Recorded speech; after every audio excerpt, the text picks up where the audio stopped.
Hey guys, welcome to my channel, and today we're going to take a look at another horrible case with you. Have you ever pondered how a fatal occurrence could result from a single poor choice or harmless action?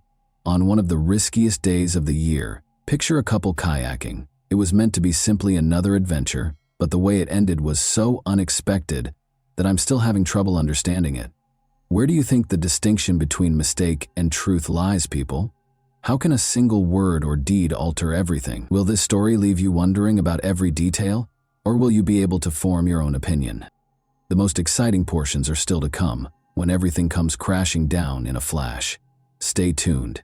Everything you do has the potential to backfire. In the hands of justice, a single remark uttered in a state of shock might turn into a weapon. An unforeseen series of events can permanently alter a person's life, as seen by Angelica's narrative.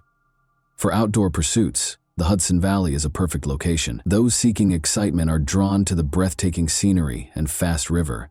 Although kayaking is a popular sport among adventurous people, the river may be cruel. Even seasoned athletes make blunders from time to time, but they are aware of this. For Vince Viafore and Angelica Graswald, the sea represented intimacy and freedom. Excited, they ventured out on the Hudson once more on that fatal evening of April 19, 2015.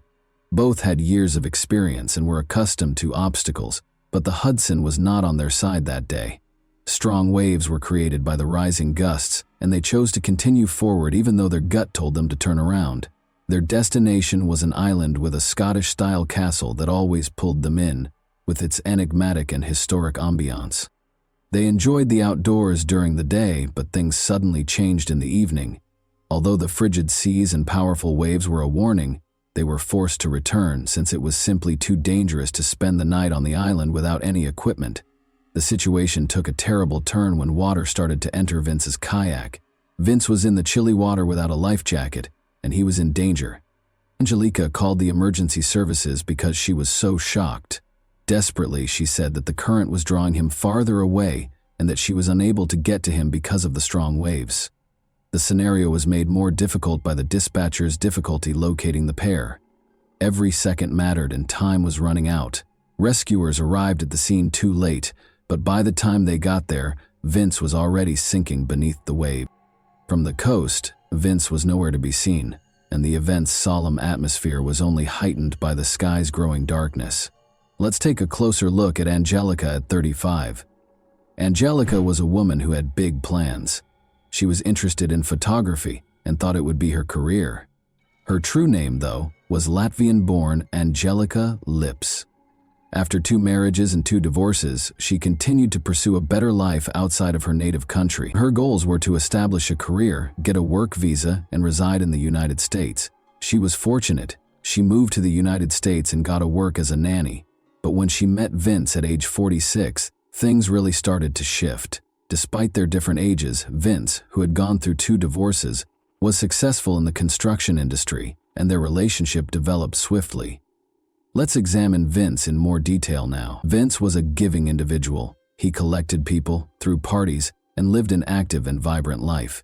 He and Angelica first met at one of these events. She moved into his house in the little New York town of Poughkeepsie a few weeks later.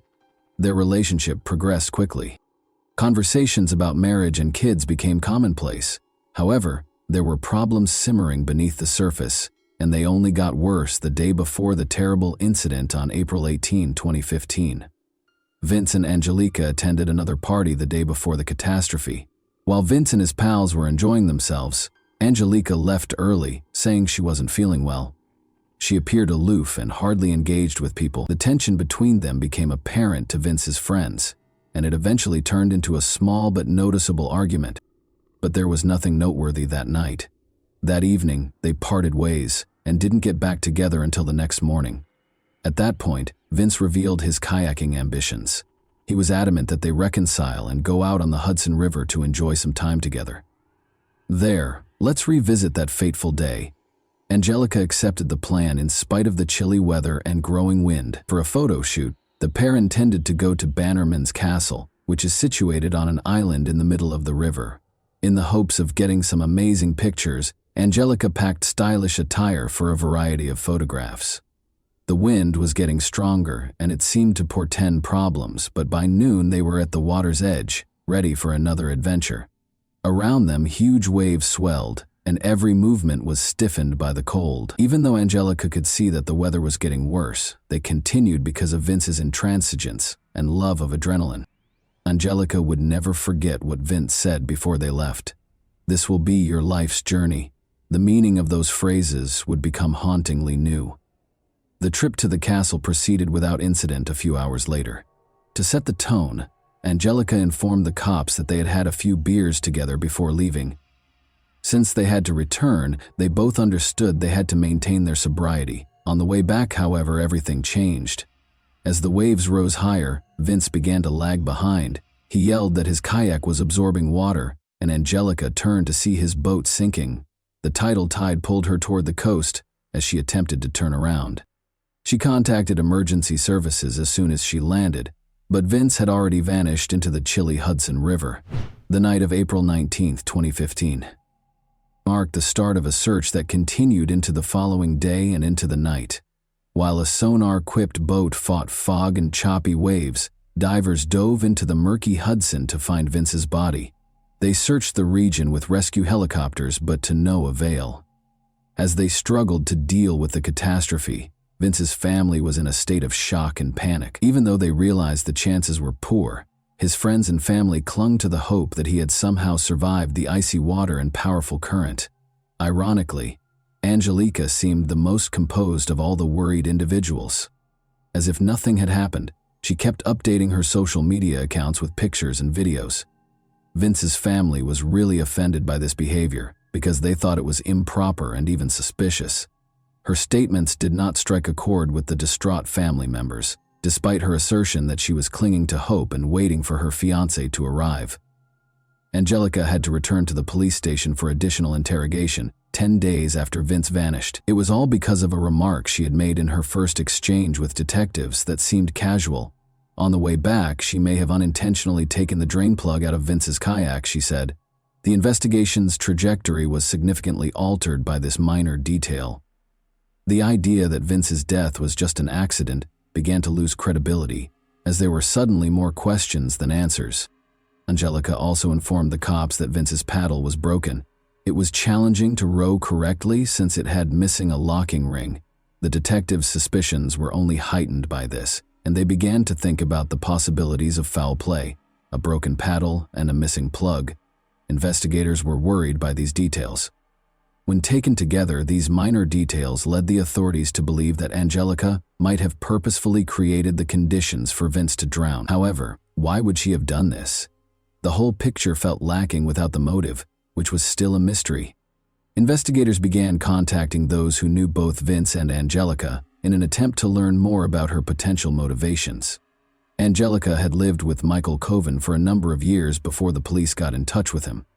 Although Michael acknowledged that he couldn't totally rule out such a scenario, he was astonished to hear of the accusations surrounding Angelica. He disclosed that there was a darker side to her cool-headed and collected exterior. At times, especially after drinking, Angelica would become combative and initiate disputes, which Vince, Michael claimed, quietly put up with. But only a few weeks prior to the catastrophe, Vince told a buddy that he was seriously considering getting married to her. He characterized her as aggressive and manipulative, particularly when she became unruly when being questioned. Although Angelica acknowledged that there were disagreements in the partnership, she insisted that they were only about their personal lives. The detectives were put on hold by her evasive remarks and imprecise wording. Fauci, an increasing amount of evidence suggested that Vince's death might have been a premeditated tragedy rather than an accident. The motivation proved to be more important than first thought. In addition to interpersonal problems and resentment, Angelica had a particular financial incentive. She was the principal beneficiary of Vince's roughly $500,000 life insurance policy. It was a substantial amount that could provide her with a new beginning and resolve her financial issues. Since Angelica didn't have a job at the moment, this money may have a significant impact on her future. Due to these fresh disclosures, Angelica was no longer the heartbroken fiancé but rather the main suspect. She insisted on her innocence in spite of this. Nevertheless, She was arrested on charges of second-degree criminal wrongdoing and released on bail of $9 million, 0 cents, which, considering her foreign nationality, she could scarcely afford. Angelica was kept in detention pending trial because investigators were concerned that she could try to escape. According to Angelica's defense, her remarks during the 11-hour interrogation were not legally enforceable. Since Vince's body had not yet been found, her lawyer maintained that it was impossible to verify any foul play or deliberate crime in the absence of forensic proof. He maintained that Vince died in a terrible accident. He said that a wave caused the kayak to capsize and that the drain plug may have fallen off later when the boat began to sink. The defense set up an experiment on the Hudson River to bolster their version of events. There was a person sitting in a kayak of the same model who looked like Vince. Even on a calm day, the tests showed that the ship was resting very low in the water, only a few inches over the surface. This proved that even if the plug hadn't been loosened, big waves could readily fill the kayak with water. The lawyer also reminded everyone that Vince had been drinking, which might have affected his ability to coordinate and react in a flooded kayak, make dubious confessions, and conduct water experiments. This led to a great deal of discussion. Even though Vince's body had not been found, the inquiry was moving forward. The drain stopper, a tiny hole little larger than a fingertip, was the primary source of conflict. The idea that such a minor detail might have led to such a tragedy was difficult to accept. Since Vince's kayak had a drain opening on top, it seems doubtful that enough water could have entered the boat for it to sink. As doubts grew, Angelica's attorney demanded more studies to help solve this riddle. A precise simulation was carried out using the same kind of kayak, a mannequin that had the same size and weight as Vince, and circumstances that were very similar to those of that fateful day. According to the studies, the kayak didn't fill with water fast enough to capsize even after the drain plug was removed. Only a few droplets of water were able to enter through the drain hole, far too little to have resulted in a deadly situation.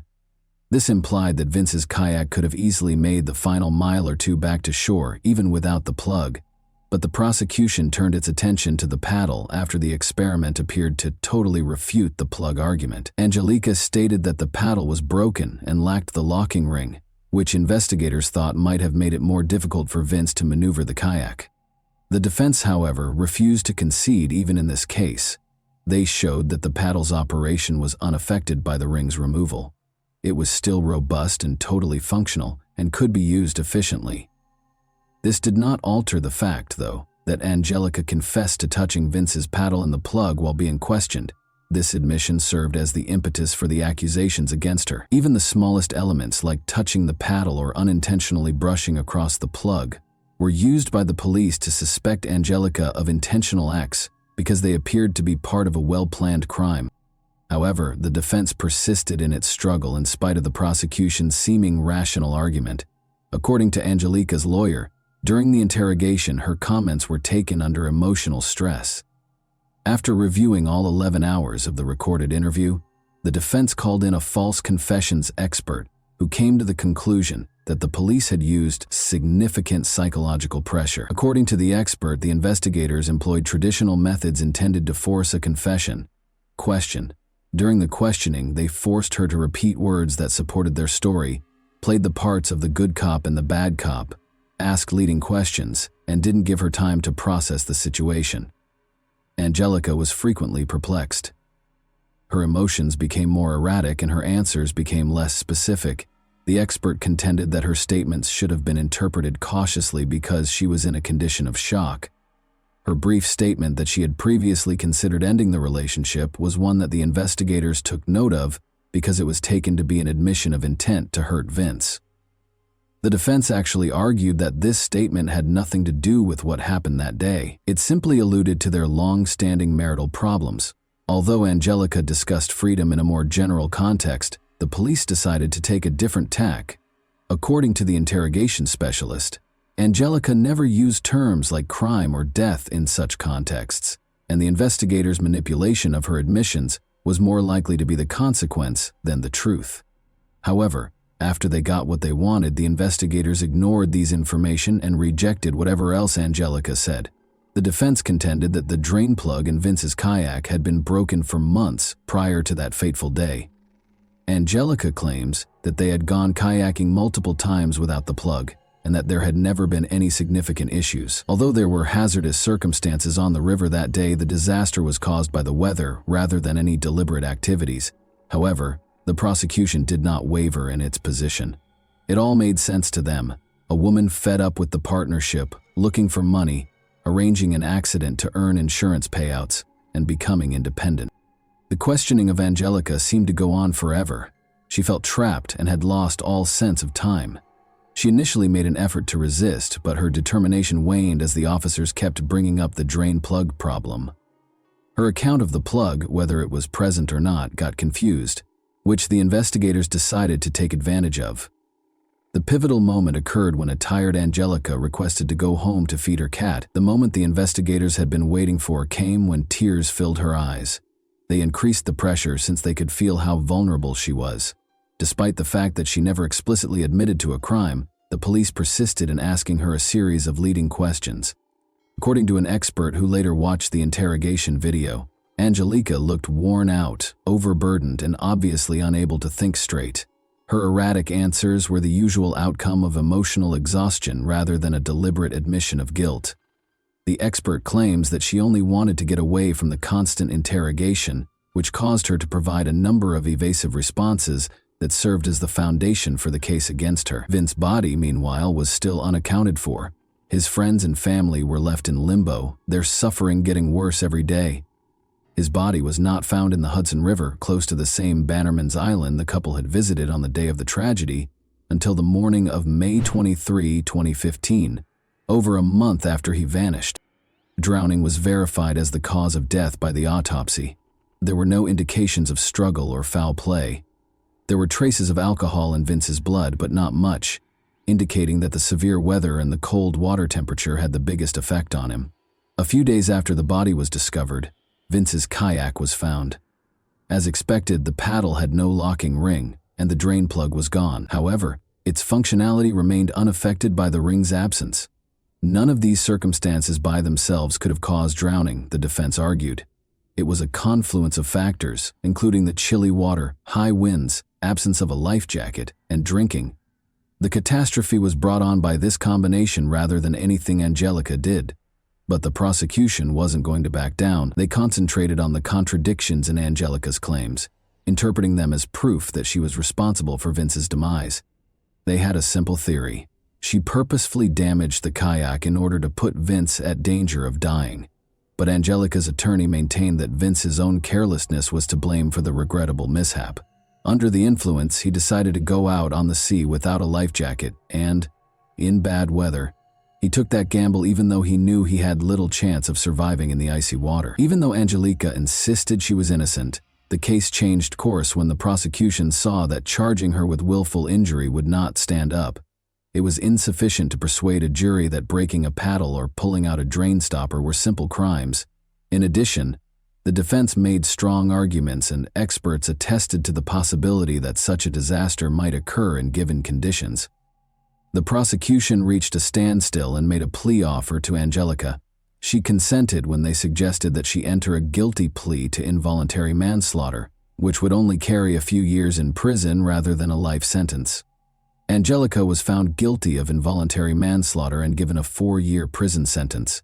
She only had a few months left to serve, though, given the time she had previously spent awaiting trial and throughout the legal proceedings. As part of the plea agreement, Angelica spent less than 4 years in jail, 32 months, before being released on parole in December 2017. Although she was given a 4-year sentence, she actually served less than half of that amount because of time served and early release. Therefore, the parole system permitted her to become released earlier in late 2017, even though her term was legally 4 years. Tensions persisted, even after she was freed.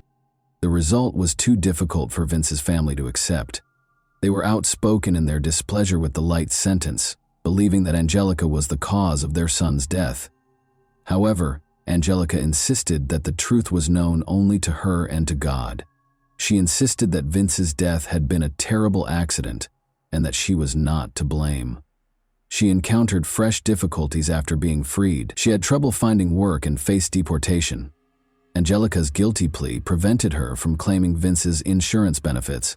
She was compelled to return to her own country 16 months later, where she started to reconstruct her life and put the trauma of those incidents behind her.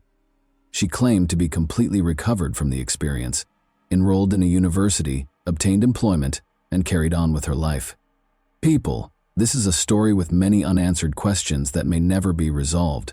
A complicated and intense picture is painted by Vince's passing, Angelica's actions, and the contradictory testimony.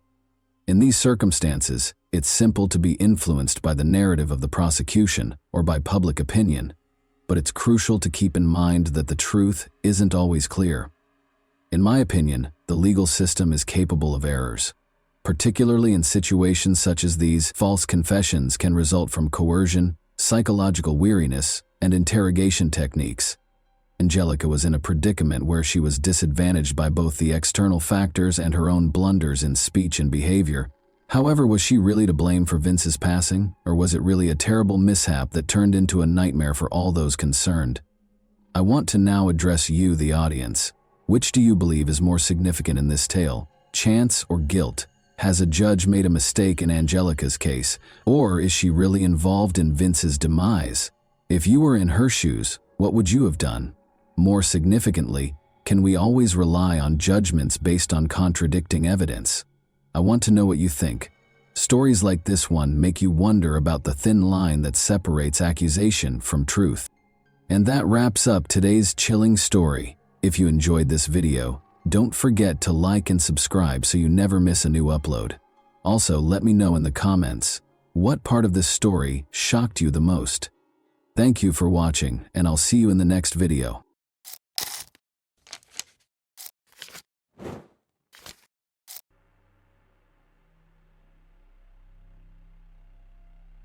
On November 6, 2014, Mexico City police discovered human remains. Part of the torso was discovered in a vacant lot near the city's exit. A few days later, bags containing arms and legs were discovered in various areas of the capital. The fact that there were no fingers on the limbs was horrifying. The police sounded the alarm. Apparently, a particularly violent criminal was operating in the region. Squads of officers were formed and patrolled the streets. The main goal was to find the unfortunate man's head and limbs and prevent future crimes. At the time, everyone was certain that this was the work of a brutal serial killer. The fingers and head were never located. However, the professional work of forensic experts revealed that the remains belonged to the same person. However, the absence of fingers and teeth made it impossible to determine who this person was. The story takes place in North America, with the main character, Alejandra La Fuente, a stunning brunette with gorgeous hair and bright brown eyes that highlight her thick black tar lashes. She had an athletic, trim figure, which he attempted to maintain through fitness, yoga, and breathing exercises.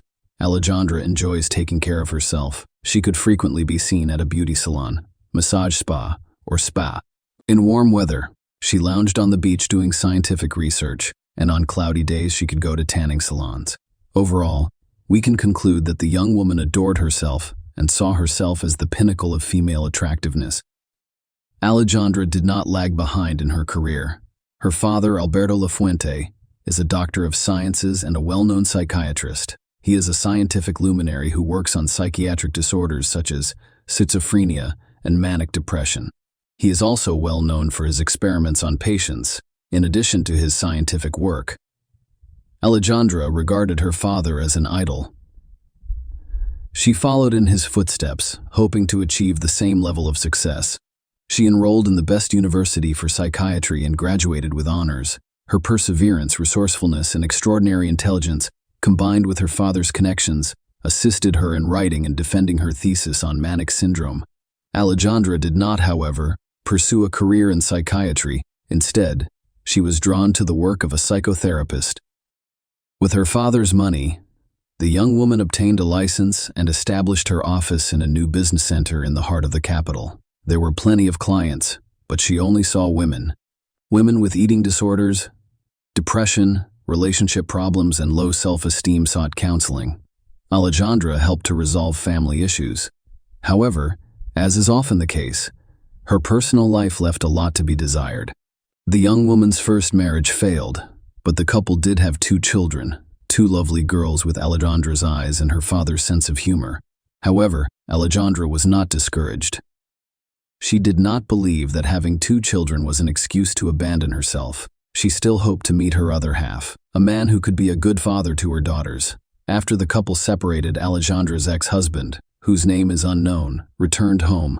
It was a common practice for the couple. The man would come on weekends to spend time with his daughters and assist his ex-wife with household chores as needed. However, the ex-husband had no idea this would be his last visit. Alejandra asked him to enter the house from the backyard, claiming that the front door lock was jammed. The man entered the house. Alejandra explained that her youngest daughter was currently bathing and invited him into her bathroom. The man went in with no suspicions. There was a ringing silence throughout the house. There were no sounds, just the usual cartoons and children's laughter. The man entered the bathroom. There was tape on the floor and no daughter in the filled bathtub. He became aware that something was going wrong.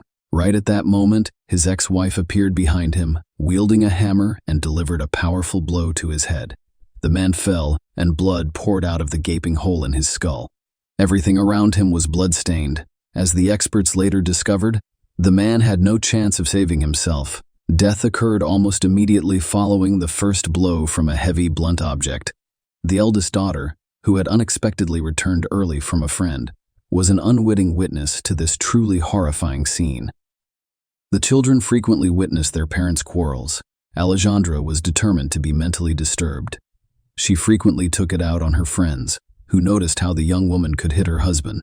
They frequently noticed scratches on his arms and neck. The housemates were constantly observing her temper tantrums and poor behavior, but this time the situation spiraled out of control. The daughter dashed out of the house and began calling for help. Almost immediately, a neighbor came running and called the police. The psychologist has been arrested and charged with murder. At the station, the young woman was placed in a cell and had to stay there for a month until her first hearing. Alejandra denied guilt during the trial. Lawyers proposed a version of self-defense. According to them, Alejandra's ex-husband was extremely jealous of her and made up stories about her bringing men into the house, which could have a negative impact on the psyche of young girls. On the day of the crime, he showed up unexpectedly at his ex-wife's house and entered through the back door, hoping to catch her with another man. Then he pounced on Alejandra, who was in the bathroom attempting to put together a nightstand.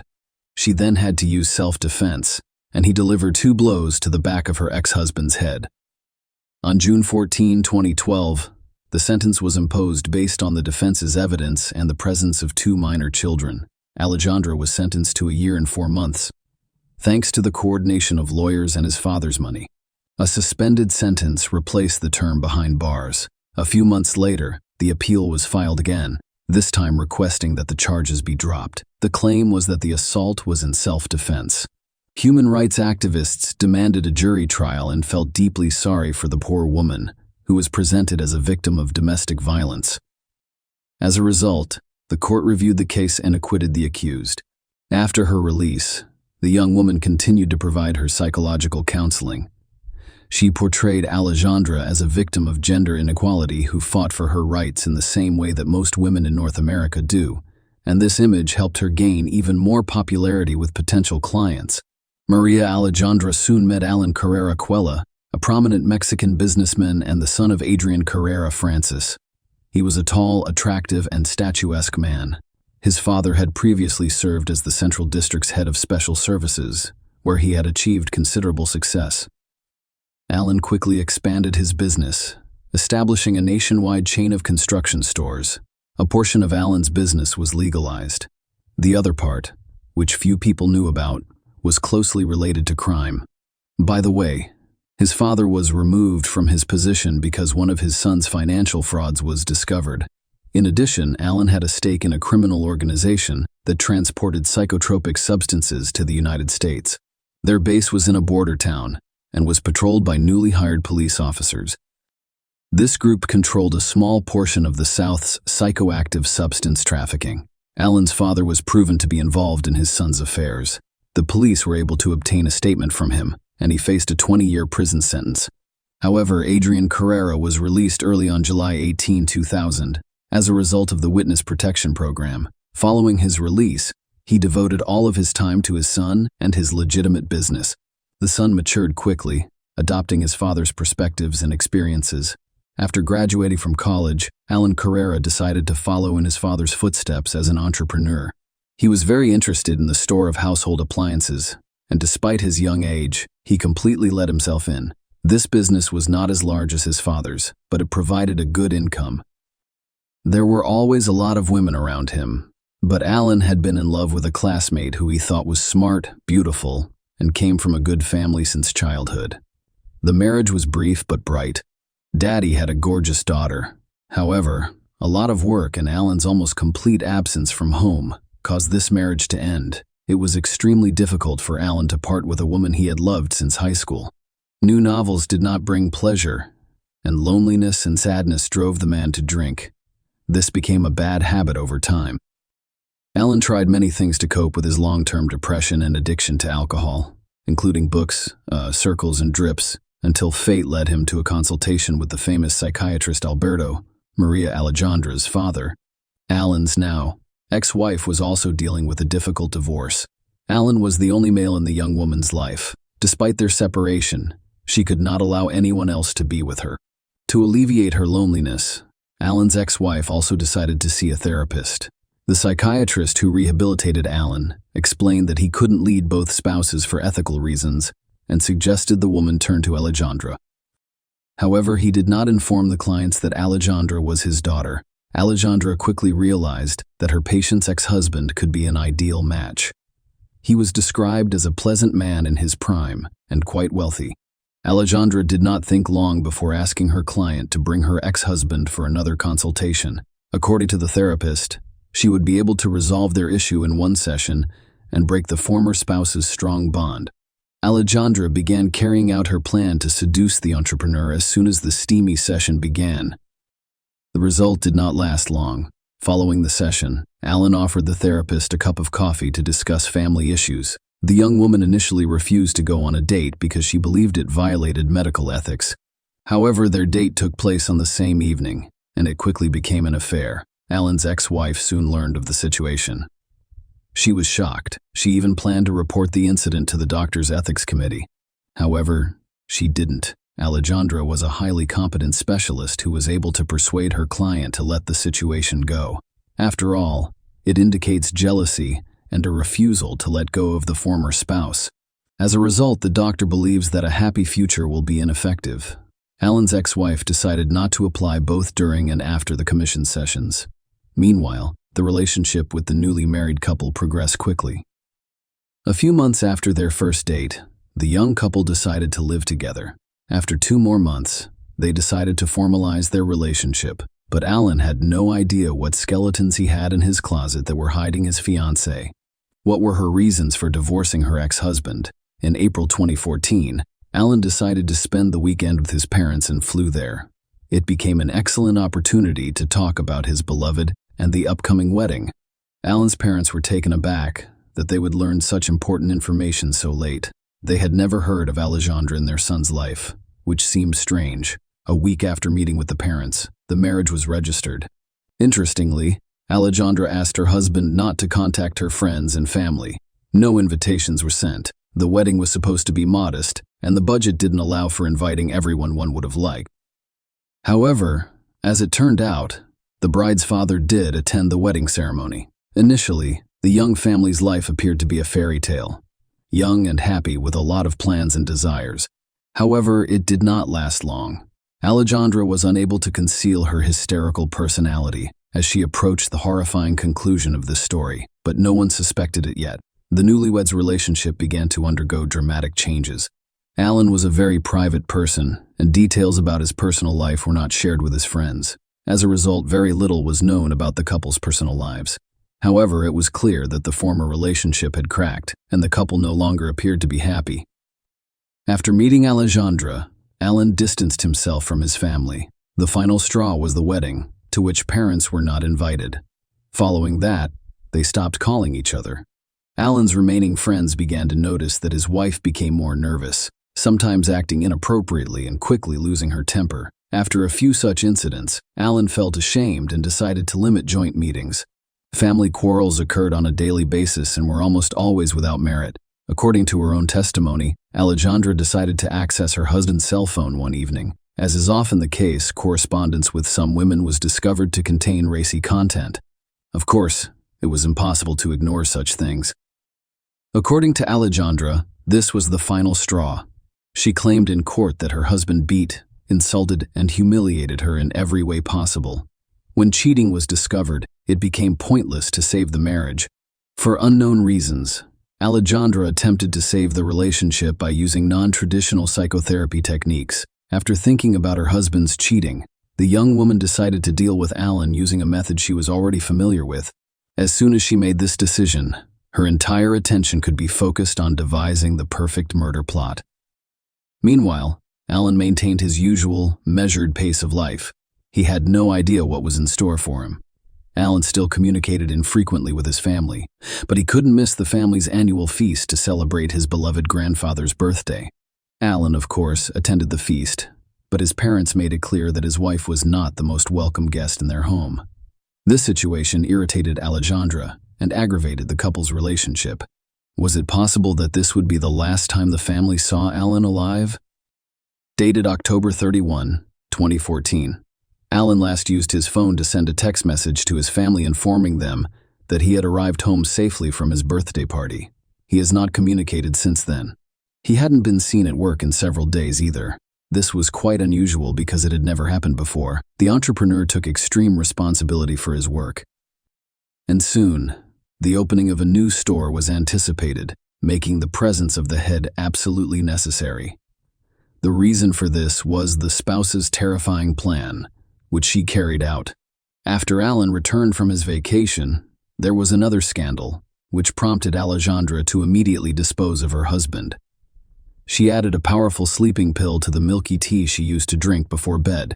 Then she smothered him with the pillow. She enjoyed watching her husband gradually lose consciousness in a pitiful attempt to remove the pillow and breathe. Then came the most difficult part, getting rid of the body. She had not had time to prepare for this moment.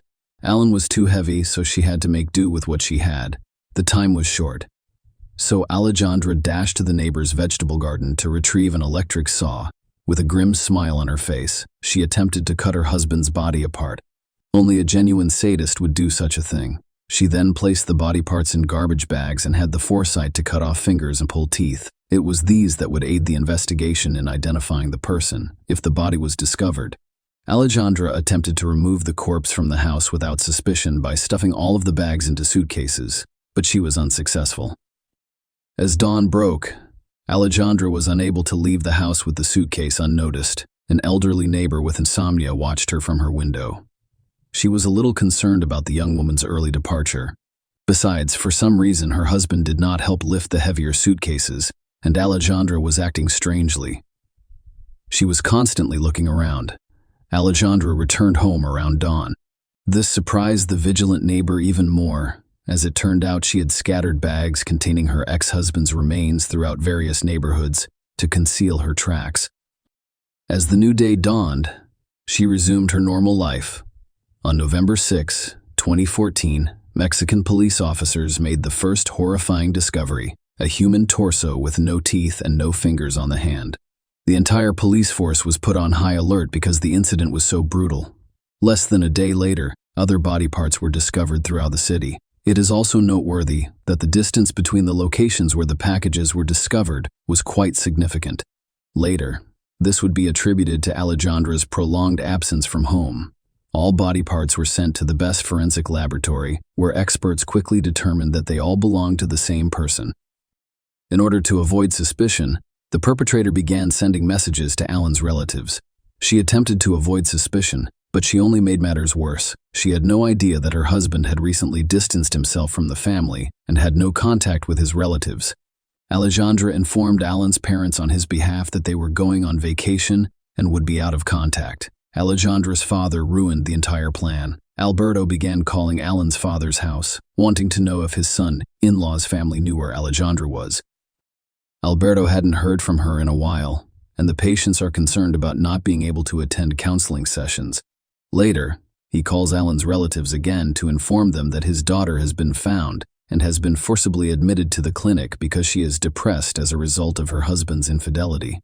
This alarmed the relatives, who attempted to locate Alan but were unsuccessful, prompting the businessman's family to contact the police. The laboratory experts decided to compare the recently discovered corpse to Alan's characteristics. The similarity was 100, and his relatives also identified him. It was especially difficult for Alan's grandfather immediately following the identification. He became ill with heart disease because he was his only grandchild. The investigation issued a search warrant for Alan's residence and office. A hillock of fresh earth was discovered in the backyard of the house.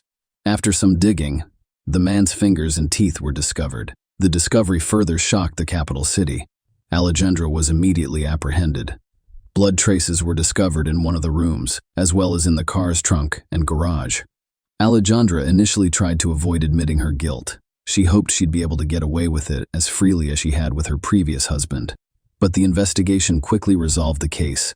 The testimony of an elderly witness was helpful. The time she gave matched Alan's estimated time of death. Alexandria took advantage of her position to obtain a powerful sleeping pill, the type of medication that only doctors could obtain. This aggravated the situation. The evidence obtained helped to establish a link between Alexandria and her husband's brutal murder. CCTV cameras also helped to determine that the man entered the house and never left. CCTV footage confirmed that the suitcases had been taken out. On December 10, 2014, the jury returned its verdict. Alejandra was sentenced to life in prison for murder, with brutality, and attempted to conceal the fact by using her official position. All of this was unfavorable to her father, the former psychotherapist who attempted to save his daughter from imprisonment through connections and bribes, but was also unable to assist. However, he was only able to keep the trial hidden from the public and the press in order to avoid further publicity. However, he did everything for the sake of his own career. Now, few people will consult a specialist who raised such a ruthless monster and failed to diagnose problems with his own daughter in a timely manner.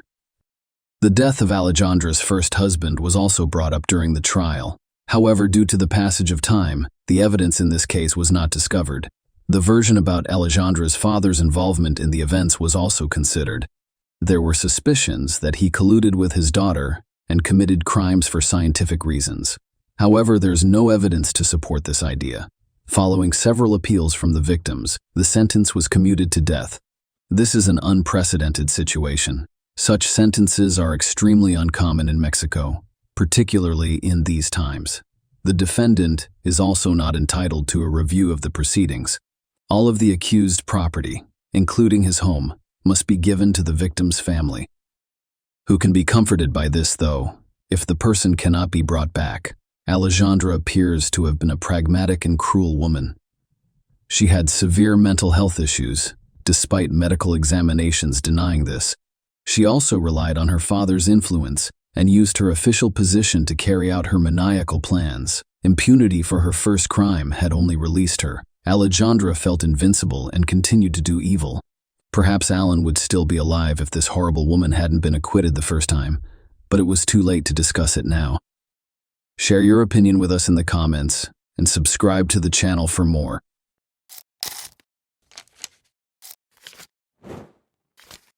Hey guys, welcome to my channel, and today we're going to take a look at another horrible case with you. Brigitta Unto was close to passing away when she got to the emergency room.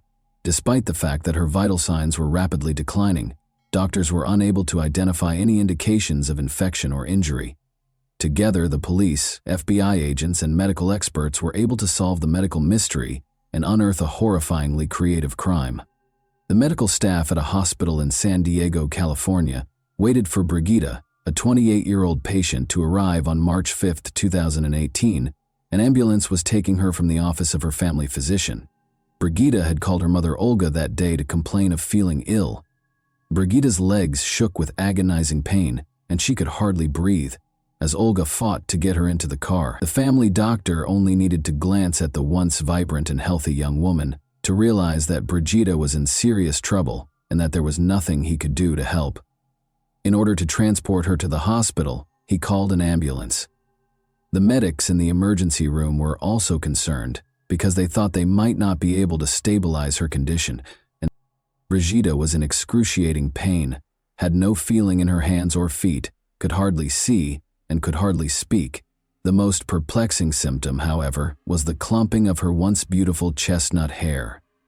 Immediately after starting their work, the doctors concluded that she had no visible signs of trauma, including no wounds, bruises, or infection. Her illness had an internal cause. According to Brigitte's mother, her daughter had been experiencing severe pain, exhaustion, and unexpected bouts of nausea for a number of months. She would spend days in bed because the symptoms would come on suddenly and without warning. It was difficult for Brigitte to care for herself, much less her husband and young son.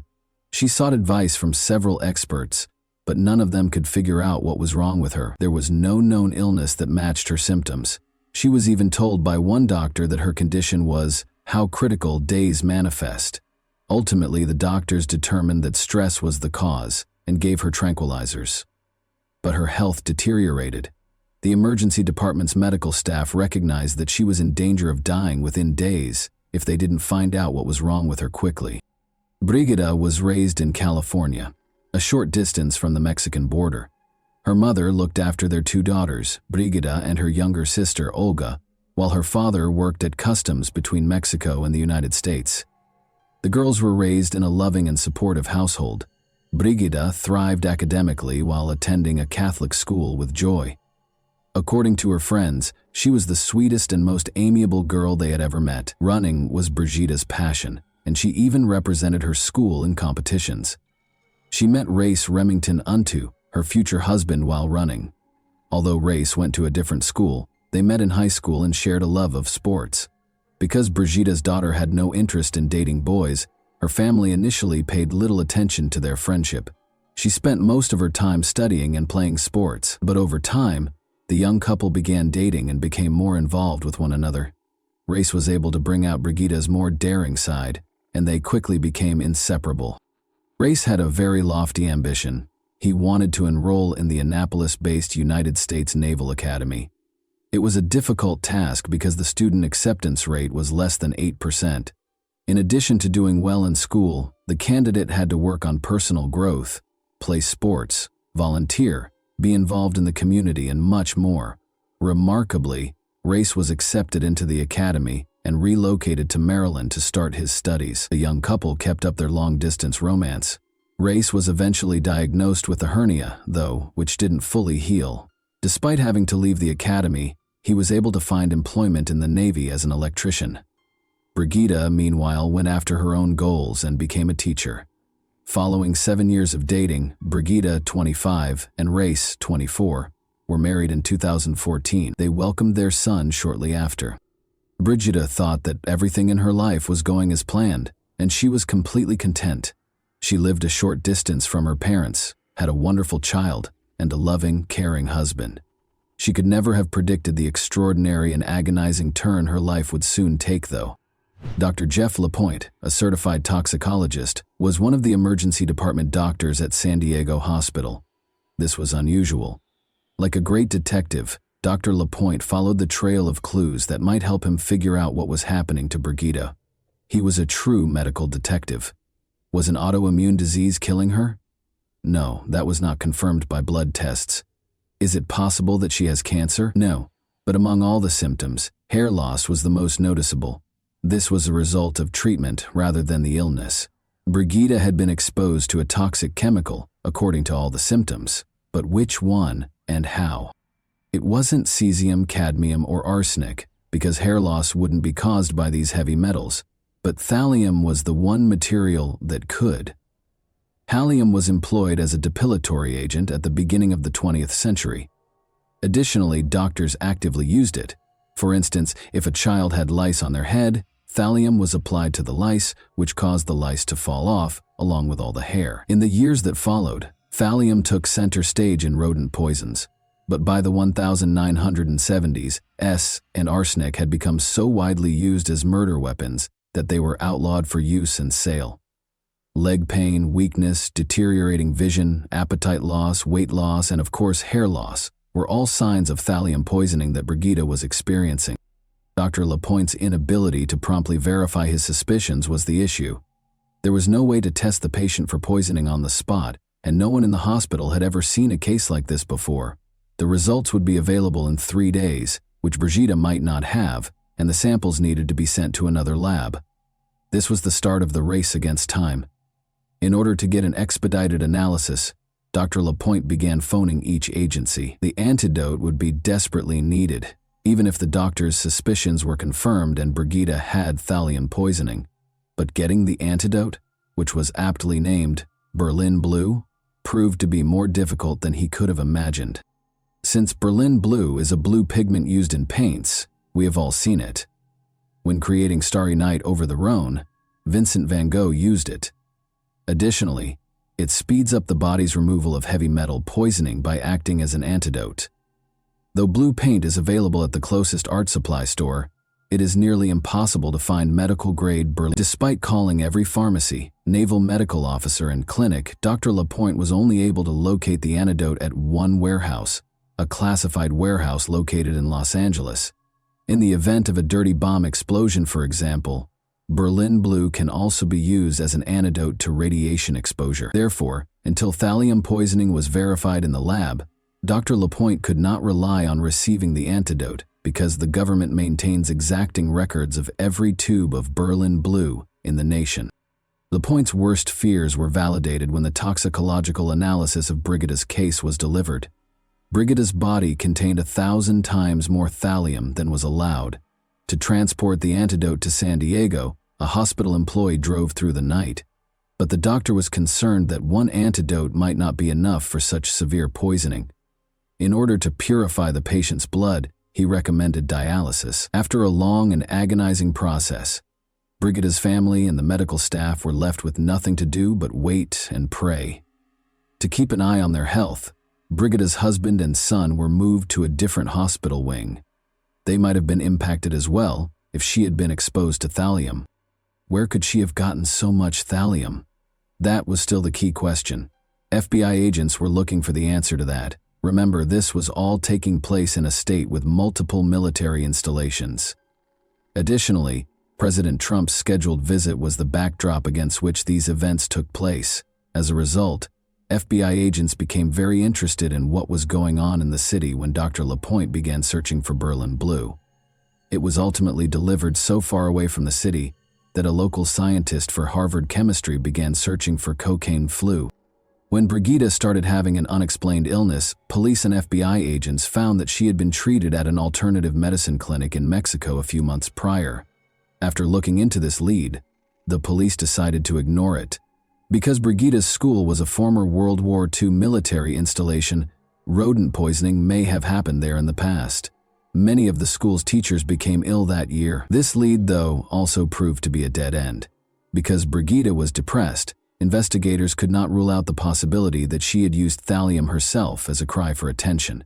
She loved life, however, and would never desert her son, according to everyone who knew her. Furthermore, rather than the other way around, her depression developed after the emergence of inexplicable symptoms. Regarding the poisoning of his patient, Dr. Lapointe had his own suspicions. After scanning Brigitte's internal organs, he was appalled to find a large number of white spots all over her digestive tract. It became clear that food was the entry point for the poison into her body. The ideal crime had been attempted by someone close to her. The patient was placed in total isolation by doctors, but food was the least of her worries at the moment. The antidote helped Brigitte regain consciousness a few days later. She was unable to sit or move, and all of her hair had fallen out, but she was still alive. She was unable to identify anyone who would want to hurt her. Nonetheless, the police were aware that poisoning is always a private crime carried out by a close friend or relative. The fact that Brigitte's husband and child were unharmed was also intriguing. Her husband, parents, and sister were all willing to assist with the investigation when the police spoke with them. Her husband, Race, complained that he was unable to put himself in his wife's shoes to ease her pain. Investigators sensed that he was lying, even though he said what they wanted to hear. Additionally, the medical staff observed that he asked odd and occasionally inappropriate questions and didn't seem as concerned. When her husband was suspected of being involved, Brigitte became enraged and strongly denied it. She maintained that Race had taken care of their son and taken her to the hospital while she was ill, and when she didn't have the strength to get out of bed, he would cook. But what the investigators discovered during their chat with Brigitte gave them the chills. Race had a rather peculiar pastime. He liked to gather rare poisonous plant seeds. After Brigida was hospitalized for 16 days, the police became interested in this and gathered enough information to search their house. Race, looking a little agitated, opened the door. He voluntarily turned over all of the family's devices, including laptops and phones, when the detectives asked him to. They were unable to ignore the fact that the device's entire search histories had just been erased. The police discovered 2 books, Criminal Poisoning and The Poisonous Handbook, despite the purportedly erased data on his phone. The Poisonous Handbook claims that thallium allows the poisoner to manipulate the rate at which their victim perishes. As the patient gradually deteriorates for unclear reasons, the poisoning manifests as a medical mystery. Race's vehicle yielded even more fascinating findings. In a tiny compartment in the spare tire, they discovered a packet of exotic seeds and an acetone canister.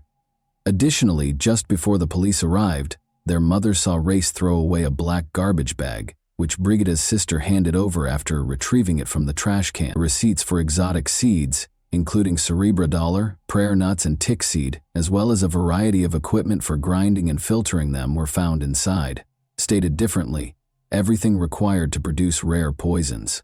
The man had clearly already tried to crush tick seeds to extract ricin, a poison that is poisonous to mice but harmful to people if swallowed or inhaled. Although the detectives' suspicions increased, no thallium was discovered in the car, yard, or house. As a result, Race could not be arrested. They had no choice but to inform Brigida of their suspicions and request that she refrain from going home. Despite her continued incredulity, she did not object to the investigation's continuation. As they dug further, the investigators found a potential motive for the murder. One of Race's lovers thought he was a widower. He misled her by saying he was a Navy SEAL and that he wanted to work in the poisoning division of the FBI. Race led a double life, going so far as to have another affair and confessing to the woman that he was married. He didn't think twice about taking his young son on their dates, and the boy had become so attached to the woman that he called her mom. But in order to avoid having to share custody of their son, he wished that his wife would be struck by a bus. Why the woman wasn't alarmed by this is unknown. Even so, it was obvious that the man wanted to break up with Brigida. However, as a devoted Catholic, she had informed him prior to their marriage that she did not support divorce and that their union would be lifelong. Her unfaithful husband taking this ending so literally was not something she could have predicted. Race was asked to take a polygraph test by the detectives, but he failed horribly. He didn't try to deny the results when the polygraph examiner told him, and he admitted to everything. Race claimed that in August 2017, he placed 3 online orders for thallium. He started by making his wife a sandwich for breakfast in an effort to incorporate it into her meal. He used her weight to determine the thallium content. Brigida felt ill the following day, but it didn't kill her. She began to get better. Race increased the amount of thallium in the soup by a small amount in December of that year. Once more, he failed to get the desired result. He concealed the poison in a sandwich once more, in January, and increased the dosage 5-fold. He planned to murder Brigida in a few days. She started to lose her hair, felt awful, and was in terrible pain, but she persisted in fighting for her life. Race confessed and was taken into custody. He entered a guilty plea to 3 attempts to kill his wife 8 months later. His attorney attempted to claim that Race's judgment was impaired due to a spinal injury he sustained while serving in the Navy. This defense, though, was ineffective. He was given 3 life sentences, ranging from 21 years to life, on March 14, 2019. In October 2033, he might be eligible for parole. He will only be incarcerated for 14 years and be released before turning 42, if he is fortunate enough to be successful in his first attempt at freedom. Brigida finally had the opportunity to speak to her husband directly during the trial. She stated, "I wanted to believe that I knew the man I married 3 years ago, the man I had been dating for nearly 10 years. I wanted to believe that he would never harm me. I am horrified by the thought that he could be responsible for attempting to kill me. How could you do this to the mother of your child? Why do you think you have the right to decide that I am not a worthy mother for your son? How could you decide that the way to end our marriage is by slowly killing your wife, watching her suffer for months? I cared for you, and I loved you." Brigida gets cold sweats every time she thinks about the incident. She was lying in bed feeling ill. Her spouse brought her a peanut butter sandwich. Climbing onto the bed, their young son requested a bite. Race yelled at her to stop giving him any right away. Although Brigida is unsure if the sandwich contained thallium, she thinks her son was at least close to getting seriously poisoned. Brigida eventually got a divorce from Race, even though she was reluctant to acknowledge it. She continues to experience nerve damage, leg weakness, and persistent exhaustion. She is slowly getting better, though, and has resumed her job at a special education school. She acknowledges that finding a way to connect with each student is now much simpler for her. Once unable to walk, Brigida is now trying skydiving, running, and living life to the fullest. And that wraps up today's chilling story. If you enjoyed this video, don't forget to like and subscribe so you never miss a new upload. Also, let me know in the comments what part of this story shocked you the most. Thank you for watching, and I'll see you in the next video.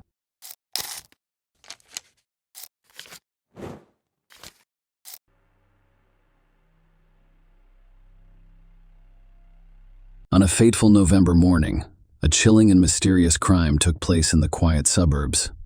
An apartment complex was on fire, and a 911 call would set off a terrifying chain of events. Today was a tragic day. Nobody suspected that this fire was anything more than an unfortunate accident. It concealed a sinister story of murder, betrayal, and meticulously planned cruelty. The tragic events of November 28, 2014, in Fort Worth, Texas, provide a chilling picture of a heinous crime. Ashley Ann Harris, a 31-year-old apartment complex resident, was the target of a brutal and deliberate attack. The sequence of events on that fateful day raised disturbing questions about the motivation behind this heinous act. The incident began with a 911 call from a concerned resident of the same apartment complex. They reported a fire in one of the units, which prompted emergency personnel to rush to the scene. They had no idea that this would escalate into a murder investigation. Ashley and Harris were the tenants of the apartment that caught fire. At first, no one could tell whether Ashley was inside the burning apartment or not. Firefighters bravely battled the blaze and eventually brought it under control. Only after the fire was extinguished did the horrifying truth become apparent. Ashley Harris had been inside her apartment the entire time, and her body led police to believe that the fire was not an accident. Ashley's lifeless body was covered in a pool of blood, indicating that she had been brutally beaten.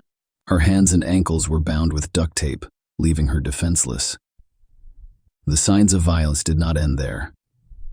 Her body was covered in burn marks, and she had gone through the agony of strangulation. To make matters even worse, there were knife wounds in the throat. As investigators dug deeper into the case, it became clear that this was no ordinary tragic accident or random act of violence. It was a meticulously planned and horrifically carried out murder. The evidence indicated that someone intentionally set fire to the apartment after committing this heinous crime. The perpetrator had poured rubbing alcohol throughout Ashley's apartment, including her bed, in an attempt to erase any evidence of their actions. The fire, however, had failed to conceal the gruesome truth. One perplexing aspect of this case was the apparent lack of any motivation. Ashley's keys were the only thing missing from her apartment, leaving investigators perplexed. What could motivate someone to commit such a heinous and merciless attack on an innocent woman? The investigation into Ashley and Harrison murders would undoubtedly be difficult and heartbreaking, as law enforcement sought answers, justice, and closure for her bereaved family members. The police went on a search for answers. Their journey started with interviews with Ashley's neighbors. Among them was Stephen Lee, a man who lived in the next apartment. He described a peculiar sighting at around 6:30 a.m. the fateful morning. While having a cigarette on his balcony, he noticed an unfamiliar car parked nearby. The vehicle in question was a sleek black Infiniti Gay 35, a rarity in their quiet neighborhood. This observation would prove to be a critical clue in the ongoing mystery. However, Stephen Lee's account was not the only piece of the puzzle. Another neighbor, Patrick Sweet, lived directly below Ashley's apartment. He made a chilling revelation to the police. At around 7:30 a.m., Patrick was startled out of his morning routine by a blood-curdling scream from above. Alarmed and disturbed, he heard a series of unsettling noises, including what appeared to be a heavy thud and frantic gasping breaths. Fear gripped him, but the blaring alarm of his carbon monoxide detector jolted him into action. He realized There was a fire going on, so he called 911 right away to solve the mystery surrounding Ashley's death. The police meticulously tracked her movements on the day in question. Ashley worked as an assistant manager at an American Eagle store inside the Hulan Mall. Their investigation revealed that on Thanksgiving Day, she dined with her close friend Alexis Torres and a group of acquaintances in one of their complex's apartments. Ashley left for work after finishing his meal. The Black Friday sales frenzy made for a long and demanding night. During Ashley's work shift, Alexis graciously took on the responsibility of caring for his beloved dog, Null Ashley. Ashley returned home in the early hours of the morning. Around 3:15 a.m., Alexis paid a brief visit before leaving after 4 a.m. It was at this point that the timeline became crucial to the investigation. Ashley's untimely death was believed to have occurred between 4:15 a.m. and 7:30 a.m. Given the urgency of the situation, authorities were eager to find and speak with the owner of the mysterious black Infiniti D35. I hope to shed light on what occurred during those fateful hours. The search for answers had only just begun, and the peace of the small towns was at stake. When the police learned about the black Infiniti D35, they decided to question Alexis, Ashley's friend, who claimed she didn't know who owned the vehicle. However, a tip from Ashley's boss, Christopher "Chris" Gravy, piqued their curiosity. He told the cops he knew someone who drove such a car, a woman named Carol Cervantes. Carter had previously worked at the same American Eagle store as Ashley, but was let go in August. With this lead in hand, the police began surveillance on Carter's home. Their patience paid off the following Saturday at 8 a.m. when they saw Carter leave her apartment and get into her Infiniti 35, accompanied by a man. The man then drove her to Hulan Mall, where he dropped her off at the entrance before parking. The police approached him for questioning and discovered that he was Clarence David Mallory Carter's boyfriend and a former employee of the same American Eagle store. Clarence was arrested after failing to produce his driver's license upon request. Officers at the police station noticed unusual details about him. He was wearing a brand new ski mask with no visible wear, and the plastic price tag fastener was still attached. Furthermore, there appeared to be a recent injury to his lower lip, which was visibly swollen. Despite their arrest, Clarence and Carter were not found inside the mall. Despite being seen entering, she was later located at her apartment complex, where she appeared to be doing laundry. Taken in for questioning, she initially claimed not to have left the apartment complex that day. Surveillance footage, however, contradicted her statement by clearly showing her leaving the mall and heading home. The police suspected that she had seen them talking to Clarence in the mall parking lot and then decided to walk the 2 miles home. Notably, they found superficial scratches on her arms. As the pieces of this puzzling story fell into place, the police faced the daunting task of determining whether Carter and Clarence were involved in Ashley's tragic death. And if so, determining the motive for the tragic events that had occurred. The ongoing investigation into Ashley's tragic death took a chilling turn as new evidence surfaced, painting a disturbing picture of the events leading up to the crime. The discovery of Ashley's missing keys was a watershed moment in the investigation, as it was revealed that these keys also provided access to the American Eagle store where she worked. This revelation led the police to believe that Carter and Clarence had planned to kill Ashley because they knew her keys could open the store's safe. Their sinister plan appeared to involve stealing tens or thousands of dollars, most likely from Black Friday sales. On a fateful Saturday morning, they carried out their plan with Ashley's keys. However, when they arrived at the store, they discovered an unexpected obstacle. The locks had already been changed. The wording of the robbery attempt, as well as the search of Carter and Clarence's apartment, turned up additional incriminating evidence. They discovered a plastic tub filled with bungee cords and a rope. A kitchen drawer contained a lock, a TASR box, and discarded duct tape strands. They also discovered a damaged deadbolt lock on other locks, which appeared to have been used for practice. Each is labeled as a lock-picking practice lock, with the black Infiniti D35. A vehicle central to the investigation also harbored sinister secrets. Inside the car, police discovered a plastic bag hidden within a black trash bag, as well as a sharpening stone, most likely used for a knife, a 9mm cartridge, a cell phone, a walkie-talkie, and a buck knife with a sheath. Notably, they discovered a toboggan with a hole cut in it, an unopened tarp, and a kitchen knife. Perhaps most concerning was the discovery of a loaded Glock 19 with a bullet in the chamber concealed beneath the driver's seat. These compelling pieces of evidence painted a troubling picture of Carter and Clarence's roles in Ashley's murder. Both individuals were charged with capital murder, and the state chose not to pursue the death penalty, instead seeking life imprisonment without the possibility of parole for both defendants. Despite the overwhelming evidence against them, Carter and Clarence maintained their pleas of not guilty, setting the stage for a tense legal battle that would determine their fate. The legal proceedings in the cases of Carter Cervantes and David Mallory were conducted separately, but the prosecution presented a largely consistent narrative for each defendant. However, since Carter's case was heard first, the emphasis was on establishing her as the alleged mastermind behind the crime. In the eyes of the prosecution, Carter and Clarence had multiple reasons for wanting to harm Ashley. For starters, they assumed the pair wanted Ashley's keys, which would grant them access to the store safe and the large sum of money they assumed was inside, especially after the lucrative Black Friday sales. Furthermore, the prosecution claimed that Carter and Clarence sought vengeance on Ashley.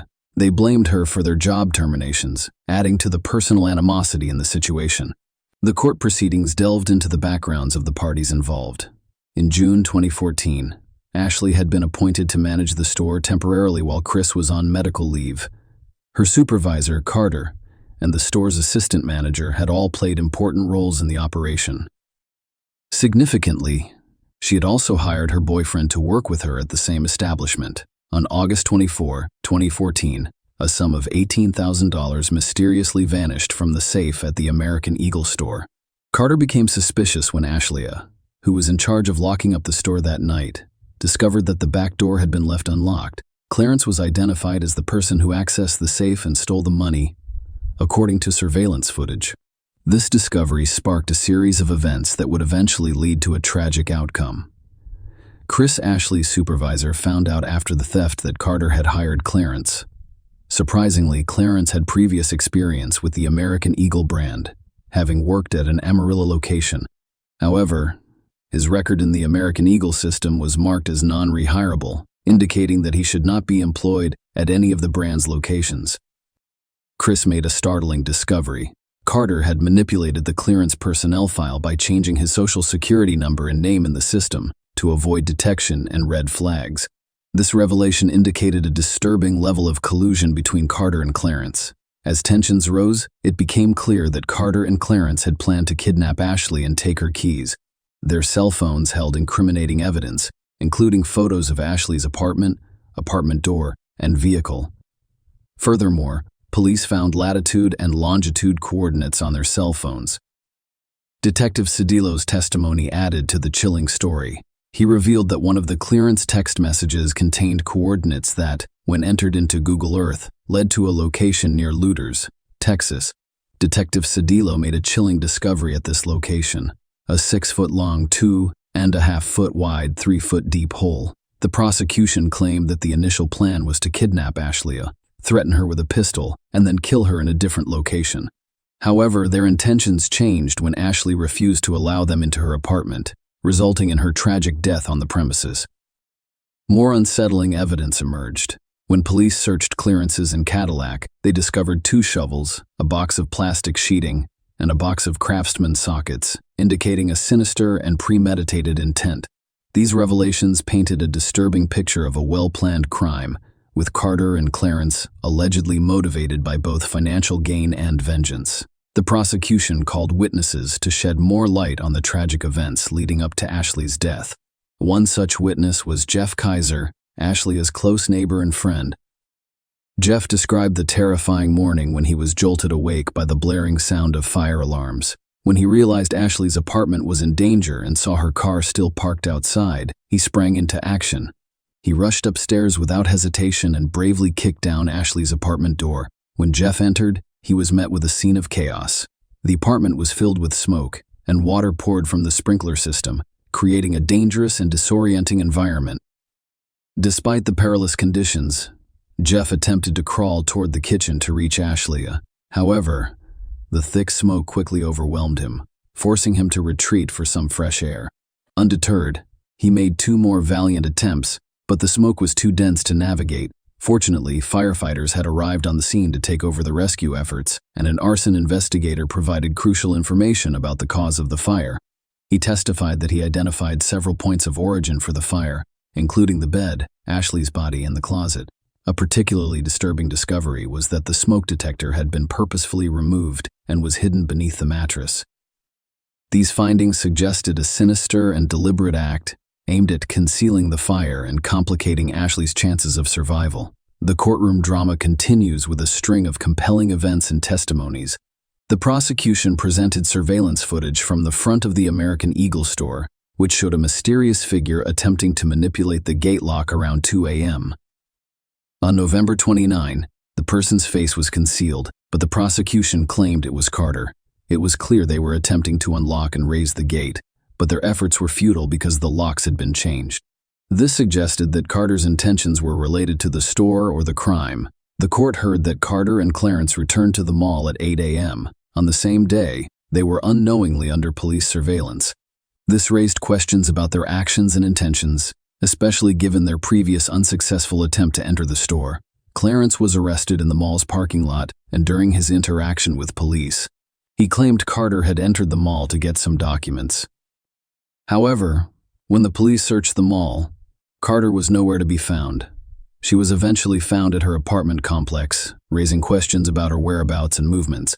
Dr. Richard Fries, a deputy medical examiner with the Tarrant County Medical Examiner's Office, provided crucial information about Ashley's injuries. The autopsy revealed a harrowing picture of her physical injuries. Ashley suffered numerous injuries, including lacerations to her scalp, cheeks, and the left side of her face. Her right side was marked by a patterned bruise, and there were other bruises between her eyes and around her left eye. She had scrapes and laceration marks on her lip, as well as a chin scrape. Perhaps most disturbingly, there was a star-shaped laceration with a bruise behind her left ear, which the medical examiner determined was caused by a pistol blow. The testimony painted a bleak picture of Ashley's ordeal, implying that she had been brutally beaten. Ashley sustained several injuries, including a knife wound to her neck, as well as bruises and abrasions on her neck, chest, and right arm. Dr. Fries, a witness in the case, testified that Ashley's facial injuries were caused by multiple blows. He also mentioned the presence of paddock A in Ashley's eyes, implying asphyxia or strangulation. He concluded that Ashley died from asphyxiation and blunt force trauma to the head and neck, ruling her death a homicide. The courtroom drama surrounding Carter's trial was both captivating and heartbreaking. Her defense strategy was based on the claim that she had no role in Ashley's tragic death. In a courageous move, she took the stand to testify in her own defense, revealing the layers of fear and manipulation that had shrouded her life. Carter's testimony painted a disturbing picture of her relationship with Clarence, describing him as controlling and menacing. She revealed that he had chilling control over her daily life, even dictating when she could eat and drink. The courtroom hung on her every word, as she admitted to attempting to rob the American Eagle store, but she insisted that the crime was coerced by clearances and menacing threats. She described a terrifying moment in which he brandished a gun and ordered her to commit the theft. To add to her anguish, he claimed that there was a lurking danger outside her parents' house, threatening their lives if she refused to steal the money. Carter's story became darker when she described a horrific incident in which she claimed to have been raped by two unknown men. Clarence, she claimed, allowed these assailants into her apartment, and she was subjected to unspeakable brutality. Carter maintained her innocence on the night Ashley was murdered. She testified that she was in her bed, sound asleep, and had no knowledge of Clarence's whereabouts at the time. She vehemently denied any involvement in Ashley's death and insisted that she had no role in the tragic event. Despite Carter's compelling testimony, the jury remained skeptical in a remarkably swift decision. They arrived at a guilty verdict after only 2 hours. Carter was sentenced to life without parole. The case did not end there. Clarence will appear in court, maintaining his innocence in Ashley's murder. His claims, however, were met with similar silence. The jury, clearly unconvinced by his claims, found him guilty as charged. Like Carter, he was sentenced to life in prison with no possibility of parole. Share your opinion with us in the comments and subscribe to the channel for more.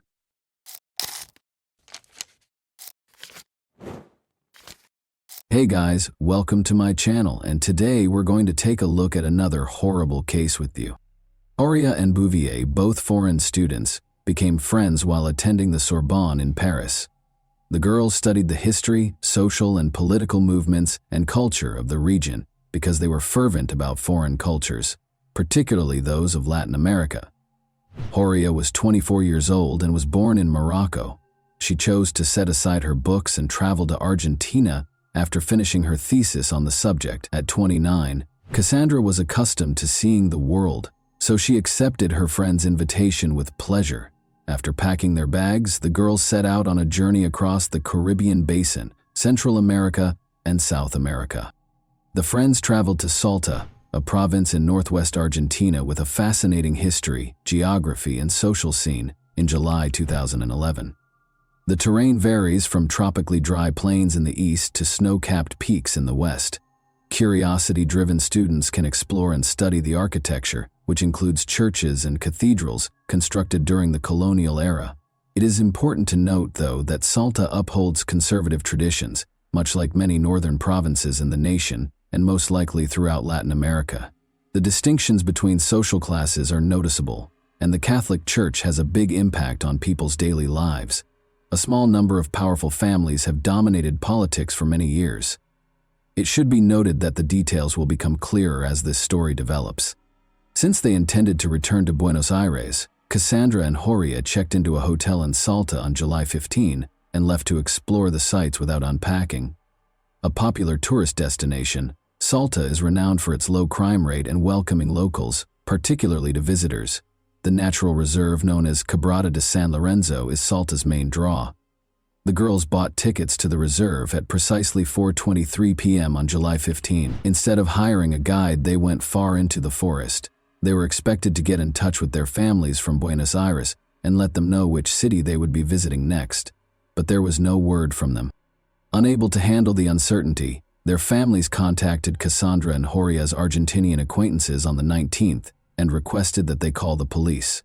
2 weeks later, a group of visitors from a nearby town followed the French girl's path. Although it was not uncommon in this region, they reached the reserve rather late in the evening. One of the tourists broke away from the others at around 6 p.m. in order to locate a private area in the thickets. He saw what appeared to be a body there. He screamed and hurried back to the group to tell them about his discovery, after approaching and verifying that it was, in fact, a body. Around 10 p.m., the police showed up at the reserve.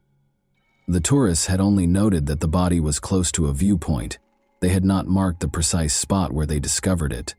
As a result, the police first had trouble finding it in the dark and among the thickets.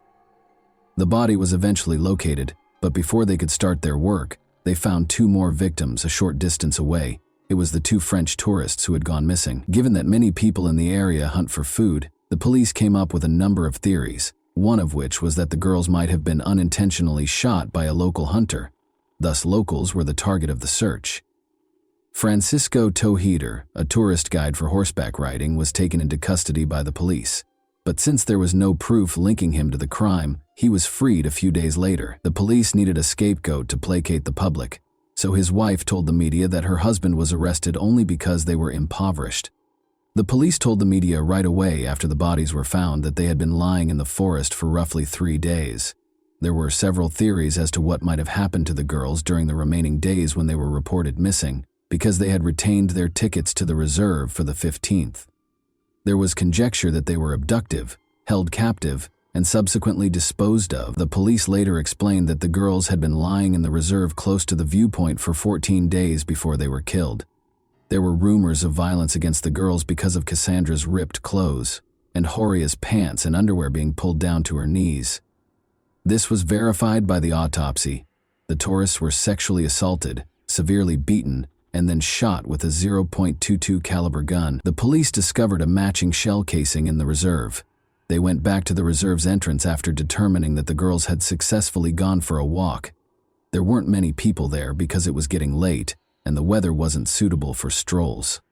The perpetrator or perpetrators obviously approached their victims at that point, and one of them assaulted Cassandra. The girl was kneeling in front of her killer when she was shot in the head, following the abuse she had endured.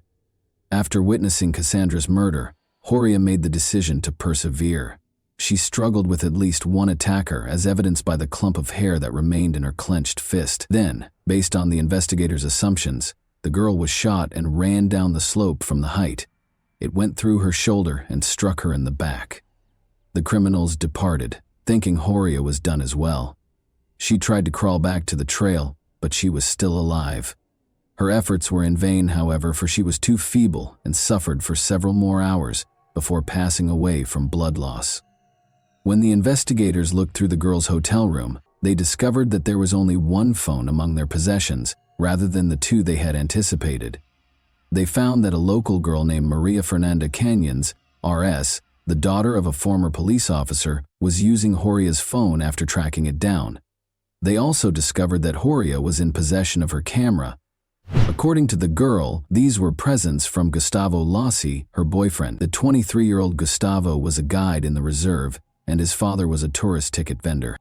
Gustavo had offered the French girls his services, but they turned him down. Gustavo thought that changing the SIM card in the phone would be sufficient to evade detection. Gustavo Lassi admitted to being at the crime scene and taking part in the violence, though not right away.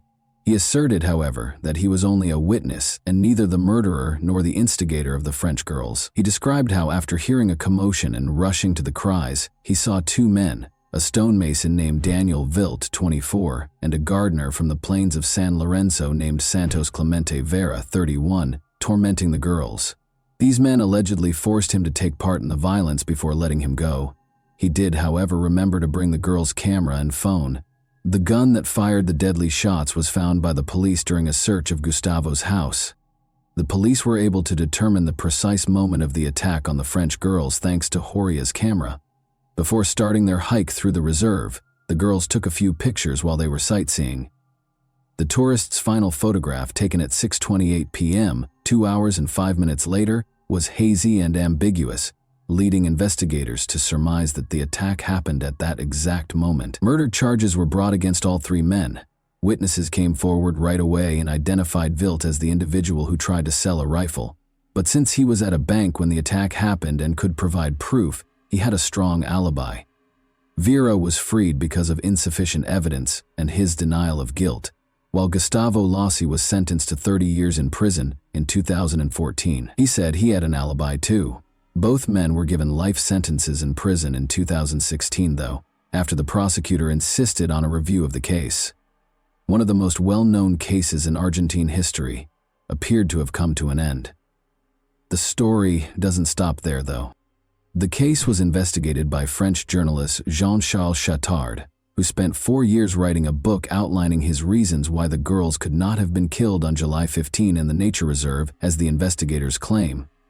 The journalist is certain that the girls' bodies were just taken to the reserve following the murder, not that they perished there.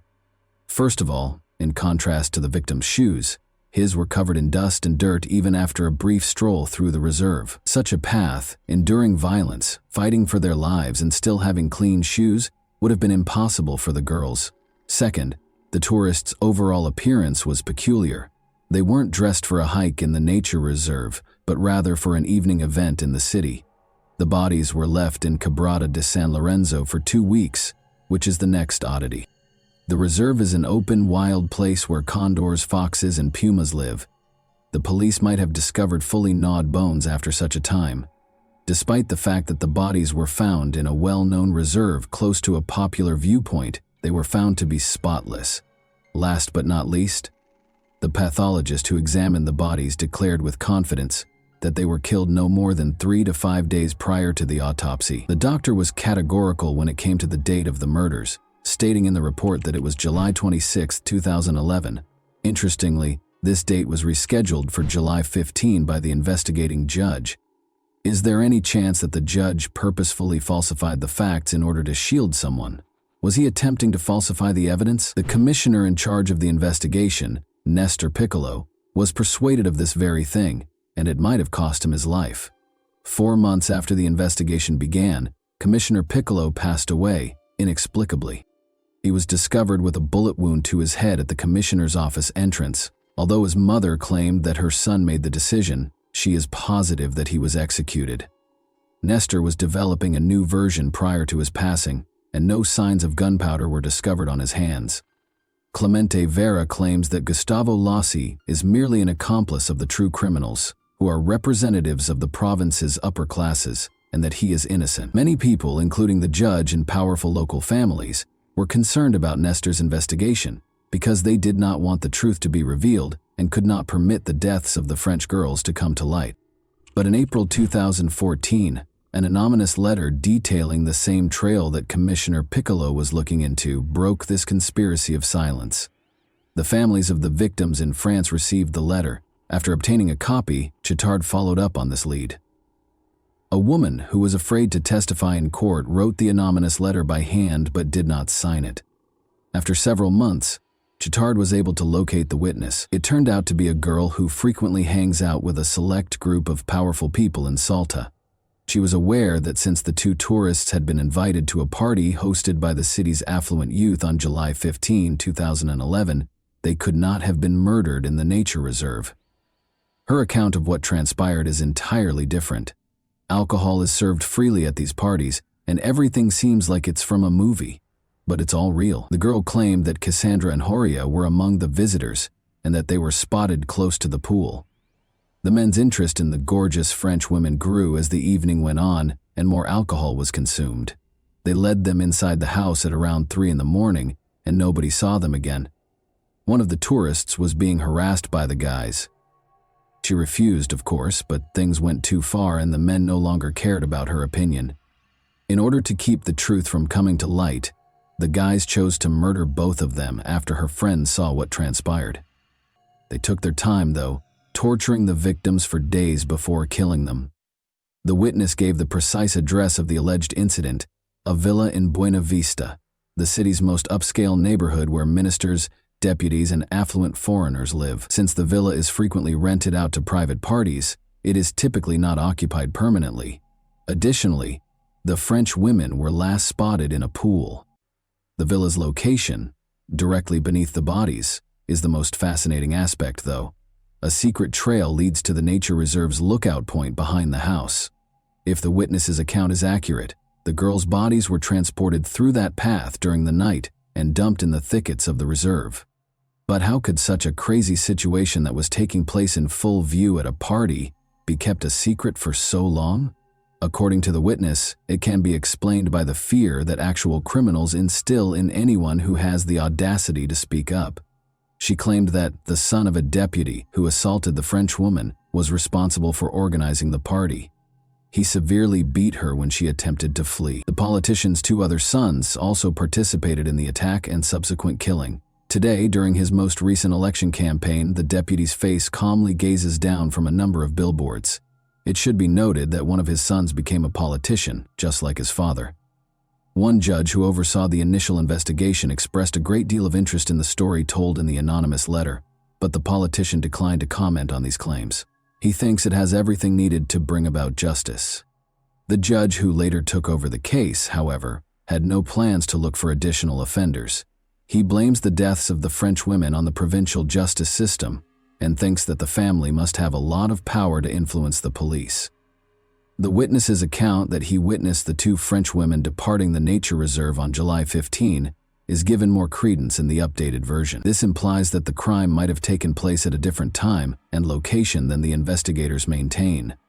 Regarding the hazy photos purportedly taken during the assault in the nature reserve, Cassandra's father, Jean-Michel Bouvier, sent them to a specialist who thinks they were altered with a photo editing application. The lighting and shot angle are not as accurate as the picture shows. The families of the victims in France no longer hold the legal system to any standards. Jean-Michel Bouvier examined his daughter's body and performed his own independent DNA analysis. The most private areas were found to contain the DNA of Gustavo Lossi, 2 other men, and 1 woman.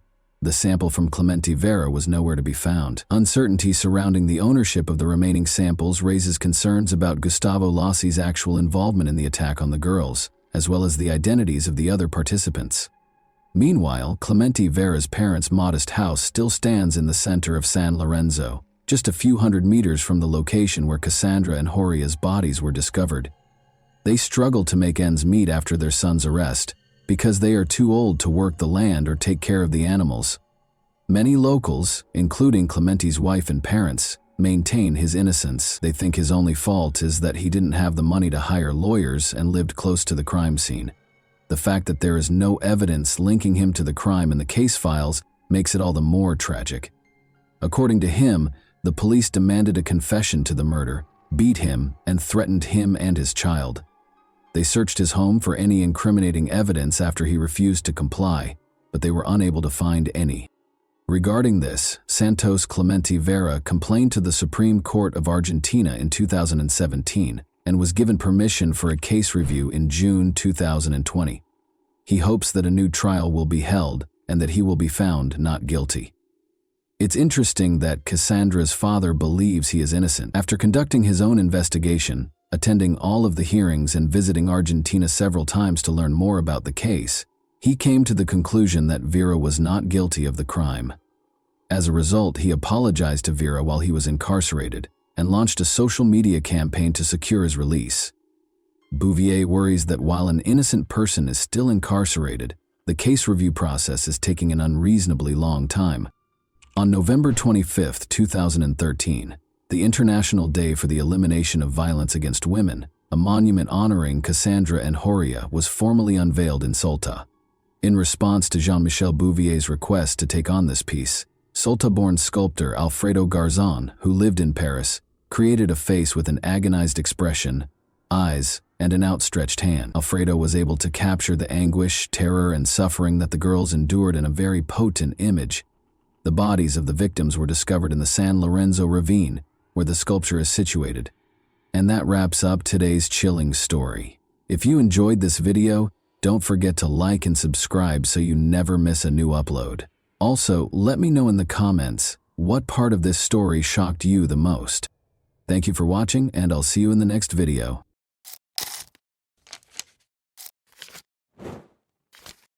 Hey guys, welcome to my channel, and today we're going to take a look at another horrible case with you. The South Carolina state in the United States is where the events in this video took place. Jessica Carpenter resided in the city of Aiken with her parents and two older sisters. The city of Aiken, which has 300 residents, is not very big. As a result, word of Jessica Carpenter's ordeal quickly spread throughout the city and caught the media's attention. Judy, Jessica's mother, discovered her daughter's body on the floor when she returned home on August 4, 2000. Her age was 17. Jessica was a senior at Aiken High School, where she participated in the school band during the summers and worked part-time as a hostess at a nearby restaurant called Red Lobster. It took more than 5 years before the offender was brought to justice. It was August 4th, 2000, the last day of her vacation, and she was eager to start her senior year of high school. Following their lunch together, Jessica's mother Judy left for work, leaving Jessica alone at home. Judy did not see her daughter alive again after that. Judy arrived home around 5:30 p.m. After opening the door and taking a few steps, she noticed something that no mother should ever see. Her daughter was lifeless and naked on the floor. Judy was so terrified that she rushed to her car and dialed 911. The operator asked Judy to return to the house and see if Jessica was breathing. After she had explained the situation, despite being overcome with fear, Judy returned to the house. She followed the operator's instructions to the letter. Judy waited a moment before telling the operator that Jessica was not breathing. She was icy. Police and medics hurried to the scene right away. At the scene, Jessica was declared deceased. First, the police checked the house to make sure the criminal wasn't hiding there. Jessica had been stabbed in the neck and had a telephone wire wrapped around her neck. The fact that Jessica was naked made it clear what drove the crime.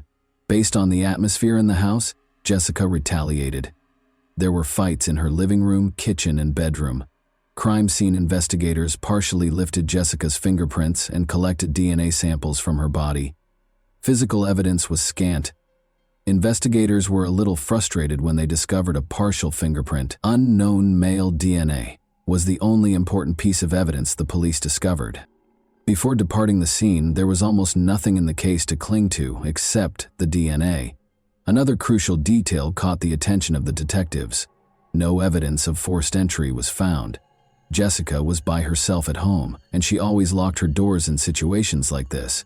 It was clear that she either knew the criminal or felt comfortable allowing him to enter the house. Since this had never occurred in their neighborhood before, people were shocked that it had. The neighborhood did not have a high crime rate. According to the results of the forensic analysis, Jessica passed away from internal bleeding and oxygen deprivation.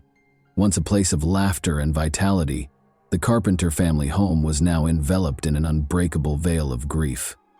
A horrible crime had taken place in the living room, which had once been the location of boisterous birthday celebrations and peaceful family evenings. Charles and Judy, Jessica's parents, appeared to be stuck in a bygone era.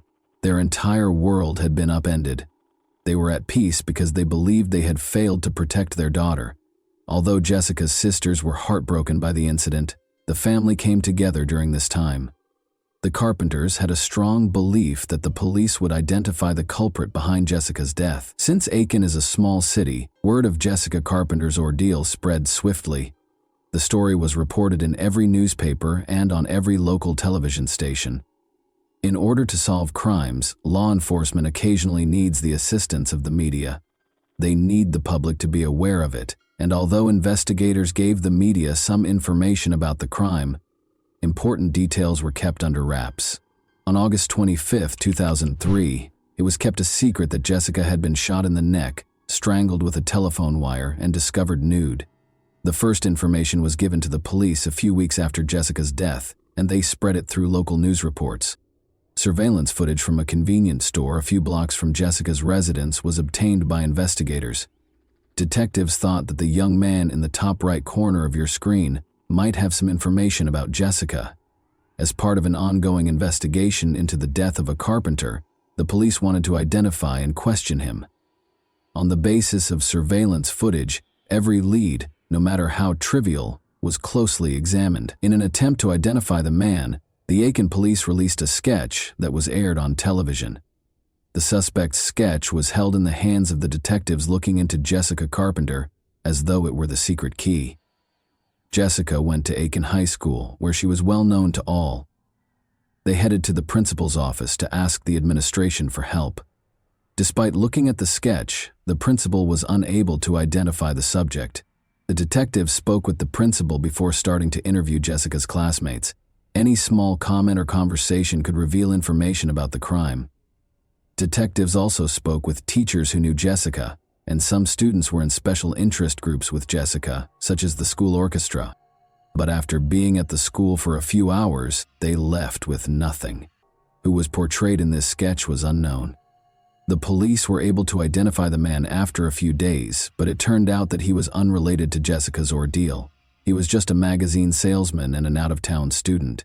The police contacted Jessica's closest friends and family because they had limited information. One of her closest friends from Aiken High School was Alice Bryant.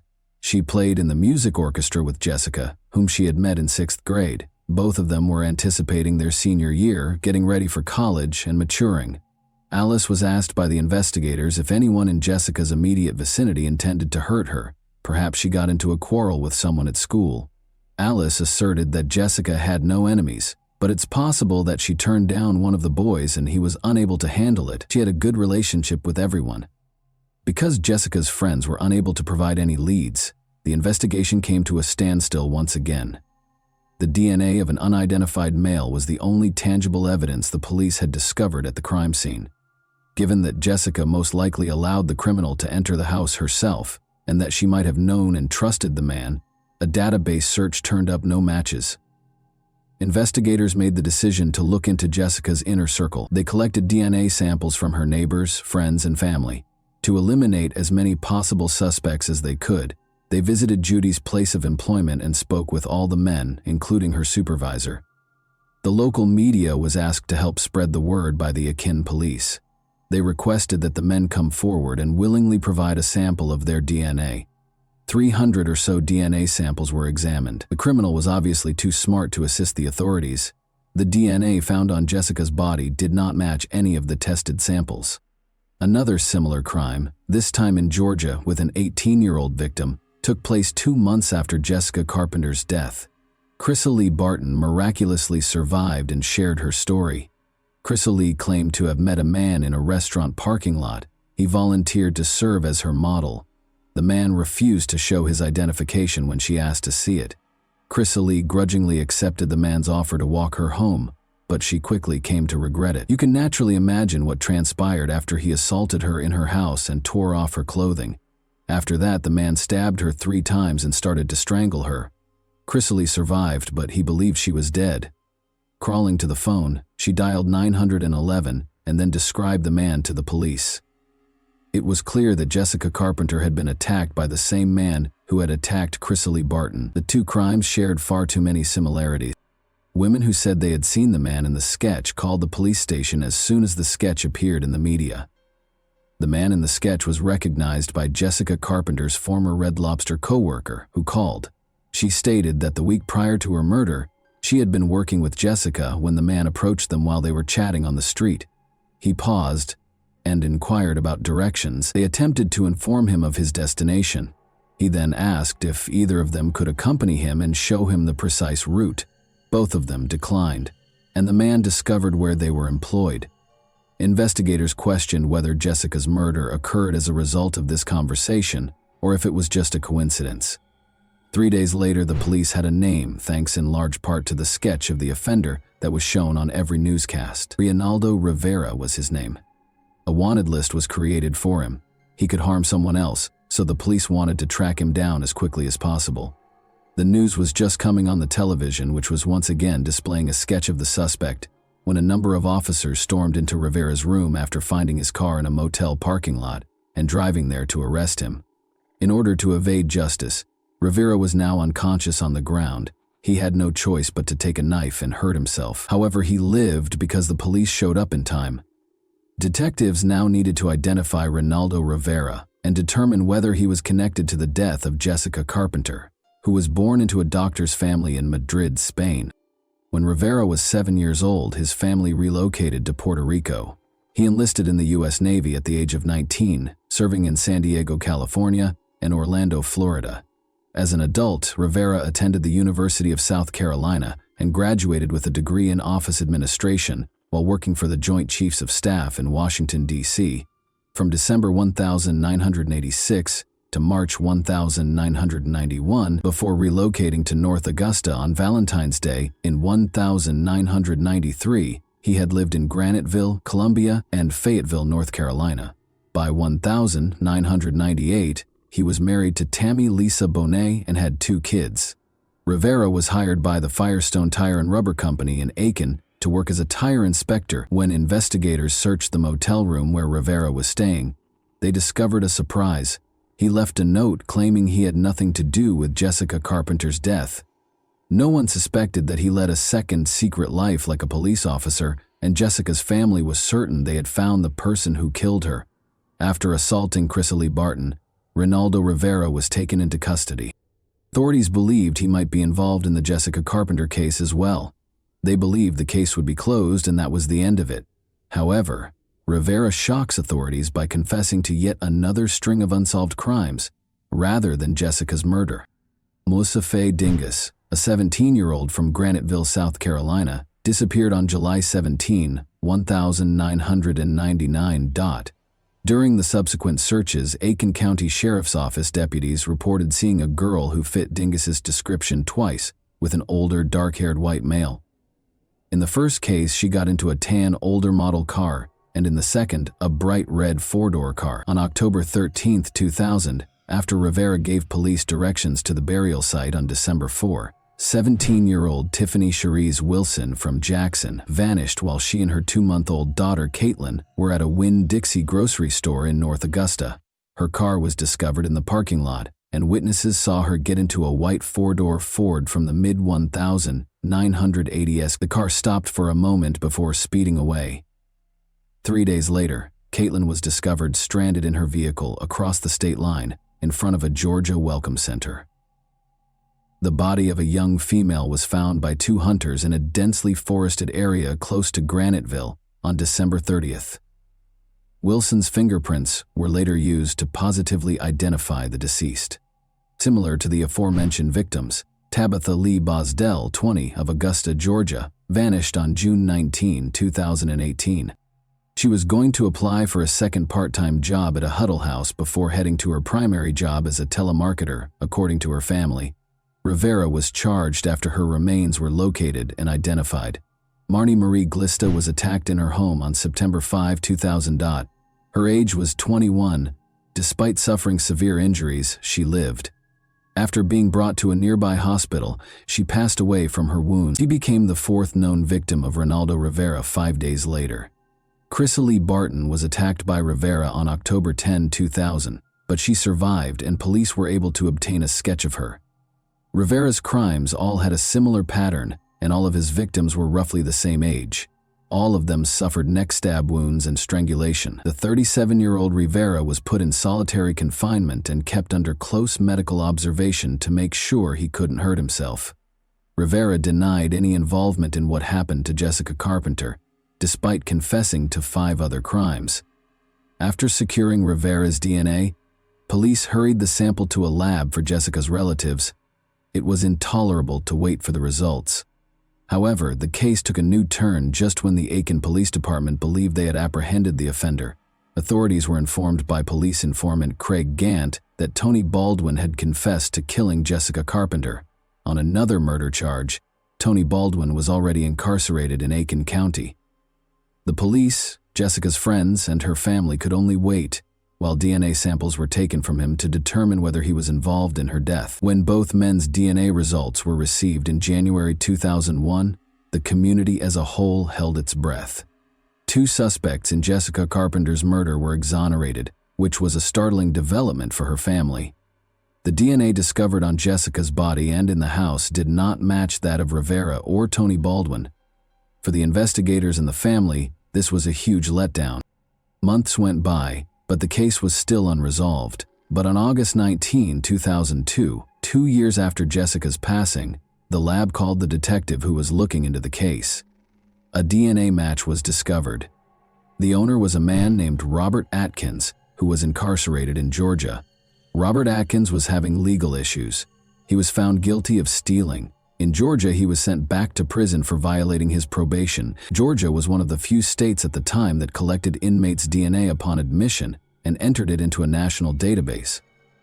A DNA match was discovered in this way. One could argue that Atkins might not have been connected to the Jessica Carpenter case if he had acted appropriately and not broken the law once more. In addition to being shocked, investigators were curious as to why he did it. How was Jessica known to him? Furthermore, who is he? In any case, his name was new to the Jessica Carpenter case. To get answers to these questions, a detective visited the prison. Atkins denied knowing Jessica when he started questioning him. The detective then began discussing Jessica's mother Judy's suffering, saying that she was so heartbroken that she didn't know how to proceed with her life or what to do. Atkins apologized while glancing at the detective. He started crying and requested a pause during the interview. Afterwards, he admitted to killing Jessica Carpenter. Later, Atkins guided detectives to the murder weapon, a bloody knife concealed beneath a bush and wrapped in a t-shirt. Investigators pieced together what happened to Jessica Carpenter a week prior to her murder based on Atkins's confession. The following week, August 4, 2000, a package was delivered to Jessica's residence by airborne express courier Robert Atkins. Atkins made a comeback, but on false pretenses. Atkins claimed that he had most likely delivered the package by accident when Jessica opened the door. Jessica responded last week that there had been no error. Then Atkins asked if he could use the phone inside. Jessica let him in. He acted as though he was speaking to someone on the phone. He assaulted Jessica, carried her into the bedroom, and made her undress after realizing that no one else was home. He glanced at her and said, "No, you know me," even though she had stated she wouldn't tell anyone. He cut the phone cord in the kitchen after stealing a knife from there. He stabbed Jessica in the neck and strangled her with the phone cord. After that, he departed with the knife and carried on delivering packages in his van. When Jessica's family members found out about the crime, they were incensed. The following day, he got married as if nothing had happened the day before.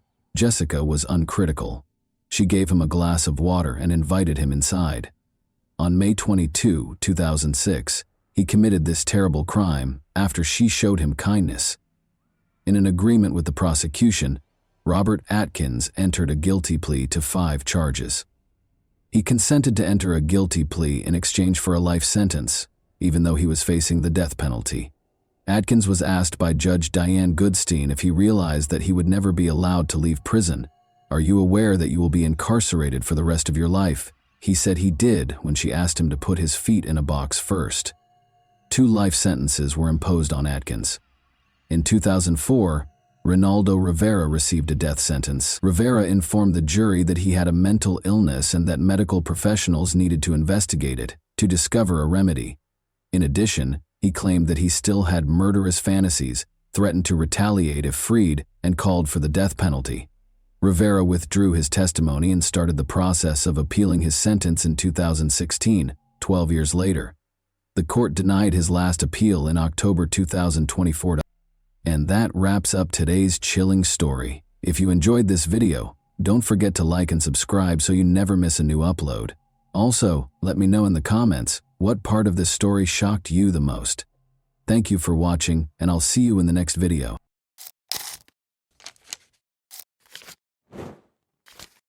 Hey guys, welcome to my channel, and today we're going to take a look at another horrible case with you.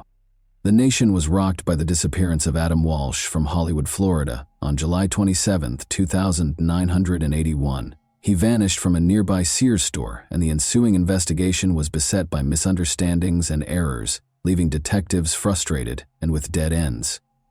Adam's family was left in despair when police were unable to piece together a clear timeline or motive, despite a plethora of leads. What serious errors occurred during this investigation, and how did the pursuit of justice come to a standstill? Let's examine the specifics. Reeve and John Walsh welcomed Adam Walsh into the world in Hollywood, Florida. He was a normal child who made his parents happy, loved baseball, and was quiet. But after going missing on July 27, 1981, when he was 6 years old, he became well known. Adam and his mother, Reeve, went shopping at the Hollywood Mall that summer afternoon. They went directly to the Sears store after entering the mall via the north entrance. Reeve was there with a specific goal in mind: to ask questions regarding a lamp that was for sale. She left Adam at a kiosk with Atari 2600 video games, where a number of other boys were gathered and playing the games, to keep him occupied while she took care of her business. Around 12:15 p.m., Rev finished her questions in the lamp department and went back to the kiosk where she had left Adam. Adam and the other boys were gone, and she was shocked to find this out. Rev was overcome with fear, as any parent would be when they lose sight of their child. She was told by a store manager that the boys had gotten into a fight over who would get to play the video games first. A security guard responded to the commotion by telling the boys to leave the store. The older boys responded that their parents were not present in the store when the guard asked them if they were. This implied that Adam, who was quieter and younger, probably lacked an adult companion to provide him with support at that time. Adam was a shy kid, and Rev later surmised that he might have been too scared to speak up when the security guard was questioning him. She thought the guard likely didn't realize Adam was alone, because he thought he was one of the boys. The security officer forced Adam to leave through the same door that the other boys had used to enter the store, the Sears West entrance. Adam's parents were increasingly worried about his safety after he went outside because they thought he had lost contact with the group and was now alone in a strange place. As the minutes went by, Rev frantically looked around the toy section for Adam, but was unable to locate him. Her panic increased in intensity with every second that went by. She asked the store staff to shout his name over the loudspeakers in a last-ditch effort to find him, hoping that if Adam heard it, he would come back to her. She kept searching the store, calling out his name and searching every hallway in the hopes of finding him while she awaited a response. She happened to run into Jean, her mother-in-law, who volunteered to assist in finding Adam right away. They searched the store together, asking staff and other customers if they had seen him. But after searching for more than 90 minutes and calling on Adam several times without finding him, Rev realized that time was of the essence. She had a growing fear in her heart that something horrible had occurred. She made the difficult choice to call the Hollywood police at 1:55 p.m. with a heavy heart and a sense of urgency. She had no idea that her worst nightmare was going to come true. A massive search for her son was launched in response to this call, with ground crews searching the area for any hints and helicopters hovering overhead. A horrifying find was made in a drainage canal next to the Florida Turnpike, close to Vero Beach, on August 10. On closer examination, two fishermen saw what appeared to be the head of a baby doll floating in the water, but it turned out to be a child's detached head. They called the police right away, horrified. The Indian River County Sheriff's Office sent Detective Ralphie Latimer Jr. and a deputy to the scene to conduct an investigation. Regretfully, no additional remains were discovered during the canal search conducted by divers from Indian River County and St. Lucie County. Adam's parents, meanwhile, continued to hope that their son was still alive. They were left to look for him by themselves, heartbroken and feeling totally powerless. The FBI's National Crime Database at the time allowed reports of stolen vehicles including horses, but there was no mechanism in place for missing children. Because of this, law enforcement was unable to communicate important details about missing children, giving the impression that Adam might be anywhere. Adam's parents made a public plea for their son's safe return on the Good Morning America television show on the morning of August 11th. In the hopes that their message would strike a chord with viewers and inspire anyone with information to come forward, they shared their anguish and desperation. Additionally, they promised a $100,000 reward for any leads that could lead to Adam's location. This outreach emphasized the gravity and urgency of the situation and was a component of their attempt to engage the community in the search. The medical examination was essential in identifying the recovered remains as the investigation progressed. Adam's dental chart and the severed head discovered in the canal were thoroughly examined by the coroner's office. One notable similarity that emerged from this comparison was a filling on the cheek side of a lower left molar. This distinctive dental feature verified that the remains were, in fact, those of Adam Walsh. The coroner then conducted an autopsy to ascertain the cause of death. Adam had died from asphyxiation, according to the examination, which indicated a lack of oxygen because of an obstruction of the airway. This suggested that the act was violent and planned. In addition, the condition of his remains indicated that Adam had most likely passed away a few days prior to his head being found. Adam's death was officially declared a homicide by the coroner, which horribly confirmed the worst suspicions. Despite thorough searches of the canal and the surrounding areas, the remainder of Adam's body was never found, which presented a major challenge to the investigation. The nation was shocked when Adam's head was found 130 miles from his Hollywood home.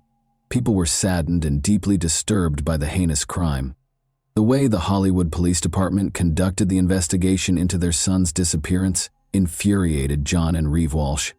They believed the case was not handled with the necessary urgency from the beginning, which resulted in a disjointed response that made them feel powerless. John took action to bring attention to Adam in those early days. He held press conferences, distributed flyers featuring Adam's photo, and contacted the local media to request information. In addition to finding Adam, they wanted to force a more exhaustive police investigation. They argued for a thorough investigation of every lead during their meetings with law enforcement. They persisted in trying, but the police's lack of cooperation demoralized them more and more. John became a vocal critic of the investigation as a result of his frustration, which eventually influenced his subsequent public policy work. Their message was further amplified by John Walsh's hosting of the 1988 premiere of the television program America's Most Wanted. The program developed into a potent vehicle for bringing attention to wanted criminals and missing children, in order to encourage viewers to pay attention and report any information they may have. Each episode included segments on current missing child cases. In addition to educating the public about the realities of child abduction, the series gave law enforcement a way to ask for community assistance. The life of convicted serial killer Otis Elwood Toole was filled with violence, abuse, and chaos. Toole was born in Jacksonville, Florida, on March 5, 1947. His early years were characterized by an abusive mother who dressed him in girl clothes and called him Susan, an alcoholic father who abandoned him, and a maternal grandmother who exposed him to satanic rituals and practices. His older sister and a neighbor next door were among the many family members and acquaintances who sexually assaulted him. With an IQ of 75, Toole was categorized as having mildly disabled intellectual capacity. Due to his epilepsy, he frequently had grand mal seizures. Toole visited gay bars and became a prostitute as a teenager, At the age of 14, he allegedly committed his first murder in 1961 after being coerced into having sex by a traveling salesman. In the 9th grade, Toole left school and started living on the streets of the southwestern United States, earning a living through panhandling and prostitution. Toole, then 17 years old, was arrested for loitering in August 1965. Although there is little evidence of his activities after this arrest, authorities believe he drifted around the southwestern United States between 1966 and 1973, making a living through panhandling and prostitution. Toole was implicated in the 1974 murder of Patricia Webb, a 24-year-old woman in Nebraska. He left Nebraska shortly after and briefly made Boulder, Colorado his home. His stay was brief, though, as he quickly emerged as a leading suspect in the October 14, 1974 murder of 31-year-old Ellen Holman. Toole's private life was a mystery in the years that followed. He hitched a ride in the American South and drifted back to Jacksonville in early 1975 D. Toole married a woman 25 years his senior on January 14, 1976, but their marriage didn't last long. When his wife found out he was gay, she left him 3 days later. Later on, Toole disclosed that his marriage was an attempt to conceal his actual sexual orientation. Toole was taken into custody for an unrelated arson incident in April 1983, while George Sonnenberg, 65, was inside his house. He had set it on fire. For the horrifying arson attack, Toole was taken into custody, admitted to the crime, and was sentenced to 20 years in prison. Toole, however, stated at his trial for killing George Sonnenberg that he only signed the confession to be sent back to Jacksonville and did not set the house on fire. He was given a death sentence for first-degree murder, but it was later reduced to life in prison. Toole, who was already serving a prison sentence for 2 unconnected killings, shockingly admitted to killing Adam Walsh on October 21, 1983. John Walsh, Adam's father, was convinced that Toole had committed the crime despite the lack of hard proof. According to Toole, he promised Adam candy and toys to entice him into his white 1971 Cadillac sedan DeVille, which had a noticeable dent on the right bumper. At first, Toole said Adam was quiet and cooperative as they traveled north on Interstate 95 toward Jacksonville, but as time went on, Adam started to get anxious. In a shocking development, Toole said he struck Adam in the face. He claimed that when things became more heated, he hit Adam once more, knocking him out. Toole continued north on the Florida Turnpike to an abandoned service road north of the Raid Bar Road overpass in northwest St. Lucie County while Adam was hurt. Toole used his car's seatbelt to strangle Adam to death after realizing he was still alive. He then allegedly used a hatchet to decapitate Adam after dragging his lifeless body out of the car. Toole later stated that he destroyed Adam's remains in an old refrigerator as part of his disposal process. He claimed he wanted to adopt Adam after he got back to Jacksonville, but that plan wasn't seen as feasible. The blood-stained carpet from the car, the hatchet allegedly used in the murder, and eventually the car itself were among the important pieces of evidence that police lost during the course of the investigation. This evidence loss was a major blow to the investigation. However, Toole was never formally charged or found guilty of Adam's murder because there was not enough tangible evidence. Toole initially admitted to the crime, but later recanted his admission, casting doubt on the case. In addition to depriving Adam's family of the justice they were entitled to, this lack of accountability also raised grave questions regarding the efficiency of the investigation and the handling of evidence in such dire circumstances. There are serious concerns regarding Otis Toole's possible involvement, because multiple witnesses located him in the Hollywood region in the days preceding Adam's disappearance.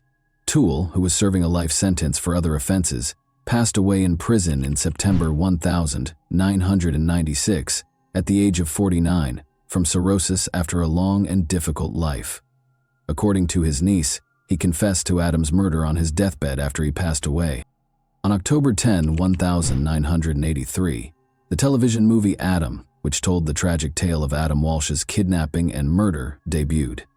When it first aired, it attracted 38 million viewers and significantly increased public awareness of child abduction. In 1983, 1984, and 1985.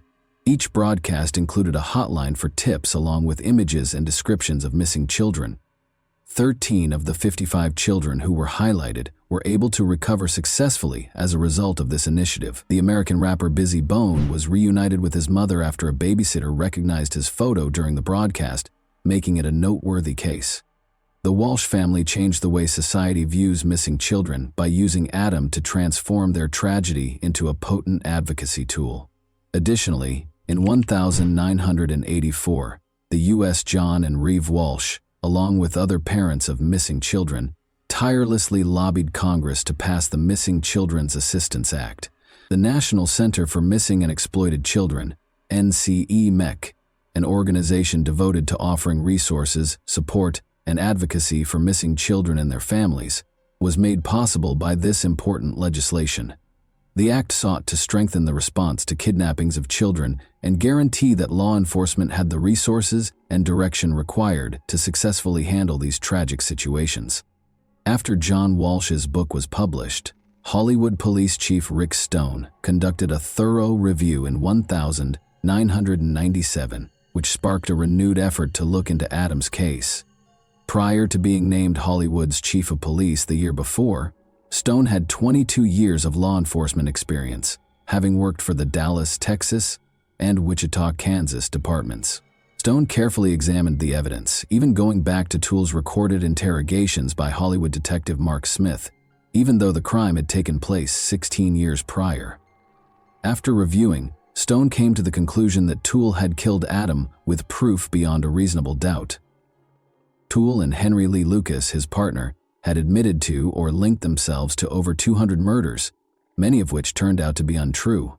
The majority of Lucas's confessions were actually discovered to have been forced by the police, which further calls into question the veracity of Toole's statements. After Adam Walsh's father called the America's Most Wanted hotline to voice concerns about his son's pedophilia, Jeffrey Dahmer was named as a suspect in the case in 2007. At the time of Adam's kidnapping, Dahmer had resided in Miami Beach, which is close to Hollywood.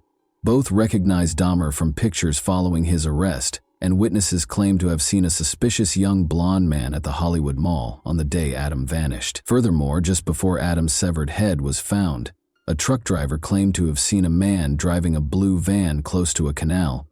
However, police rejected his account. John Walsh voiced doubts about any link between Dahmer and the murder of his son, pointing to a dearth of evidence, even though Dahmer denied any involvement in Adam's case. Due to his 2-week absence from home in 1981 and the installation of a new seat cover in his vehicle soon after Adam's disappearance, Edward James, another suspect, sparked suspicions. Investigators cleared him after a voice stress analysis revealed no deceit. Only incomplete dental records were used to identify the child, and there was no autopsy report. Even though the Walsh family acknowledged Otis Toole's guilt, these unanswered questions cast doubt on the case's legacy. With John Walsh at his side, Hollywood Police Chief Chad Wagner declared the case closed on December 16, 2008. The police came to the conclusion that Otis Toole was the murderer following an outside review. Following Adam's tragic story, legislative efforts kept changing. On July 25, 2006, the Adam Walsh Child Protection and Safety Act was passed by President George W. Bush, who signed it into law a few days later. This historic act strengthened punishments for violent crimes against children, put policies in place to prevent human trafficking, and created a national database for convicted juvenile offenders. The Adam Walsh Reauthorization Act, which was introduced in 2016, made sure that programs established under the 2006 Act had the money they needed to continue their essential work. This law, which was a part of the Survivors' Bill of Rights, demonstrated a strong dedication to protecting children. Even though Adam Walsh's passing is a tragic chapter in American history, his narrative has sparked important change. And that wraps up today's chilling story. If you enjoyed this video, don't forget to like and subscribe so you never miss a new upload. Also, let me know in the comments, what part of this story shocked you the most? Thank you for watching, and I'll see you in the next video.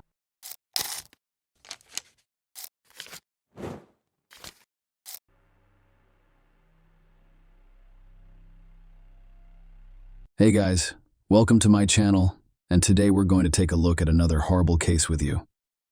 In this video, we will talk about what happened in Windsor, Canada in 2018.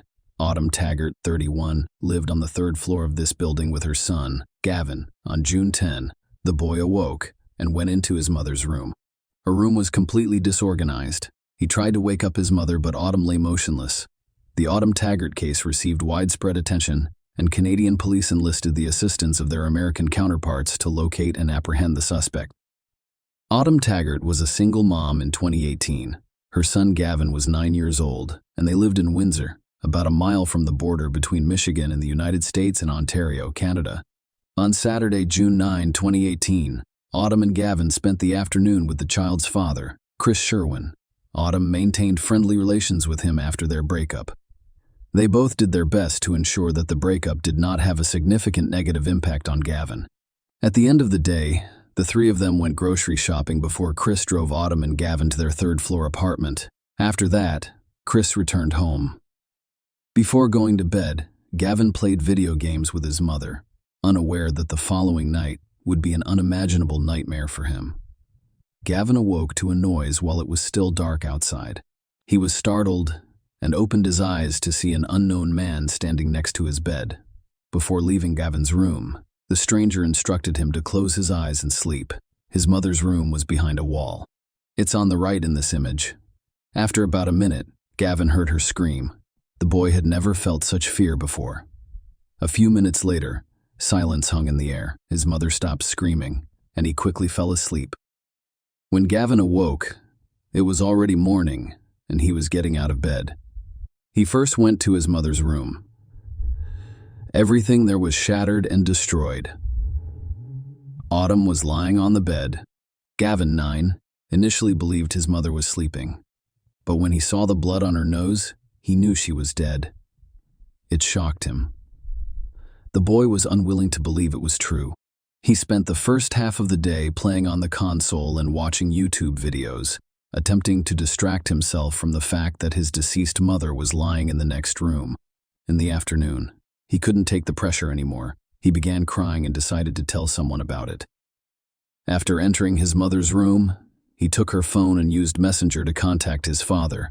He texted him that Autumn hadn't woken up. Chris and his girlfriend drove immediately to Autumn and Gavin's house. After parking and exiting his car, Chris noticed his son standing behind a sliding glass door on the third floor.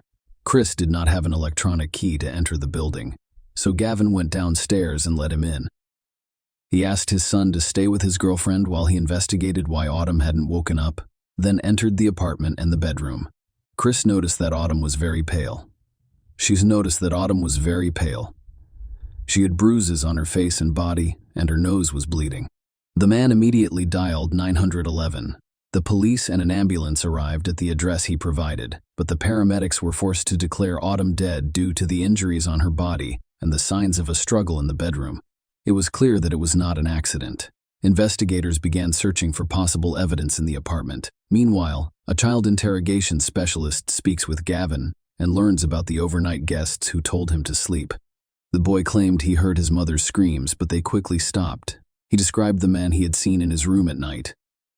The boy thought the man was white, about average height, and had messy hair. He looked like he'd just gotten out of bed, the boy testified. I believe he was thin, but not too thin.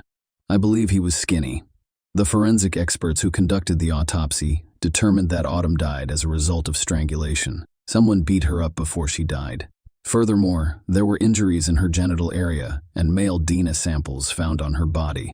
Among other things, the police had to answer the following questions. How did the perpetrator enter the apartment? What was his motivation? And, most importantly, who was the man who entered the building? People required an electronic key. The police immediately ruled out the possibility that the killer was one of the building's tenants, because Gavin knew all of his neighbors, and the man he saw on the night of the crime was not one of them. In addition to obtaining an electron key to enter the building, the perpetrator had to enter the victim's apartment. However, there were no signs of forced entry on the door leading to Autumn's apartment. This could indicate that she let the perpetrator in herself or that she failed to lock the door. Eventually, The police will discard both of these assumptions after discovering evidence that the perpetrator climbed to the third floor. He began by ascending to the second-floor balcony and then to the third. The door was open, and he entered the apartment without difficulty. In addition to the DNA sample, the police discovered fingerprints whose owner they were attempting to locate. Only 12 days after the body was discovered did the police release the victim's identity in the hopes of receiving tips from the public. Authorities have urged anyone with information that could aid the investigation to contact detectives. On the night of the crime, someone noticed a new black SUV, possibly a Honda Pilot, in the parking lot next to the building. It was there until around 6 a.m. Detectives suspected that the owner of the SUV was involved in Autumn's death. They believed he first climbed onto his car's roof and then went higher from there. The building's corners have repetitive, decorative protrusions that could have served as steps for the criminal as he climbed from the second to the third floor. The crime happened at night, so investigators began looking into the activity of mobile phones in the area where Autumn lived. In this case, the fact that the crime occurred at night simplified the task because most people are asleep at that time. There were few phone numbers that were active near the crime scene.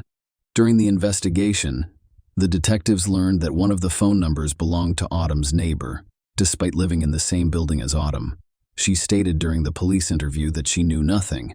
However, she was not only talking on the phone in her apartment, she had moved around the city several times and turned off the phone around the same time that someone had killed her. She was either in her apartment or close to it at the time. It was impossible to say for certain because there is always an error rate when determining the phone's location, but there was no doubt that this woman was concealing information from the detectives investigating the case. So they went to speak with her again. Her name was Michelle, and she insisted that she didn't know or hear anything, but the police warned her that if she withheld critical information for the investigation, she could become an accomplice to the crime. She therefore began to speak. She said that around 2 a.m. that night, a man they knew as Jay contacted her boyfriend, who was looking to buy an illegal substance and hire an escort girl. All three drove to the ATM, where Jay took out cash. They then gave Jay some of the substance. Michelle admitted that she and her boyfriend were dealing with the issues themselves. Jay eventually asked them to sell him more. Then, according to Michelle, she directed Jay to the parking lot near her building. The woman admitted that she and her boyfriend intended to rob Jay. When they arrived at the building, all three consumed illegal substances, and Michelle and her boyfriend decided to flee with the remainder. Interestingly, before fleeing, Michelle hid a bag of the substance in her genitals. Fortunately, there are no details on how she did it, but it's worth remembering this moment. It will be necessary in the future. According to Michelle, she and her boyfriend fled, taking not only the substance but also some of Jay's money. They dashed to the building's entrance and then went upstairs to their apartment, where they locked themselves in, sat quietly, and did not turn on the lights. Jay was unable to enter the building because he did not have an electronic key. He couldn't shout or honk because someone would have called the cops.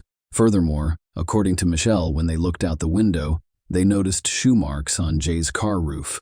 The man drove away around 6 a.m., and investigators assumed Jay climbed into the building to find the people who stole the substance and money from him, but he had no idea where Michelle lived. So he probably entered Autumn's apartment by mistake. The police now had the suspect's phone number and photo. These images are from a camera at the bank's entrance, where he was withdrawing cash to buy the substance, as well as an ATM camera. After checking the phone number, investigators discovered that his name was not Jay. The man's real name was Jitesh Bogle, and he was a 27-year-old Canadian citizen living and working as a car development engineer in Warren, Michigan. He also owned a black Honda Pilot SUV and used to visit Canada almost every day. To get to Windsor, he only needed to cross the river via bridge or tunnel. Authorities were able to track his movements and discovered that he had left Canada on the morning of June 10. The day Autumn died, he left the country and has not returned since. Jitesh sold his car after the police released details about the black SUV incident at the victim's home. The Canadian police contacted their American counterparts and asked for assistance. They learned that Jitesh was planning to relocate from Michigan to Washington state. His parents lived in Kent. After leaving a good job for unknown reasons, he returned to his parents' home. The fact that he decided to relocate, get rid of his car, and stop visiting Canada was very suspicious. However, The police required irrefutable evidence to arrest and extradite him to Canada. The Windsor police asked the U.S. National Security Agency to assist with the investigation and track the suspect's movements. The male DNA discovered on Autumn's body most likely belongs to Jitesh. To prove it, they needed to collect a sample of his DNA for comparison. Agents from the United States tracked the suspect's movements. They were aware that he was planning to relocate to Washington State and were concerned that he might leave for a third country. Jitesh also tried to change his appearance by removing his beard and wearing blue contact lenses. Fortunately, Jitesh was not particularly cautious. One day, he went to one of Warren's bars and drank. When he finished his last glass and left the bar, the agent seized the glass, obtaining a sample of his DNA. It took some time to compare it to the sample on Autumn's body, but the results were not unexpected. The victim's body contained male DNA that matched Jitesh Bogle. On August 17, 2018, more than 2 months after Autumn Taggart's death, Jitesh was arrested at his parents' home in Kent, Washington. The arrest surprised him. The man appeared to believe that the police would not track him down. The U.S. authorities have begun the extradition process to his homeland. In the extradition documents, the prosecutor stated that Jitesh was a threat to society, posing a flight risk and being unpredictable. Shortly after, Canadian police charged him with the murder of Autumn Taggart. The trial was postponed for an extended period of time due to country-imposed restrictions. It started in November 2020. There were 3 separate courtrooms, allowing for social distance. The main courtroom housed the judge, the prosecutor, the jury, and the defendant, along with his defense. The other 2 courtrooms featured large screens that showed the trial to Autumn's relatives and others. Jitesh Bogle pleaded not guilty to first-degree homicide, claiming that he accidentally killed Autumn. He described how some dealers stole money and an illegal substance from his car. It upset him, so he got out of the car to find them. He didn't remember much of what happened that night because he had consumed so much alcohol and other substances. He remembered climbing onto the balcony before entering the apartment. Autumn was asleep in her bed when he mistook her for Michelle, the woman who had robbed him. When Autumn awoke, she began screaming. He told her to stop making noise, but Autumn did not listen. He put his hand over her mouth, causing her to suffocate. According to the man, he realized he had accidentally killed Autumn after the scream stopped. He then performed CPR on her, but it didn't work. Jitesh couldn't remember how the genital injuries appeared on Autumn's body, or how he left her apartment. Jitesh and his attorneys asked the prosecution to dismiss the first-degree life deprivation charges because they believed it was an unintentional crime. According to them, Jitesh was unaware of his actions due to the large quantity of substances he consumed. The hand over the mouth indicates that they want to be quiet, not that they want to die. Bogle lacked the ability to form intent or understand the consequences of his actions. According to defense attorney Peter Thorning, there is only one explanation for his behavior: intoxication. It is true that terrible things can happen without our knowledge. That is what happened here. This death was unintentional. He was intoxicated or didn't realize that his actions would not result in death. He added, his lawyers also claimed that there was no evidence that the defendant had intercourse with the victim. This is an important consideration because it will have an impact on Jitesh's sentence. Yes, Autumn's body contained Bogle's DNA, but it was not seminal fluid. The lawyers believe it could have been caused by cross-contamination or DNA transfer from one surface to another. For instance, through a forensic expert's gloves. Bogle's lawyers attempted to persuade the jury that John Lasorda, who worked in the forensic unit during the investigation, performed his duties incorrectly by transferring their client's DNA to Autumn Taggart's body. Lasorda's role was to photograph the scene and collect any evidence that came into direct contact with the victim. Bogle's defense lawyer, Peter Thorning, suggested to Lasorda that rotating the body on the bedsheet, which the police seized, could result in DNA or fluid transfer from the body to the sheath, or vice versa. This is known as cross-contamination. It is not impossible, Lasorda stated during cross-examination. Thorning asked Lasorda if he had the necessary training to work as a forensic identification expert. Lasorda stated that he changed gloves between touching each piece of evidence and grabbing his camera to photograph it to avoid cross-contamination. Lasorda examined the evidence in Taggart's room, looking for fluids, urine, saliva, and sperm. Lasorda testified that the likelihood of actual assault increases when there is a deceased female victim compared to a male victim.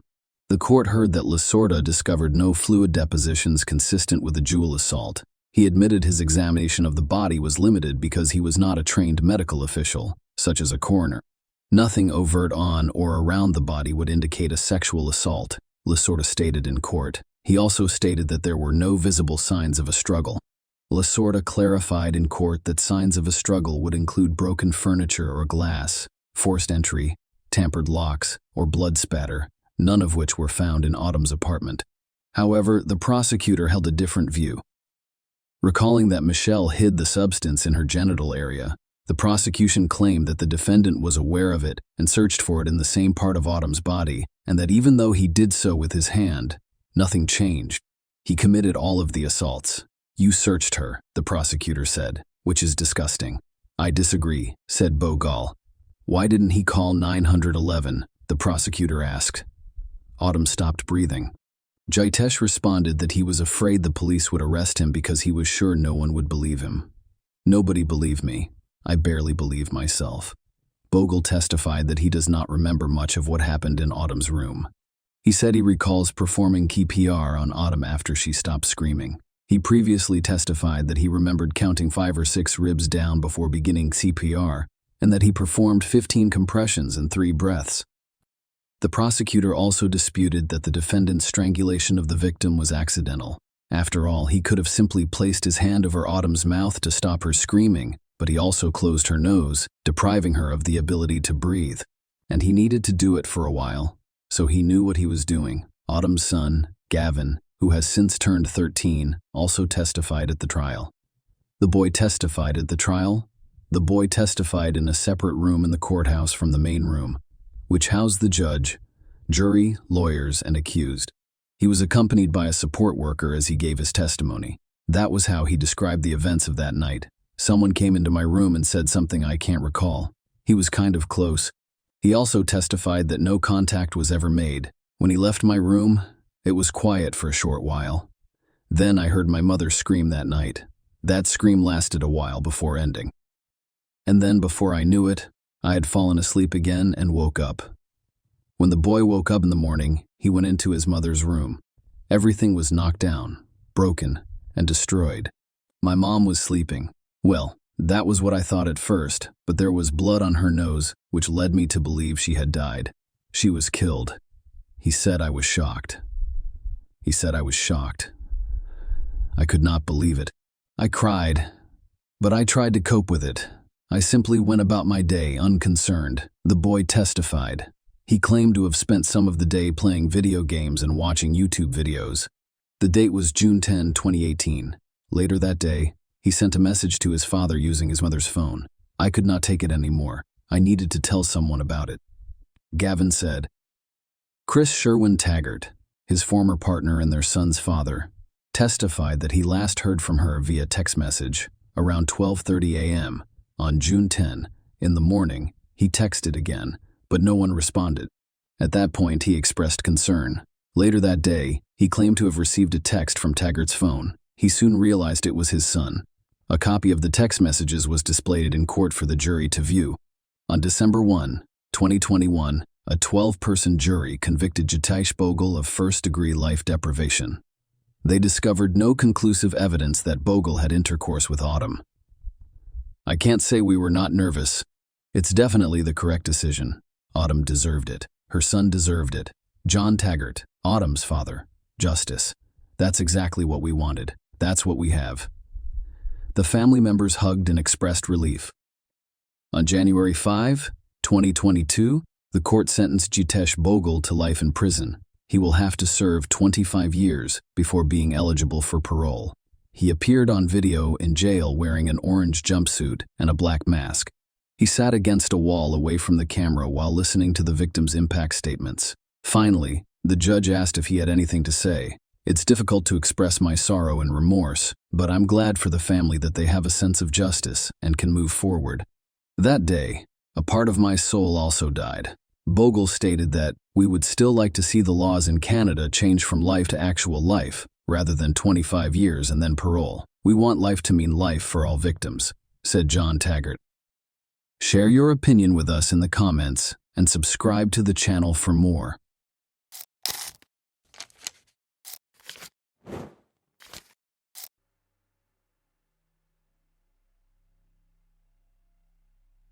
A 19-year-old woman was discovered dead in her own apartment. Investigators quickly discovered several disturbing facts, but they were unable to solve the case for several years before revealing the truth. Everyone was shocked and outraged by the unexpected outcome. Nona Dismayed was born December 26, 1985, in Russellville, Arkansas. She grew up in a large family with 4 brothers and 1 sister. When Nona was 10 years old, her father died. This event was a tragedy for the entire family, but they were about to receive an even more devastating shock. Later, the young woman told her mother that her father had repeatedly subjected her to violence. She was afraid to speak up while he was still alive, and her confession shocked her mother. Even after such a tragic experience, the woman had no idea what her husband was capable of. Nona found the strength to move on and eventually decided to assist other young women who had been victims of similar crimes. She joined a volunteer organization to help children in need during her school years. Nona started dating a guy named Kevin Jones. The young woman also competed in beauty contests and achieved significant success. Nona won several local contests, qualifying her to compete for the title of Miss Arkansas. In addition, the young woman was an active member of the local church and sang in the choir.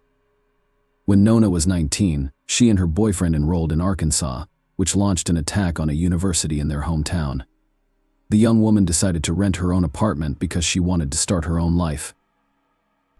After her first year, her boyfriend changed his major and transferred to another university, which was an hour and a half away from their home. By then, the couple had been dating for about 5 years, and this was their first time living in different cities. Kevin returned home for the Christmas holiday. He stopped by Nona's apartment before driving to his parents' house, which was about 16 kilometers away from the city. The following day, they both had plans. Nona had to take her final 2 exams while also meeting with a young woman from the volunteer organization. Kevin planned to take his mother, a librarian, to a school event on December 15th, around 9 a.m. Nona messaged Kevin, wishing him a good day. He was expecting Nona to call him after her exams and tell him how they went, but she wasn't returning his calls or messages, so he became concerned around 6 p.m. While attending a school event with his mother, Kevin couldn't help but wonder why Nona hadn't answered her phone all day. Kevin eventually decided to call his friend, who worked as a pizza deliveryman in the neighborhood where Nona's apartment complex was located. Kevin asked him to come by and see if everything was fine. His friend arrived quickly and noticed that Nona's car was parked in the parking lot, and the lights in her apartment were turned on, but no one was answering the door. He told Kevin about it, and Kevin told his mother that he was worried about his girlfriend and wanted to go to her apartment to make sure everything was fine. The woman agreed, and they headed to the apartment complex together. Kevin's friend was waiting for them there, and the 3 of them began knocking on the door, but there was no response. Kevin had a key, but he left it at home that day because he had no intention of stopping by. A few minutes later, Kevin and his friend attempted to open the front door because they suspected something bad had happened to Nona, but they were unable to do so. Kevin then remembered that there were sliding glass doors in the back of the apartment. When he approached them, he immediately noticed something strange. Nona was concerned about her own safety, so she installed a special removable grill on the back glass door whenever she was alone at home. They are primarily used against burglars. They are simple to install and remove from within the home, but extremely difficult to do from the outside. But this time, there was no grill, and the doors were unlocked. When they entered the apartment, they noticed blood on the blinds and discovered a shocking sight in the bedroom. Nona was lying face down in a pool of blood, wearing only socks. Kevin rushed over to her and attempted to lift her, only to realize she was dead. Meanwhile, his mother contacted police investigators, who arrived at the apartment and began investigating the crime scene. They immediately suspected that the victim had been struck on the head several times with a table lamp found on the floor. Investigators discovered a bloody fingerprint on the table lamp, possibly left by the killer next to the victim's body. They also found an empty condom wrapper on the bedside table and no signs of forced entry. Medical examiners confirmed that the table lamp was used as a weapon, with the metal base matching. Experts suggest that the perpetrator may have used a condom found in the apartment, making it difficult to determine the presence of sexual violence. However, the crime scene was not thoroughly examined, with investigators failing to collect blood samples from the blinds on the back door or search for shoe prints in the apartment, which could have been used. When he entered the apartment and ran to her, he tried to lift her up, and upon realizing that she was dead, he hugged and held her. The police found this behavior strange and suspected that Kevin had done it deliberately by hugging the victim and getting covered in her blood he may have destroyed. Potential evidence and compromised the crime scene. Why it would be difficult for investigators to prove his guilt. For example, if Kevin's clothes or nails were found with the victim's blood, it could easily be explained that he hugged the victim after discovering her body. Another suspicious moment was that Kevin went to check on his girlfriend not alone but with his mother, and he also invited his friend to the apartment. Investigators believed that this way he secured 2 witnesses who found the body with him and saw him covered in blood. The police talked to Kevin for a long time right outside Nona's apartment, and from their questions the young man realized that they considered him a suspect. Then he said something that strengthened the investigators' conviction that he was the murderer, recognizing that he was suspected. Kevin began arguing with the investigators, stating that he constantly watches Law and Order and is aware that they are attempting to convict him. These words also appear strange to the police. In addition, they discovered that the key to Nona's apartment was only with 3 people: the girlfriend, her mother, and Kevin. Given the lack of evidence of a break-in, they assumed the man used his copy of the key to enter the apartment. Kevin was interrogated at the police station for several hours. During the interrogation, he told investigators his version of events and insisted he had nothing to do with the murder. However, investigators directly accused him of the murder and urged him to confess. Around 4 p.m., after numerous attempts to call his girlfriend, Kevin sent a message asking if she was still alive, despite the fact that Nona had already died. When the police left the interrogation room and left Kevin alone, he stood up and began punching the back of the chair for the investigators. This became another indication that the young man was violent and capable of murder. However, the police found no evidence linking Kevin to the murder. Medical experts discovered that Nona attempted to defend herself, which would have resulted in bruises and scratches on the killer's body, but none were found on Kevin. Despite this, the detectives remained convinced he was guilty and attempted to gather evidence. After interviewing over 50 people, the police were unable to find any witnesses. However, after speaking with known friends, they discovered that shortly before her death, she had begun seeing another man secretly from Kevin. Investigators immediately checked this person, but he had a solid alibi for the time of the murder, which raised suspicions about Kevin.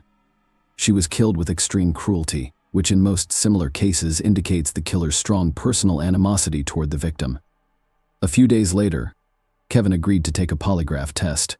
The operator concluded that the young man provided numerous false answers, and one of the investigators claimed that this was the worst polygraph result he had ever seen in his 28 years of experience. However, there is one caveat: the person who read the device's readings was not a certified specialist. He was simply a police officer who had not received the necessary training to work with this device, which did not bother the detectives. Following the interrogation, they increased the pressure on Kevin, attempting to force a confession. They claimed that all his acquaintances and relatives already knew that he killed Nona. The police really told everyone that Kevin's guilt was practically proven, and that he would soon be arrested. They convinced the victim's parents that he was the one who killed their daughter, although they refused to believe it. Until the end, the day before the funeral, a farewell ceremony was supposed to take place in the church, and Kevin had been helping to organize it since early in the morning. Later on, detectives called him in for questioning again, promising to release him before the start of the ceremony. In the end, Kevin spent 7 hours at the police station and missed the ceremony. Nobody present knew he was being questioned, so many assumed that Kevin didn't show up due to guilt over what had happened. Nona's parents didn't even want him to come to the funeral, as investigators had already convinced them of his involvement in the murder. But Kevin still came and sat far away from her relatives. After examining evidence from the victim's apartment, experts discovered a fingerprint on the light bulb in the desk lamp. The fingerprint was left by blood, indicating that it could only have been made during or after the murder. Despite this, investigators continued to search for Kevin for months. This request was granted, and the trial began in a different city. The defense called a witness who provided Kevin with a solid alibi. A plumber had visited his parents' house that morning and saw him around 10:30 a.m. The prosecution insisted that Kevin had time to go to Nandes and commit the murder because, according to medical experts, she died between 10:30 a.m. and 1 p.m. They also shared an interesting fact. Kevin had turned off his phone between 10 a.m. and 12 p.m., which coincided with the victim's murder. Furthermore, data from Kevin's phone revealed that he only began calling his girlfriend at 4 p.m., despite claims during questioning that he had been trying to reach her all day. However, at the time, the young man may have meant both calls and messages.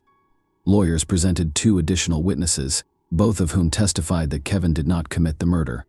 One of them was Kevin's grandmother, who stated that on that particular day, she saw her grandson near the gas station and gave him money to go have a snack at a cafe.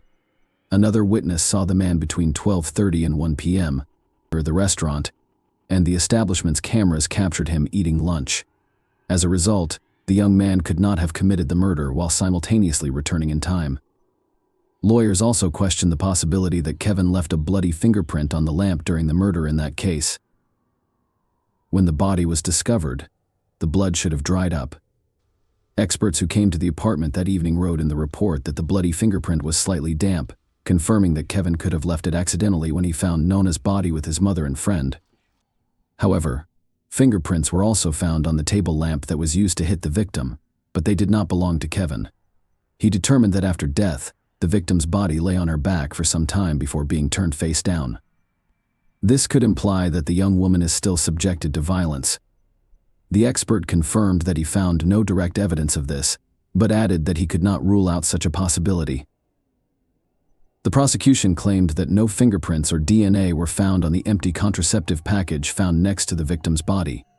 However, a retest revealed male DNA, which did not belong to Kevin and did not match any databases. The trial lasted over a year and was concluded by the jury in July 2007. And now that he had avoided punishment despite their client's acquittal, the legal team promised to keep working on the case and find the true killer. Given the police's obsession with Kevin, no one expected them to finally do their job correctly. The lawyers first extracted DNA from the contraceptive packaging. Compared to all the men who knew Nona, all of these people volunteered to provide samples, and none of them matched. This went on for 2 months until an unexpected event occurred in September 2007. When the police arrested Gary Dunn for robbery, things became more interesting. First, this man had previously been convicted of assaulting another woman. Second, he lived in the same housing complex as Nona. In the early stages of the investigation, the police considered Gary as a suspect but quickly switched their focus to Kevin as the killer. The boy's lawyers requested a DNA test, which revealed that a sample from the contraceptive packaging matched Gary's DNA. After the young woman's murder, investigators even questioned Gary using a polygraph. Gary did go shopping with his mother, just not at the time of the murder, but 2 days before, as evidenced by receipts with purchase dates, which Gary even showed to the police, but they simply ignored such important information. They noticed that the dates on the checks did not match the day of the murder. This was stated in the reports, but for unknown reasons, they either ignored it or failed to notice that the days did not match. Finally, experts compared his fingerprints to those of unknown table lamps, and they matched. However, a serious issue arose here. The fingerprints and DNA matched, but not completely. The judicial system follows certain guidelines. In Gary's case, the necessary coincidence indicators for determining guilt were insufficient, despite the fact that the DNA and fingerprints were unlikely to belong to someone else. The investigators were likely guilty because they did not thoroughly examine all available evidence immediately after the murder, as required by the rules. It is possible that the DNA samples deteriorated. He was on parole in 2002. He attacked a woman who was running in the park, knocked her down, and began beating her, threatening to kill her. The woman escaped and ran to her car. Meanwhile, Gary fled the scene but was quickly apprehended. The man served 19 months in prison and was released early. Interestingly, his DNA sample was not included in the database. Gary's trial began in April 2010, and there were plenty of surprises in store for everyone. His own wife testified against him, claiming he was an aggressive and dangerous man. Gary frequently raised his hand against her, and the woman was terrified for her life, so she was afraid to leave him. But the most intriguing detail was that, a few weeks before the victim's death, She noticed her husband spying on Nona through her apartment window. Based on this, the prosecution assumed that the man planned the attack because of his criminal history. Gary had a history of violence, and he may have been keeping a close eye on Nona because she lived only a few meters away. On December 15th, he decided to act. He allegedly knocked on her apartment door and entered under false pretenses, grabbing the table lamp and striking her several times before assaulting and killing her. Because Gary used contraception, medical experts were unable to definitively state whether the victim had been sexually assaulted, but all evidence pointed to it. Gary's lawyers denied his involvement, but he had no real alibi, so they concentrated on blaming Kevin, according to the lawyers. Kevin discovered that the young woman was cheating on him and killed her. Kevin had to testify in court and listen as they attempted to portray him as the true criminal. The prosecution was unable to use Gary's fingerprints or DNA as evidence, resulting in a mistrial. A new trial was soon held, with a key difference being testimony from a woman who Gary nearly killed in 2002. The woman described how the man attacked her and how she barely escaped. Despite this, the second trial was declared a mistrial. First, he tried to kidnap a woman from a church parking lot, but she fought him back. A few hours later, Gary stripped in front of another woman in a mall parking lot and was quickly arrested. Given his criminal record, and the fact that he is practically known as killer, the court decided to sentence him to the maximum term. Gary was sentenced to 15 years in prison for 2 incidents and is still serving his sentence. Despite his right to petition for early release, authorities are unlikely to grant him such an opportunity.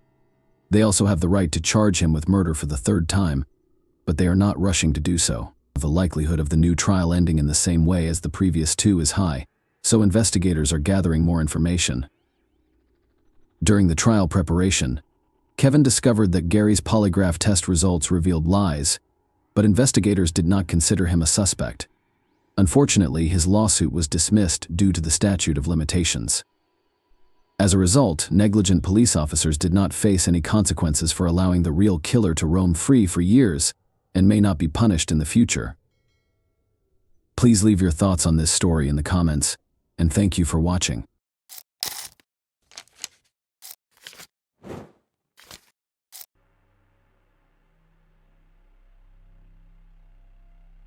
Hey guys, welcome to my channel, and today we're going to take a look at another horrible case with you. In this video, we'll look at an incident that happened in Florida, USA, on July 14, 2012, when Adrienne Robert, 29, was discovered dead by her roommate. Her eyes were open, but she didn't breathe. CCTV cameras were instrumental in the investigation of this case, assisting detectives in locating and apprehending the criminal. Adrienne was born January 4, 1983, in Brunswick, Maine, and 1983, in Brunswick, Maine. She graduated from Leavitt High School in Maine in 2001, and from the University of Maine at Augusta in 2005. In 2007, she relocated from Maine to Clearwater, Florida. Adrienne's family and friends described her as a beautiful, unkind person who was always cheerful and energetic. She looked forward to the future with excitement. She and her boyfriend, Justin, were preparing to start a life together. Adrienne was renting a home with her friend Jay at the time. The relationship with Justin was progressing, and in July 2012, they found a home where they planned to live together. Adrienne packed her belongings and decided to throw a goodbye party on the evening of July 13, 2012. She told her boyfriend Justin that she and her roommate Jay planned to go to a movie, a bar or something. Justin was unable to join them due to an urgent business matter. At the same time, Justin had no objection to Adrienne spending the evening in Jay's company. After all, they were both roommates and friends. Jay and Adrienne began their celebrations at home. They had a few drinks, recalling happy memories from the past, but then decided to continue the night elsewhere, going to the Diamond Dolls strip club. This establishment is still in operation today and appears to be the same from the outside. At 3:34 a.m., Jay called 911 and told the operator that he had just returned home and discovered his roommate dead. Jay stated that he and Adrienne were at a nightclub, but she had left earlier, so he spent more time there. And when he returned home, he discovered her on the bathroom floor. Her eyes were open, but she didn't breathe. There were also signs of a struggle implying a crime. The operator told Jay to concentrate and perform CPR on Adrienne while giving him instructions. Jay followed them all, attempting to restart Adrienne's heart until the paramedics arrived. Unfortunately, when the ambulance arrived, she had died, and they were unable to assist her in any way. She was pronounced dead on the scene. The police had to answer the following questions. Who killed Adrienne Roberts, and was her roommate involved? They began by thoroughly searching the house, inspecting every closet and checking under each bed. The police needed to ensure that the criminal was not hiding somewhere inside the house. When detectives and forensic experts arrived at the crime scene, they noticed that there were no forced entry signs on the front door. Adrienne was lying on the bathroom floor. She was wearing only a bra. Her death was caused by a stab wound to the chest.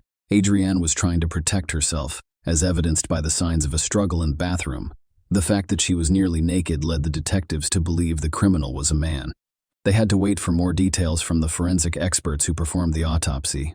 Detectives discovered something strange while further inspecting the house. While looking around Adrienne's bedroom, they noticed that a portion of the sheet on her bed had been cut.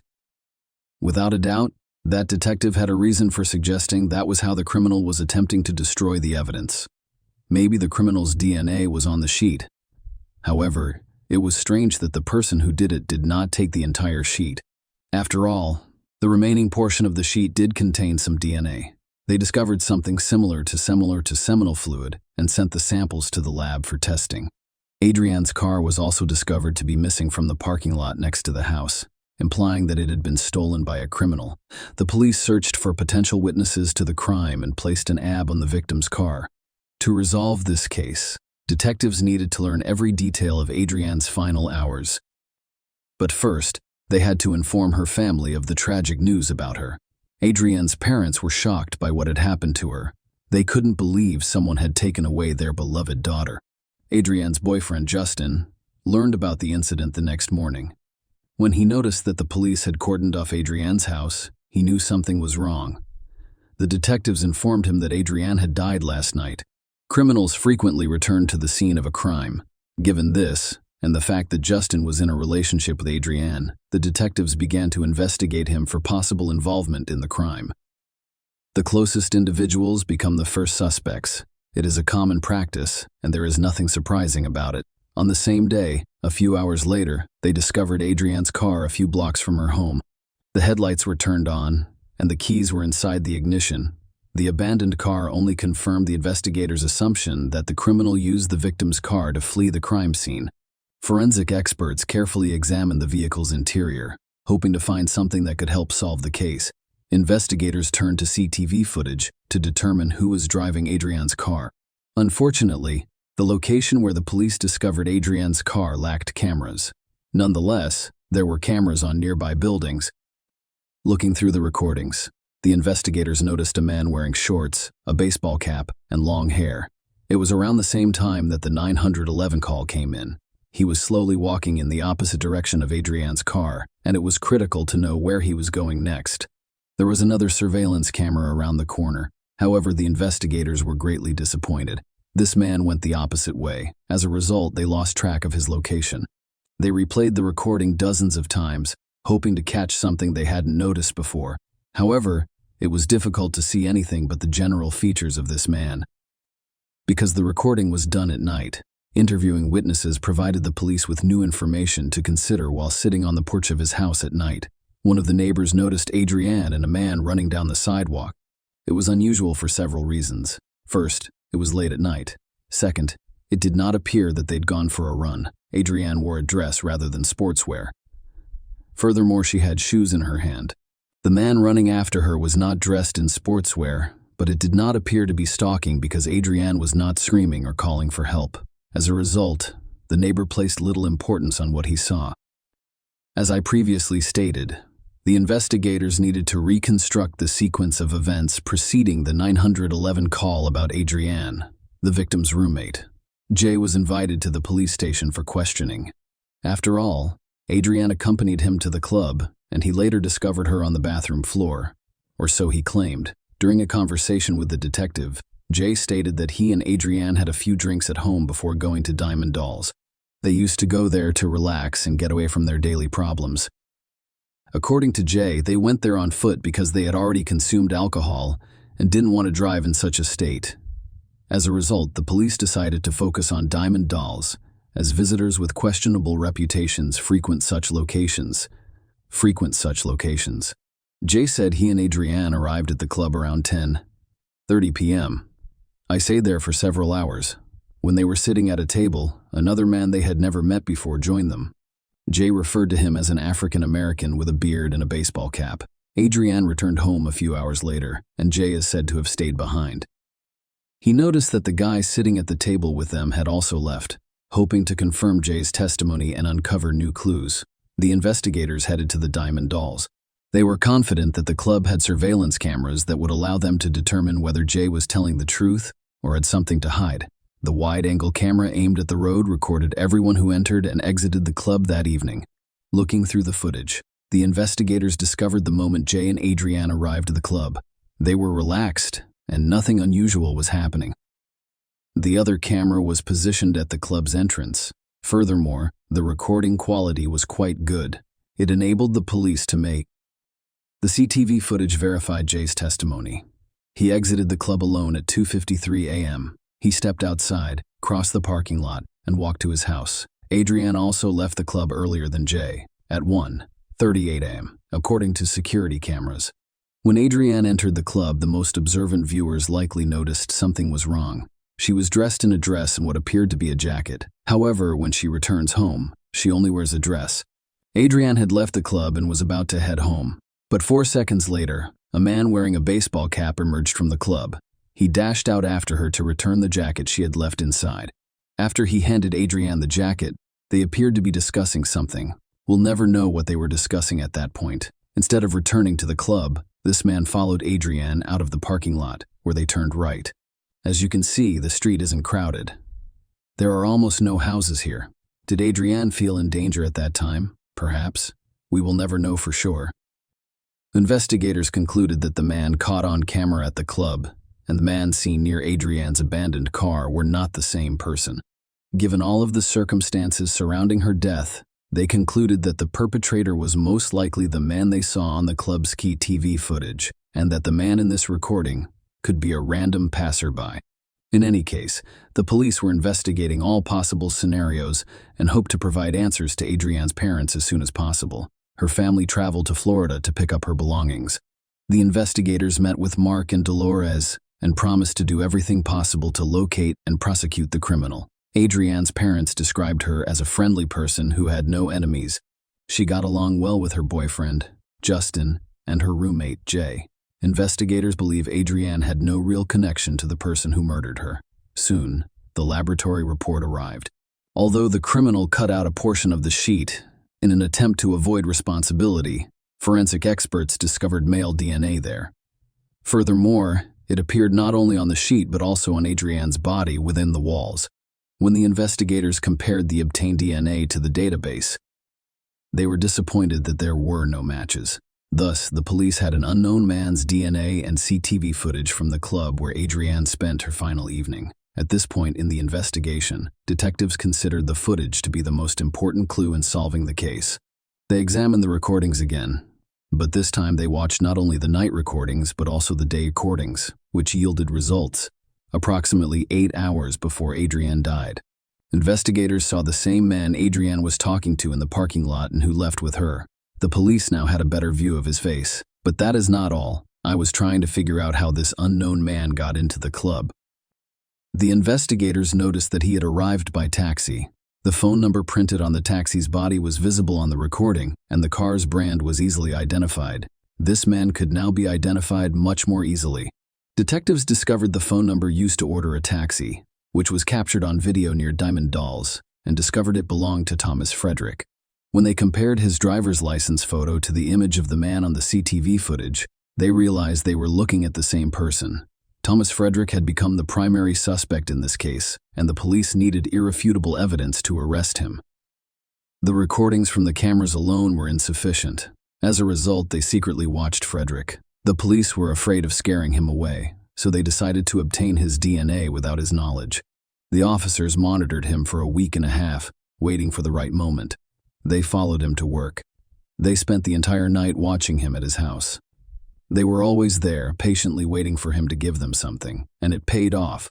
One day, Frederick threw a cigarette butt on the road. They collected the cigarette buttocks and sent them to the lab for DNA testing.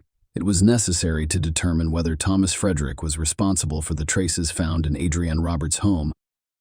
While awaiting the results of the tests, police officers continued to keep an eye on him in secret, fearing he would flee the state. Everyone was eagerly awaiting the laboratory's report shortly after it was issued. That concludes. Isn't it strange that the DNA on the sheet on the walls of the house and Adrienne's body belonged to Thomas Frederick? After receiving this information, police officers arrested him and transported him to the police station. During the interrogation, the man stated that he frequently visits different clubs and bars and almost always meets new people there. When the police showed him a photo of Adrienne Robert, he stated that he met her at Diamond Dolls. Adrienne allegedly treated him to a drink, after which they danced and talked. Frederick said he went to work after the club, but the CTV footage contradicted his claims. When the detectives pointed out the inconsistency, it revealed that he had left with Adrienne. He stated that he and Adrienne walked together to the end of the street before departing in different directions. Sounds convenient, right? Especially when it is said by someone who could face life in prison. When asked if he had ever been to Adrienne's house, Frederick said he couldn't remember because he had drunk too much. As a result, he began to contradict his own statements.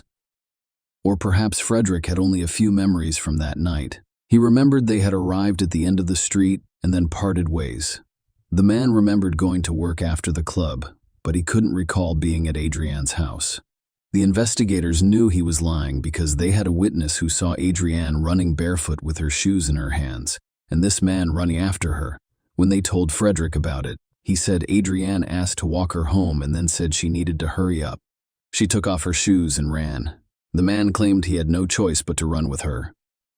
He claimed he didn't pursue her and instead kept her company. The detectives grew tired of hearing his constantly changing stories and accused him of attacking Adrienne. They told him that his DNA was on the sheet, Adrienne's body, and a variety of other items in her home. Frederick realized he could not get away with it. He claimed he was acting in self-defense.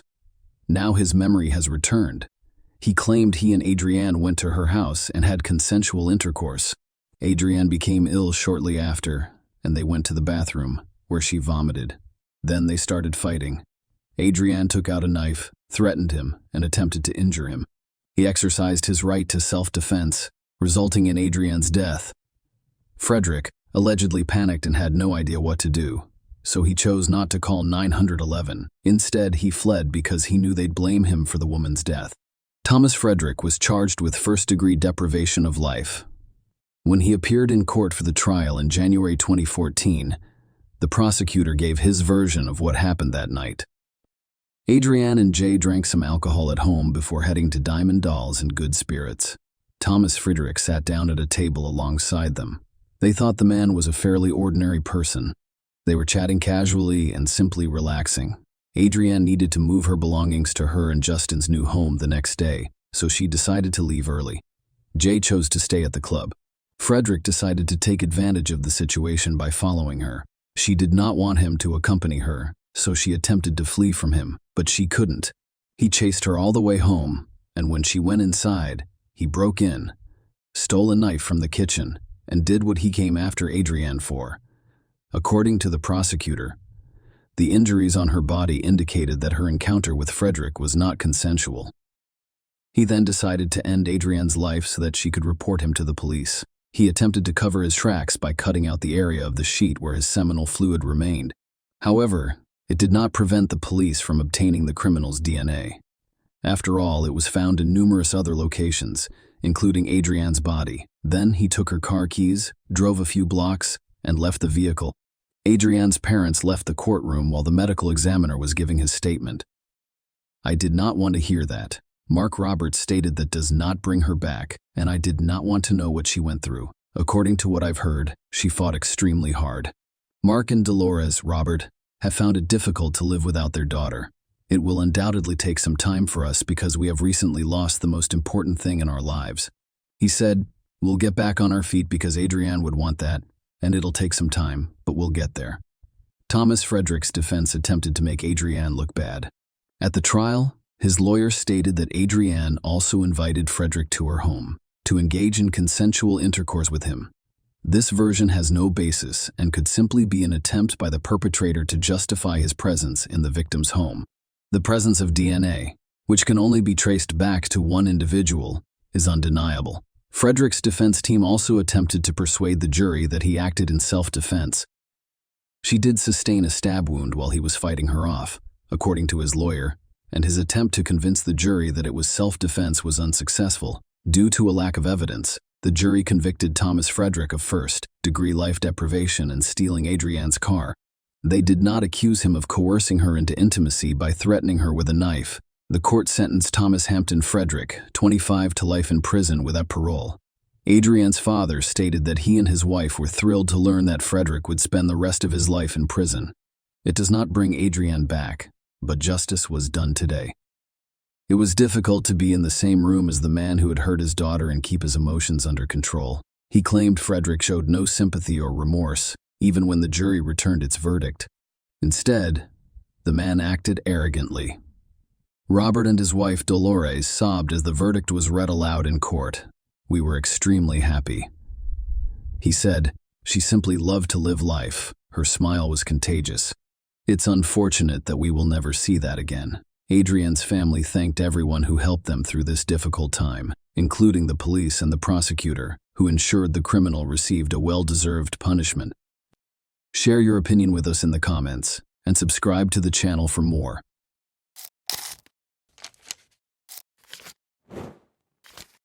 Hey guys, welcome to my channel, and today we're going to take a look at another horrible case with you. Bryce Rhodes, 25, is the man you just saw on the screen. He acts in a reprehensible manner and shows no remorse or guilt for his actions. He is charged with the murders of two brothers, 14-year-old Larry Ordway and 16-year-old Maurice Gordon, whose bodies were found after the authorities were alerted by a disturbing 911 call. Elizabeth Wren, their mother, was devastated by the news, and her entire world fell apart. However, the horrific manner in which her sons were murdered only served to exacerbate the suffering. Before their bodies were burned, they were repeatedly stabbed in the chest. The police had to stop Elizabeth from seeing her sons for the final time because it was so graphic. However, why would anyone commit such a heinous act? Bryce claims that the boys were aware of a secret of his that could endanger his life. What might that secret be? And why would it cause two young lives to end so horribly? And why did Bryce act so reprehensibly in front of the police? On the 4000 block of River Park Drive in the Shawnee neighborhood of West Louisville, on May 21, 2016, a 22-year-old girl was riding her bike past an old abandoned building.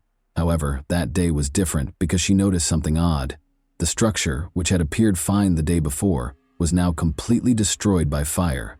Curious about what had actually transpired there, she made the decision to look into it more.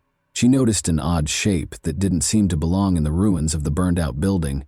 Her heart raced with terror as she approached, and realized it was a dead body. The surprises didn't stop there, though. She discovered another body nearby, both of them severely burned. She immediately called the police for assistance because she was so terrified.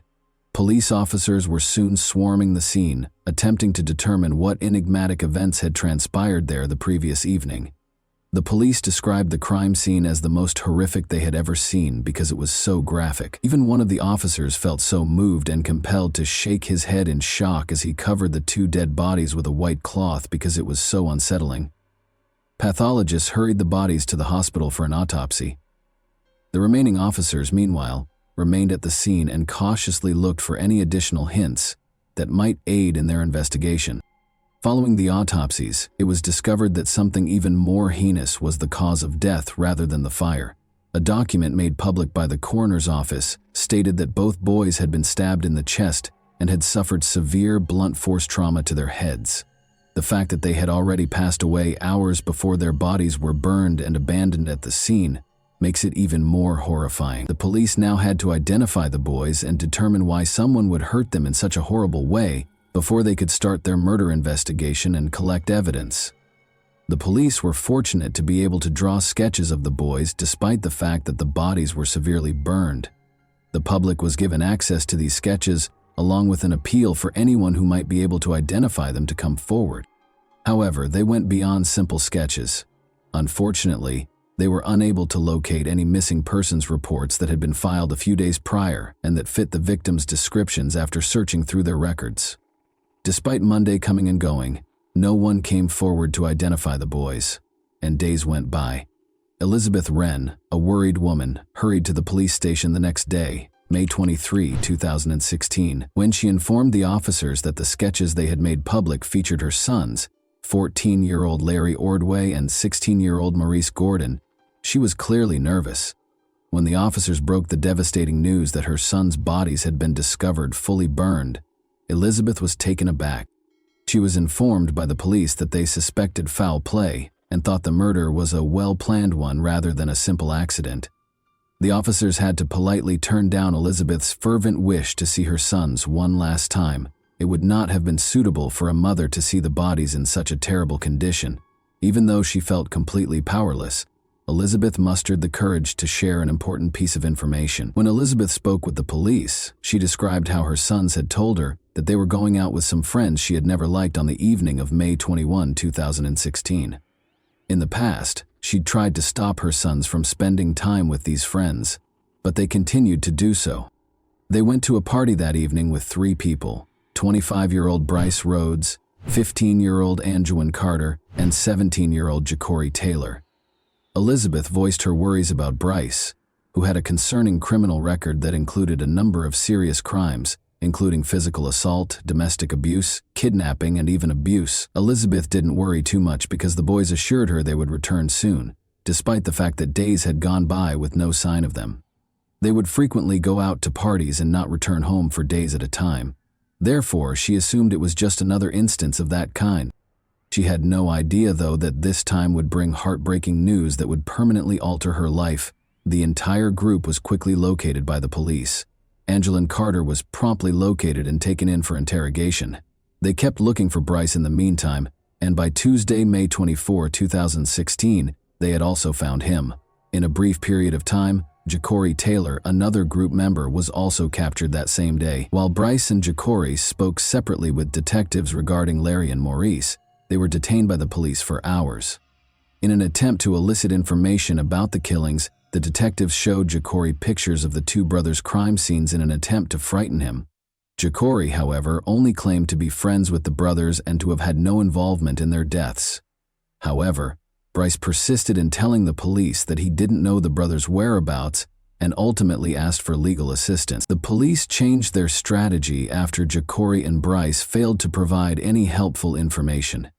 They observed a shift in Anjuan's behavior during their individual interviews with him. Anjuan eventually talked about what had actually transpired on the evening of May 21 at that point. He clarified that evening, Bryce had summoned him and Ja'Cory to his apartment. There, Bryce told them his biggest secret, that he was afraid Larry and Maurice might tell the police about something they had seen on May 4, 2016. In order to get Ja'Cory and Anjuan to help him with a plan, Bryce was able to convince them to do something horrible, kill the brothers on the evening of May 21. Telling the brothers that Bryce was taking them to a party, Ja'Cory went to their house and persuaded them to come out. After a period of hesitation, Larry and Maurice consented to go along. They promised their mother, Elizabeth, that they would return later that evening as they left the house. Since his mother was out of town that weekend, the group had driven to Bryce's house, which he shared with her. Like any other party, the boys settled in and started hanging out and having a good time, but Larry and Maurice were unaware that something sinister was simmering in the background. Unexpectedly, a dispute erupted among the group, ruining the enjoyable party atmosphere. Ja'Cory accused the brothers of stealing money from Bryce, according to Anjuan, who told the police. Maurice became enraged when Ja'Cory confronted him about the theft. The whole situation escalated when Maurice felt threatened and sensed danger, reaching for a knife to protect himself and his brother. Ja'Cory lunged in and took the knife away from Maurice when he saw him carrying it, according to Anjuan. After that, they both succeeded in subduing the brothers and belting them. To prevent either brother from defending themselves, they separated Larry and Maurice, leaving Larry in the bathroom while Bryce brought Maurice to his knees in the living room. Bryce insisted that Maurice ask for forgiveness, even though he pleaded for their lives. As Jacori and Anjuan watched Maurice tearfully plead for forgiveness in an attempt to protect himself and his brother from whatever was going to happen next, it was a tense moment. Bryce was unrestrained in his cruelty. He placed a blanket on the floor beneath Maurice, pulled stockings over his head, and stuffed a rag in his mouth. Then, in a startling display of violence, Bryce repeatedly stabbed Maurice in the chest and started beating him viciously. The graphic and horrifying scene in front of them frightened and unsettled the other teenagers who were watching. With his intimidating manner, Bryce intimidated the boys who were watching the horror and coerced Anjuan into giving Maurice a single stab wound to the chest. Anjuan reluctantly followed Bryce's orders and stabbed Maurice out of fear for his wrath. Anjuan went on to tell his terrifying story, revealing that after Maurice died, Bryce dragged Larry from the bathroom into the living room, where his brother's blood was all over the floor. Larry was devastated to learn that his brother was no longer alive. Bryce shifted his focus to Larry, pushing aside Maurice's lifeless body. Anjuan could still clearly recall Larry's agonized voice as he begged Bryce to spare him, but he was unsuccessful. Like his brother, Larry endured the same horrifying treatment. Before Bryce shockingly stabbed Larry 20 times in the chest, Anjuan could still hear his frantic cries. Bryce coerced Jacori into stabbing Larry by threatening him once more. Now that Maurice and Larry were dead, Bryce called a friend to help dispose of them and loaded their bodies into the car. Bryce left Anjuan and Jacori in the apartment to clean up the gory scene while he and his friend drove away with the brothers' lifeless bodies in the back seat. Bryce drove their dead bodies to an abandoned lot and burned them. Anjuan disclosed as he continued his confession. Maurice and Larry's bodies burned that fateful night as the flames consumed them. Fortunately, though, their bodies had not burned to ashes. The police eventually learned the terrible truth about Larry and Maurice's terrible demise after questioning Nguyen, but they still had unanswered questions. What was the brothers' relationship to Bryce, and what was the secret that brought the siblings such a terrible end? Despite being stepbrothers, Larry and Maurice had a close relationship and were just typical teenagers who loved life. However, things changed when they met Bryce in 2015, and they were immediately drawn to his laid-back demeanor. Bryce was a rapper who appeared extremely wealthy and successful in a number of music videos that were posted online. His charisma and way of life captivated Larry and Maurice, who quickly became enmeshed in his world. As they grew closer, Bryce introduced them to Jacori Taylor, a 17-year-old friend. A fourth teen, 14-year-old Anjuan Carter, joined the group as the three boys spent more and more time with Bryce. They all spent a lot of time with Bryce in 2015. He would take them places, buy them food and clothing, and even give them money to spend however they wanted. According to Jacori's police interview, Bryce used to assure them that if they followed in his footsteps, they would become famous. The boys appeared to adopt Bryce's gangster lifestyle more and more over time. They even made an appearance in a few of his music videos, which suggested that they were taking up his mindset. During this time, Elizabeth observed a shift in their conduct. Images of them smoking cigars, flaunting stacks of cash, posing with fictitious weapons, and featuring women began to flood their social media accounts. They also started going to parties frequently, sometimes staying out for days at a time. Late on May 4, 2016, they were making their way back from one of these parties. Maurice was driving Bryce's car at around 12:30 a.m., with Anjuan in a truck following them, Jacori in the passenger seat, and Bryce and Larry in the back. When Maurice noticed a man strolling on the sidewalk in the 800 block of South 43rd Street in Louisville, Kentucky, Bryce abruptly forced Maurice to apply the brakes. He struggled to recall where he had known him, but it quickly became clear that he was Christopher Jones, the 40-year-old man targeted by neighborhood gangs. However, Bryce made a grave error. He mistook Christopher for someone else, attempting to pick up the prize that had been placed on his head. It was such a mistake that it abruptly altered everything. Bryce jerked out his gun in a panic and fired a bullet from the car window into Christopher's chest.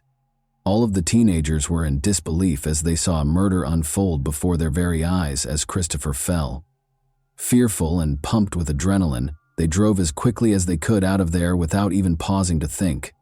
Christopher was taken to emergency surgery after the shooting, but he tragically passed away during the procedure. Larry and Maurice couldn't get over the horror of what they'd witnessed for the next 2 weeks. even after Bryce had driven the boys home and told them not to speak about what had happened that night. They became uncomfortable around Bryce and began to avoid him more and more. Bryce, meanwhile, was experiencing anxiety as well. He was concerned that he would be in big trouble if the brothers told everyone about the shooting. Thus, on the evening of May 21, 2016, he decided to take their lives. Bryce made the terrible choice to kill 3 people in a short amount of time, all in self-defense. The repercussions of his actions, however, are now bearing down on him. Both Jacori and Anjouan confessed to 3 charges of aiding and abetting murder and tampering with evidence after the interrogations. They were sentenced to 10 years in juvenile detention facilities because they were under the age of 18, with the remaining time to be spent in adult prisons after they reached the age of 18. They also had to testify against Bryce at his trial as part of their agreements. Bryce has ruined the court proceedings ever since he was taken into custody. The relatives of the victims believed he did it intentionally. He knew the prosecution wanted the death penalty, so they thought he was trying to stir up trouble. He reasoned that they might not execute him if he caused enough trouble and slowed down the procedure. Bryce did something startling at first. When he discovered that his court-appointed lawyer was friends with the victim's grandfather, he spat on him. Due to a conflict of interest, this created a significant issue and forced the lawyer to withdraw from the case. The court footage even shows the fight that broke out later between Bryce and the lawyer. Bryce even threatened to "see you when I get out." As a result, Bryce was forced to wear a spit mask and be restrained to his chair during subsequent court appearances. However, his behavior did not change despite these actions. He even threatened the judge and her family during one hearing. Bryce's courtroom antics continued after that. He frequently asserted that he didn't trust his lawyer and wouldn't allow them to speak for him. As a result, he even had 3 different state-appointed lawyers. It seemed as though he was adamant about doing things his own way, regardless of what other people thought. Following this court appearance in 2017, Bryce dug a hole in his cell in an attempt to break out of jail. Officers discovered the hole, though, along with a threatening note he had sent to Jacori. "Rats get exposed," the note said. "This demonstrated Bryce's will to control even while incarcerated. Prove to me that you're not a rat." Another shocking incident that was caught on court video showed Bryce acting shamelessly as he was seen blowing kisses at the victim's mother. It was an unsettling demonstration of his lack of regret or shame for what he had done. The trial was repeatedly delayed, and Elizabeth was growing more and more irritated with Bryce's demeanor in the courtroom, as well as the delays. She had to leave the courtroom during one hearing because her emotions got the better of her. She later told reporters that she was still grieving over the loss of her 2 boys to this monster, even though she was attempting to find forgiveness through her faith. Her description of Bryce as ill and a demon made clear how deeply she felt pained and angry with him. Justice was finally done. In 2022, after Bryce's absurd actions and dramatic courtroom proceedings lasted for 6 long years, Bryce Rhodes was found guilty of killing 2 teenage brothers, Maurice Gordon, 16, and Larry Ordway, 14, by stabbing them and setting their bodies on fire. They allegedly saw him shoot and kill 40-year-old Christopher Jones in 2016, which prompted this horrific act. The jury also found Bryce guilty of 2 counts of abuse of a corpse and tampering with physical evidence, in addition to the 3 murder charges. The jury suggested a life sentence without the possibility of parole for the killings. They also proposed a 5-year sentence for evidence tampering and a 1-year sentence for each count of corpse abuse. Although Bryce was not eligible for the death penalty, his sentences will be served concurrently, meaning that unless his defense prevails in an appeal, he will be imprisoned for the remainder of his life.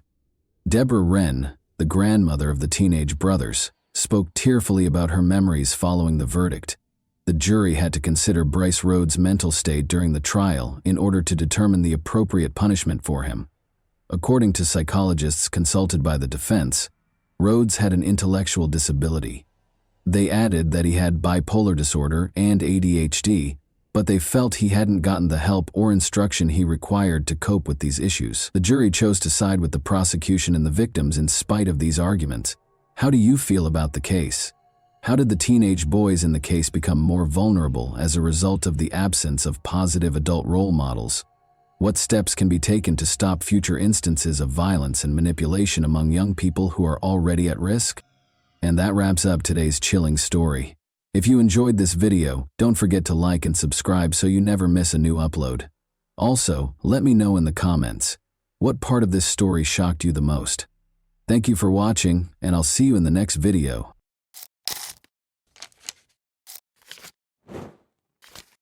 Hey guys, welcome to my channel, and today we're going to take a look at another horrible case with you. Arthur Labanjo Hughes, then 7 years old, would give up on life at this very moment. 5 hours later, the world would hear the most tragic story on the internet, that of Arthur Labanjo Hughes, after an emergency 999 call was placed. He was discovered in a state that could not be explained by a fall, even though he had fallen and struck his head. He was remembered for his superpower, his smile. If one could ask for one last thing, despite having numerous guardian angels around him, Arthur was imprisoned by pure evil during COVID-19 and spent every day of his life in hell. Soon, the Midlands, England Police Department would find horrifying hidden footage and videos that they would prefer not to view. June 17, 2020 was the date of the call. The voice on the line was panicked. 6-year-old Arthur Labanjo Hughes had fallen down the stairs. When paramedics arrived, he was having trouble breathing. Arthur's life slipped away in spite of all the attempts to save him. Before the doctors noticed something that would haunt them for years, it appeared to be a tragic accident. Horrible injuries were found, which contradicted the caller's account. Arthur's severe brain injuries had caused his death. According to the doctors, the damage was comparable to an automobile accident. Even the on-scene paramedics observed numerous bruises on his body, in addition to severe head trauma. Amidst the frantic words and background noise of the 999 call, the truth was concealed in plain sight. Everyone would be shocked to learn the true story of Arthur's tragic demise when the recording was played again, this time with more discerning ears and a greater sense of suspicion. Something much darker now echoed what had once seemed like desperation. Emma Tustin, 32, the stepmother and caregiver of 6-year-old Arthur Labanjo Hughes, was the female voice on the call. Emma was the only person who saw Arthur's final moments because his father, 29-year-old Thomas Hughes, was not there when the alleged accident happened. She was also the one who explained how Arthur got hurt and escorted him to the hospital. However, there was a problem with the doctors. They called the police because of their suspicions, and detectives soon began requesting Emma's first formal statement. The thinking step was the punishment area that Arthur's stepmother Emma and father Thomas had created for him. He could stand there and think about what he had done. Because of his actions, Arthur often found himself there, Emma said. However, Arthur was particularly impolite and violent on the night of June 17, 2020, the day he passed away. Emma started crying as she described the mischievous child who had mistreated her. She asserted, like many other stepmothers, that her love was not returned. However, the narrative did not match Emma's story, which remained mostly unchanged from the details in the 999 call. Although more research was necessary, the results would reveal a disturbing truth that would haunt the investigators for the rest of their careers. By 1 a.m., Arthur was placed on life support. After determining that there was nothing more that could be done, life support was turned off the next day. A forensic analysis conducted as the investigation progressed showed that Arthur had more than 130 distinct wounds, from head to toe, in varying stages of recovery. Each and every part of his small body was injured and bruised. Long-term physical stress caused his thymus gland and one kidney to shrink significantly. However, a total detachment of the retina in his right eye and bleeding on the brain were the cause of death. The experts had no idea that this was only the beginning. He had extremely high sodium levels when he was first brought to the hospital. These levels did not change 7 hours later, suggesting that his body was unable to adequately absorb the excess salt he had consumed. According to estimates, Arthur would have needed to eat 6 tablespoons of salt in a single day, or more likely, be poisoned with high amounts of salt over a number of days to reach such sodium levels. Torture was evident from the autopsy report and the injuries sustained. However, that wasn't even the reason this case was the most well-known in Middleton. It was the horrifying findings that had not yet been made during the inquiry that had the public's attention like a wildfire.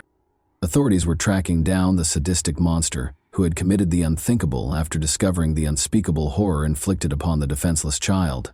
Behind the story of the tearful Emma and the restless Thomas, there was little question that something was amiss. Across the nation, rumors were circulating, but it quickly became clear that these were more than just conjectures. Discovering the atrocities that had taken place behind the scenes was the difficult part. A search warrant for Emma's two-bedroom home, where she lived with her boyfriend Thomas Hughes and their children from prior marriages, was swiftly obtained by the Middleton police. Apart from a CCTV camera placed in the living room, nothing seemed especially noteworthy at first glance. Investigators were informed by Emma and Thomas that it was done to keep an eye on Arthur and make sure he didn't hurt himself. The investigators were unaware that the recordings held terrible secrets they would have preferred to ignore when they took them for additional analysis. Heartbreaking details of little Arthur's last hours were captured on CCTV, including scenes that would have horrified anyone who saw them. This unsettling video was captured just a few hours prior to Arthur's purported mishap. Arthur pleaded with Blake to come and save his life. Who were these individuals that Arthur was depending on in the final stages of his life? Blake was Thomas Hughes's brother and Arthur's uncle. When Arthur called for his family outside of Emma and Thomas, he was seen to be weak, frail, and hardly standing. Detectives contacted Arthur's grandparents and Uncle Blake during the hours that these recordings were being examined. In addition to being open, the family had a lot to share. The date of Arthur's birth was January 4, 2014. He was among the happiest kids you could ever meet just a year ago. He was a huge supporter of Birmingham City Football Club and loved superheroes. Those who knew him said he was intelligent and vivacious, but as the grandparents dug deeper, it became evident that Arthur was a contented but unlucky child. Thomas and Olivia Labagno-Halcrow, who met while engaging in drug activities, are his parents. Olivia entered a new toxic relationship with Arthur after the parents divorced, but Arthur stayed with her. She had taken an alcohol awareness course and met a man named Gary Cunningham. Gary and Olivia both used violence against one another. In February 2019, this toxic relationship tragically came to a head when Olivia killed Gary by stabbing him 12 times while intoxicated. The fact that young Arthur saw the murder was the most startling aspect of this incident. Olivia received an 11-year sentence in 2020. Little Arthur moved in with his father, Thomas, and grandparents, while the mother was serving her sentence. His grandparents and his Uncle Blake were the main sources of the love he had experienced. For Arthur, this was the safest period of his life. The trail of misfortune started with a simple date, but the wave of good times would soon subside. Thomas, his father, went on a date with Emma Tustin, a woman he had met online. Detectives discovered that Emma had a history of unpredictable and attention-seeking behavior as the investigation progressed. When her boyfriend threatened to break up with her in 2013, she leaped from the top of a multi-story parking structure. She once threw herself out of a bedroom window to stop her partner and his best friend from going to the pub. In an interview with the Daily Mail, one of her ex-boyfriends stated, "She's a black widow. Every man she hangs out with is sucked dry by her. She has absolutely no maternal instinct. She wanted children because of the attention they gave her as a newborn and the benefits they provided. But she didn't want to know once the attention stopped and she was left alone with a baby." She was also accused of being a careless mother, and social services frequently visited her home. The ultimate application of this woman's evil would be when she entered Thomas's, and eventually Arthur's, life. Thomas wasn't a perfect father, but he wasn't a total nightmare either. But as he and Emma became closer, that would soon change, and Arthur would lose his father in a way he never could have predicted. Arthur went on a number of excursions with his father and Emma, but each time he came back, the grandparents noticed that he was becoming less and less eager to accompany them. He couldn't quite understand the unnerving tension that was replacing the warmth of family. His grandparents claimed that they became aware that something was amiss in their own house. Every time Emma came to visit, Arthur would try to hide because he was afraid of her. She was disliked by Thomas's brother and parents as well, who perceived dishonesty and disdain in her. They were unable to foresee the scope of what was happening, though. When Arthur's grandmother tried to buy him a Subway sandwich during one of Emma's visits, Emma yelled at her to stop feeding him, saying it was a needless luxury. This brief interaction acted as a warning, demonstrating Emma's ease and eagerness to make choices regarding Arthur's life. She wasn't alone, though. Thomas was also acting differently. He had started to become easily agitated. Blake saw the young boy staring blankly at the wall when Thomas, for a child, it was an unusual sight. Blake tried to give him a snack to lift his spirits, but Thomas stepped in and said Arthur was being punished and shouldn't be fed. As the pandemic spread, this was only the start of a nightmare that would only get worse. A total lockdown was proclaimed by the Prime Minister. Arthur had the danger in his own house while others hunkered down to protect themselves. Separated from his cherished grandparents, he was raised by his father, Thomas, and Emma, and saw them infrequently. Things were gradually coming together for Arthur's decline. Arthur's grandmother saw a blue bruise on his shoulder during one lockdown. She took prompt action and lodged a complaint with social services, even though she was Thomas's mother. When Arthur got back to Emma and Thomas's house the next day, a social services agent called Emma and paid her a visit. But nothing was done about it. They insisted that Arthur and Emma's other 2 children looked content and healthy, and they denied that there was any bruise. But the call prior to the visit was sufficient justification for Emma to be on guard and take the required precautions to hide it, according to the grandmother. Blake tried to get in touch with the Middleton police, but sadly the officers never got through to Arthur because they believed social services was handling the case. The family made repeated attempts to enlist assistance for Arthur, but there would be no outcome. Arthur was suffering terribly, and there was nothing anyone could do about it. Meanwhile, Arthur's death was being investigated more thoroughly. Though they were unsure of what might have caused Arthur's death, Arthur's grandparents and family blamed Emma and Thomas. The couple was the subject of a more thorough investigation, and the most repulsive information began to come to light. After seizing their phones, investigators started going through the data. They found shocking information in the audio recordings and text messages between Emma and Thomas. The weight of what had been concealed behind closed doors became painfully evident with every new line that appeared on the screen. Emma and Thomas's messages exposed the depth of their perverse collaboration, and they were complicit in this nightmare. The messages described Arthur's living conditions, which included physical abuse, loneliness, and hunger. Emma vented her frustrations and documented her increasing cruelty towards the boy in the majority of these texts. She punished Arthur by depriving him of food and liquids and making him stand in the hallway for hours on end. The young boy's pleas for sustenance and solace were ridiculed. He referred to his desperation as misbehavior. For Emma and Thomas, the conversations were a perverse kind of reinforcement in these messages. When Thomas wasn't home, she would frequently record Arthur's anguished cries and send Thomas audio snippets, seemingly to get his approval for her severe treatment. Thomas would reply by expressing his own annoyance with Arthur and urging her to be even harsher, telling her to just end him or recommending violent means to stop his screams. The boy was left to suffer alone in his room or cry himself hoarse in the hallway while the couple, at times, were only a few feet away from Arthur and texted, their phones buzzing with nasty conversations. Emma complained that Arthur was acting out or spoiling him because of his need for affection. Emma and Thomas talked about how Arthur should be disciplined for small transgressions or denied certain foods. Neglect was not the only form of abuse. There were numerous instances of name-calling and verbal abuse in these messages. Both sides' hatred was clearly visible in these messages. The messages made it abundantly evident that there was physical torture and intimidation in the home. Arthur had been attacked several times.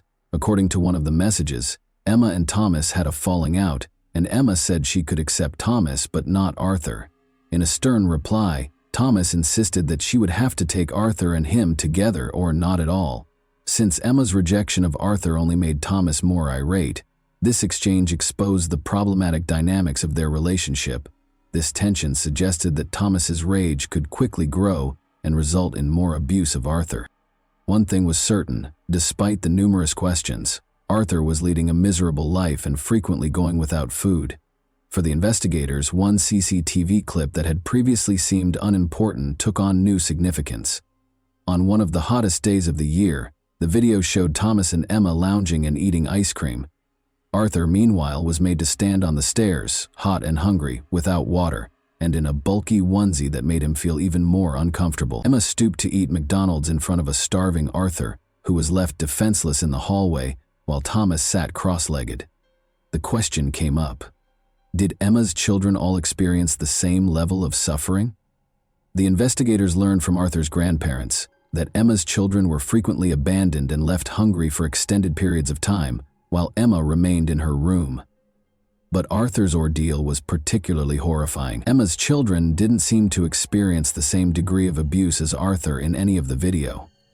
Subsequently, Emma's kids would inform investigators that if they attempted to assist Arthur, they would also be punished.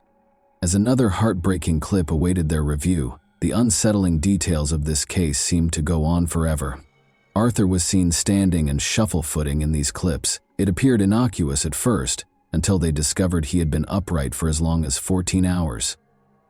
Police clamped down on Thomas and Emma as the horrific details surfaced, interrogating them about Arthur and the devastating information in the recordings.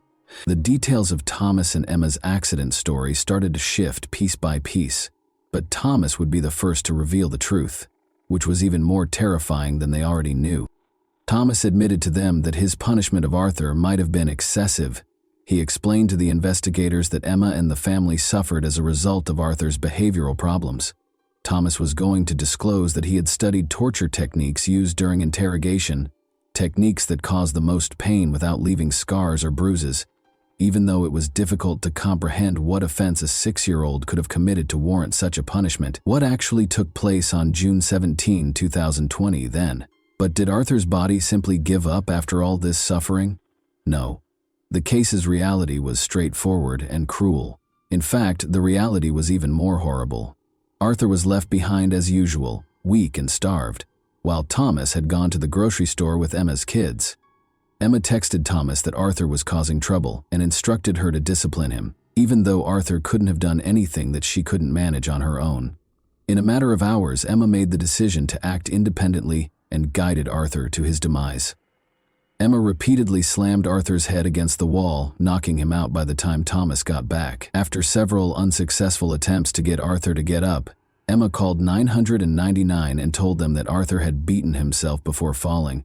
Thomas blatantly admitted to the investigators that he was to blame and that Emma ought to be released. He explained to them that Arthur died because he was unable to control him and was subsequently carried away. Emma wasn't at fault.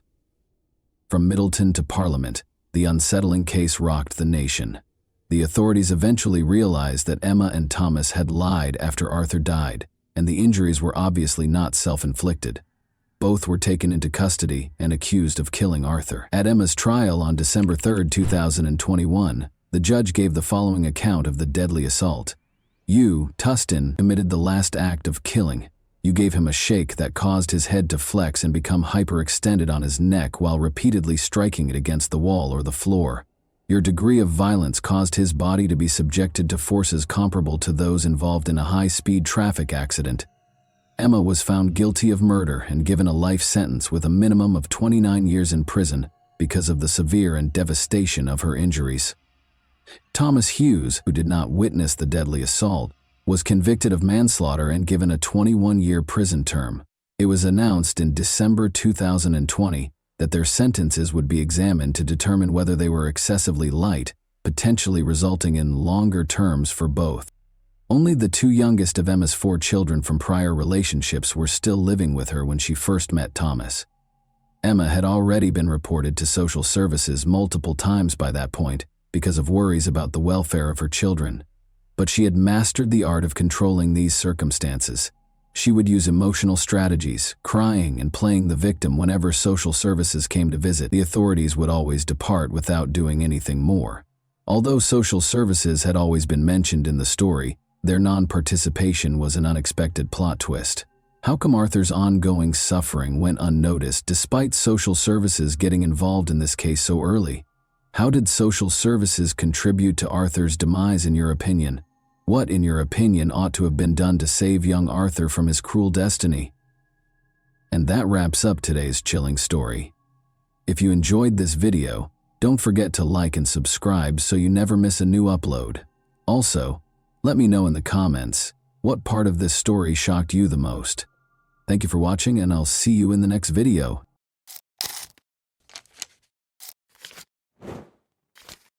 Hey guys, welcome to my channel, and today we're going to take a look at another horrible case with you.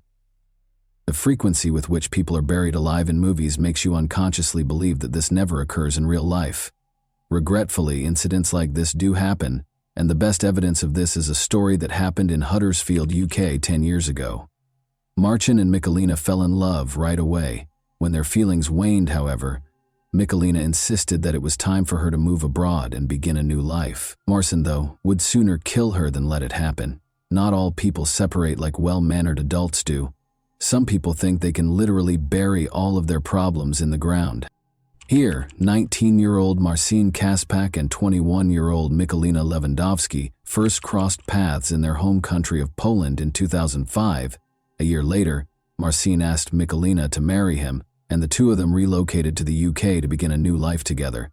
But things soured between them in 2008 after Michalina found out she was expecting a child. They canceled their engagement, but they still lived together in Marcin's parents' home. Michalina wore her engagement ring even after the engagement ended because she still loved Marcin and hoped they could resolve their differences. That was not meant to be, unfortunately. By 2011, Marcin's lack of interest in making amends with Michalina was clear. In an effort to stay away from her, he trained 5 times a week at the gym and spent nearly all of his free time there. Unexpectedly, however, Marcin asked Michalina to accompany him and his friend, 18-year-old Patrick Boris, on a shopping trip on Saturday, May 28, 2011. Michalina was taken aback because Marcin didn't often show an interest in hanging out with her. Still, she was relieved and hoped that things would get better now. The girl quickly went to the restroom to apply makeup. Jakub, their 3-year-old son, was fortunately with his grandmother, Marcin's mother, on that particular day, and was not present when the events transpired. Upon exiting the restroom, Michalina noticed Patrick and Marcin gazing at her with a horrifying smile on their lips. Taking Michalina's hand, Marcin said, "I want to show you something." Then he took a 300,000-volt stun gun out of his pocket, put it to her neck, and pressed the trigger. The agony swept through Michalina's body as she collapsed to the ground. Bodybuilder Marcin, who weighed 101 kg, saw her convulse from the electric shock while kneeling on her chest and holding her down on the ground. Momentarily regaining consciousness, Michalina asked Marcin if he meant to murder her, to which he replied that she should not be afraid, as he would simply take her somewhere. Patrick was then told to get some packing tape. The men taped Michalina's mouth shut, gagged her, and then tied her wrists and ankles. They shocked her with electricity once more before abandoning her, frightened and bound. Even though she initially believed it to be a mean joke, she was now certain of their true motivations. She was immobile and worried about fainting, not knowing if she would ever regain consciousness. Michalina was hauled into the kitchen and crammed into a cardboard box by Marcin and Patrick a few hours later. One day, they brought up a plastic bag. Marcin started to tape the box shut, but she thought they were going to put it over her head to suffocate her. The girl struggled to scream as she lost what little peace she still had. Then Marcin got on his knees, chuckled, and declared, "I've been hating you for 4 years. Your son will never be seen again." His uncanny composure on his face was more terrifying than the hateful words he spoke in this scene. The cardboard box was sealed. Then the men picked it up from both sides, carried it to Patrick's car, and put it in the trunk. The girl knew they had gone far before Patrick and Marcin took the box away. Michalina felt her back being scratched by the stones as the men pulled her along the ground. The fact that Marcin and Patrick had taken her to a wooded area close to Huddersfield was hidden from her inside the box. After digging a shallow grave beforehand, they buried the box containing Michalina inside. Michalina was lying in the box, still in excruciating pain and terrified, when she heard the men hurling dirt onto her grave. The box itself was dark and extremely small. In an attempt to keep from passing out, Michalina began breathing as shallowly as she could, because she was certain she would suffocate. In an effort to determine whether the car had moved on so she could start to flee, she strained her hearing. That Marcin would hit her with a shovel if they were still around when she tried to escape was no longer a possibility. Even though Michalina was unable to hear a car leaving, she eventually made the decision to take action, whether or not they were in the area. She made an effort to maintain her composure despite the thousands of ideas racing through her mind. She would later admit that she kept going because she was thinking about her little boy, Jakub. She would never see him again if she passed away, and he would be left motherless. She could not let that occur. Looking down at her restrained wrists, Micheline realized she had her diamond engagement ring, which she could use to break free. Michalina was able to sever the tape that bound her mouth, hands, and feet with the ring's sharp edges. She started scratching at the box's cardboard after that. After some time, she managed to make a tiny hole in the cardboard, which she discovered was a little damp, perhaps from the wet dirt that had been piled on top of it. Through the gap, Michalina stuck her fingers out and ripped the box apart. She only felt dirt, though. The same dirt that had been thrown on her grave by her boyfriend. She was still unaware at the time that, in addition to the meter-deep layer of dirt they had buried her beneath, they had also positioned a 40-kilogram log on top to make sure she couldn't get out. As more and more dirt soaked into the box, it covered her clothes, hair, and face. Michalina cried out for assistance, but no one was there to hear her.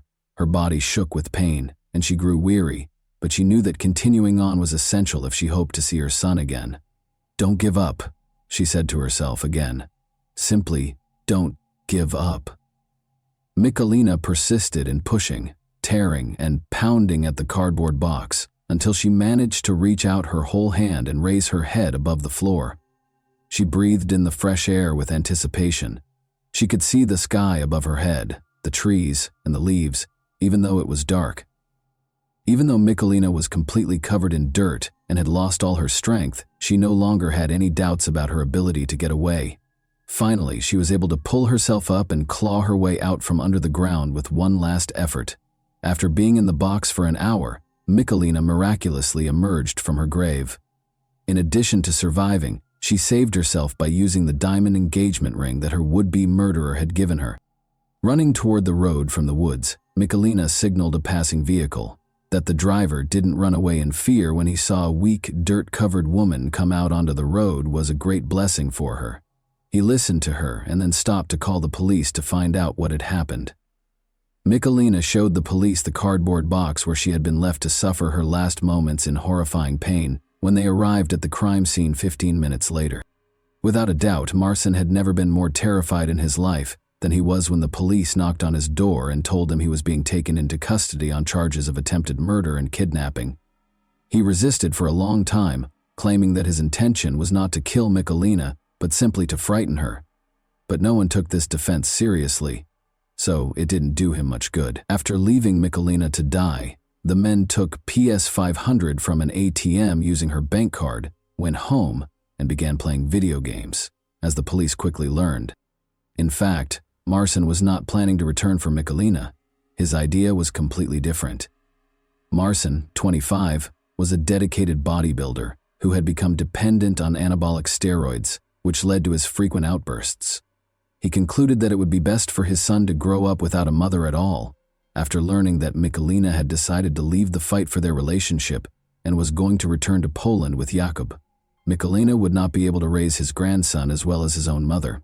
With the intention of killing his ex-fiancée, he came up with one of the most horrific ways to end her life. Marcin was given a 20-year prison term after being found guilty of attempted murder and kidnapping in January 2012. Although Patrick was convicted of kidnapping, he was not found guilty of attempted murder. He received a 4.5-year sentence in a juvenile detention center. Both men were not eligible for parole until they had completed half of their sentences. Marcin won't, however, be available for purchase anytime soon. The police searched his parents' home, where he lived with Michalina and their son after he was arrested.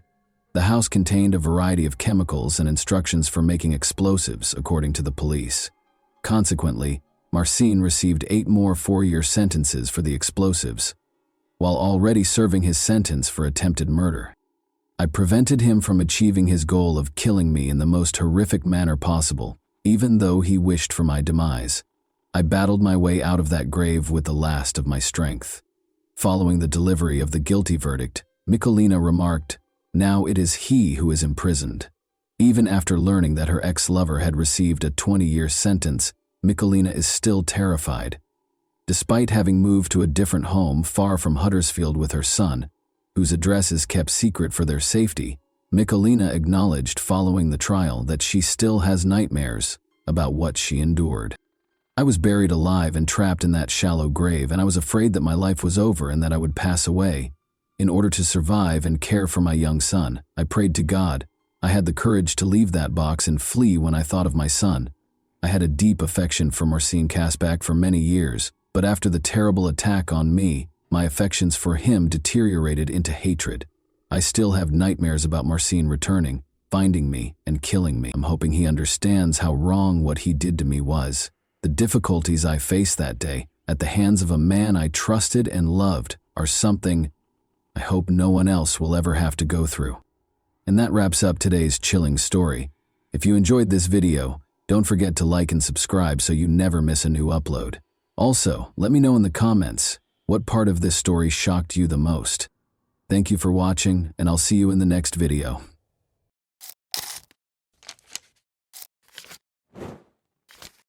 Hey guys, welcome to my channel, and today we're going to take a look at another horrible case with you.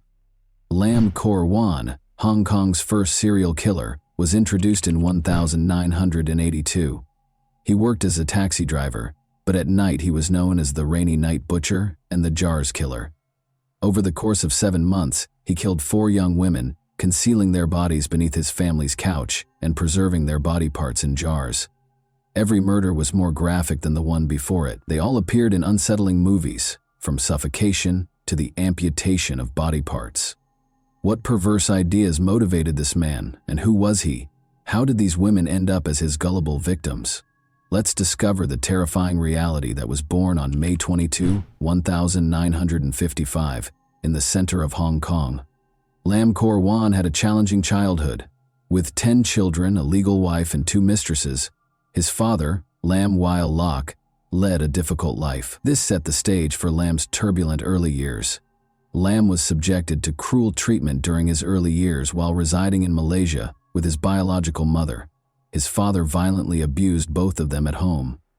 Lam's situation was made worse by the fact that his parents divorced when he was a child.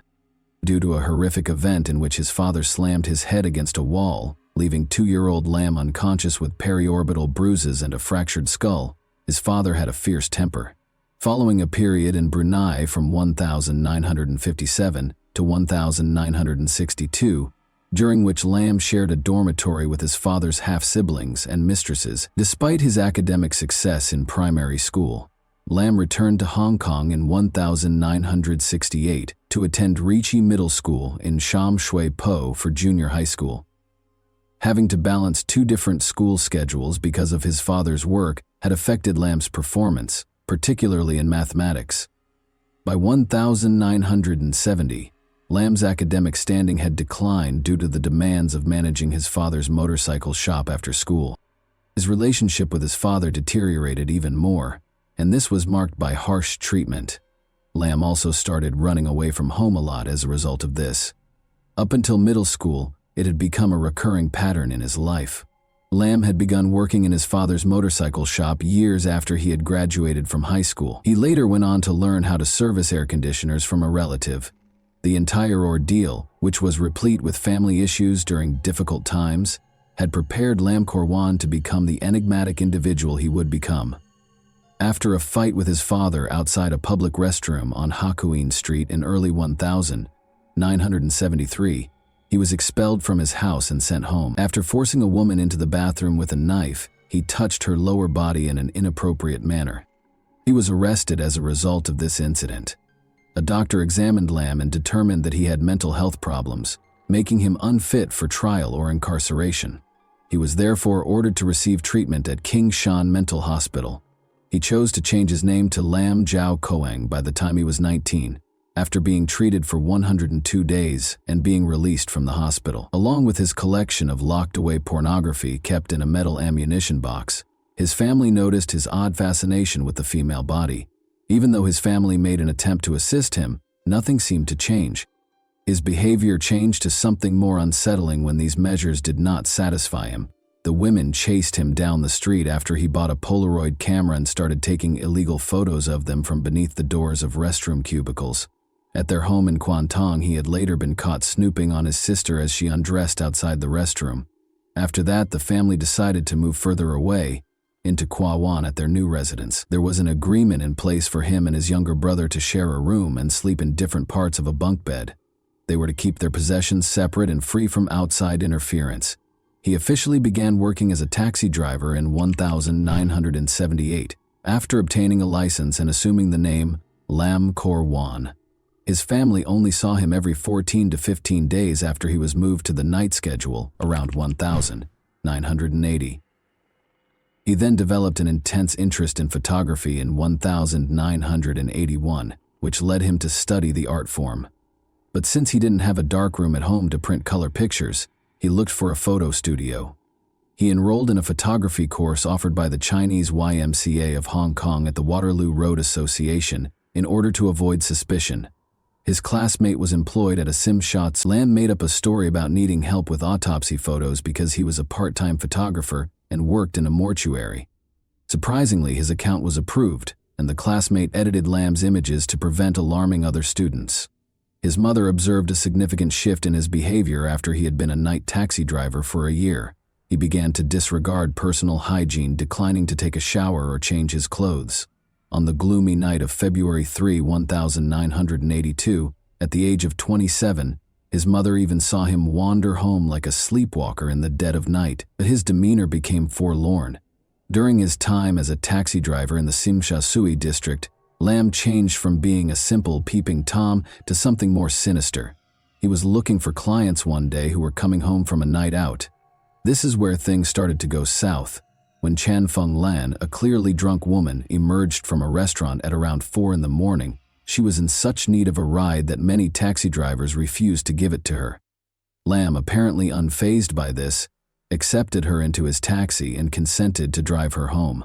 The inebriated woman asked to stop halfway through the trip, and when Lam braked close to a gas station, she opened the door to throw up. Uncertain of where she was, she asked Lam to return in the opposite direction after this disturbing incident. Later, Lammy admitted that he had considered killing her, but something inside of him snapped and he decided he had had enough after being initially disgusted by her vomiting. He went into a garage in the Simsha Sui neighborhood, circled to the passenger door, and strangled the young lady with an electric cable.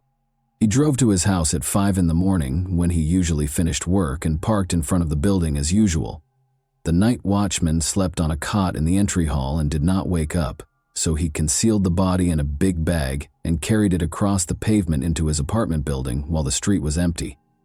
After Lam died, he went into the apartment as quietly as he could and spent several hours hiding the body beneath the sofa. Lam waited for his family to depart after breakfast while feigning to be asleep in his bed. He woke up and began preparing his room after his brother and parents had left the apartment. Lam purchased a power saw from the street using 500 yuan that he had stolen from the victim's wallet. To ensure that even the baseboards were adequately protected, he covered the floor with plastic. He began to dismember the innocent woman's body after placing it on the plastic. Despite his best efforts, he was unable to avoid leaving any blood traces, and some of it splashed onto the walls. He continued to dismember the victim's body for hours, taking pictures and videos of the entire procedure before naming the videotape a serious secret. After chopping her body into 7 parts, he wrapped paper around her head, limbs, and torso before sealing it in a plastic bag. The fact that he preserved the private parts in a Tupperware container with rice wine was the most unsettling aspect. In order to remove any traces of the horror that had transpired, he meticulously cleaned the crime scene, scrubbing the walls and floor and rolling up the plastic sheet. He drove to the new areas, making multiple trips to carry the body parts to his taxi while avoiding attention from onlookers who were confident he had removed any traces of the unsettling act. He stopped when he discovered an empty area on the banks of the Xingmun River, close to Sha Tin. He was determined to find a remote location to dispose of the body. He removed the packages from his trunk one by one and tossed them into the river, making sure no one was looking. The bundles were carried to the sea by the murky waters. The limbs floated from Lucky Plaza to the Bel Air Gardens area after being washed down by the intense rain. Lam had heard the terrifying news on the radio more than a week after the horrible deed. A limb had been found on the shores of the Xingmun River. More body parts were unearthed in the following days, leaving the police to piece together the tragic puzzle. To determine the approximate time the body was dumped into the river, investigators looked at tidal patterns. Interestingly, one arm had a unique tattoo of a heart with a knife through it, which was uncommon for women at the time. They arrived at this conclusion. Recognizing the victim, it was Chan Feng Lan, age 21. The police encountered regrettable difficulties even after issuing a public call for witnesses.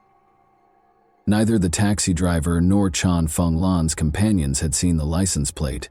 Lam didn't learn of the body part's discovery for over a week. The police had determined that the body belonged to Chan Feng Lan, a Simsha nightclub hostess and mother of two. Chan's night out with her sister and friends, her taxi ride home, and the terrible fate she met at the hands of Lam Kor 1 were all revealed in the grim details. Sui. The next murder was carefully planned, but the murder had been opportunistic. He was determined to be more prepared because he was a perfectionist. His goal was surgical accuracy. He therefore chose to use professional tools rather than a power saw. In the end, he bought specialized surgical instruments and multiple bottles of formaldehyde after studying knives, blades, and scissors in great detail. Formaldehyde was a colorless, pungent chemical that was used for disinfection and preservation.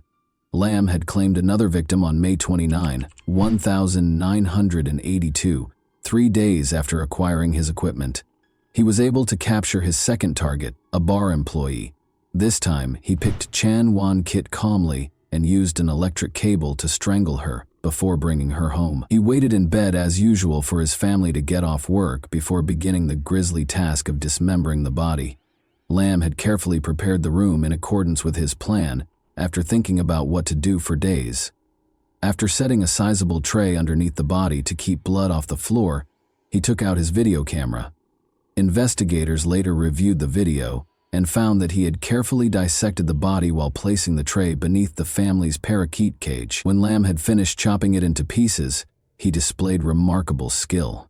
As Lam considered a secure location for the body's disposal, he once more took photos of the various body parts. After numerous nighttime excursions, he eventually discovered the ideal location. He placed the body parts in a large plastic bag and put it in the trunk of his taxi this time. He drove through the tunnel to the selected location, Hong Kong Island, early in the morning. A 20-minute drive east of the city center was Tai Hang Road, a residential neighborhood with a lot of trees. Following his parking in a secret area of the road, the heavy bag became difficult for him to carry out of the trunk.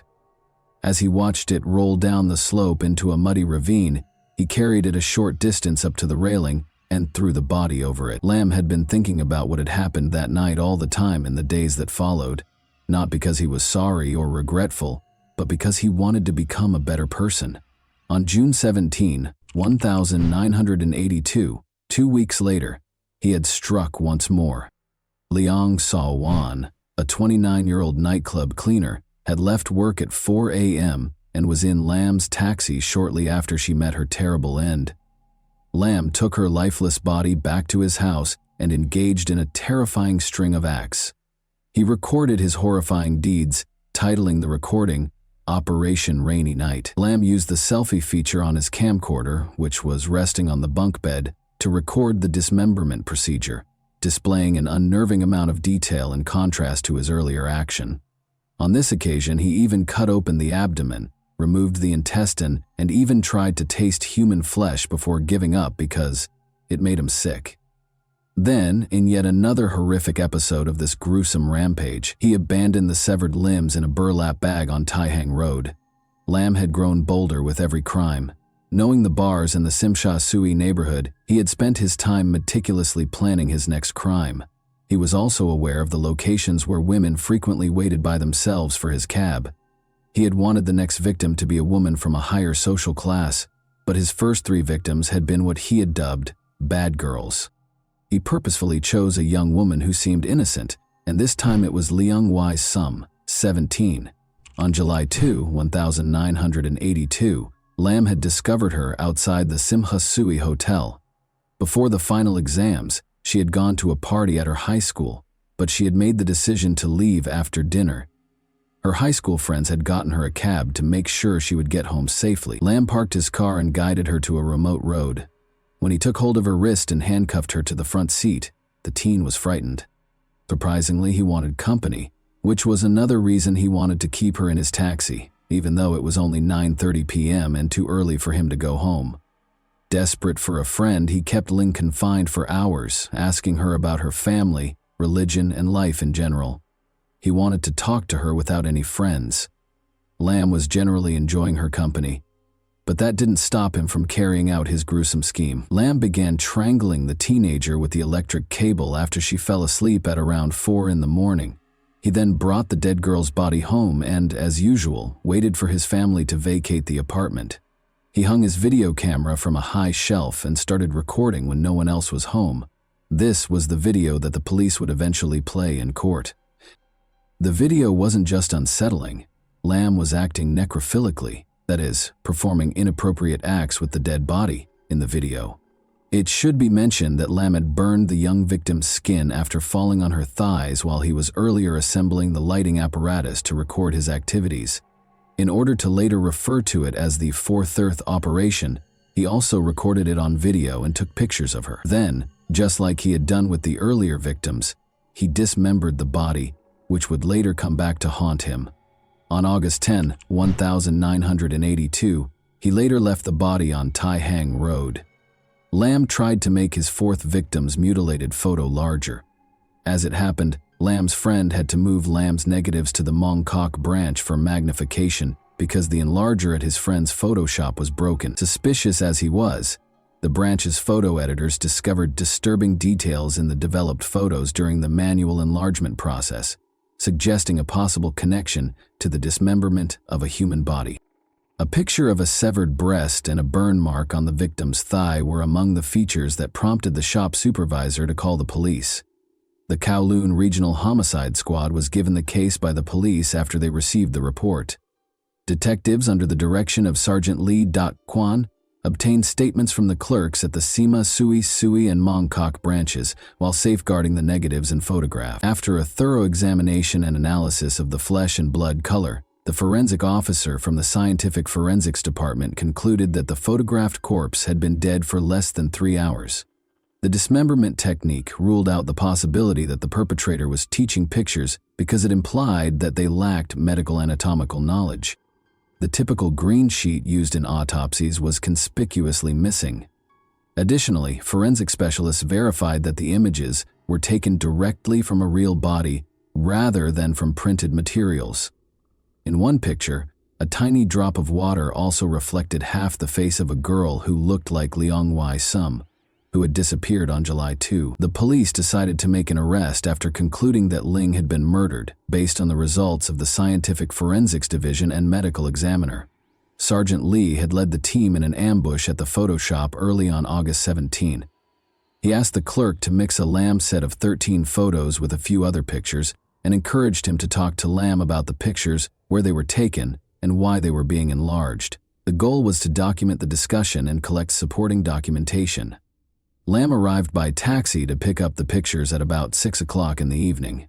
Following his friend's request, he carefully examined each picture and clarified that the enlarged images would be used for courtroom presentations, especially so jurors could see the contents more clearly. Lam said that he worked in mortuaries on a regular basis. Sergeant Lee revealed his identity after verifying the images and making the payment, and he immediately took Lam into custody. Lam first made up a story, claiming that the pictures were taken by a four-eyed man he had met in Kwan who worked for the Oriental Daily. Investigations, however, showed that there was no such individual. In order to gather tangible evidence, the authorities promptly requested a warrant so they could search Lam's home within the allotted 48 hours. Otherwise, they would have needed to let him go. During the search, they found personal belongings, preservatives, anatomy books, surgical instruments, Lam's cupboards, and severed body parts, including the deceased women's breasts and vaginas. His taxi was also seized and searched by the police, who left a note on the windshield stating that it was not to be towed and that it had been involved in a crime. Subsequent investigation of the car turned up evidence like wire and handcuffs in the glove box, as well as 2 holes in the back of the front seat that were probably made by one of the women who died wearing high heels during a struggle. Investigators allegedly recovered a large collection that included 1,900 carefully coded photos, 1,500 color slides, and 696 negatives that documented coronavirus victims at different points in his crimes. His thorough documentation greatly facilitated the police inquiry. All of his victims' body parts were eventually found by authorities, allowing for their identification and eventual return to their families. To assist with the investigation, Lam Korwan was taken to the police station with his father and younger brother. Authorities suspected that the taxi driver wasn't acting alone because of the small living area and the amount of evidence found in Lam and his brother's bedroom. After 3 days of intense interrogation and detention, Linwas was freed.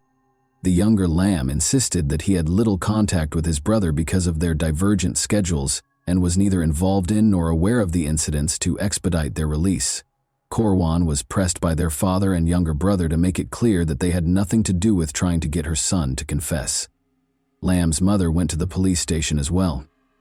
Korwan assisted law enforcement in identifying the victims' body parts. The police, however, continued to suspect the younger Lam of involvement despite their cooperation. As a result, both brothers were brought before the Sanpo Kong magistrates' courts on 4 counts of murder. In order to support the younger brother's persistent denial of involvement, they were later moved to the Sulam Psychiatric Center for evaluation. After the 6th hearing, he was ultimately freed because there was not enough evidence. The case was sent to the Supreme Court for trial after a medical evaluation determined that Korwan was of sound mind, had a remarkably high IQ, reportedly over 130, and was deemed fit to stand trial with established prima facie evidence. On March 3, 1983, the trial began, and a large crowd gathered outside the court to watch Lam's behavior. Because it was thought that the more than 1,000 pieces of evidence that would be presented in the case were too graphic for women, a number of men were chosen to serve on the jury. Authorities claimed that the specifics of the case were too upsetting for women, so 7 men were chosen specifically to guarantee a fair trial and avoid shock. The only people who could watch Lam's videotapes were the jurors, judges, and attorneys. Furthermore, during the trial, the victims' organs were not allowed in the courtroom.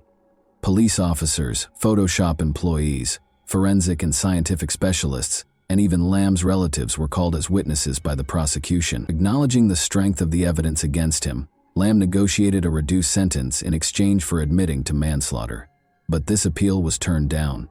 The jury was instructed by the judge to choose between charges of murder and manslaughter, rather than to discuss Lam's guilt, with testimony from 5 psychiatrists. The trial descended into arguments about Lam's mental health. 3 of them suggested an obsession with women, while 2 questioned his self-control. On April 8 the same year, after 18 days, the judge gave the jury instructions to render a verdict based on whether or not they thought Lam had control over his actions during the crimes. The jury unanimously concluded that Lam was sane, motivated by aberrant desires, and guilty of murder. After more than 3 hours of deliberation, Lam was originally given a hanging death sentence, but thanks to the governor's pardon, his sentence was reduced to life in prison when Hong Kong abolished the death penalty in 1984. Following his conviction, Lam was taken to Stanley Prison and then Shekpik Prison, where he was called a lamb by the other inmates. He kept a low profile, avoiding conversations about his past and valuing his privacy. Rob. He reportedly had a modest salary, was reticent and rarely interacted with people. He read religious, medical, and newspaper articles and took part in Catholic and Christian classes while incarcerated. While he did not receive family visits, he did occasionally receive visits from church volunteers. He amassed a reputation among the prisoners for his understanding of purple star astrology, a type of Chinese fortune-telling, and his cell was stocked with books and newspapers. When Lam applied for parole in 2018 at the age of 62, after serving more than 34 years, even prison officials sought his counsel, raising public outrage.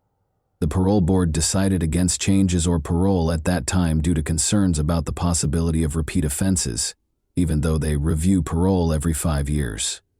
According to reports, during the 1983 trial, Lam was also observed by some inmates dissecting cockroaches in the prison and making elaborate displays out of them while they were kept in a matchbox. In her testimony, Lam's mother described the physical abuse her oldest son had suffered as a child.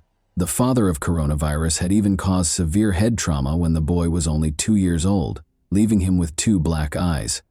She had also been the victim of domestic violence.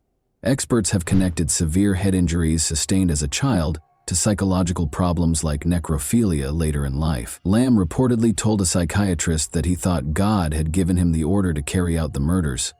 Lamb's actions remained mysterious throughout the investigation. Investigators were baffled by his decision to develop films at a Kodak store, even though he had the required equipment. Some conjectured that he may have secretly wished for arrest because he had almost been arrested before the gruesome autopsy results, and the manner in which the bodies were dismembered suggested that a professional killer was at work. However, despite these disturbing facts, Lamb's family had difficulties because of the case's publicity. They tried to sell their apartment but were unsuccessful because of its fame, so they were forced to stay after the case ended. The police, concerned about possible media exploitation, destroyed all of Lamb's tapes and photographs. Some of the victims' organs, however, had a different destiny there and were kept for educational purposes at the Wan Chai Forensic Medicine headquarters. As our journey through Lamkor, Wan's haunting saga, comes to an end, it is important to remember these 4 innocent women whose lives were tragically taken. Lamb's father sought atonement for his son's sins on November 16, 1986, by dedicating a memorial tablet at Yuan Shin College for the lives lost to his son's evil. The story of Lamkor Wan serves as a chilling reminder of the intricacies of the human psyche and the terrible outcomes they can produce. Such tales act as a forceful plea for greater comprehension, awareness, and attention to mental health. As the first serial killer in Hong Kong's history, Lamkor Wan, now 68, is serving a life sentence in the maximum security Shek Pik prison on Lantau Island for the gruesome killings that rocked Hong Kong in the early 1980 CE. His reign of terror came to an end on August 17, 1982, the fateful day of his arrest, when he was just 27 years old. His horrifying post-crime rituals, which included hiding victims under the family couch and preserving body parts in jars, earned him the terrifying nicknames the Rainy Night Butcher and the Jars Murderer. Such unsettling behaviors reveal a terrifying picture of a disturbed mind. And that wraps up today's chilling story. If you enjoyed this video, don't forget to like and subscribe so you never miss a new upload. Also, let me know in the comments what part of this story shocked you the most. Thank you for watching, and I'll see you in the next video.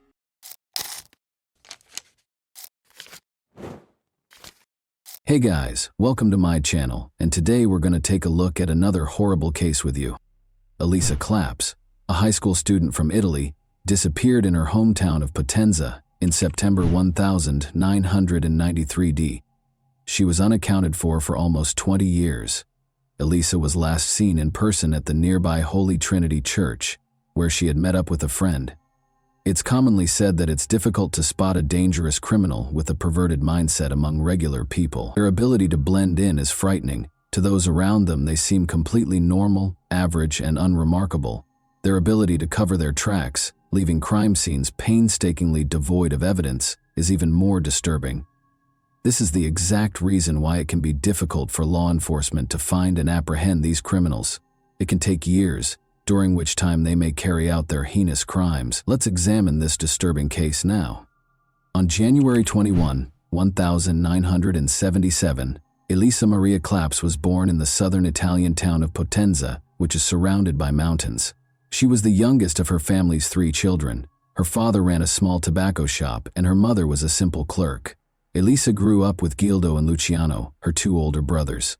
The Claps family, who regularly attended Sunday services at their neighborhood church, was well known for being devout and strict. Driven by her desire to help people, Elisa was a bright and ambitious student who aspired to become a doctor. She was described as being very friendly, kind, and compassionate by those who knew her. She was naive and trusting at the same time, always having faith in other people. She had a natural ability to connect with people and quickly form friendships. Despite the attention she received from her peers, Elisa had never been in a romantic relationship by the time she turned 16. The boys at school definitely noticed her because of her lovely long hair and warm smile. However, because she came from a religious family, she graciously turned down every date invitation. In the early summer of 1993, an admirer became unsettlingly devoted. Danilo Restivo, a local, started displaying unwelcome and persistent interest in Elisa. The town was filled with disturbing rumors about Danilo, who was 5 years older. Elisa made an effort to avoid this strange man, who whenever he had the opportunity tried to entice her into remote areas. She was unable to be harsh or contemptuous due to her upbringing and innate kindness, and Danielle appeared to take her politeness as encouragement. In her private journal, Elisa wrote about Danielle, acknowledging that he both scared and made her feel sorry for him. Though she was careful never to be alone with him, she always tried to be polite because she saw how lonely and troubled he seemed. She always found a reason to get out of his presence as quickly as possible, usually by saying she had important errands to run. The Claps family took a vacation to the peaceful seaside town of Monte Giordano in the middle of August of that year. Elisa froze one day as she and her brother Gildo were walking through the quiet streets. She signaled to her brother not to leave her side by holding his hand tightly as Danilo approached them. As though they were old friends, Danilo greeted Elisa and even asked her to accompany him, insisting that he needed her help with something. Gildo knew right away that something was amiss. As he led his sister away, he made up an excuse. He later questioned Elisa about whether Danilo had harmed her and why she had reacted that way. Although the man had never physically hurt her, Elisa admitted that he had been following her and that she was afraid of him. Around 5 p.m. on September 11th, the Claps family's phone rang. Elisa responded, and as she conversed with the person on the other end, her attitude rapidly changed. Her brother did not miss the growing somber and agitated expression on her face. Galido inquired as to who had called after Elisa hung up. "It was Danilo," she said. Elisa adamantly declined Gildo's offer to confront him, claiming she could take care of it on her own. She thought she had everything under control and didn't want to cause any trouble. The enigmatical absence at church. Elisa's parents and brothers departed early on Sunday, September 12, 1993, for a day trip to Naples, which is roughly 90 miles away from Potenza. Elisa had remained behind, intending to join her close friend Elena for the morning service at the nearby church. Her family had returned from Naples by noon, and as everyone waited for Elisa and Elena, her mother made lunch. However, the girls had yet to return home as time went on. Someone knocked on the door at 1:45 p.m. Elena appeared nervous as she stood on the doorstep. She inquired as to Elisa's return, stating that they had become separated at the church and were unable to see one another. Elena claimed that she thought Elisa had already arrived at her house, but her account sounded flimsy, and she shifted uneasily, as though she were concealing something. Elena's distress increased when the family informed her that Elisa was still missing. She eventually acknowledged that she hadn't been truthful under duress. After the service, Elisa had actually stayed behind to talk to a young man. The two girls had planned to meet at the park afterwards before going to lunch, and the talk was only expected to last 10 minutes at most. However, neither 10 minutes nor an hour later did Elisa appear. As they conversed, Elisa grudgingly disclosed that Elisa's intended meeting with the young man was Danilo. Guldo's face turned pale at this. He alerted his brother and parents that Elisa might be in grave danger and that they should begin looking for her immediately. Danilo Restivo. Who was he? On April 3, 1972, Danilo Restivo was born in Irice, a tiny commune in the Sicilian province of Trapani. He came from a reasonably well-off family and was the youngest child. He was pampered and used to getting what he wanted as a child, and he was taught early on that there would never be any real repercussions for his actions.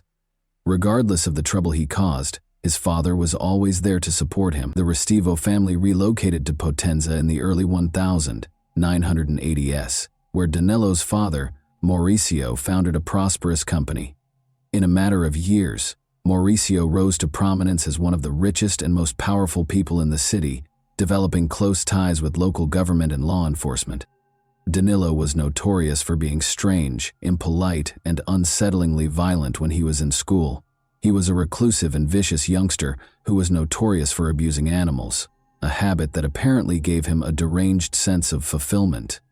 In addition, he had a disturbing fixation on sharp objects. Despite being caught spying on girls in locker rooms on multiple occasions, Danilo appeared unaffected by any kind of intervention or discipline. He showed no remorse or desire to change, and he persisted in these actions with a stubborn, almost compulsive determination.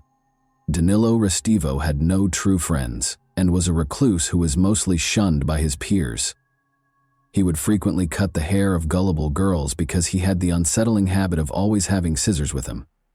Parents complained repeatedly, but this unsettling behavior was ignored. Danilo would collect a large collection of hair clippings and take his trophies home. Strangely, his family didn't seem to notice any warning signs and instead dismissed this behavior as simple, childish mischief. Danilo's actions became more concerning as he grew older. His cruelty was not limited to animal abuse. He seemed to enjoy hurting other people.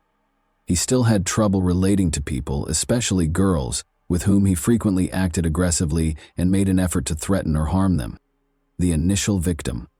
Sonia, Danilo's younger cousin, was roughly a year and a half younger than him. They frequently walked home together from the same school. Danilo would often invite her to remote locations after class, making up a variety of reasons to entice her away. But Sonia was suspicious of her cousin. Her mother had specifically warned her not to go anywhere with him by herself, and her instincts told her to exercise caution. After promising to show Sonia a secret hiding place, Danilo was able to persuade her to follow him in the spring of 1987. Sensing that something was wrong, Sonia made the safe decision to bring her younger brother, Angelo, who was 11 years old. The three of them went into a wooded area where an old deserted shack stood after school. Danilo proposed a game in which players would be blindfolded. After Sonia and Angelo agreed to temporarily trust him, Danilo covered their eyes with blindfolds. There was a tense silence.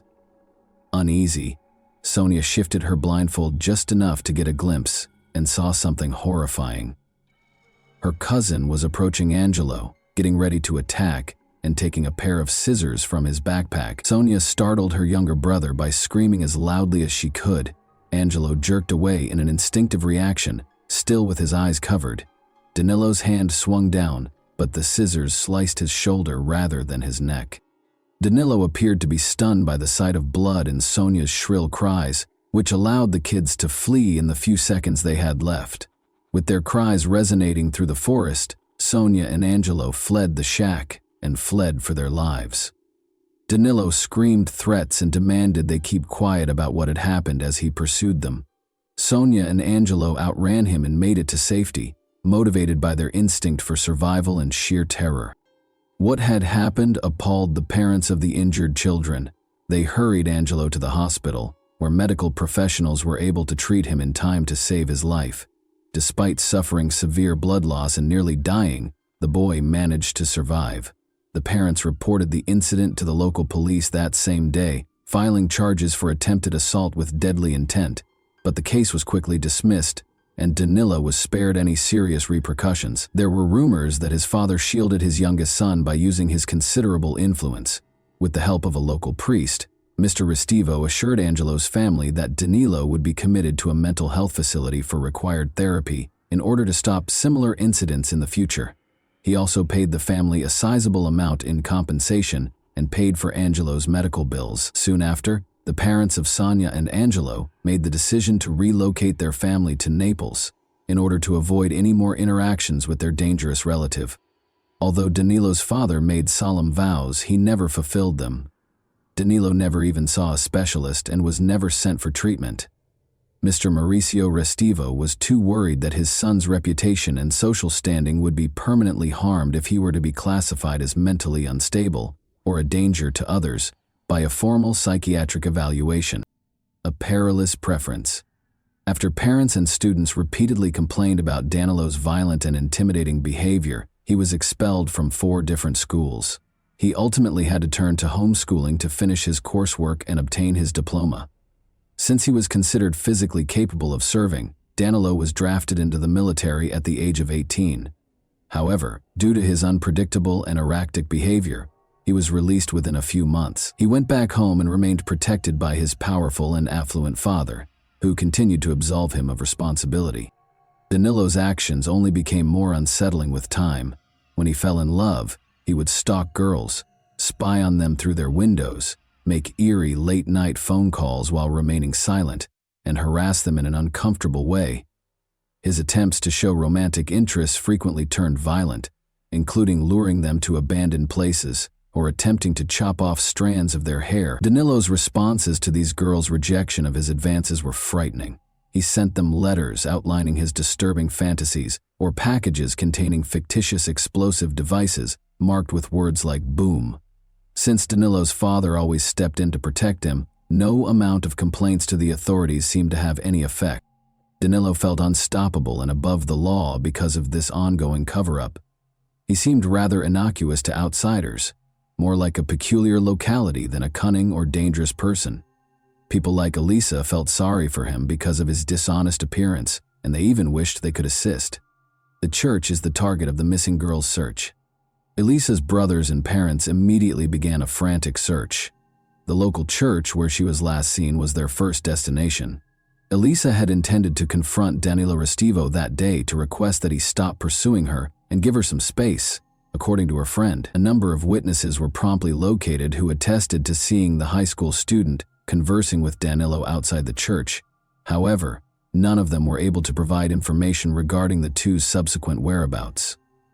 In an effort to talk to Danilo, Elisa's mother tried calling the Restivo residence, but Mauricio, Danilo's father, picked up the phone and wouldn't let her talk to his son. The Claps family drove to the Restivo home, growing more and more alarmed, but nobody answered the door.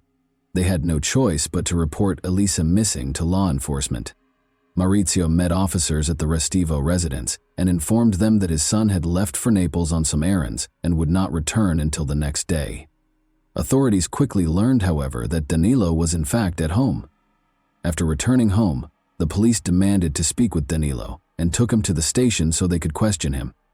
His father kept getting in the way, making it hard to get definitive answers, so they had to do this. Danilo's account was riddled with contradictions.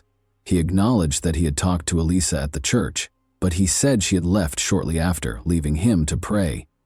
He gave a hazy and contradictory account, and it was obvious that he was lying because of his obvious nervousness. After leaving the church, Danilo was unable to explain where he had gone and was unable to produce the clothing he had been wearing that day, which he seemed to have thrown away. Additionally, investigators found a pair of his shoes that had been left in a bleach-filled tub for almost 2 days. Any possible blood traces had, of course, been eliminated.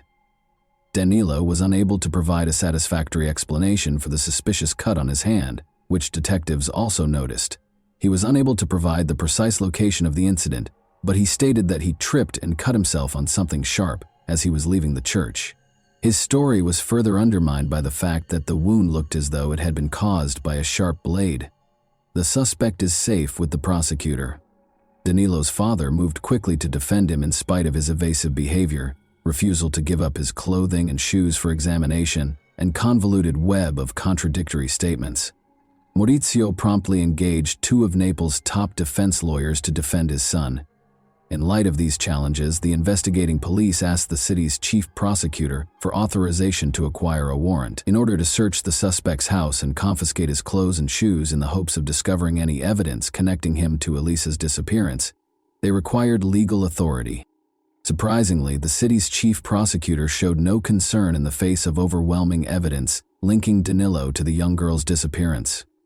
He declined to grant a search warrant for either the church where Elisa was last seen or Danilo's house.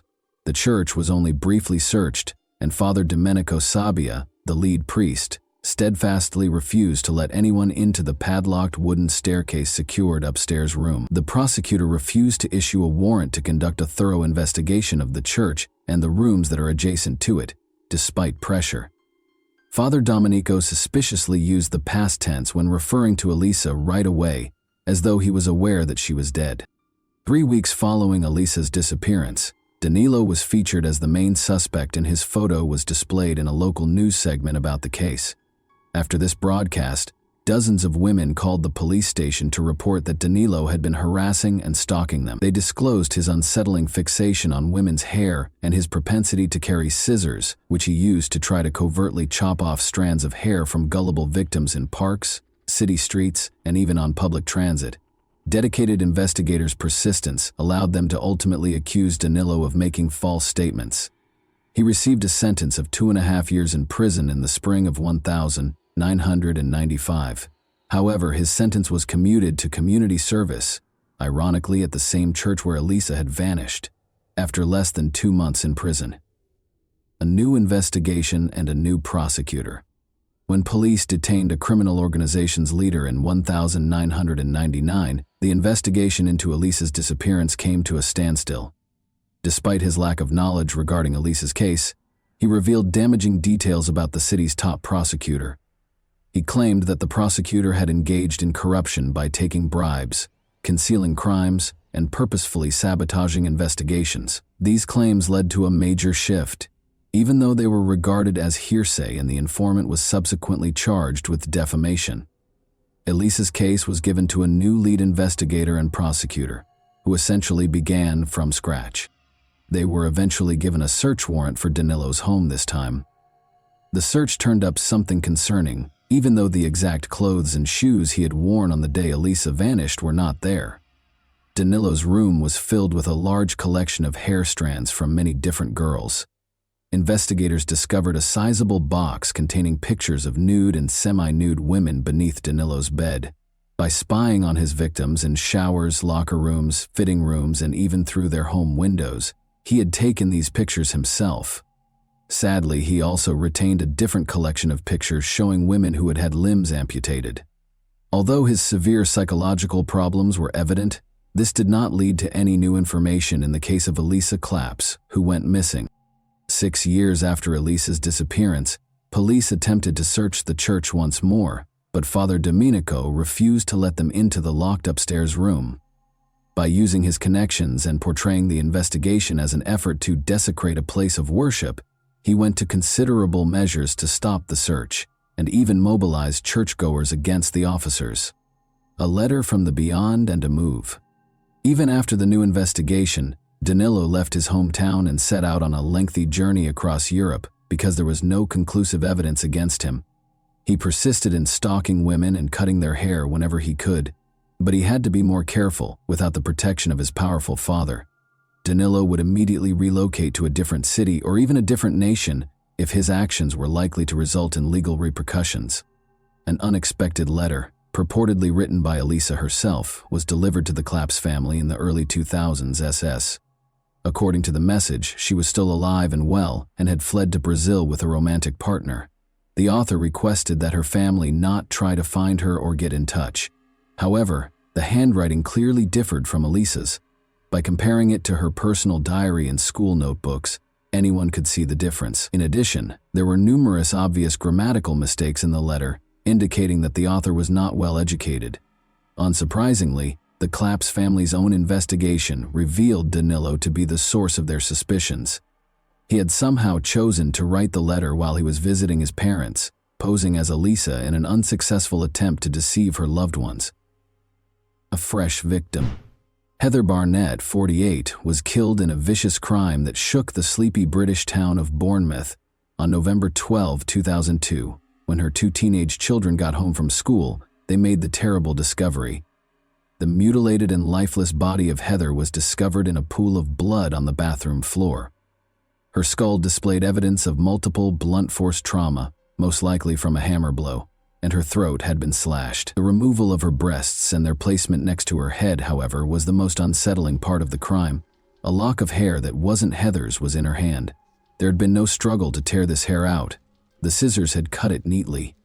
Furthermore, Heather had had a portion of her own hair cut. These unsettling specifics raised the possibility that the crime was ritualistic. Investigators quickly focused on Fiamma Marsango and her husband Danilo Restivo, Heather's odd neighbors. The victim's house was only a short distance away from the couple's residence, which was next door.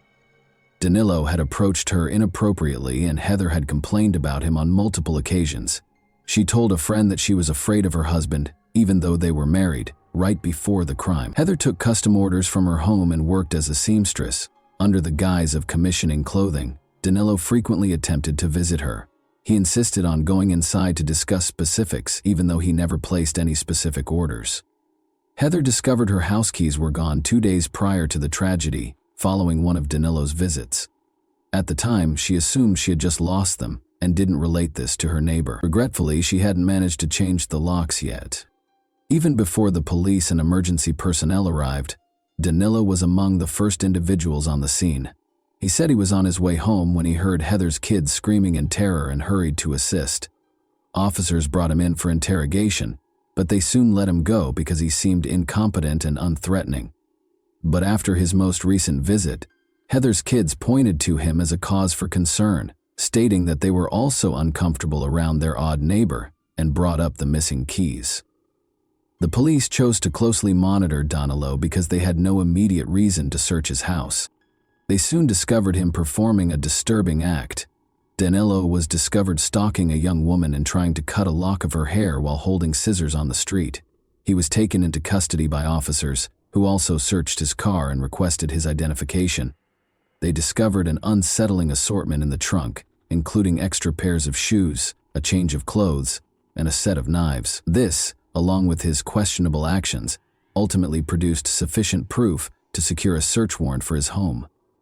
When investigators searched Danilo Restivo's house, they were shocked by what they found.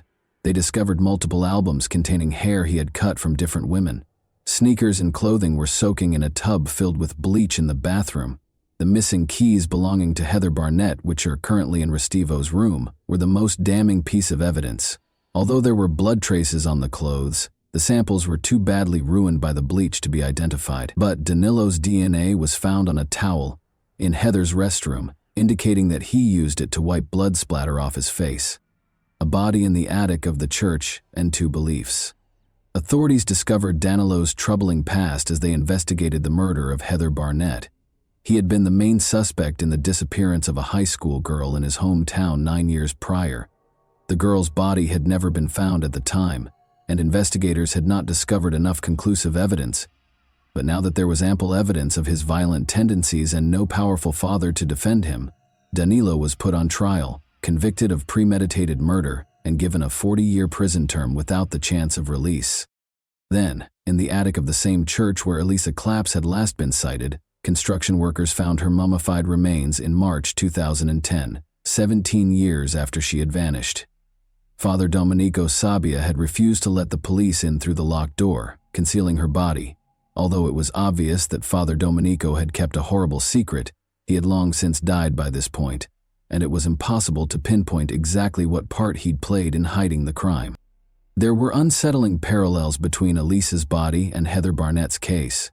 The cause of death was a slashed throat, and her chest had been similarly mutilated. Her underwear had also been soiled, indicating a violent personal attack. Bloodstains on Elisa's deteriorated clothing matched those of Restivo, who had hurt himself during the attack, and fingerprints were found at the scene. An uncanny signature that mirrored the evidence from Heather's murder was a lock of hair in Elisa's hand that wasn't hers.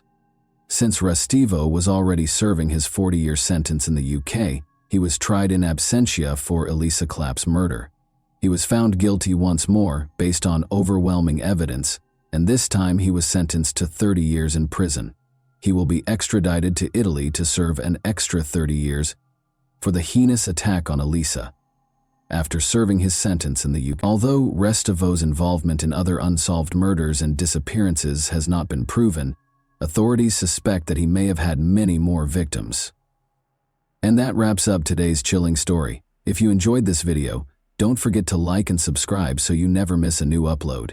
Also, let me know in the comments, what part of this story shocked you the most? Thank you for watching, and I'll see you in the next video.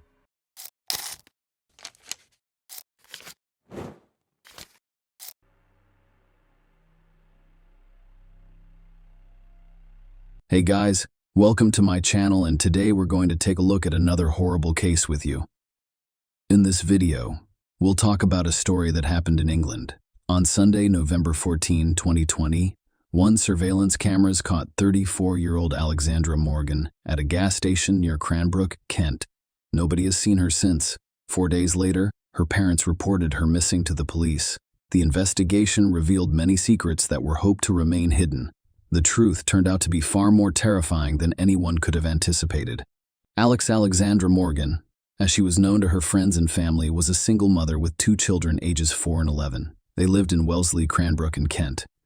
She did not maintain relationships with her children's fathers. It wasn't easy for her to raise them alone. According to some sources, Alexandra was a dog groomer. People described her as a dynamic and ambitious woman who wanted her children to have everything they required. She wanted a better life for them and took several steps to make it happen. Alexandra arranged a meeting with her parents on November 13, 2021. She left her 2 children with them, claiming she was going on a spa vacation with friends. She said she'd be back in 3 days. Alexandra's parents became concerned on November 17 when she failed to pick up her children. She did not respond to any calls or texts. It was not like her. After several unsuccessful attempts to locate their missing daughter, the parents were forced to contact the police. Kent police said Alexandra Morgan's disappearance was suspicious, so they investigated it as a possible crime. At the start of the investigation, the police attempted to determine which spa Alexandria planned to visit. She told her parents she was going with friends, and the police wanted to know who they were. At the time, the investigators had no idea what they would face while searching for Alexandria.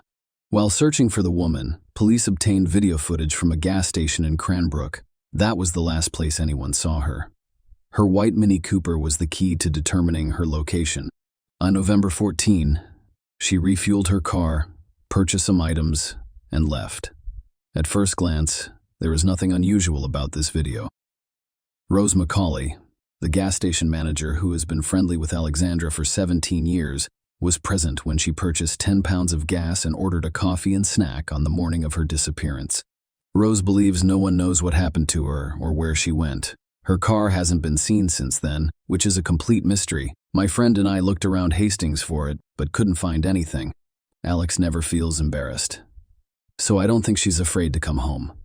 I'm just hoping nothing bad has happened to her. I just hope she is okay and shows up. It's very worrying. Alex arrived that Sunday looking very well, dressed, with a full face of makeup, her hair done, and nice clothes on. She was more dressed up than I had ever seen her before. And she arrived unusually early in the morning. Alex appeared to be in a good mood, smiling as he interviewed Alexandra's friends. The detectives discovered that in 2018, she posted information on social media about a stalker who followed her every move. In another post from 2019, she shared an image with the words, "Hello, stalker." Alexandra wrote, "Stop stalking my page. Lovelies. It's rather sad. Not only that, but you're making it clearer by the day, as we're not even friends on Facebook. There is nothing to see here, pal, unless you continue. Oh, please share your antics for all to see. Have a beautiful day." Investigators were now looking into whether these messages had anything to do with her disappearance. According to a police spokesman, Alexandra's failure to contact her family is completely out of character, and the case is now being investigated as a possible murder. While we conduct our investigation, I urge anyone who has seen Alexandra or her white Mini Cooper with a black roof to contact us. If you think you saw Alexandria or something suspicious but are unsure, please call and let us know. Alexandra was described as a slim woman with brown shoulder-length hair and a height of about 5 feet, 6 inches. She was last seen wearing a green knee-length quilted coat, a black top, ripped blue jeans, knee-high black boots, and a silver necklace. People can disappear without leaving any traces or clues for the police. Many missing person cases remain unsolved. But this time, things were different. Alexandra Morgan left a digital trail that eventually led the police to discover what happened to her. Furthermore, it revealed some shocking information. Alexandra hoped to improve her financial situation. To accomplish this, she began working as an escort and advertised her services on the internet. However, her family and friends were unaware of it. Women working as escorts are among the most vulnerable groups of people. Everyone, including the police, is aware of this. They never know who their next client will be. An ordinary person who, for whatever reason, has decided to pay for such services, or a maniac looking for a target. The investigators discovered that Alexandra had scheduled a meeting with her regular client prior to her disappearance. They arrested this man. At the same time, the police representative's statement made it clear that Alexandra had died. According to a Kent police spokesperson, detectives from the Kent and Essex Serious Crime Directorate are investigating the disappearance of a woman from Sissinghurst and arrested a man on Thursday, November 25, 2020. 1. A 40-year-old man from Est Leonards-on-Sea has been arrested on suspicion of murder.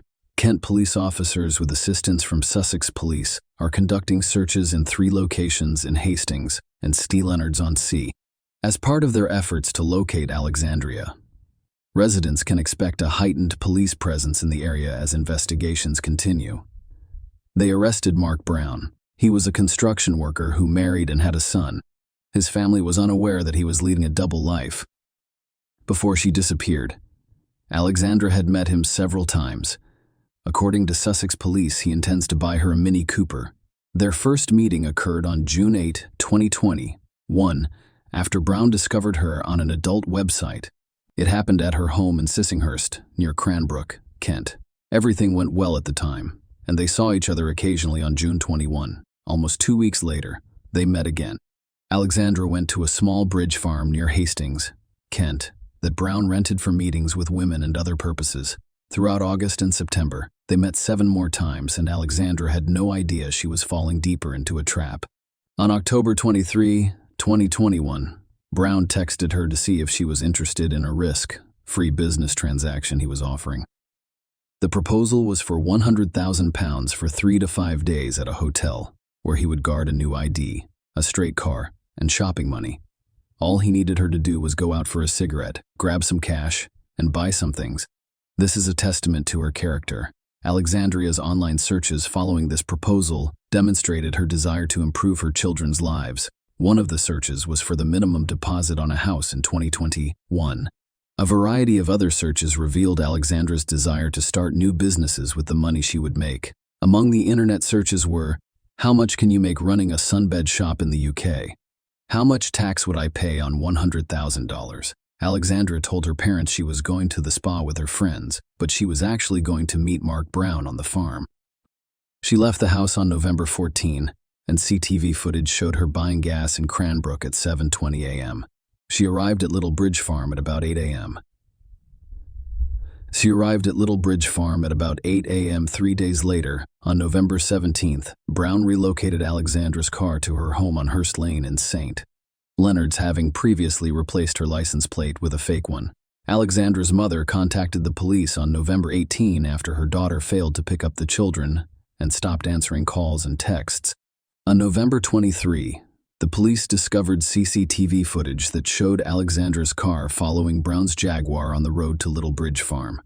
Kent police blocked access to the farm and began questioning Brown. He admitted he had met with Alexandra. However, he stated that she left after 45 minutes.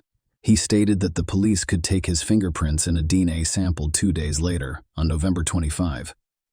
They arrested Brown, the primary suspect in the Alexandra Morgan case. But before we go any further, and before I tell you what happened to her, let us go back to when Alexandra had no idea Mark Brown existed. Lee was 33 years old and a mother of 3, but she didn't have custody of her children.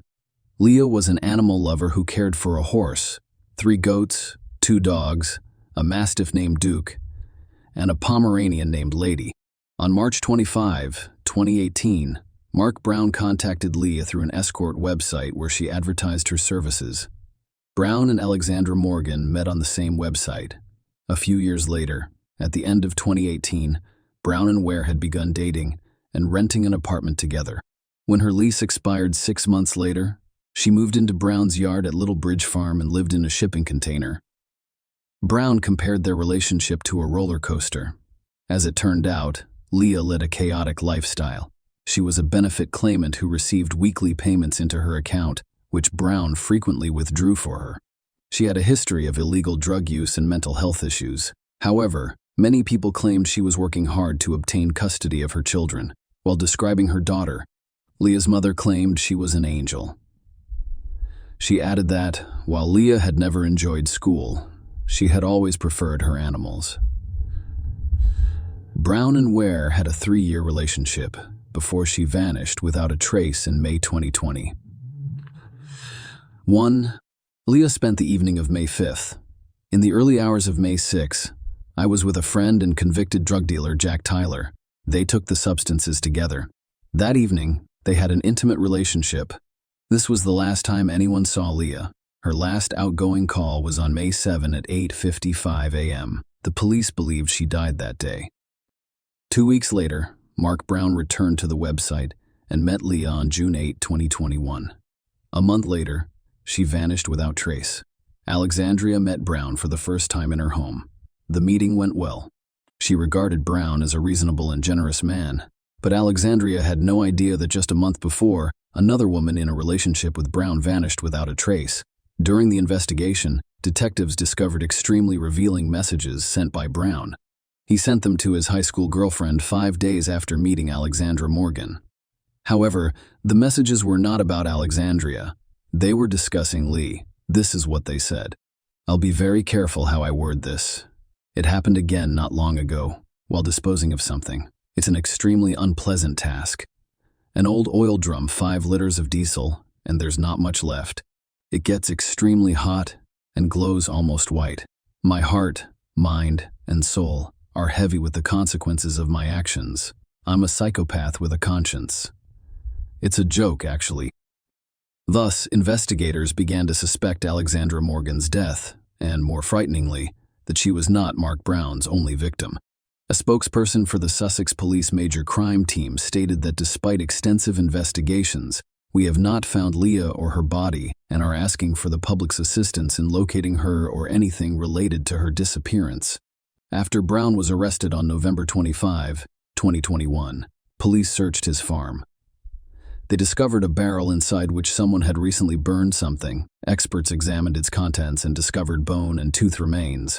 The laboratory examination confirmed that these were Alexandra Morgan's remains. In a joint statement, Neil Kimber of Kent Police and Andy Wolstenholme of Sussex Police said, "Our thoughts are with the families of Alexandra and Leah during this difficult time. While we have located Alexandra's remains, we have yet to find Leah, and our investigations are ongoing. We urge anyone with information about Leah or Alexandra to contact us immediately." Leah is described by police as a slim white female standing 5 feet 6 inches tall with very long black hair and blue eyes. They suspected she had tattoos of a dragon on her right leg, Chinese writing on her right leg, Chinese writing on her right hip, and a fairy sitting on a flower above the name Ryan on her right leg. The search at Brown's farm lasted approximately a month, concluding on January 7, 2022. The police discovered the bones of a Pomeranian in the pond, along with a weight tied to its collar. Investigators believed it was Leah's dog, which Brown cruelly abandoned following Leah's death. Although police were unable to locate Leah Ware's remains, Brown was charged with her death on February 1, 2022. They had previously charged him with the murder of Alexandra Morgan. Throughout the interrogation, Brown denied the charges against him. However, when they informed him of the evidence that showed he had burned Alexandra Morgan's body, he admitted her death. Yet, Brown insisted that Alexandria had died as a result of an accident. The trial of Mark Brown started on October 17, 2022. During the court proceedings, new details about these 2 cases emerged. The jury discovered that Brown withdrew money from Leah Ware's bank account on a regular basis following her disappearance. Following Leah's disappearance on May 7, 2021, Brown collected her prescription medication and withdrew money from a cash machine every week using her new bank card. They delivered the card to his sister Cheryl's address. He would then place the cachet and medication in a horse box belonging to their pet. Bertie's prosecution lawyer, Duncan Atkinson, detailed several times in the weeks following Leah Ware's disappearance how Brown took £200 from her account, the maximum allowed in a transaction. This resulted in Leah's balance dropping from over £2,000 to £45. In July 2021, jurors were informed that Brown withdrew £200 from Leah's account, twice shortly after transferring £200 to his own account. When asked why he did this, he explained that he probably used her £200 and then replaced it. "At the time, someone owed me £430, so they most likely paid me back."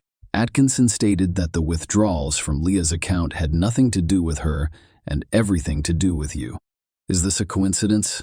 She died after receiving her new bank card," Brown responded. "I'm not sure what you're getting at because as far as I know, she is not dead."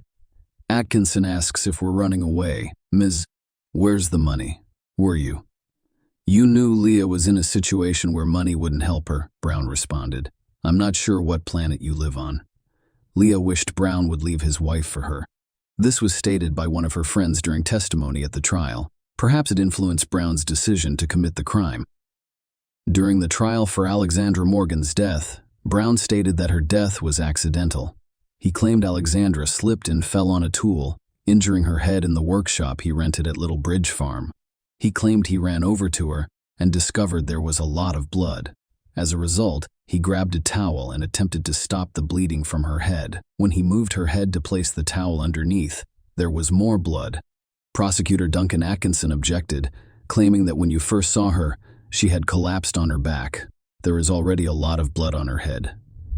So before you do anything else, it's clear that she's hurt, needs assistance, and requires a doctor. That is absolutely obvious, Brown responded. Yes, but I was panicked, and the first thing I did was grab a towel to help stop the bleeding.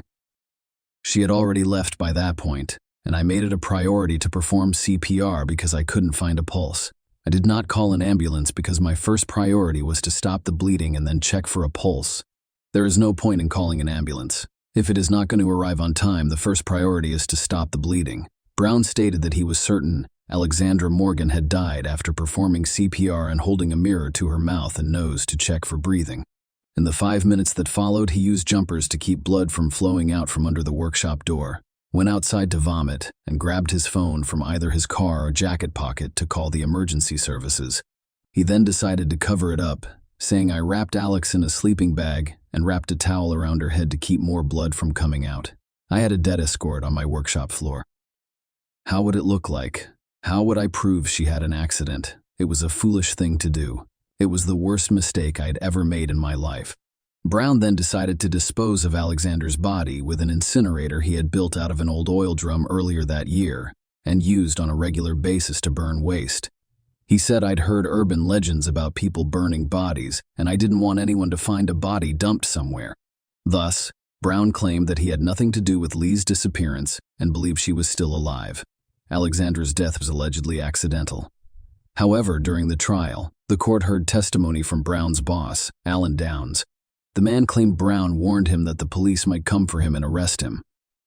The conversation took place on November 24. When Downs asked what the police might arrest him for, Brown said it was a double murder, and this was a critical point. With this response, Brown implied that Lee had died and that Alexandra Morgan had not died in an accident. However, Brown denied using such language.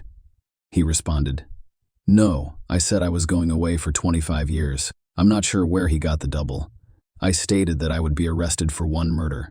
I did not say double." When asked who he had killed, Atkinson responded, "Who? The answer should have been no one." Brown responded, "The answer should have been yes. But that was not what I expected to happen. I can't prove I didn't kill Alex, and I didn't expect anyone to believe me. This is why I did what I did." They were both mothers and daughters, among other things, to their families and friends, and they died in the most tragic of circumstances. Both fell into the clutches of an evil maniac. They abandoned children and devastated families. Throughout the murder trial in Hove Crown Court, the jurors learned about Leah Ware and Alex Morgan's lives, including their upbringing, children and relationships, work and passions. Jurors also heard attempts to change their names from Brown to, as the prosecutor put it, black, creating a false picture of the women. People should remember Lee and Alex Morgan for smiling and enjoying life.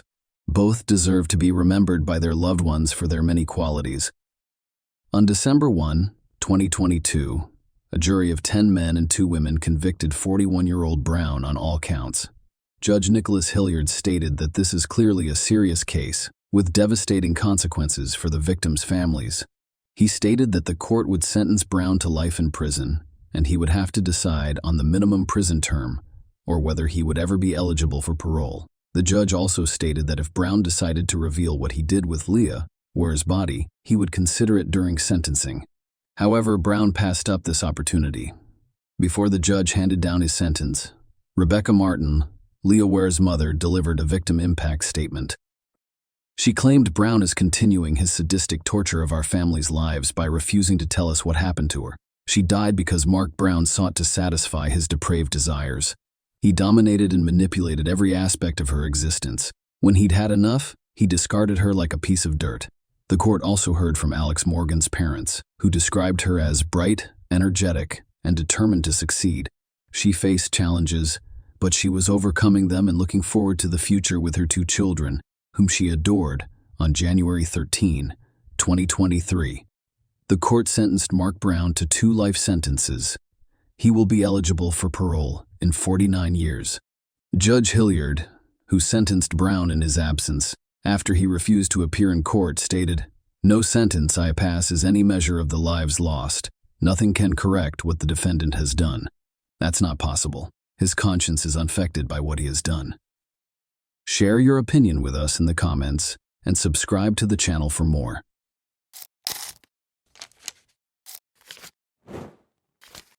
Hey guys, welcome to my channel, and today we're going to take a look at another horrible case with you. Today we'll examine what happened in the U.S. state of California in 2011.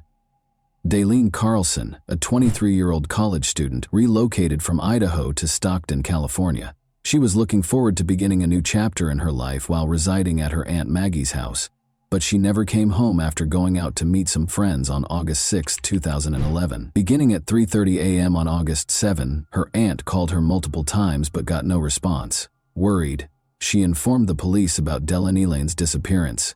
To find the truth, detectives started an investigation and used CCTV footage. Daylene Elaine was preparing to go out on Saturday night. Her cousin Cecily had plenty of time to acquaint her with the local nightlife, as college was still 3 months away.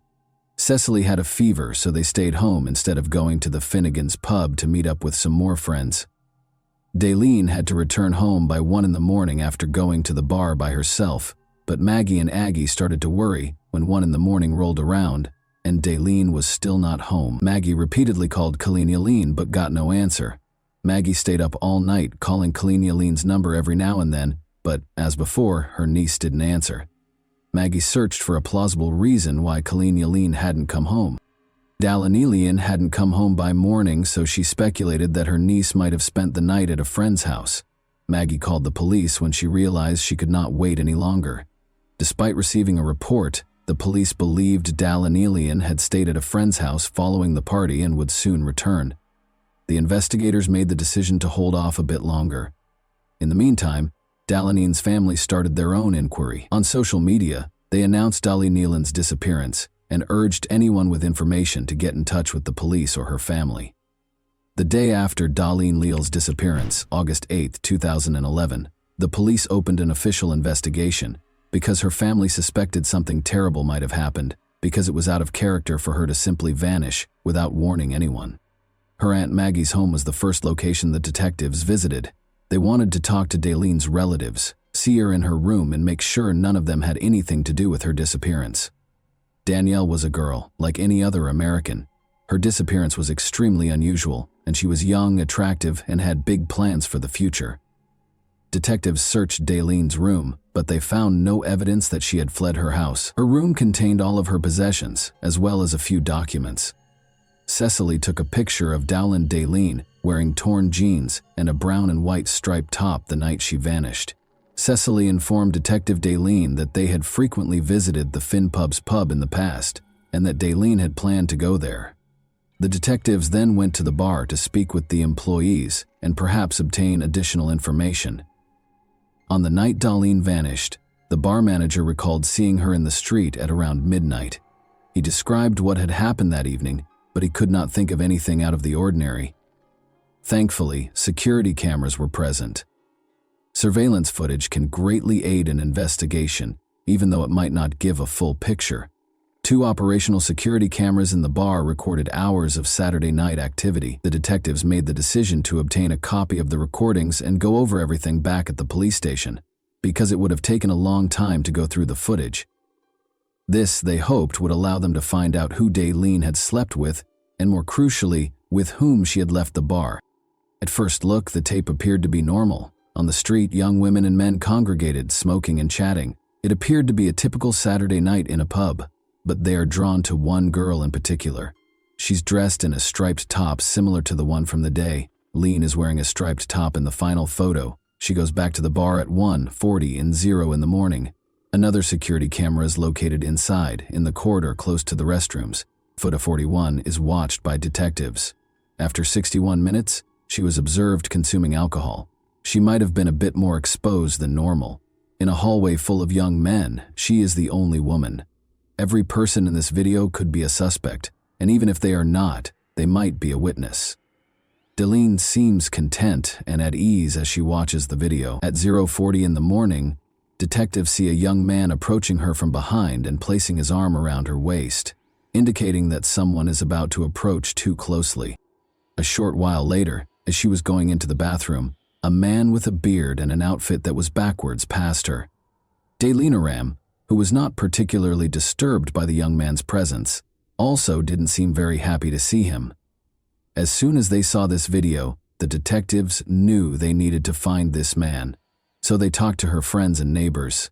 They discovered once more that Jason Gilly was the man who had Deline around his waist. Jason was well known to Dawn Cecily's cousin Cecily and her friends, who frequently got together at his house for an enjoyable evening. Investigators found Jason Gilly's home and spoke with him. They questioned him about where he was when Deline vanished that night. Jason clarified that he had planned to take Deline home after spending the evening with her, but he had to leave early due to his child's needs. Jason claimed that he came home by himself. He claimed that because his young son was ill, he left the bar at around 1 in the morning and got home at 1:30. He brought up another possible suspect. Jason suggested to the detectives that they should speak with Evangelisti. According to him, Evangelisti was seeing Jacob Evangelisti, but they had a fight in front of Jason 4 days prior to her disappearance. Because jealousy frequently leads people to act rashly, the detectives were interested in this information. Thus, they made the decision to learn more about Jacob Evangelisti. The investigators discovered some recent images of Jacob while searching through Deline's social media accounts. To find out if Jacob was present, they made the decision to watch the bar's security footage again. They changed the video at 1:06, when Deline left the eatery and went up to the man who was leaning against the wall. Deline's behavior appears to drastically change when he is around. She seems to be very upset about something, as evidenced by the vigorous hand movements.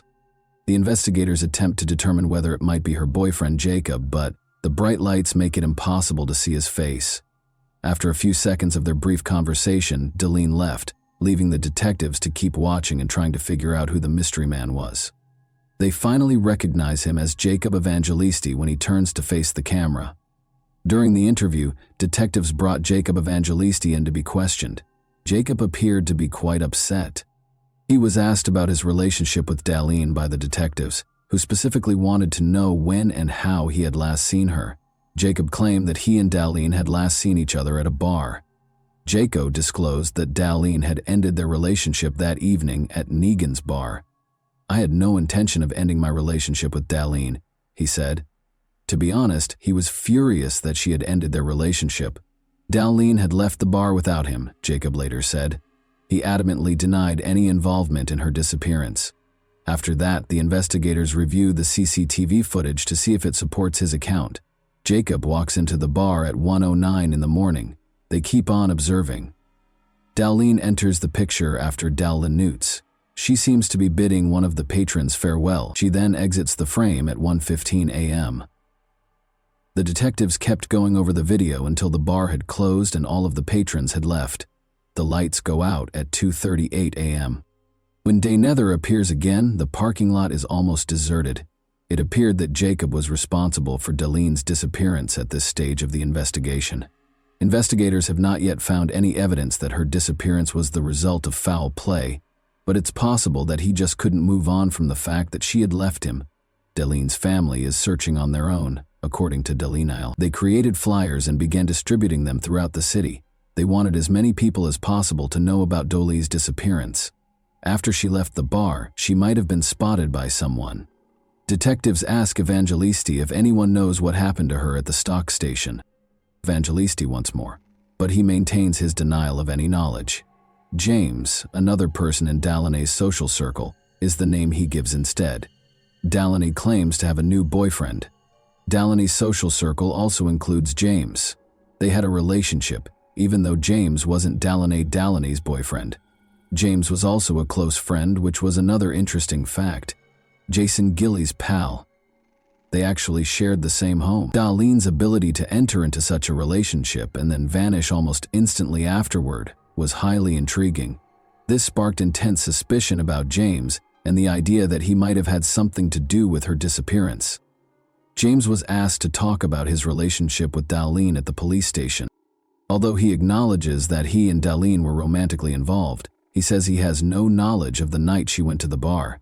James had information he wanted to share, but he claimed to have been out of town when the police began looking into his alibi. He informed investigators that Darlene texted him to let them know she was with a new man after she disappeared. James verified that Darlene was there by showing the detectives his phone, which was Darlene's. Detectives came up with a new theory after she wrote that she was leaving the bar to go to a friend's party, but the friend's identity was still unknown. It is likely that Darlene had to visit the grocery store or the liquor store in order to continue the party. A list of 24-hour liquor stores has been compiled by investigators. Elis was the name of the store that was closest to Finnegan's. When detectives arrived, they discovered that a Darlene was equipped with security cameras. The security cameras recorded Darlene if she was there. The detectives began watching the security camera footage outside. When Darlene saw her walking into the store with a young man, their suspicion was confirmed. However, who was he? Since the video only captured his back, a precise identification was not possible. Darlene and her enigmatic companion purchased what appeared to be a bottle of alcohol as the detectives started going over the footage from the other cameras. At 1:31 a.m., they waited for them to leave the store before switching back to the exterior camera. Detectives have a better picture after the couple leaves the store. The first face the detectives saw in the bar footage was the same as the one with the baseball cap and goatee on backwards. This gave them a new lead for their ongoing investigation when Jason Gilley noticed it. Jason initially claimed to investigators that he went home alone at 1:30 a.m. to tend to his ailing son after leaving Finnegan's bar. It was now evident to the police that he and Darlene had left the liquor store at 1:31 in the morning. Jason became the prime suspect right away because he had lied about leaving the bar by himself. Jason Gilley was taken into custody by the police 1 week after Darlene vanished. After an hour or so of waiting, the detectives started questioning him while keeping an eye on any behavioral changes. The detectives went over Jason's account of what transpired that evening without disclosing that they had a tape recording of Jason's shopping excursion at night. They asked him to recall the time he left the bar and arrived home. Jason lied once more, claiming that he got a text from his grandmother at 1 in the morning and went home to see how his son was doing. The detectives then told him that they had spoken to his grandmother, who denied any involvement in the night. Jason admitted to the detectives that night that he had gone home by himself to spend time with his son and that his grandmother had not gotten in touch with him. Jason repeated his claim that he left alone and came home, after telling another lie when asked who he left with. The detectives realized that Jason was putting himself in a situation he would never be able to get out of. They claimed to have surveillance footage that refuted all of his claims. Jason then acknowledged that he had left the bar with Dal for less, to buy her a bottle of Jägermeister and to eat for less. However, he claimed to have driven her back to the bar before leaving for home. He claimed it slipped his mind when detectives questioned him about why he had lied about a crucial detail, such as the fact that Darlene had left with Darlene. Darlene claims that he invited her to stay the night on his couch and she agreed. He acknowledged that he and Darlene had had intimate contact and that they shared a Jägermeister. After he explained it to Darlene became upset, said it shouldn't have happened, and sobbed as he went home. Jason related a news story about how they got into a fight early on Sunday morning while he was driving Darlene home. He picked up his grandmother on the corner close to his house and got into her car. She tried to get out of the car just before they arrived at Darlene's house. Darlene Karengrein was upset and yelled to be allowed to get out of the car for the duration of the 30 to 45-minute drive. She said she couldn't believe Jason had done this and called him a piece of garbage. Jason claims that the last time he saw Darlene, she got out of the car and fled when he pulled over. The interview ended when Jason insisted on having a lawyer. Gilley was not charged by the police because they did not have enough evidence. Gilley had no choice but to let him go. Jason went to the police station on August 22, 2011, after being released on August 18, 2011, to report that his wallet had been stolen or lost. Upon seeing him, detectives investigating Darlene's disappearance were taken aback. Jason was approached by Detective Robert Fain, who asked him to accompany him on a retracement of the path he took on the day Darlene vanished. Jason consented and led the detective to the spot where Darlene is said to have jumped out of the car and run away. When the detective questioned Jason about why he didn't try to apprehend her, Jason said that he had to return home because the car behind him was honking, so he got back on the freeway. Then Jason explained that he had been looking for Leanie Lean for 10 or 15 minutes, but he had to leave because his gas tank was nearly empty. To get gas, he drove to Stockton's Archie Road. The detective went to the gas station with no fresh leads. Luckily, security cameras were in place. There, at 10:46 a.m. on August 7, 2011, Jason pulled over at the gas station on Archie Road exit on Highway 99 in Stockton, according to surveillance footage. It had been 9.5 hours since he had last taken a video at the Darlene liquor store. Jason appeared to be acting normally at first, but the inconspicuous gesture caught our attention. Jason appears to be unclean. Jason's shirt and arm are covered in dirt. He seems to be shaking his shoulders at one point. This conduct seems very suspicious. Before leaving the gas station, Jason checks the passenger door before getting into his car and walking back to it. He opens the passenger door once more and slams it shut after 20 seconds. Darlene was the last person to use that door, he said. At last, he takes off in his car. Detectives have developed a new theory after seeing this footage. Their theory is that Dallin took Darlene to a field south of Stockton and, in a hurry, physically pulled her out of the car, causing the front passenger door to jam. Dallin thought that she was dead, but they told her that in order to arrest Jason. Dai Ling was still missing, and Jason was out and about interviewing representatives. The case then underwent a sea change on October 15, 2011, more than 2 months after Dai Ling's disappearance. A farmer made a tragic discovery in a field 20 miles outside of Stockton. According to court documents on the 15th of 2011, human remains, later identified as Dathos Lean, Daleen, were found in a cornfield approximately 64 feet from Lone Tree Road in the Escalon. That afternoon, senior criminalist Sarah Yoshida of the Department of Justice was sent to the crime scene. A skull, ribs, jaw, vertebrae, and bones from the feet and legs were among the many bones discovered by Yoshida. She also discovered a clump of hair and a human torso.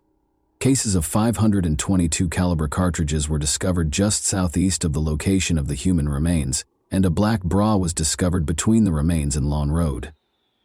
Dr. Bennett Omalu, the medical examiner for San Joaquin County, arrived at the crime scene at approximately 9 p.m. that evening. He ordered an 18-inch excavation of the ground beneath the body as soon as he saw it. After securing the soil in a body bag and x-raying it, we discovered 222 caliber bullets in the excavated soil. An AUI was conducted on Dai Ling's remains by Dr. Omalu. He claimed that Daleen was shot in the cornfield where her remains were discovered, and that either the bullets passed through her body and lodged in the ground just beneath her, or they remained inside the body and fell out as it decomposed. In either case, there was a gunshot wound to the backhead. Based on the location of the gunshot wound and the fact that Dalenaline's fingernails, jewelry, and nails were tangled in her hair, Dr. Dra Omalu believed that when Dalenine was shot, she had her hands and fingers wrapped around her head. Omalu came to the conclusion that Dalenine's death was caused by a gunshot wound to the head, with gunshot wounds to the trunk also playing a role. Additionally, he believed that her body's decomposition supported her death on August 7, 2011. In the murder of Dai Ling, investigators had a top suspect. Detectives also found that Jason had access to a Jennings 22.2 semi-automatic handgun that belonged to one of his relatives, according to court documents. The gun's involvement in Dalene's shooting was verified by ballistics testing. Jason Gilley was arrested by authorities when he was eventually taken into custody. On the evening of Saturday, August 6, 2011, Dalene went to a bar to meet some friends, and investigators developed their theory about what happened the night she vanished. Among them was Jason Gilley. Dalene was convinced to come to Jason Gilley's house. On their way to Jason's house, they made a stop at a liquor store. This liquor store is where we last saw Dalene alive. Nothing seemed to be bothering her based on this footage, but after she and Jason left the store, things started to happen that ultimately resulted in her death. Dalene was naked when her body was discovered by investigators. Because of this, authorities concluded that she didn't want to have an intimate relationship with Jason, but he coerced her into doing so. That was the only plausible explanation. Authorities believed that Darlene told Jason that she would report it to the police, so he put her in his car, drove many miles past her home, and then turned into a field where he killed her. However, the body's extreme decomposition made it impossible to verify that theory. Jason Gilley was found guilty of Darlene's murder in November 2013 and given a life sentence without the possibility of release. He made an unsuccessful attempt to appeal the sentence. And that wraps up today's chilling story. If you enjoyed this video, don't forget to like and subscribe so you never miss a new upload. Also, let me know in the comments what part of this story shocked you the most. Thank you for watching, and I'll see you in the next video.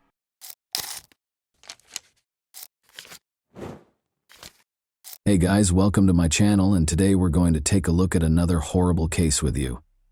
I'll see you in the morning, Mom. Misty Morse never spoke to her mother again after making that unfulfilled promise. What would motivate someone to take such action? How will Misty Morse never spoke to her mother again? Now is the time to start looking for answers.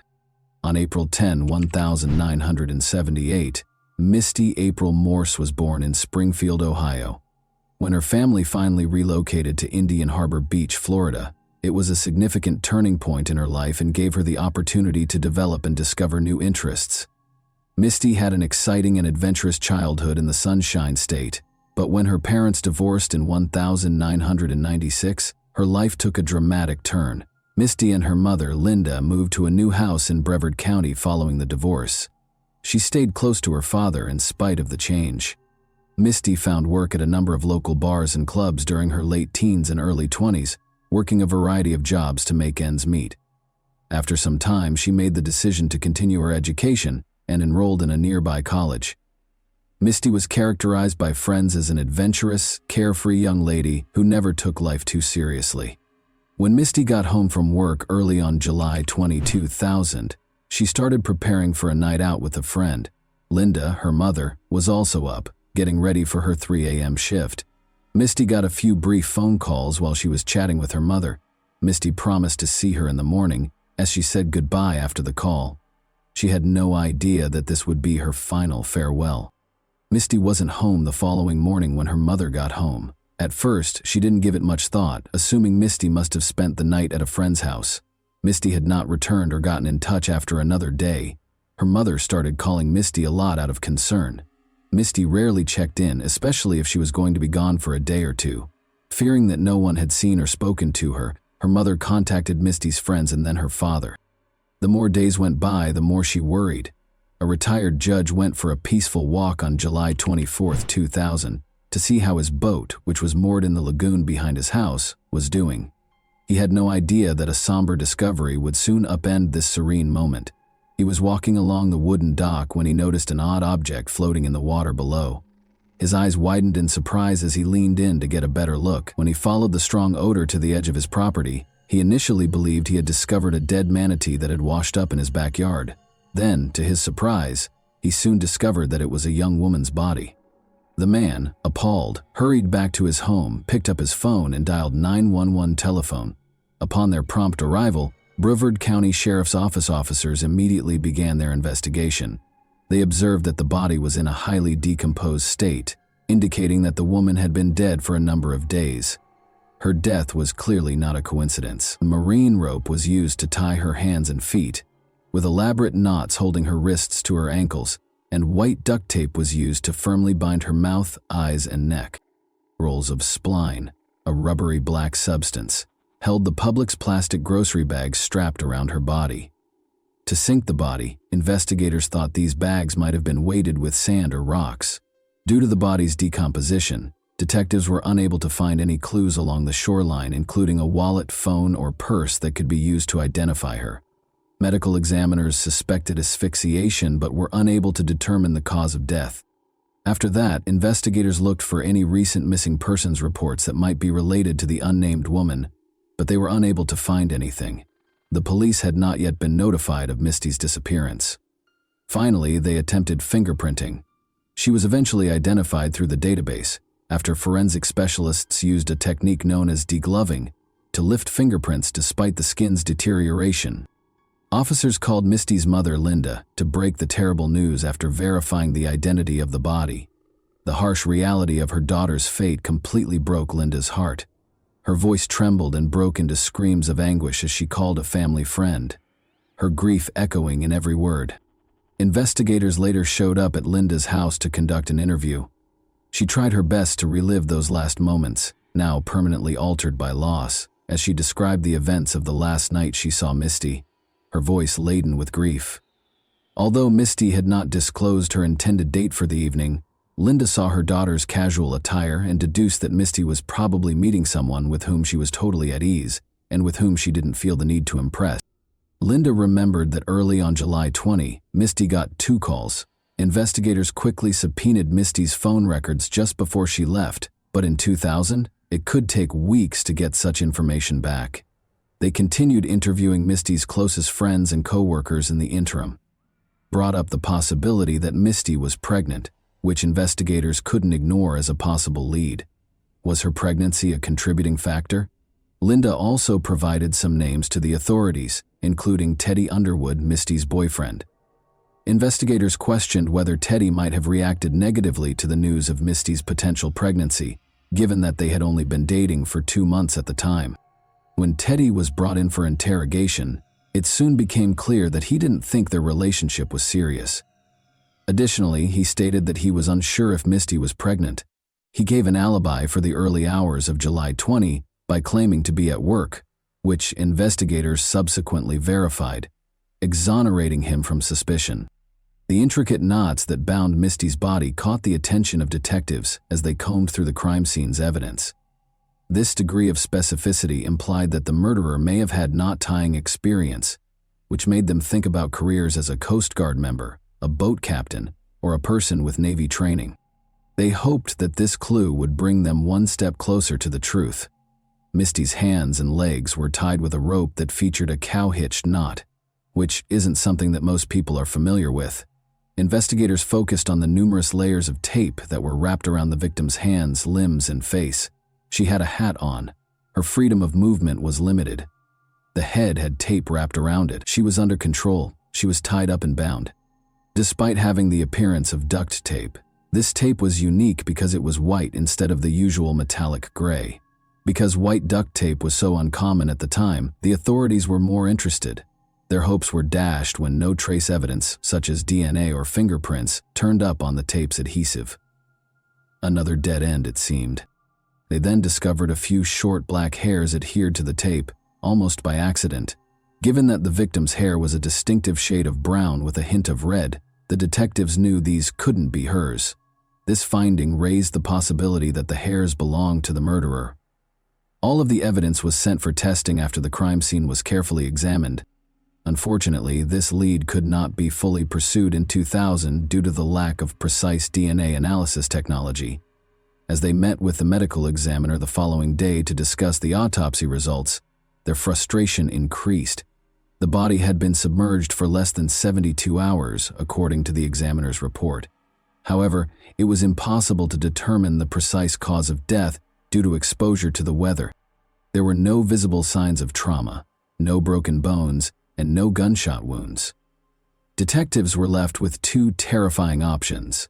Either the victim had been thrown into the water while still alive, or the tape covering her mouth and nose had strangled or suffocated her. In an effort to reduce the number of suspects on their list, investigators continued to interview people. Linda recommended that they investigate Bobby Cooper, whom Misty had recently met at a house party. Given that Bobby had visited their house only a few days prior to Misty's passing, Linda was especially wary of him. Bobby, though, was promptly disqualified as a suspect. He didn't match the murderer's description. He didn't own a boat, he hadn't been in the military, and he had no criminal history. Bobby's interview, however, proved to be a pivotal moment in the investigation. Brent Huck, Misty's ex-boyfriend, gave the detectives a name that appeared to fit the profile they were looking for, even though he wasn't the murderer. Investigators tracked down Brent Huck, who resided on South Merritt Island, just south of the location where Misty's body was found, after receiving a tip from Bobby Cooper. Brent accepted their invitation to participate in an interview. Brent disclosed in the interview that he was a charter boat captain and that he was from a wealthy family. He also acknowledged having been a member of the Navy SEALs. Brent acknowledged that he had kept up his relationship with Misty after their breakup, even though he was now in a new one. Brent admitted that he was the likely father of Misty and that he had spoken to her the night before she vanished in the early hours of July 20, 2000. He also acknowledged that he knew she was pregnant. Brent was a prime suspect because of his background as a former Navy SEAL and charter boat captain, his relationship with Misty, and his contemptuous demeanor during the interview. After that, Brent gave the authorities permission to search his house. When investigators arrived, they saw a Rottweiler with short black hair that matched the duct tape that was used to bind Misty. According to Brent, Misty gave him the dog as a gift. A roll of rubber spline, which is usually used to weatherproof windows, was found during their search, an odd item for a home. Red flags were raised by this and other items discovered in Brent's bedroom and kitchen that matched evidence from the crime scene, such as white duct tape and Publix bags. Outside, Brent gave officers permission to search a boat he claimed was his, which was anchored in the nearby waterway. They discovered matted hair next to a fishing rod holder and 2 hair strands on the floor. The boat's ropes were identical to the kind that were used to restrain Misty. When investigators questioned Brent after gathering the evidence, he said something startling. There couldn't be an explanation for a woman tied up and thrown in the river. He was further implicated by this statement, which disclosed knowledge of information that had not yet been made public. The state attorney was reluctant to file charges because, in his opinion, the circumstantial evidence was not strong enough. He maintained that commonplace supplies like rubber spline, rope, and duct tape could be found anywhere, and that Misty's hair on the boat might just indicate that she had paid Brent a visit. Both the investigators and Misty's family were extremely frustrated by this setback. Authorities persisted in their investigation in the hopes of a break, unfazed. Pet DNA became admissible in court in 2002 after a landmark decision in a California case. The black dog hair discovered on the duct tape was compared to Brent's dog's DNA by investigators, and the results verified that they were a match. The state attorney's office decided to move forward with the prosecution after receiving this crucial piece of evidence along with the mounting circumstantial evidence. Brent Huck was taken into custody and accused of killing Misty Morse on October 23, 2002.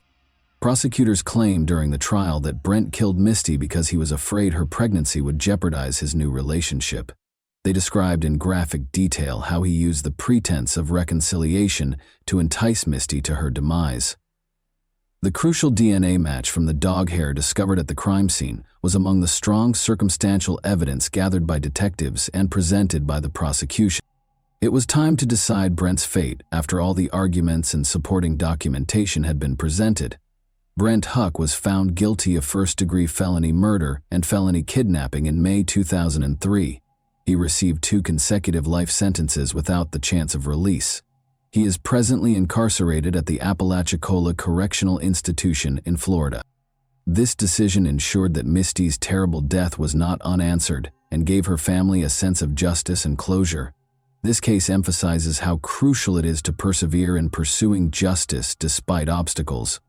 It also reminds us how important it is for communities and committed investigators to hold people responsible for their actions. Even though Misty's life was tragically cut short, her story would live on thanks to the pursuit of justice. And that wraps up today's chilling story. If you enjoyed this video, don't forget to like and subscribe so you never miss a new upload. Also, let me know in the comments what part of this story shocked you the most. Thank you for watching, and I'll see you in the next video.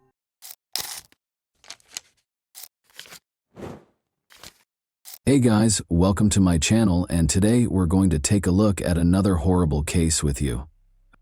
A complex network of forbidden feelings and erratic relationships is known as a love triangle. Such circumstances frequently result in emotional upheaval and fierce conflict, which can occasionally escalate to threats against the participants' physical and mental health. When someone is caught in this web without realizing it until it's too late, it's even more terrifying. The plot of Henry Stange's story, which involves passion, deceit, a double life, and struggles with dependency, develops like an engrossing detective thriller. Given their age difference, Henry thought he had found true love with a much younger woman, a relationship that might have been viewed as unusual. Unbeknownst to him, though, the woman was also entangled in another romantic relationship. She deftly used both men to further her own agenda for months before her well-planned house of cards fell apart. Marcus, a hiking enthusiast and amateur photographer, was exploring the desolate terrain of Joshua Tree National Park in southeast California at around 7 a.m. on Friday, June 5, 2018. Marcus saw a sizable group of vultures scavenging over something as he veered off a main trail. He decided to stay away, assuming it was the carcass of a large animal. Marcus chose to photograph the birds circling in the barren desert using a small camera that he usually used for landscape photography. After taking a few pictures, he forgot about the strange sight and resumed his hike. The next day, as Marcus moved the pictures from his camera to their home computer, he told his wife about his hike. His wife's face changed dramatically as she looked at the pictures. She gestured to one of the pictures and beckoned Marcus over. Zooming in, it was startlingly obvious that beneath the vultures, something like a human leg was partially buried in the sand. The couple, shaken, immediately reported what they had witnessed to the local authorities. Marcus gave them all the pictures and explained the precise spot where he had seen the birds. Investigators found the area, which was close to one of the park's main roads, with relative ease. A seemingly ordinary discovery became the subject of one of the most intricate and astounding criminal investigations in recent memory. A pair of coyotes and a group of vultures stood out in sharp contrast to the barren desert about 30 feet from the roadside. Seeing coyotes scavenging in the middle of the day was unusual, and the officers became suspicious right away. After pulling their car to the shoulder, they got out and went to the scene. They discovered a shallow grave there that was less than 2 feet deep and had been hastily dug into the dry ground. The site had already been disturbed by local wildlife, revealing its squalid contents. This was obviously not a natural occurrence when forensic experts showed up to exhume the remains. The remains belonged to a white middle-aged man who had been interred there for approximately a week. In order to make the body accessible to scavengers, the lower half of the body had been partially unearthed. There were several horrific wounds visible. Multiple fractures in the man's skull were consistent with blows from a blunt, heavy object. The scene depicted a violent and intentional act in a terrifying way. The perpetrator had been in a hurry, judging by the shallow grave's closeness to the road and its hasty construction. The body might have stayed hidden for years if they had dug a little deeper hole and gone deeper into the desert. Rather, they made the hasty decision to hide the crime and fled the scene carelessly. According to forensic analysis, the crime most likely happened somewhere else. Despite the severe wounds, there were very few blood traces in the grave, indicating that the body was moved after death. This inference led investigators to the unsettling conclusion that the crime was, at least in part, meticulously planned. But in spite of their seeming haste, the criminal had left no clear evidence or hints for investigators to follow. The medical examiner concluded that severe blunt force trauma to the head was the cause of death. The blow's force and the attacker's extreme aggression pointed to a very personal motivation. The victim's identity and the circumstances surrounding his death were unknown, although investigators conjectured that the crime was motivated by hatred or a personal grudge. Investigators were able to recover multiple fingerprints from the remains despite the body's state, which was deteriorated by scavenging wildlife and decomposition. No matches were found when the prints were scanned through criminal databases. The absence of previous records indicated that the victim had never before encountered legal issues. However, investigators were able to identify the victim after uploading the prints to the Department of Motor Vehicles database. Henry Stange, a 54-year-old resident of the Californian suburb of Murrieta in Riverside County, was the owner of the remains. About 90 miles separated Henry's home and the location of his body's discovery. In an attempt to learn more about how and why his life had ended so tragically in the isolated Joshua Tree wilderness, investigators immediately went to his home. Henry Stange lived alone in a messy bachelor pad that mirrored his solitary way of life. Empty pizza boxes and takeout containers littered countertops, and personal items were strewn all over the house. There were no indications of forced entry, theft, or a struggle, but the place lacked the coziness of a home that had been inhabited. Whatever had happened to Henry had obviously happened somewhere else. The most disturbing finding was waiting for investigators in the house's attached garage. This area, which was probably the location of the crime, told a graphic tale. The storage boxes, tools, and walls were all covered in dried blood splatter. A sizable pool of congealed blood lay on the floor, partially smeared as if someone had tried to clean it but quickly gave up, as indicated by the empty bottle thrown close by. There was a heap of blood-soaked rags in the garage corner that had been heavily bleached. Investigators discovered what looked to be the weapon used in the crime, a heavy dumbbell smeared with dried blood near the front door of the house. Wires hanging overhead indicated that a security camera had been taken out by force. Additional cameras were discovered, torn from their mounts in the living room and hallway upon closer examination of the house. The perpetrator of this heinous act was aware of the camera locations and had taken them to remove any possible proof. Regretfully, investigators had little evidence left by the offender. No shoe prints or foreign fingerprints were found, and Henry was the only one with blood or DNA. Detectives had more questions than answers because the scene appeared to have been painstakingly cleaned. There were no known legal issues with Henry. He had no apparent enemies, lived alone, and was divorced. He was a quiet, amiable man who kept to himself most of the time, but was always courteous, according to his neighbors. But given how vicious the crime was, it begged the question, who would do such a barbaric thing? Did it have anything to do with Henry's odd pastimes? Or was it someone from his past? Most concerning of all, why hadn't he been reported missing earlier? Henry was raised in a close-knit household that placed a high importance on relationships and respect. In a nearby town, his mother and two younger sisters resided with their families. Through frequent phone conversations and sporadic visits, the family regularly maintained communication, but Henry had grown more reclusive in recent months, talking less to his loved ones and keeping personal information private. Though they tried not to overreact, his family was concerned about him. They became more worried when he didn't get back to them for a week or so, but they chose to hold off on setting off an alarm. Henry's mother and sisters were devastated to learn of his violent death. Heartbroken and shocked, they immediately volunteered to help investigators by providing any information they could, in the hopes that it would aid in the case's resolution. At one time, Henry Stange was a man of energy and athleticism. He enjoyed hiking, traveling, having outdoor adventures, and being in nature. Henry was a gifted guitarist and a passionate motorsports fan who loved his motorcycle, a valuable asset that had taken him across several states. However, everything changed in the spring of 2014. One day, as Henry was getting ready to go for a ride, a pickup truck with an inebriated driver collided with his motorcycle. It was a devastating collision. Before coming to a halt, the driver pulled Henry for almost 300 feet. Henry miraculously lived, but his injuries changed his life. Henry's legs were severely damaged in the collision, necessitating several major surgeries. He had to go through months of exhausting rehabilitation in order to be able to walk again. But the physical pain continued. No relief was provided by over-the-counter medication. Strong painkillers were prescribed by doctors to treat his illness, but the drugs soon caused dependency, which in turn led to a crippling addiction. Henry had been married for more than 10 years and was raising 2 children with his spouse at the time of the accident. At first, his wife helped him through his recovery and increasing reliance on medicine, but the strain was too great. In order to be nearer to her family, she moved to a nearby town and filed for divorce in 2016, taking their kids with her. She remained friendly with Henry in spite of their separation, enabling him to continue being active in their children's lives.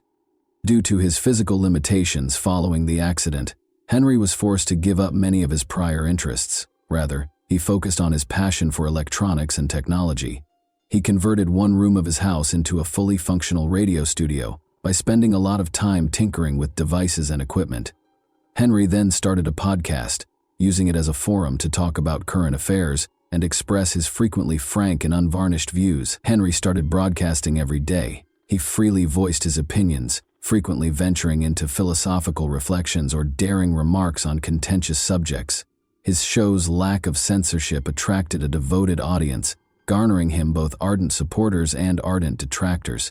He started to be purposefully provoked by some listeners, especially those who held opposing opinions, which caused him to lose his temper. Videos of these outbursts were captured and circulated on social media, frequently edited to portray Henry negatively.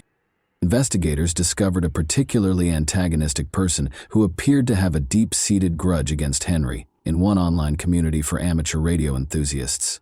This individual regularly made fun of Henry's remarks, posted edited snippets of his broadcasts, and insulted him. However, it soon became clear that Henry was not the only one who exhibited this behavior. As a kind of amusement, the user frequently attacked and disparaged prominent members of the community on the platform. Although it was clear that they were hostile toward Henry, it was unclear if this online animosity was related to the crime. 4 months prior to the tragedy, in late January 2018, Henry Stange went through a terrifying ordeal. His family claims that while he was asleep, someone broke into his house in the middle of the night. After breaking in through a window, the intruder struck Henry repeatedly in the head with a hammer. Since nothing was taken from the house, it is obvious that a personal grudge was more likely to have been the motivation than robbery. When they left, the assailant took the hammer that they had brought. Henry surprisingly chose not to call the police to report the incident. He installed covert security cameras all over his house instead, taking matters into his own hands. The person who broke into his house the second time was aware of the camera's locations. Henry's last known broadcast was broadcast on the evening of Thursday, May 24, 2018, according to investigators piecing together his last days. After that, his utilities showed no activity, no text messages, and no records of incoming or outgoing calls. Investigators concluded that Henry's death occurred on this day because neither electricity nor water had been used since that evening. Those closest to Henry were interviewed by detectives as the first step in their investigation. They found out that he was still going through the divorce process. After the split, the couple had been embroiled in a contentious legal dispute over Henry's residence, despite his and his ex-wife's best efforts to keep things civil for the benefit of their 2 kids. In the meantime, his ex-wife had moved in with her mother along with their kids. When it was discovered that Henry's ex-wife had been paying the house's utility bills, the tension increased. Henry survived on a meager disability allowance following the accident that prevented him from working, but it was insufficient to cover all of his expenses. She continued to provide financial support to him even after they split up. Henry's ex-wife reportedly paid him occasional visits, according to the neighbors, most likely to settle their property dispute. However, the couple's shouting matches could be heard all over the neighborhood, as these visits frequently turned into loud arguments. An important question was brought up by the Discord. Was the mother of Henry's children really so desperate to settle their dispute over the house that she went to such lengths? Henry's ex-wife emerged as the main suspect at this stage of the inquiry. She gave a somber account of their relationship when detectives brought her in for interrogation. After Henry's motorcycle accident, his ex-wife claims that their once happy and stable marriage took a drastic turn. The prolonged use of prescription drugs changed his personality and made him more challenging to live with, despite her best efforts to help him heal and adjust to his new life. After a while, she felt compelled to depart. She made sure he had a roof over his head by continuing to support him by paying his bills, even after they parted ways. It was challenging for investigators to ascertain whether she could have committed such a horrible act because of her financial support and loyalty. The investigators needed to do more research. Even though Henry's ex-wife continued to be interesting, her story presented a more nuanced picture that necessitated more research into Henry's tense relationships and unspoken conflicts. At first, Henry's ex-wife tried to settle their property dispute amicably, but when Henry brought a young girlfriend into his life, things drastically changed. Conflict arose when he declared that he and his new partner would be living in the house. Henry seemed so consumed by his passion that he completely forgot about his children's needs. Despite their disagreements, Henry's ex-wife didn't seem to have any reason to hurt him. Instead, she was sympathetic to her ex-husband. She also had a strong alibi for the day that investigators thought the crime was committed. She was in another state for a week-long business trip. Now that she was no longer under suspicion, investigators focused on the enigmatic young lady Henry had fallen so deeply in love with. According to Henry's mother, her son started dating Ashley Stapp, a much younger woman who was only in her early 20s, approximately 10 months prior to his passing. Both Henry's mother and his sisters disapproved of Ashley because they thought her actions were strange and her motivations were unclear. It was difficult to see why the young college student had chosen Henry, considering his age, disability, and dependence on a meager disability allowance. Even though Ashley didn't seem financially driven, it was clear that she had personal motivations for keeping the relationship going. As the romance developed quickly, Henry's family became concerned and made an effort to alert him to possible dangers.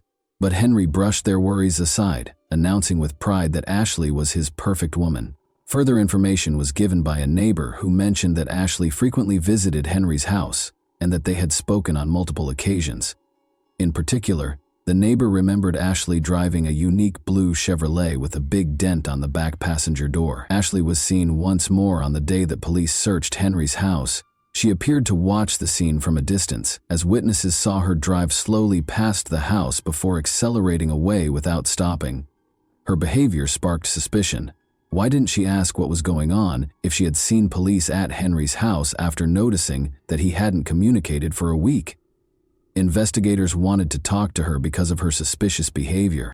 Ashley's social media profile showed a shocking turn as investigators dug deeper into her past. Henry was not mentioned in her public images or posts. Rather, it seemed that she was in a committed relationship with another man, a young, healthy American. Marine, the man in question turned out to be U.S. Marine Corps Lieutenant Curtis Kruger, who was 30 years old. Images of Ashley and Henry together showed them smiling and embracing, but there was no sign that Ashley was involved with Henry. This disclosure raised serious concerns about Ashley's genuine motivations and the dynamics of her relationships with both men, by implying a complex web of lies and deceit. It was now up to investigators to ascertain whether the violent crime that killed Henry was caused by the unstable conditions of this covert love triangle. Due to his military career, Curtis Kruger was constantly on the move and rarely had the opportunity to see Ashley Stapp. Weekend visits made up the majority of their relationship, and even those were not assured. When they were able to get together, they frequently went out of town to spend time together privately. Ashley blended in with Curtis's world, occasionally visiting him on base for family days and other military functions. In fact, the couple had already started organizing their wedding. Curtis frequently talked about Ashley being the woman of his dreams and how he would never want to lose her. But there were still questions in his mind. He told his sister about Ashley's repeated disappearances, her inability to return his calls, and her lack of justifications. Curtis put tracking software on Ashley's phone out of suspicion in order to keep tabs on her whereabouts. Before long, he had discovered the truth. At a gas station close to Henry Stange's house, Curtis confronted Ashley. She gave Curtis the address and, under duress, acknowledged where she had been spending her time. But instead of admitting to being unfaithful, she disclosed a concerning secret. Ashley stated that she had become dependent on strong painkillers as a result of a hip injury she had suffered years prior. She added that Henry had been attempting to cut back on his use because he was also struggling with a similar addiction. He had a lot of medicine left over from this effort, which Ashley had been taking for herself. She accused Henry of being abusive and said he made her give something in exchange for the medicine. Her story infuriated Curtis, who decided to take matters into his own hands. On a chilly January night, armed with a hammer, he broke into Henry's house and assaulted him while he slept. Curtis later confessed his actions to his sister, who would later become a crucial witness, after he thought he had killed Henry. Curtis was unaware that Henry had survived the assault. Henry believed the assault was connected to his vocal podcasting, so he chose not to notify the authorities. He was unaware that the attack was focused on his girlfriend and her double life. Detectives had a problem, because Curtis and Ashley were the main suspects. Both suspects could have requested legal representation and exercised their right to remain silent, which could have delayed the investigation, and they did not have enough evidence to make an arrest. To get around this, the police came up with a cunning scheme to surprise the two, a trap that would eventually reveal the truth. In order to monitor Curtis and Ashley's phone conversations, the authorities first secured a court order. Officers then went to Ashley's brother and asked him if he recognized anyone in a picture of her with Henry. He said he didn't know the man next to her, but he recognized his sister right away. The officers clarified that they needed to identify the man in the picture because they were looking into a serious crime. In order to learn more, they asked the brother to email Ashley the photo. She reacted rapidly. Ashley said she didn't know who the man was or anything about a crime when she called her brother. Ashley called Curtis in a panic shortly after. She explained that the police had somehow linked her to the investigation during the tearful conversation. Confident that they had hidden the body in the desert and removed the cameras to cover their tracks, the two suspects expressed bewilderment over how this had occurred. Although they refrained from using overt language regarding the crime, they did discuss certain details that would only be known by someone who was directly involved in the events. Curtis and Ashley were taken to the station separately for interrogation after being arrested on the same day. Curtis asked for a lawyer and instantly refused to talk. But Ashley found herself facing the taped version of her chat with Curtis. She started confessing after realizing she couldn't deny her involvement. At first, Ashley's remarks were ambiguous and inconsistent. Although she acknowledged being at the scene of the crime the night of the attack, she denied seeing the assailant. She initially claimed that Henry was ambushed in the garage after he went to investigate a break-in at the house. Ashley's story changed when investigators showed evidence that her and Curtis's phones were tracked to Henry's house the night of the crime. She acknowledged having a romantic relationship with both men for almost 10 months. Curtis made the decision to confront him after learning of her relationship with Henry. Ashley admitted that he thought Ashley would avoid Henry after Curtis attacked him in January and seriously hurt him. Curtis, however, was furious to find out that she was still seeing him. Curtis drove to Henry's house the night of the crime and attacked him once more. Ashley acknowledged that she had assisted Curtis in hiding the crime. She disclosed that she had guided him to the location of Henry's security cameras, assisted him in taking them down, and helped conceal Henry's body in the desert. At last, Ashley revealed where Curtis had used the hammer in the January initial attack. When found, this weapon still contained traces of Curtis's fingerprints and Henry's blood, which was crucial evidence in the case. In August 2020, Curtis Kruger and Ashley Stapp's trial got underway. Curtis insisted that he was protecting his fiance's honor and denied any wrongdoing. According to his lawyer, Ashley was the real catalyst, living a double life and controlling both men for her personal gain. The defense also emphasized that Ashley had stolen all of Henry's prescription drugs from his house for her own use following the heinous crime. Curtis was convicted in September 2020 of assaulting Henry, second-degree murder, and tampering with evidence. He was given an 18-year prison term with no chance of release until 2031.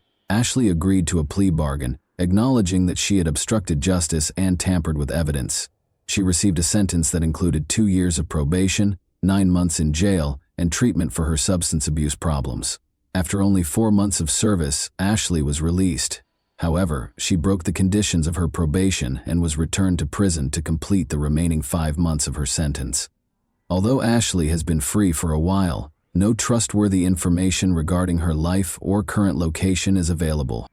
And that wraps up today's chilling story. If you enjoyed this video, don't forget to like and subscribe so you never miss a new upload. Also, let me know in the comments, what part of this story shocked you the most? Thank you for watching, and I'll see you in the next video.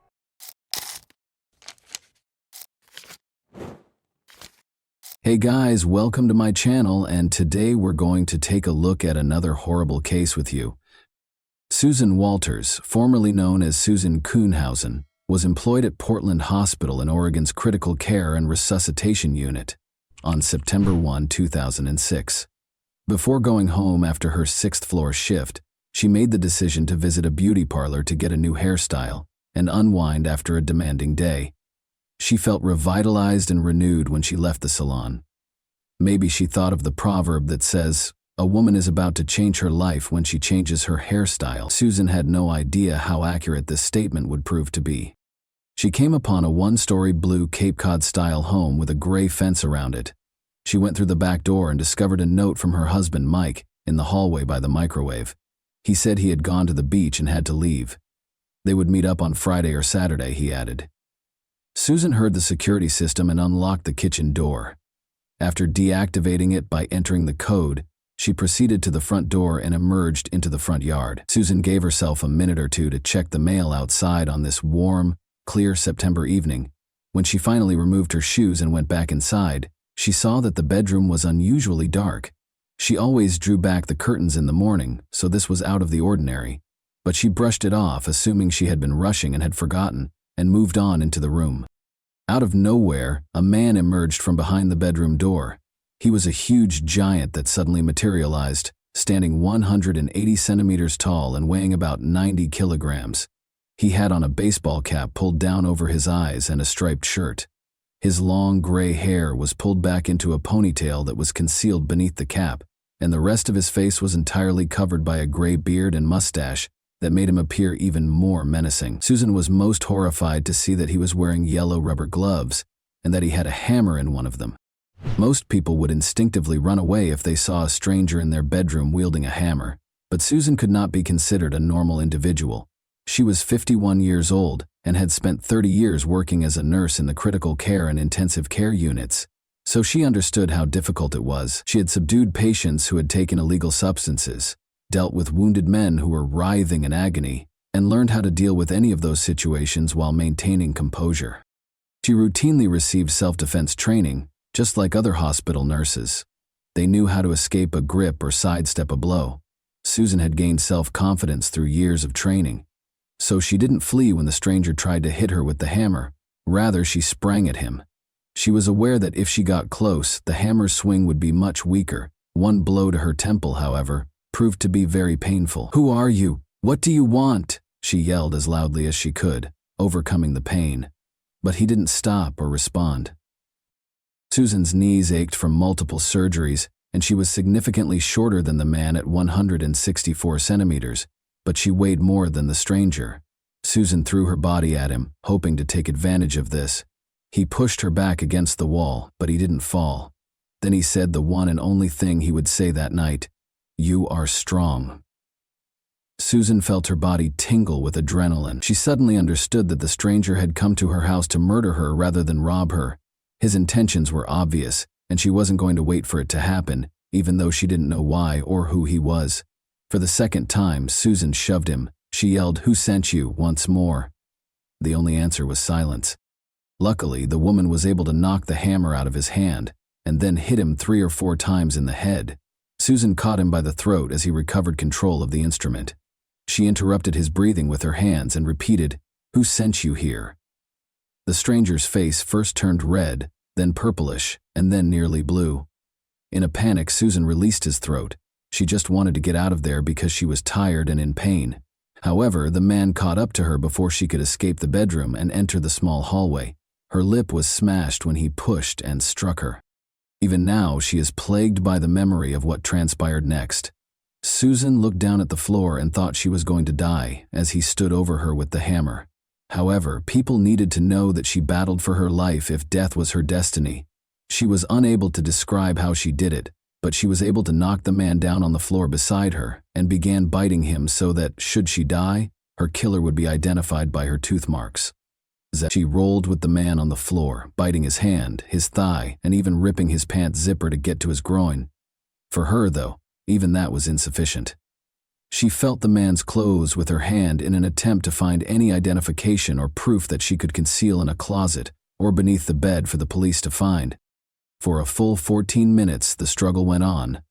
"Tell me who sent you here and I'll call an ambulance for you," she yelled as she threw her left leg over the intruder, climbed on top and put her left arm around his neck.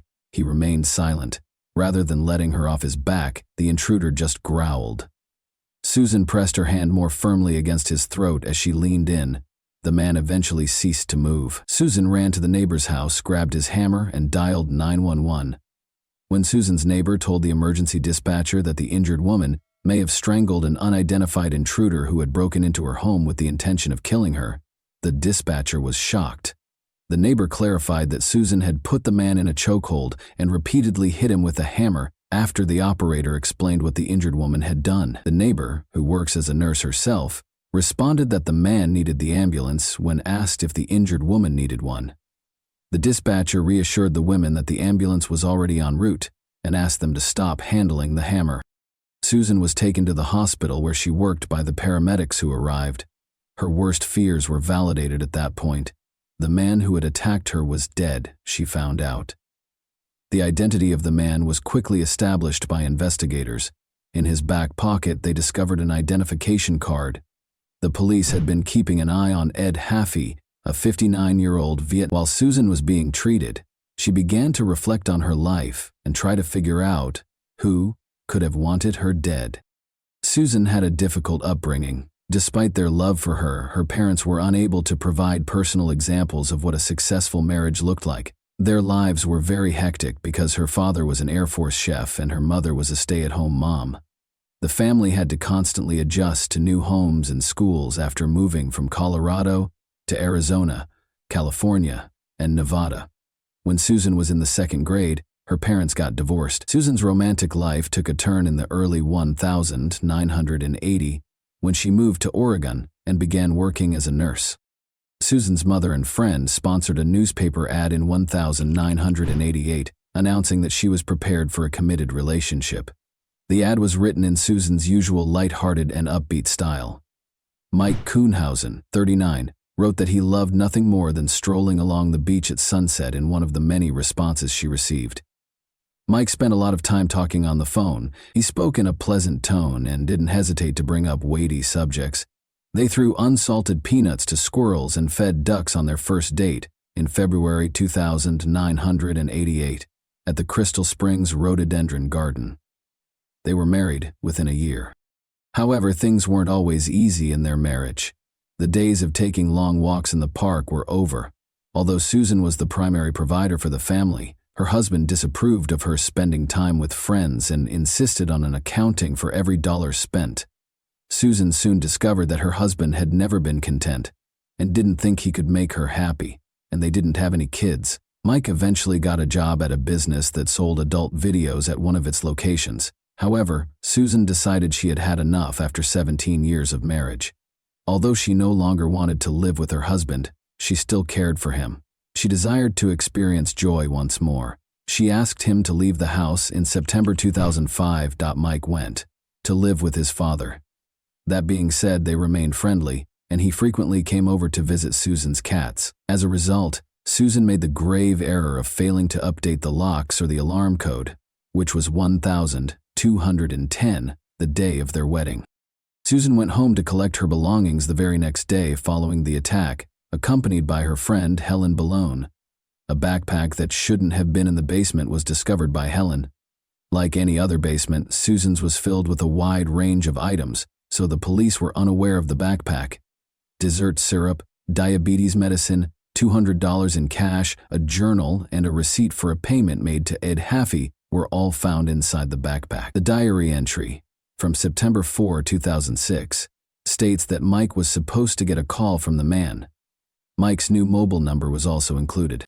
According to the autopsy, Haffey had taken a nearly fatal amount of illegal drugs prior to breaking into Susan's home. Although his family told the police that he was a successful tennis player and came from a wealthy family, the man had recently been living in a trailer. But 15 years ago, Haffey did something horrible. He planned the murder of Georgia Lee Dutton, 39, his ex-girlfriend, in 1991 near Roseburg. In the Umpqua River, her body was discovered. After acknowledging his guilt, Haffey was imprisoned for the next 9 years. He relocated to Portland after being released in November 2003, where he naturally began looking for work. When Mike Kuhnhausen hired him to clean the floors of an adult video store in July 2004, he discovered it. The police learned that Mike had traveled to the coast and stayed at the Lincoln City Inn on the day of Susan's attack. He went back to Portland during the night and bought a Taurus .357 Magnum revolver from a pawn shop the next day. Mike ran away after leaving a parting note at his father's home on September 8 that read, "All I wanted was to be loved, and every time I achieved that, I ruined everything." His arrest warrant was issued by the police. He was arrested on September 13 in the Kaiser Sunnyside Medical Center parking lot, where Mike said he planned to go to the psychiatric clinic for assistance. He expressed to the officers his sense of meaninglessness in life. His claims of innocence were not taken seriously by the police. Mike Kuhnhausen had lost his job a few weeks earlier and was living on the streets. Mike knew that Susan had named her brother as the beneficiary of her insurance policy in case she passed away. But Mike and Susan had paid off the $300,000 mortgage on their home, and if Susan passed away, it would still belong to him. Mike first claimed he didn't even know Haffey, but the detectives had already gotten company records to support their claim. Mike acknowledged that he was acquainted with Ed Haffey, but that did not imply that he had done anything wrong. Other evidence, however, surfaced that suggested the two men were conspiring. Records from the security system indicated that someone had turned off the alarm while Susan was at work, but there were no indications of forced entry into the house. Mike denied allowing Haffey to enter the house, but he did say he had turned it off when he left the note. However, Haffey's former accomplice called the police on September 18 to report that Haffey had asked him to participate in an insurance fraud scheme. He described how he and Haffey met with the town's contractor, Mike Kuhnhausen, who offered the man $5,000 in exchange for helping Haffey murder his wife. Naturally, the man declined. Another witness reported to the police on November 17 that he had escorted Haffey to a parking lot where he met a bald man. After the assault on Susan, he saw the man's picture on the news a few days later. Mike Kuhnhausen was the one. Despite Mike's best efforts to deny it, the evidence against him was growing, and on August 30, 2007, he admitted to ordering the murder of his wife. "You wanted me to share a life with you until death do us part. Turns out, you were hoping the sooner it happened the better. If I believed you deserved to die, I would have had the courage to do it myself," Susan said on the stand during the trial. Mike was sentenced to 7 years in prison. Susan filed a lawsuit for $1 million right after the sentencing to make sure he wouldn't have enough money left for another contract. The scheduled date of Mike's release was September 14, 2014.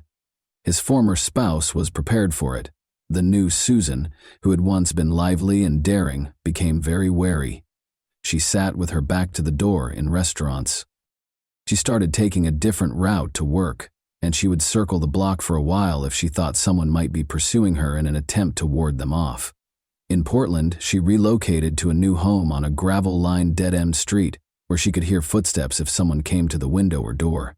She also practiced shooting in the garage next door. "I'm serving a life sentence for choosing the wrong husband," she quipped. Susan did everything she could to make sure Mike would never be able to harm her, but her ex-husband was never given the opportunity. 92 days prior to his release, he passed away from cancer on Friday, June 13, 2014. The prisoner's letters reveal that he only confessed to the crime in order to avoid a longer sentence and never really admitted his guilt.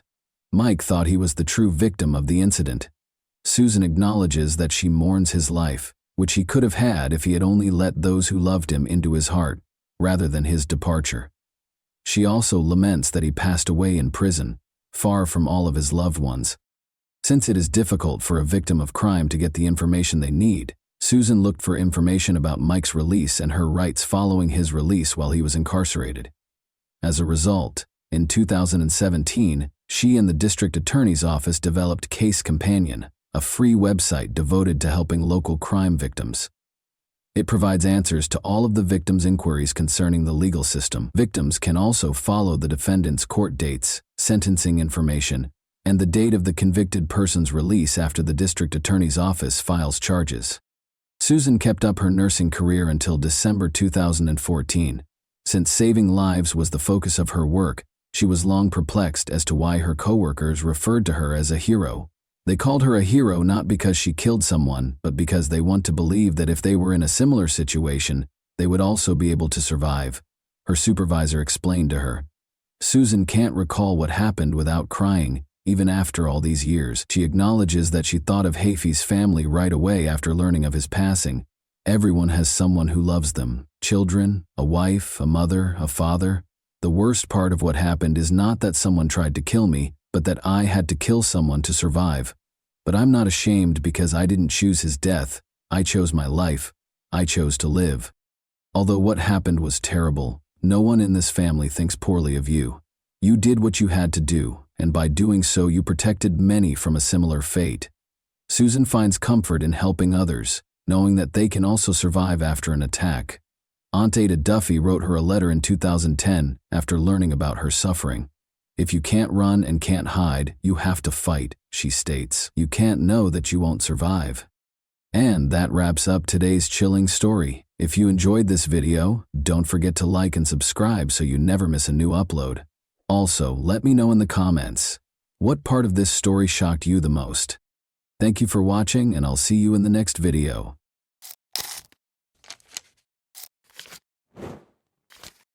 Hey guys, welcome to my channel, and today we're going to take a look at another horrible case with you. After meeting in high school, Lloyd and Michelle got married in 1991, not long after they graduated. After getting married and attending college, they soon began a family. Prior to landing a job as an engineer in a factory, Lloyd Neurotter served as a professor of exact sciences at a college. After earning his engineering degree in the mid-1990s, Michelle was a professor of English and also held a college degree. Their first daughter was born at about the same time. 2 more daughters were later born to Michelle. In the 1990s, as their lives were changing significantly, they moved to a large house in the charming town of Corning, New York. The two seemed happy. In addition to working hard, Lloyd spent a lot of time with his family, particularly his 3 daughters. Michelle was cheerful and energetic, keeping occupied with housework and the children. She homeschooled the kids in addition to being a teacher. Many of their friends looked up to them as an example of the perfect family. But Lloyd's actions changed significantly over time. He changed from being a devoted husband and father to a despot who aimed to rule the whole household. He insisted on complete obedience and following the guidelines he established. In order to get his wife and kids to comply with his wishes, Lloyd was willing to use force if needed. Relationships within the family consequently quickly deteriorated. The only daughter with whom Lloyd had a positive relationship was Carrie, the middle daughter. She was different from her sisters in that she was devoted to her father. By taking her to events like the ballet, doing her hair and makeup, and giving her extra attention, Lloyd showed her how much he valued her loyalty. He brutally imposed order and control over the rest of the family, though, and showed them no such kindness. Carrie was compassionate and kind as a child. She was involved in many humanitarian endeavors and especially loved working with the homeless. Up until 2008, when America went through a serious financial crisis, the family was able to get along. Millions of Americans experienced financial and employment difficulties during this period. After losing his job, Lloyd started looking for another one right away, but his efforts proved fruitless. Michelle began looking for work as well, but she found it difficult to juggle her search with taking care of their daughters and the house. Lloyd eventually secured a reputable position in New Jersey. The fact that her husband had at last found work pleased Michelle. She continued to take care of the kids while finding part-time employment in Corning, her hometown. Michelle found it more and more challenging to run the family alone after Lloyd moved to New Jersey on his own. When Lloyd demanded a divorce a few months later, things took an odd turn. The decision was unexpected because there were no urgent grounds for separation. No serious arguments between the couple were known to friends or acquaintances. Michelle found herself in a challenging situation after Lloyd's decision caught her and the kids completely off guard. She had been a great wife and mother, but she was in a difficult situation because of her husband's behavior. According to Lloyd, he no longer wanted to get back together with Michelle because they had become estranged during their separation. After landing a job teaching English at a college, Michelle started raising her kids by herself. The divorce lasted for a number of years. After she and her kids relocated to a new residence in the same city, Michelle's life became a little simpler. By that time, her daughters were old enough to help out around the house, giving Michelle more time to concentrate on her work. She was establishing herself professionally and earning a good living.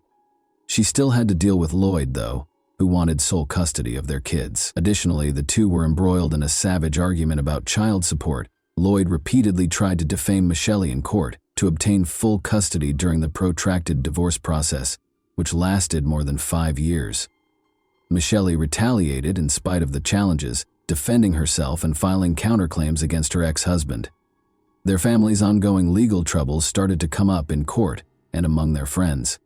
Master manipulator Lloyd was. In the years after 2010, the middle child, Carrie, moved in with her father.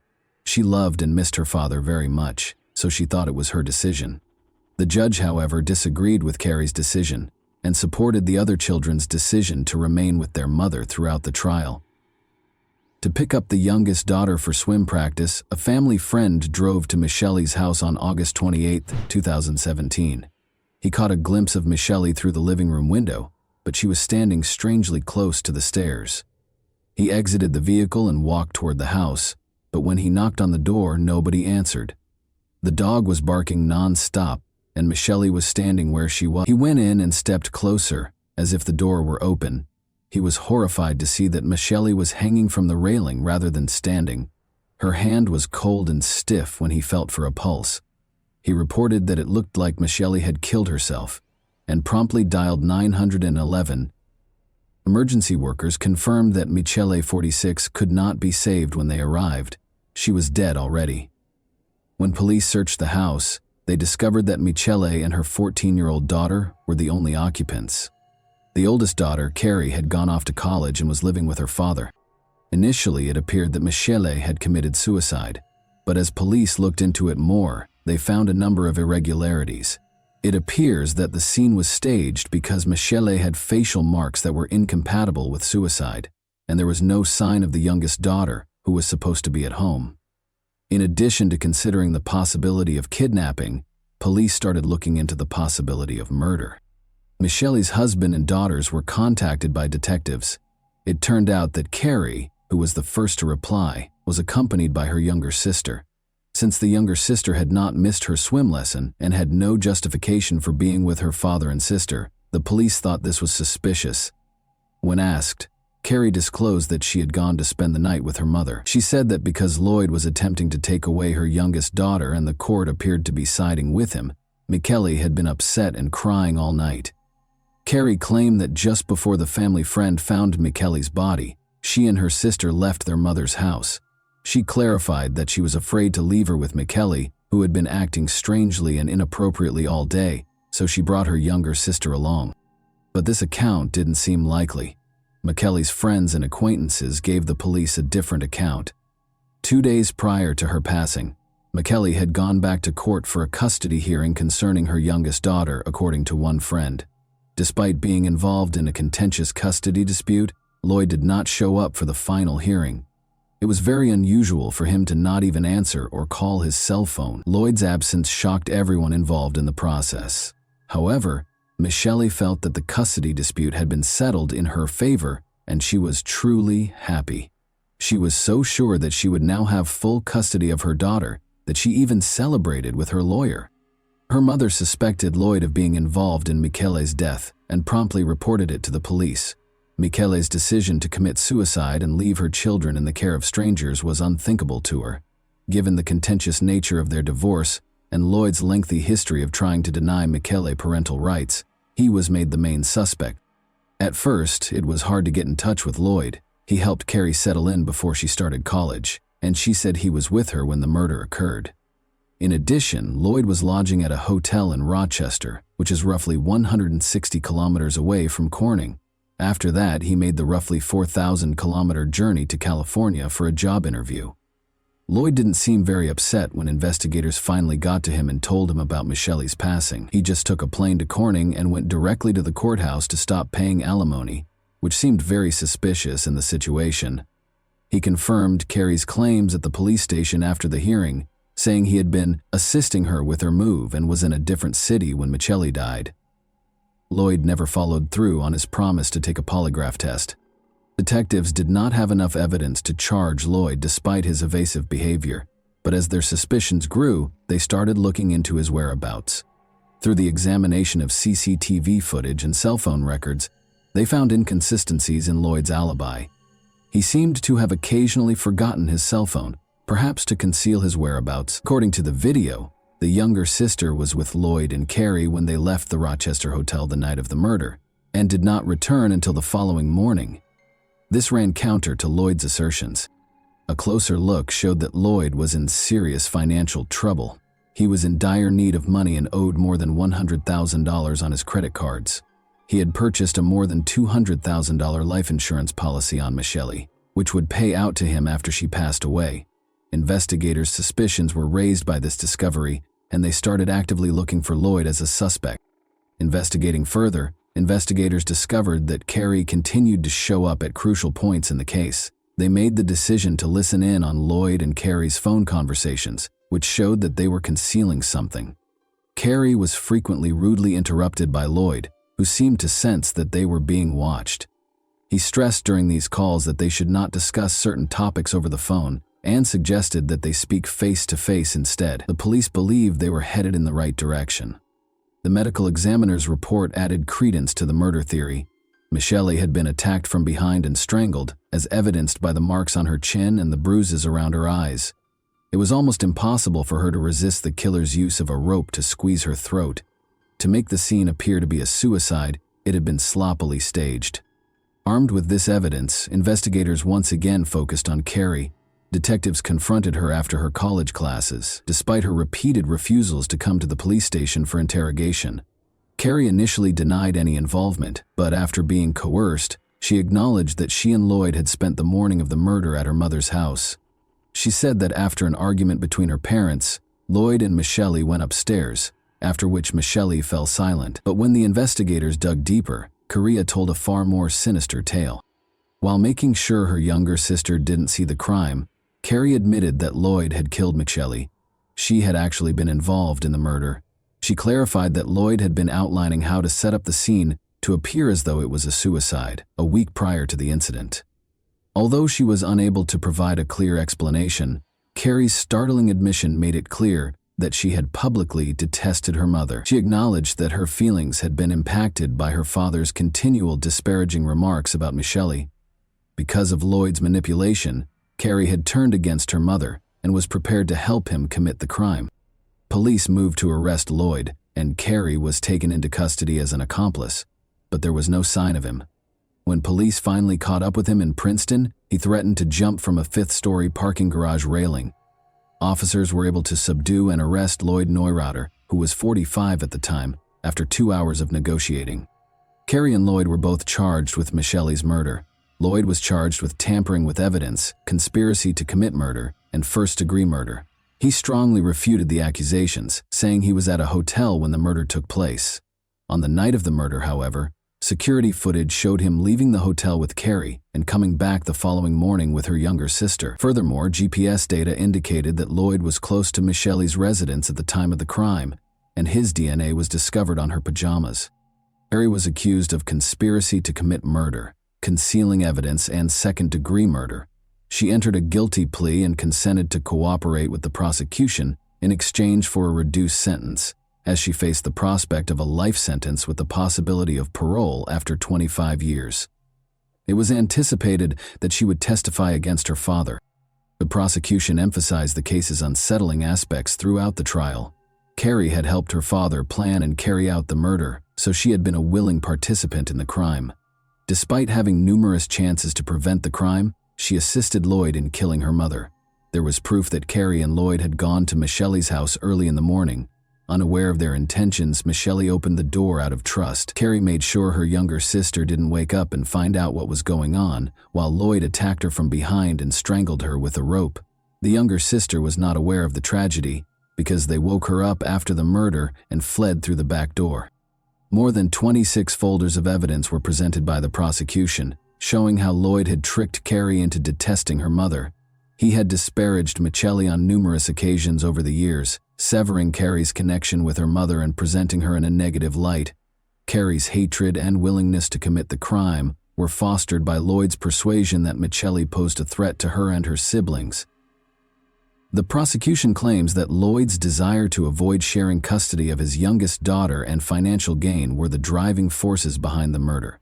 Lloyd and Carrie thought they could claim Michelle's death as a suicide and use the money from the life insurance policy to live comfortably. Carrie testified that because of his crippling debt, which included $6,000 in monthly child support payments, her father had threatened to kill him or commit suicide unless they killed Michelle. Carrie tragically decided to help her father because she was influenced by him. In the end, Lloyd entered a guilty plea to charges of murder and forcing his daughter to assist him. He tried to defend his actions, though, by saying that he killed Michelle to keep the kids safe from her, but no one took him seriously. The court acknowledged that Carrie had suffered from her father's moral abuse and manipulation. Lloyd was given a life sentence without the possibility of release after being found guilty of first-degree murder and other offenses. Supported by her maternal grandmother, Carrie received a prison sentence ranging from 1 to 3 years for her role in concealing evidence. On January 16, 2020, she was released early after completing a portion of her sentence. And that wraps up today's chilling story. If you enjoyed this video, don't forget to like and subscribe so you never miss a new upload. Also, let me know in the comments what part of this story shocked you the most. Thank you for watching, and I'll see you in the next video.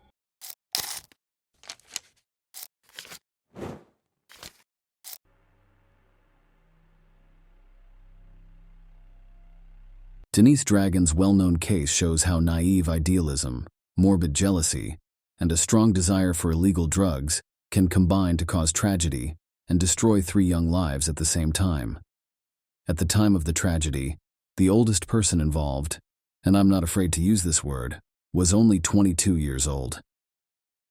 He really tried hard to keep playing with the feelings of the 2 girls, who were only 17 and 19 years old. They were in a love triangle for a short time, but it ended in 2 pregnancies, crazy stalking, and murder. Mario Topanera was born in 1996 in a small town called Alcorcón in Spain, just outside of Madrid. The young man never put himself through the stress of school or looking for work. He lived with his parents when he was 22 years old and worked part-time jobs to pay the bills. Mario loved writing graffiti and was very good at drawing, but he couldn't use his art skills anywhere. He was happy with his small part-time jobs painting buildings outside and inside walls. The main way Mario made money was by selling illegal goods. He didn't do it himself.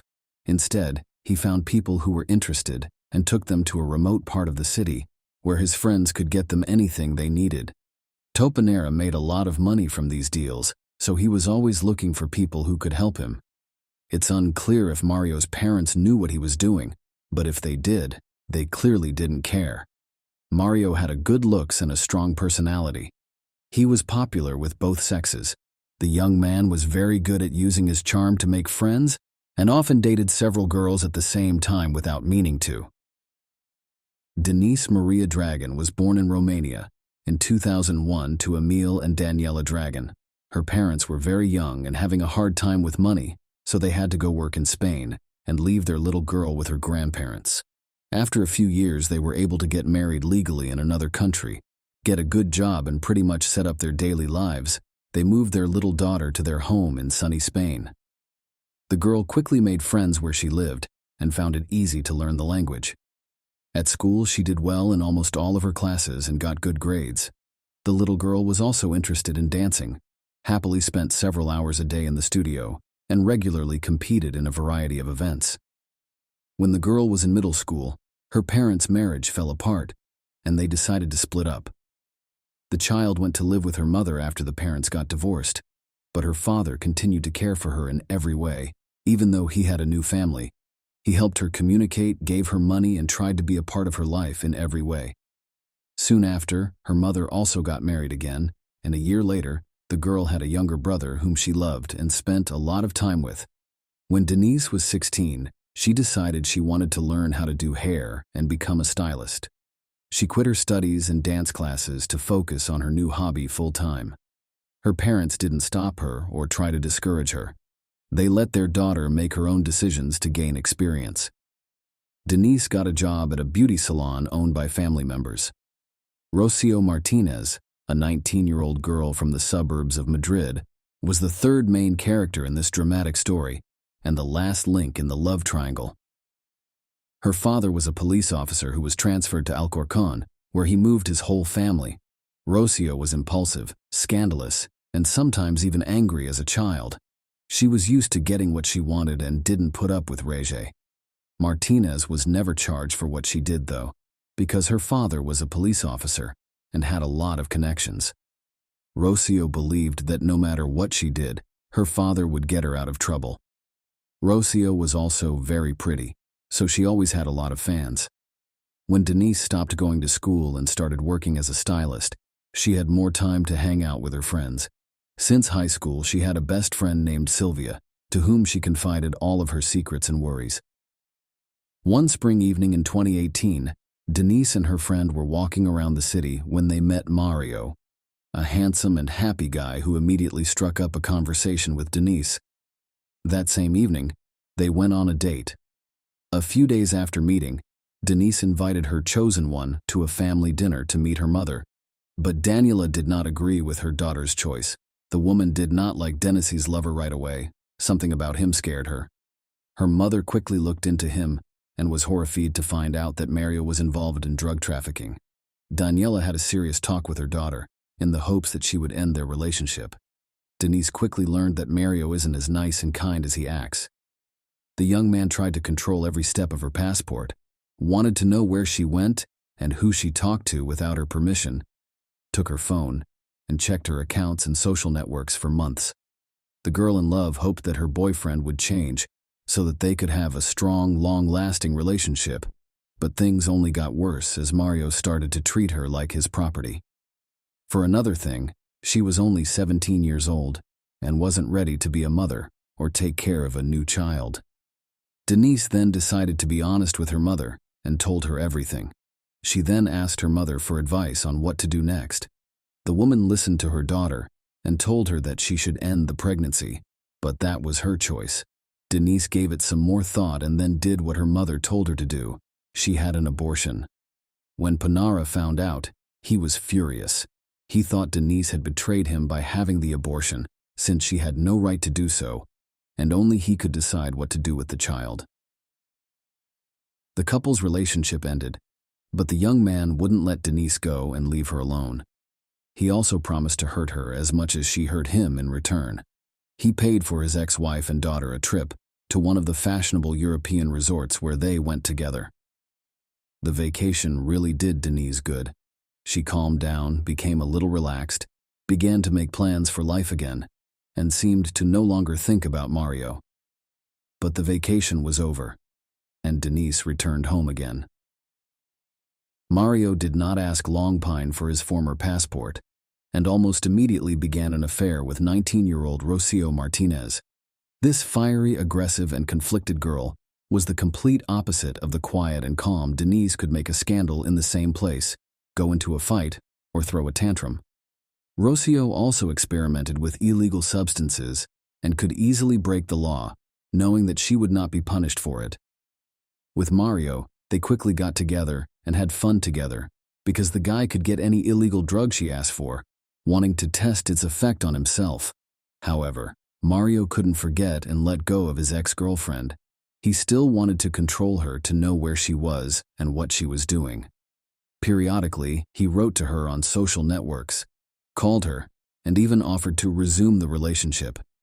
Denise, who had a very hard time with this breakup, met him from time to time and communicated with him, but was not going to reunite because of fear. When Martinez found out that her boyfriend was communicating with his ex, she made a terrible scandal, and in a fit of rage, screamed that she would kill them both.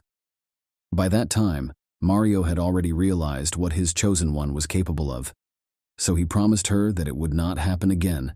However, Rocio's such an answer did not calm down, and she decided to destroy her rival, if not physically. Then morally, Rocio began to call Denise, showering her with insults and wishing her a speedy death. But this was not enough, and she began to send messages to her rival with threats of violent reprisals. However, Dragon considered these threats to be empty words and did not consider it necessary to contact the police because of them during that period.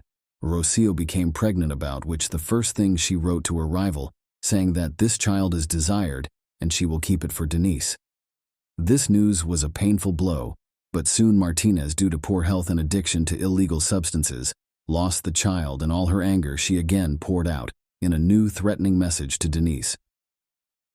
Denise, wanting to start a new life and forget about Mario, began an affair with a young man named Evan. They got married a month after meeting, and Evan moved in with her husband. Mario was hurt that his relationship with Denise ended so quickly. So quickly after his ex-girlfriend married someone else, he started calling and texting her again to set up dates with her. In November 2018, Mario and Rocio were having dinner at a small diner on the outskirts of the city. The guy left his phone on the table while he went out for a while, and Rocio decided to check it out. That's when she saw the calls and messages Mario had been sending to Dennis Martinez. She had a temper tantrum, screamed, cried, and tried to hit her young man. In response, Mario offered his girlfriend to personally clear things up with Denise. She thought it was her husband knocking on the door, so she opened it without looking through the peephole. Denise was still talking to her friend, so she could hear everything that happened next. When Denise saw her ex-lover's friend at the door, she only had time to say her name out loud and in shock before she was stabbed in the stomach. Rocio then left right away. The wounded Denise, losing consciousness, asked her friend to call an ambulance and told her who attacked her. Dragoni was taken to the hospital in critical condition. Doctors fought desperately for her life for several hours, but the wound was too deep. She lost a lot of blood and it was almost impossible to save her. After Rocio dealt the fatal blow to her rival, she ran back to the car, jumped into the cabin, and told Mario to get out of here. On the way, she confessed everything to him, and together they disposed of the crime weapon and washed the traces of blood off her hands and clothes. Mario decided it would be best for them to hide for a while. He called his relatives who lived in another city and asked them to visit. When they arrived, the relatives noticed that Rocio looked strange and was very nervous, but she wrote it off as malaise. The couple stayed overnight at Mario's relative's house, thinking about what to do and how to proceed. When they learned the next morning that Denise had died from the wound, Rocio immediately called her father and told him everything. She was sure that her dad would use all of his connections to get her out of jail this time, but the policeman's father didn't help his daughter, who had killed another man. He followed her to another city and then turned her over to the police. Sylvia, who had been talking to the victim on the phone at the time of the crime, was one of the main witnesses in the case.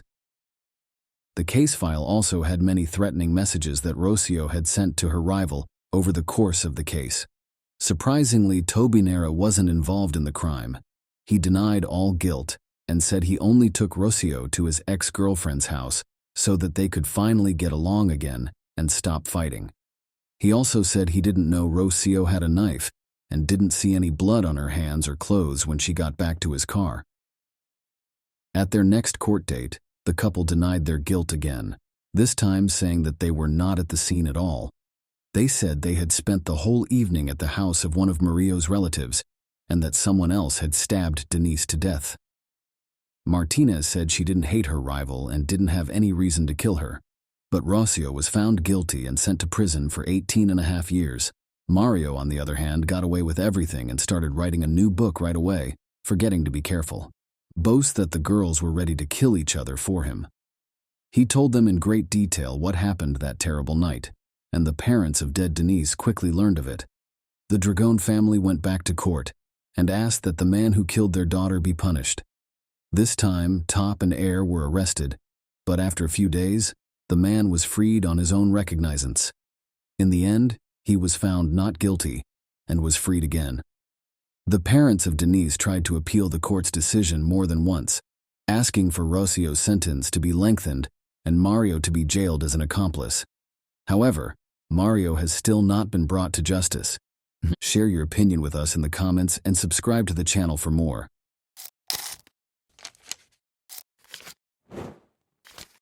Hey guys, welcome to my channel, and today we're going to take a look at another horrible case with you. A plastic bag was discovered by a woman walking her dog along the shores of Deer Island, which is close to Boston, Massachusetts, on the afternoon of June 25, 2015. Her dog's incessant curiosity led her to a horrifying discovery: the dead body of a child. After she had initially written it off as discarded trash, she was so shocked and scared that she called the police right away. Because of the extreme stage of decomposition, the child's identity remained elusive despite their best efforts. 3 months passed before the child was identified. Who could have committed such a crime in their right mind?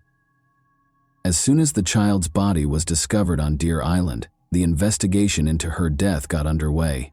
Authorities put forth a lot of effort to identify her despite her extreme decomposition. She was found with a zebra print blanket inside the bag and only a pair of white leggings with a black polka dot design. Early skepticism resulted in fruitless efforts to use cadaver dogs to find more bodies or remains. The body had already started to decompose, making visual identification impossible, and fingerprints could not be collected due to prolonged exposure to water. The race and ethnicity of the child were unknown to the investigators. How her remains got to the scene was unknown. It was unclear if the body had been dumped on the beach or if it had floated in the water from somewhere else, possibly as far away as Canada. Because the body was not sufficiently decomposed, authorities thought the victim had been placed at the scene rather than washing ashore. On July 3, 2015, an autopsy was performed after the child's body was found, but the cause of death was not established. Authorities suspected foul play, but the remains showed no obvious signs of injury. Tests were then performed to look for alcohol, drugs, or toxins that might have contributed to the death.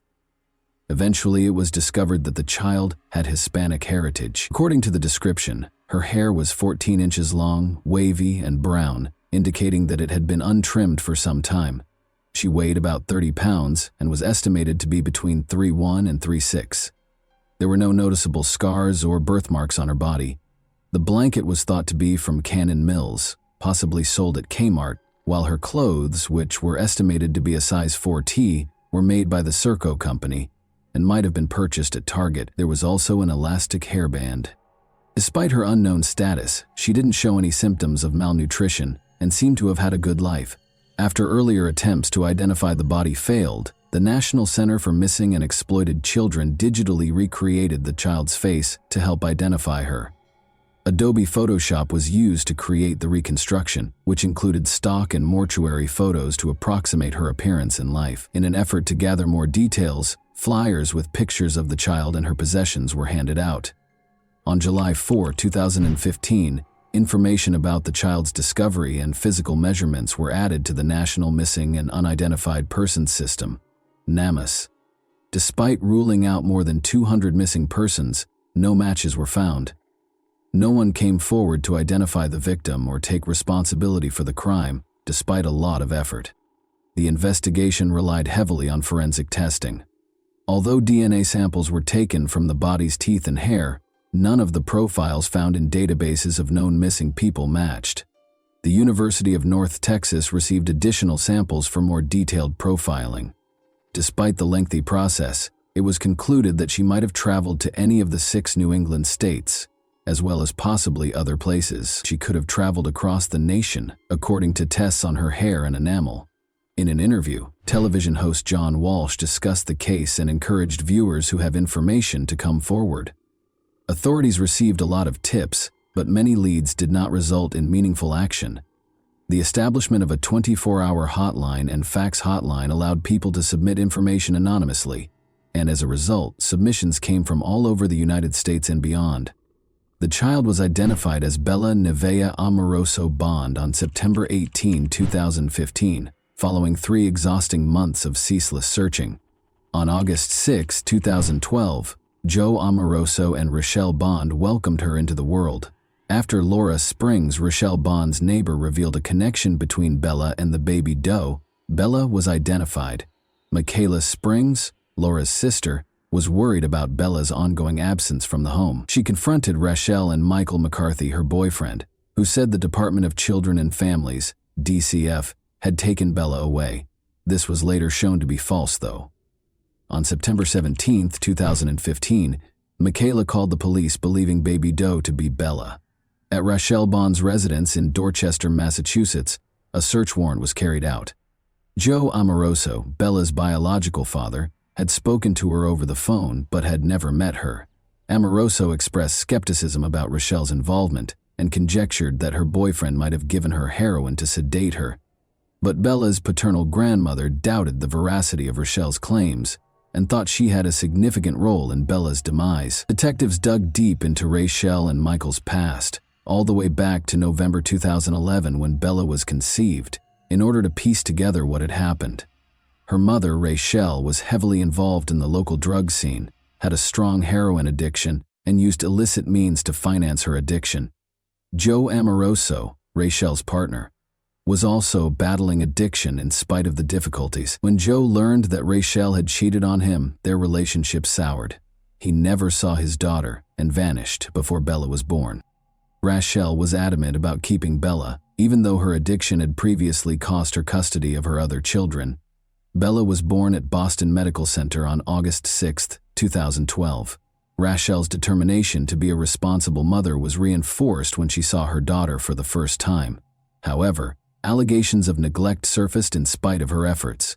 She found an apartment in the neighboring city of Dorchester and made an effort to give Bella a secure home. Even though Rachel loved Bella, she battled her addiction, and sometimes her old habits came back.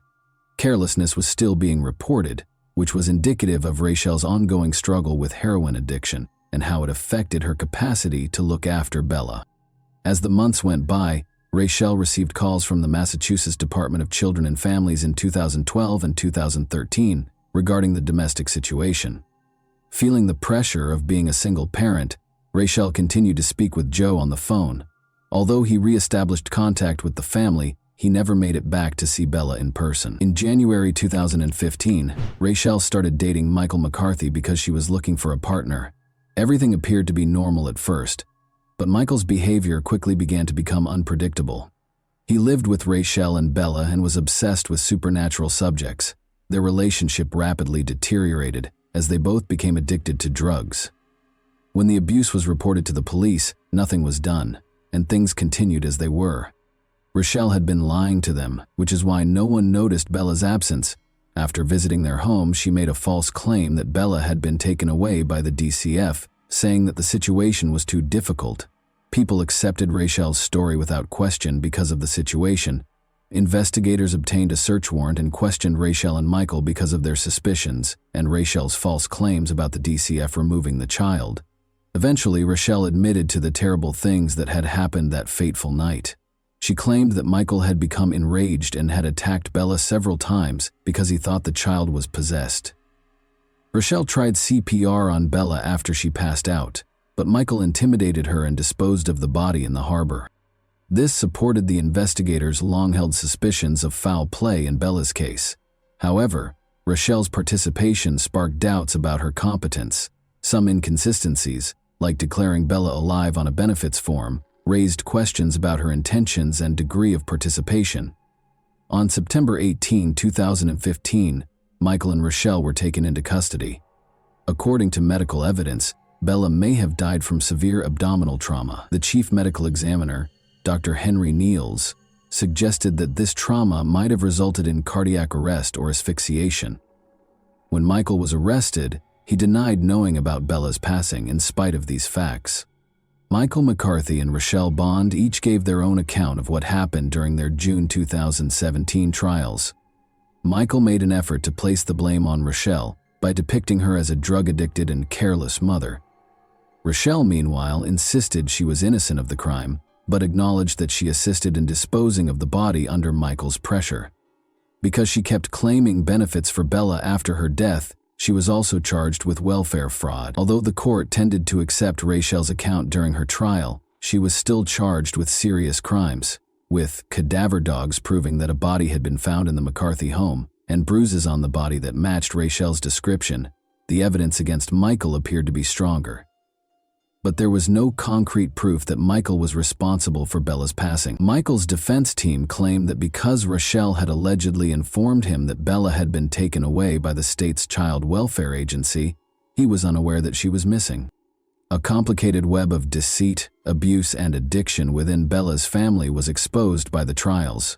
Michaela Springs' testimony as a crucial witness, meanwhile, highlighted the emotional cost of pursuing justice for Bella.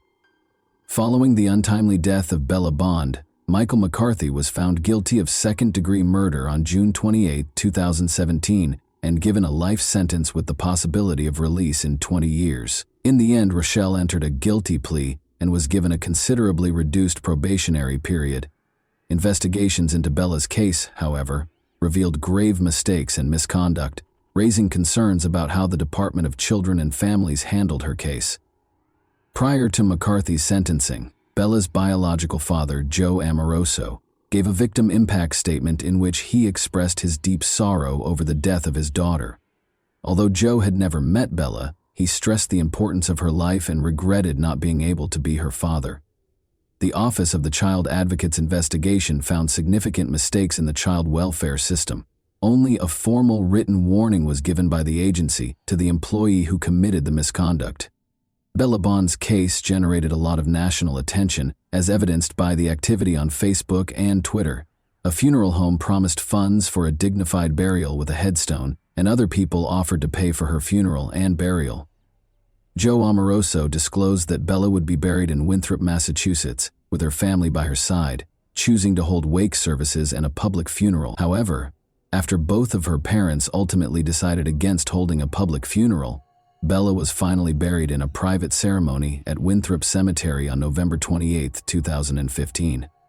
Her name and the date of her discovery were engraved on the headstone beneath which she was interred. Later, Bella's mother's Facebook page posted pictures of her. When we consider Bella's story, it becomes evident that her untimely death was caused by her parents' negligence. The acts of Rochelle Bond and Michael McCarthy, both inside and outside of prison, were heinous. Bella's story emphasizes how urgently vulnerable children need to be better protected. And that wraps up today's chilling story. If you enjoyed this video, don't forget to like and subscribe so you never miss a new upload. Also, let me know in the comments what part of this story shocked you the most. Thank you for watching, and I'll see you in the next video.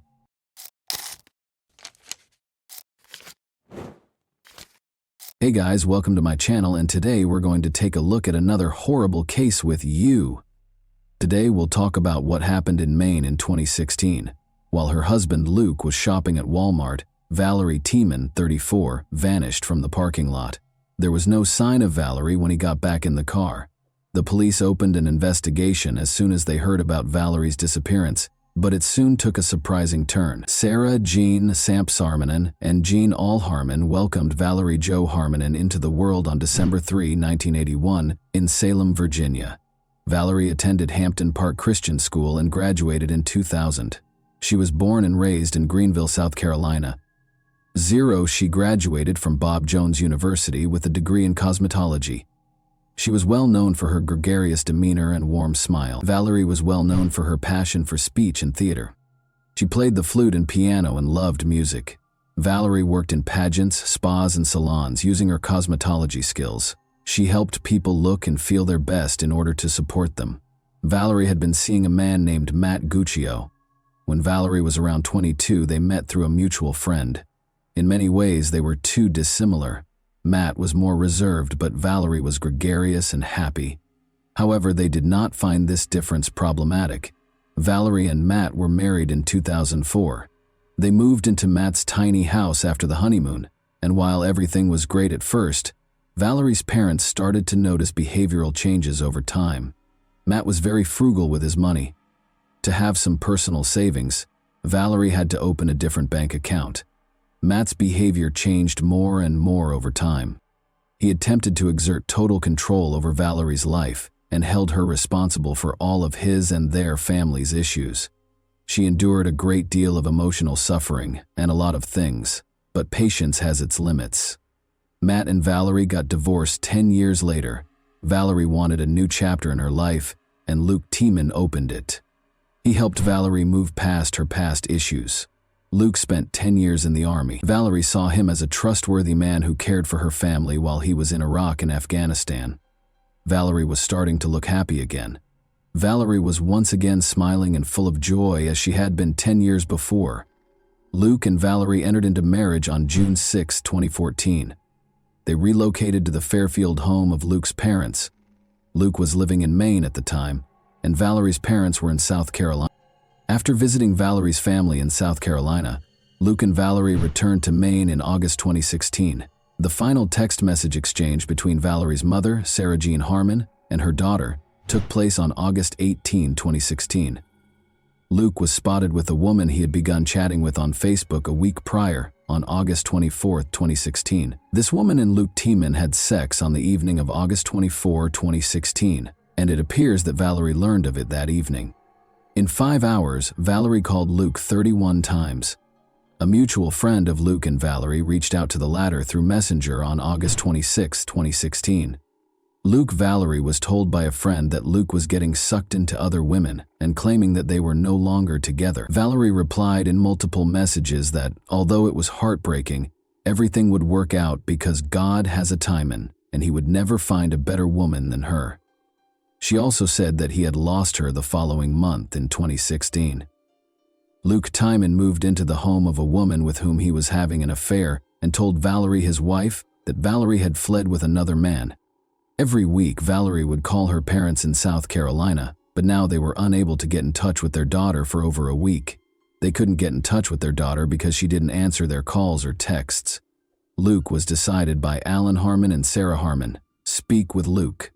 They texted him to inquire about his and Vale Luke's well-being. The following day, Luke replied, "We are good. Thank you, love her so much." Another 13 days have passed, but Valerie's parents still can't contact He Luso. They call Luke's father. They were shocked by the man's response. Valerie had been missing for approximately 2 weeks, according to Luke's father. In addition, he consulted Valerie's parents about what to do with her belongings. After that, Luke Timon was questioned about why he hadn't informed them about their daughter. "I was waiting for her to get in touch with you because," Timon said, "I never speak poorly of her. I still adore each of you." Luke said Valerie had run off with another man, and he thought she would tell her parents that they had broken up. Sarah Jean and Alan knew it wasn't true. It was a far cry from their daughter's behavior. Valerie couldn't have done that, they were certain. They also thought she would have called them, since she was aware of their concerns. Alan reported a missing person to the Fairfield Police Department the following day, September 9, 2016. Investigators began by visiting Valerie's parents, who were the residents of Luco Timon. They spoke with Laurel Timon, who told them she didn't know where they were. Since Valerie was, the detectives left without finding out where Laurel Timonels were. Because of Laurel Timon's domineering behavior, Valerie's parents felt it was difficult for their daughter to share a home with her. Laurel packed everything she owned in trash bags after Valerie was gone for 2 weeks. It was a clear representation of Laurel's daughter-in-law. She wasn't worried about Valerie at all. All she wanted to do was get rid of her things so they wouldn't occupy space in the house. The police meant to find Luke Timon and ask him a few questions, but they couldn't locate him. He didn't show up at his home, and his parents said they didn't know where their son might be. However, 5 days after Valerie's disappearance, Luke took the initiative to call the police himself. He claimed to have heard that the detectives were interested in speaking with him. When and under what circumstances he had last seen Valerie was one of the questions the detectives asked him. About 2 weeks ago, he and Valerie went to the local Walmart to buy some food, and he said that the response was really strange. While he went shopping, Valerie remained in the car in the parking lot. He finished his shopping and went back to the car, but Valerie was gone. According to Luke, he tried to find Valerie and promised to take her back by calling and texting her after leaving the store and realizing she wasn't there. Luke also disclosed that Valerie and he were approaching the end of their marriage. He claims that Valerie once brought up another man in a conversation, and he thought she was having an affair with him. Luke didn't know the man's name or where he lived. He believed Valerie had fled with him. The police appealed to the public through the media because Valerie's family was not aware of Luco Timon's existence. They asked anyone who has seen Valerie in the past few weeks to report it to detectives by posting a picture of her. From Valerie's disappearance from the Walmart parking lot to the disposal of her possessions in garbage bags, the whole story seemed strange. The fact that Luke Timon did nothing to find his wife was another intriguing element of the narrative. He might have been too preoccupied with another woman. On the day that Valerie vanished, investigators visited Luke Walmart, where Luke and Valerie were. There were surveillance cameras inside the building as well as outside. Consequently, it was simple to verify Luke's story. Examining the CCTV footage took the investigators over an hour. They were in for a surprise. Lucy did not see Valerie or Luke Timon in any of the recordings. Lucian implied that Luke had lied to the police. The police were now aware that he was concealing something.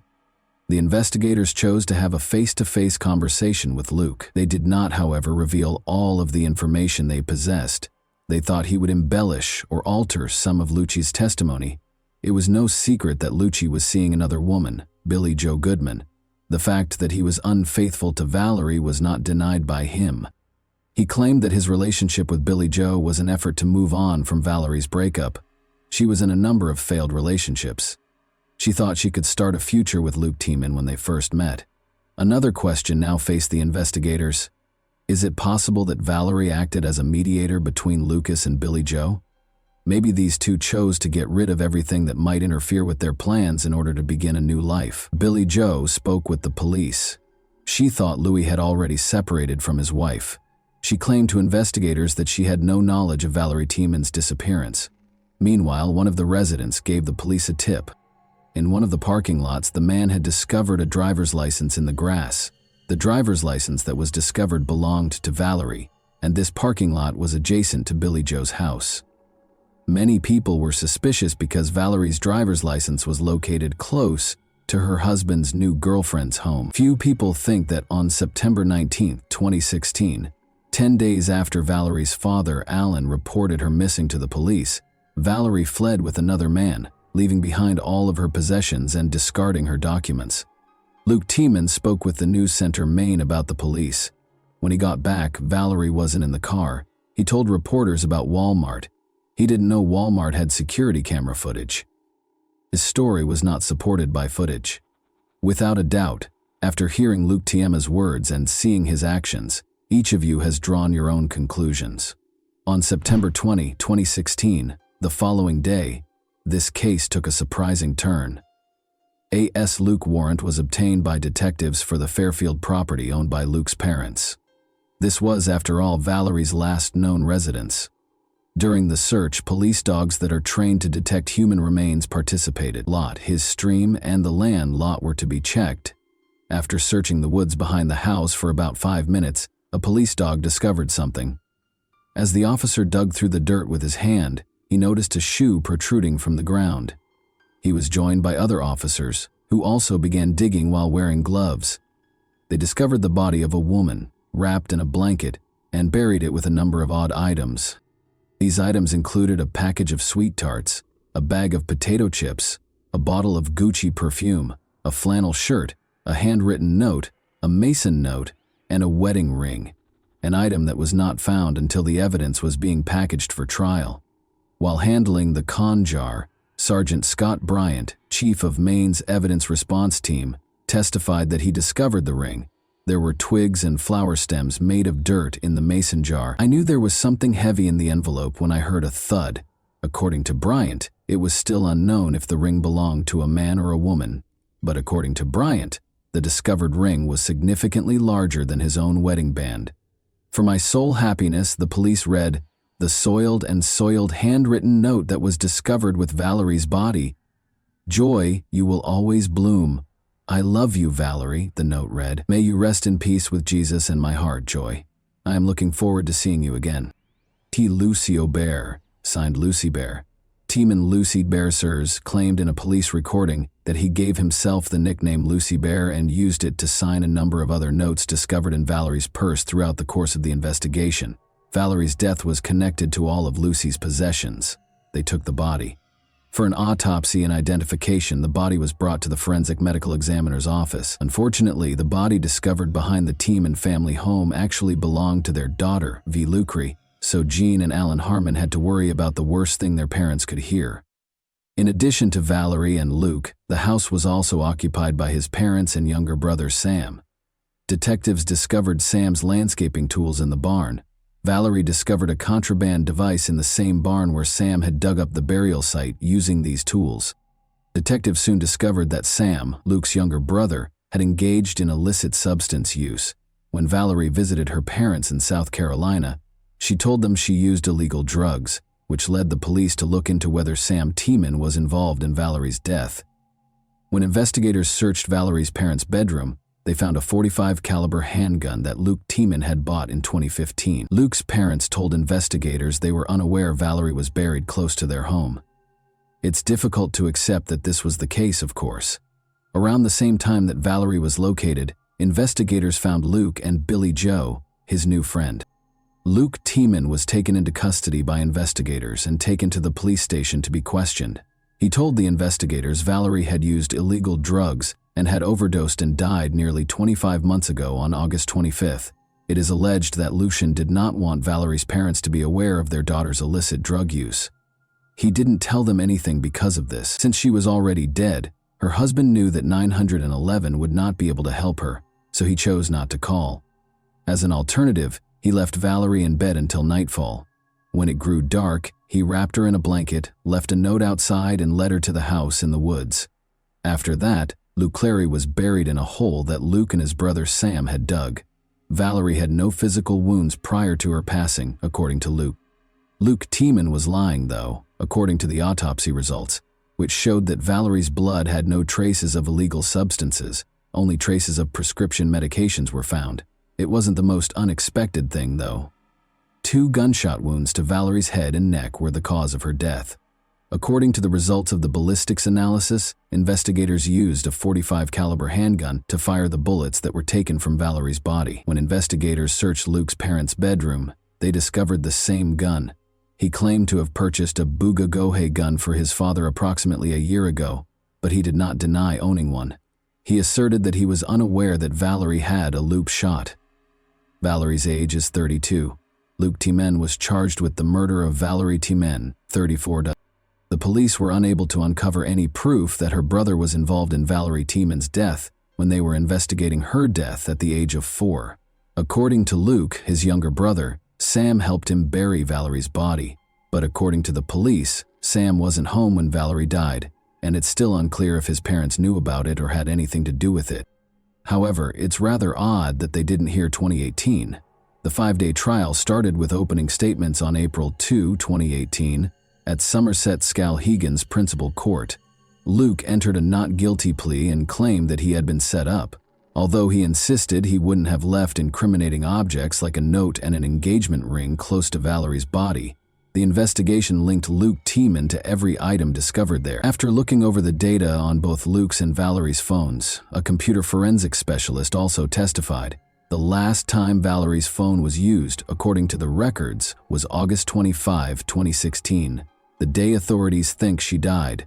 The majority of the detective's time was devoted to outlining the process for monitoring cell phone usage and how it can be used to ascertain an individual's location at the time of a call. According to the documents, Valerie allegedly spent time with his friend Billy Joe while making 31 calls in a single day. Valerie only took the final call, which lasted a little more than 13 minutes. By the end of the call, police think he was at home. Another woman accused him of cheating on her in a message that Valerie received the following morning.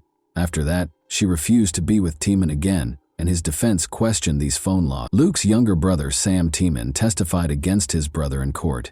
Sam told the jury that he had no relationship with the 28-year-old, despite Luke's claims to the police that he helped him bury Valerie. Saways, 28, had his work log to prove that he was actually working 2 hours away. Sam testified in court that he overheard his brother confess to being an accomplice, and that Luke chose to confront him about it. He asked Luke why, and he responded with claims. Luke said, "What else do you do with a dead body?" in response to what he said. Luke kept asking questions about Luke, pointing the finger at Sam's parents and accusing him of shooting Valerie. Tiemann said that neither she nor Sam's parents could Luke anything like that. The officer questioned whether PTSD was the reason behind Luke's blackout. He had previously admitted to police that he occasionally had flashbacks due to his PTSD. Afterwards, witnesses that the prosecutor brought to the court discussed Valerie's side of the story and Valerie's team behind closed doors. They testified that the couple used a lot of illegal substances and that Luke informed people that he was divorcing Valerie at the same time that Valerie's ex-girlfriend, Sam's girlfriend, was getting a divorce. Sam Jackie Spencer, the older brother, told jurors that she and the couple had a wonderful relationship. At their wedding, she even served as the maid of honor.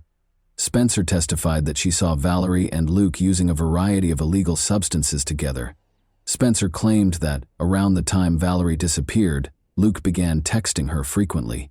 She had always sensed that he was interested in dating her. "He used to tell me that he always felt a connection to me." According to Spencer, he has always wanted to get together or hang out. Jurors were shown additional evidence from the crime scene in addition to witnesses who knew the couple personally. 3 minutes after Valerie's body was found, a video showed the officer walking through dense forest on an overgrown ATV trail, a common sight behind many rural Maine homes, to Tiemann's house. At the Tiemann Lucidance, members of the evidence response team gave testimony regarding their fee Tiemann. Luke's defense team quickly objected to a few items, such as a .45 caliber handgun taken from one of the home's rooms and gardening tools found in a property. Tiemann Smith, a team attorney, NC attorney, argued that the state assumed the gun and ammunition that T-Man had taken because they were discovered in the house. They noted that they never confirmed who owned them, suggesting that someone else in the house might have had access to them. U.C. T-Man gave his closing remarks on the 5th day of the trial. Despite his own objections, he testified. T-Man admitted that he had made many changes to his version. To protect his clients, he provided investigators with multiple stories, he told the jury. According to Luke, he was forced to make a false statement by the detectives.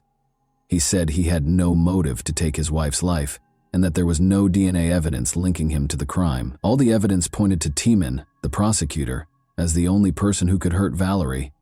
The jury deliberated for less than an hour before finding T-Man guilty. On May 11, 2018, the jury announced the verdict. Valerie T. Mothers Mothmog Thayed acknowledged her sincere grief and heartache in her statement at the sentencing hearing. Luke is an evil-hearted man who should be sentenced to life in prison because of his persistent denial of the events, which disgusts me greatly. In addition, Luke's mother spoke for her son. She requested that the court take into account Luke and T-Man's entire life.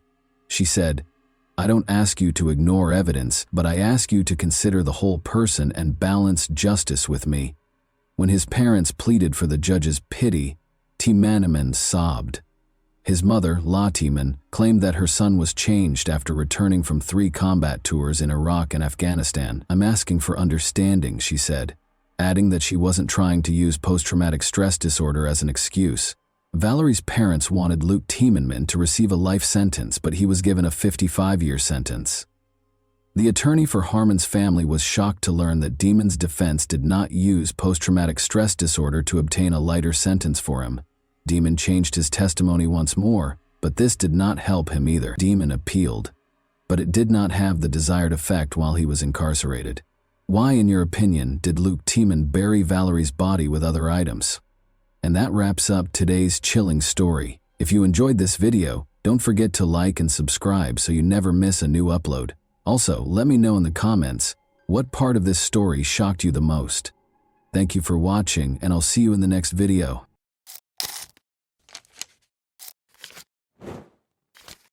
Hey guys, welcome to my channel, and today we're going to take a look at another horrible case with you. This video examines what happened in 2003 when 37-year-old Sandy Rozo came home from a night shift at a bar. Her boyfriend, who was sleeping on the 2nd floor, heard some loud pops just as she was ready to exit the car after pulling into the garage. After seeing what he saw, he went to the garage and dialed 911. There were multiple suspects in this dark case. The perverse desire to possess and control seemed to be the driving force behind this crime of passion. The charming city of Pinellas Park, which is located outside of Tampa, Florida, is well known for its lush surroundings and gorgeous beaches. Both working-class and affluent residents make up the community. Although there is some crime in the area, it usually takes the form of minor offenses. The most frequent infractions are drunk driving and auto theft. But in 2003, something happened here that scared the locals. On a Saturday night, the day after the 4th of July, neighbors said they heard pops shortly after 11 o'clock. Since it was the 4th of July weekend, it was anticipated that there would be fireworks and other noises for a few days. Nobody was particularly alarmed by the noises, though, until one local realized that the pops weren't celebrating.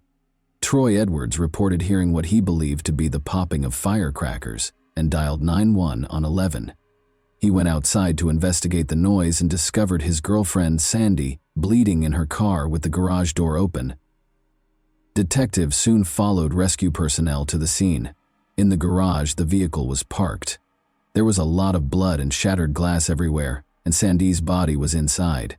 She sustained 8 different gunshot wounds to her head and other parts of her body. The perpetrator used a .22 caliber weapon, according to the preliminary analysis of the crime scene. Sandy seemed to have been ambushed by someone who was either following her to her garage or waiting for her. Despite being taken to the hospital immediately, she tragically died. The public was shocked to learn that Sandy had a daughter who was with her father at the time of the crime, and that she had been ambushed in her own garage on her way home from work. Detectives did not think Sandy's death was an accident, even though her wallet and purse were undamaged. Multiple gunshots and the attack's planned nature raised the possibility of a personal grudge rather than a straightforward random crime. The viciousness of the assault suggested that Sandy, not financial gain, was the intended victim. The detective's primary responsibility at the start of the investigation was to question Sandy's boyfriend, Troy. Suspicion is frequently placed on the victim's family members or acquaintances in murder cases. Given his proximity to Sandy, Troy might have had crucial information. He was nowhere to be found when the police first attempted to speak with him. The detectives found it strange that he had left the scene. Troy's behavior was suspicious because he locked up the house before leaving, even though it was later found that he had gone to the hospital. Given the large number of police officers still on duty, this behavior seemed strange. Why was he consistently blocking access to the house? What did he wish to conceal? Investigators worked to answer these questions, even though his behavior might have been the response of a scared or perplexed man. Troy was called in by detectives to be questioned. As might be expected, he appeared distressed. He stated that Sandy's departure for work was the last time he saw her. Because of their divergent work schedules, Sandy worked at night and Troy worked during the day. Troy clarified that Sandy was still asleep when he left for work at 5 a.m. on July 5. After a quick conversation when he arrived home at 2 p.m., Sandy left for her job as a bartender at Tampa's well-known Green Iguana bar. She was expected to be done by 11 p.m. that evening. Troy said that just after 11 p.m., at approximately 11:10 p.m., he heard what he believed to be clappers and heard her car pull up. Troy could not be ruled out as a suspect, but Tracy Humphrey continued to play a significant role in the case. Detectives contacted Sandy Rozo's friends and family during her murder investigation in an attempt to piece together the events of her final hours. They asked Sandy about her relationship with her daughter's father, Jesse. Their relationship showed indications of stress, which may have been caused by disagreements over child custody. Her daughter was residing in Alabama with her father at the time of Sandy's passing. Jesse was providing for his daughter monetarily and might have been vying for sole custody. Given that child custody disputes can occasionally result in criminal behavior, this raised suspicions about his involvement in Sandy's murder. Detectives went to Alabama to interview Jesse in order to learn more. Detectives chose to bring Jesse in for interrogation at the local police station after he denied any involvement in Sandy's death during the conversation. Jesse insisted on his innocence at the station, saying that Sandy had been instrumental in their daughter's life and that he had no motive to want their child's mother dead. When the crime was committed on the evening of July 5, he was questioned about his whereabouts. Around 1 in the morning, Jesse said he got a call telling him of Sandy's untimely death while he was at home watching movies with his daughter and girlfriend. Investigators collected additional data such as DNA samples, fingerprints, and Jesse's cell phone records to support his alibi. According to Jesse's cell phone records, he was not in Florida at the time of the crime. Detectives are now concentrating on the Green Iguana where Sandy was working the night of her murder after Jesse was exonerated of any wrongdoing. The Green Iguana is a well-liked bar with a vibrant nightlife. Sandy would frequently mingle with the regulars. In search of fresh information, investigators spoke with all of her co-workers, particularly those who had assisted her on the night of the crime. When her co-workers learned what had happened to Sandy, they were horrified and furious. The news of her passing devastated everyone who knew her because they all liked her. None of the co-workers saw anything out of the ordinary in the bar on the night of the incident. Sandy left work at approximately 10:45 p.m., and shortly after, a witness observed her leaving the parking lot. Investigators followed Sandy's route from work to her home, which took about 25 minutes, in order to piece together the timeline of her last day. This chronology implied that Sandy went straight home after leaving work, so she should have arrived home at approximately 11:10 p.m.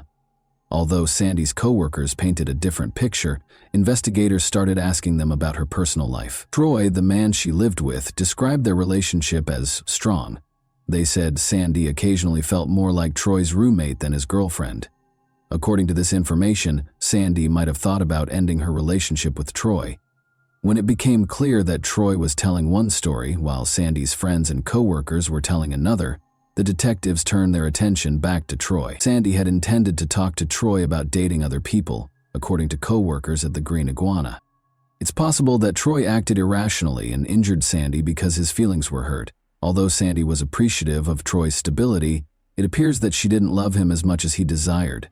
A classic case of a crime of passion, in which the perpetrator feels that no one else can have you if I can't. This unrequited love may have been the driving force behind the crime. Troy looked upset but cooperated with the investigation when detectives questioned him again. To avoid suspicion, suspects frequently pretend to be innocent and provide the police with their full cooperation. The detectives diligently looked for any evidence that would connect Troy to Sandy, now that he was at the center of the investigation. Murder. Despite conducting a thorough search of Troy's house and vehicle, they were unable to locate any suspicious objects or weapons. Troy was then informed by the detectives that Sandy's co-workers had given a far from accurate account of their relationship. Troy was clearly taken aback by the charges. Even though Sandy might have been planning to leave him, Troy maintained that his love for her remained unwavering because he thought their relationship was more serious and was ignorant of her true feelings. Detectives went over the timeline to support Troy's account. Setting up a precise timeline was essential. In accordance with Troy's account of hearing gunshots, locating Sandy in the garage and dialing 911, they were able to verify that Sandy got home at approximately 11:10 p.m. Troy's actions appeared to be typical of a man who had seen his loved one die tragically. Troy was ruled out as a suspect in the crime by law enforcement following a thorough investigation. The investigation then appeared to have come to a standstill. Who else might have been inspired to carry out such a horrible deed? Sandy was merely attempting to build her life and save money, so who would want to hurt her? Luckily, Troy found Sandy's folder in his house, which provided the detectives with some unexpected assistance. Troy was correct when he thought the folder held crucial information. Sandy's handwritten notes about her impending trial against a man she accused of assault and unlawful imprisonment were all inside the folder. Sandy was scheduled to testify against Timothy Humphrey in a Tampa courtroom.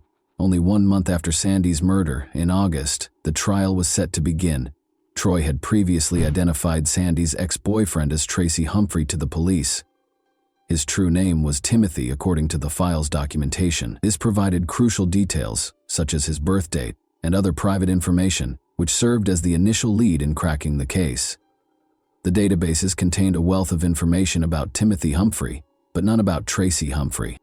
Timothy Humphrey, better known as Tracy Humphrey, had a troubling history of assaulting women, according to additional investigation. For these offenses, he was actually sentenced to 8 years in prison. The most upsetting discovery was that, out of fear for Sandy's life, Tracy had abducted her, held her captive, and over the course of several days, repeatedly coerced her into pleasing him. After Sandy escaped, a sheriff's deputy discovered him beaten and naked.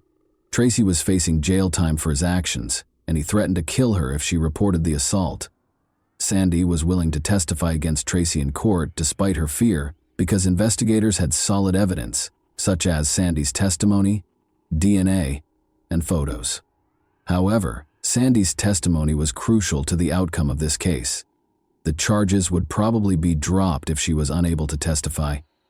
Tracy became the main suspect in the investigation because he had a compelling reason to keep her quiet.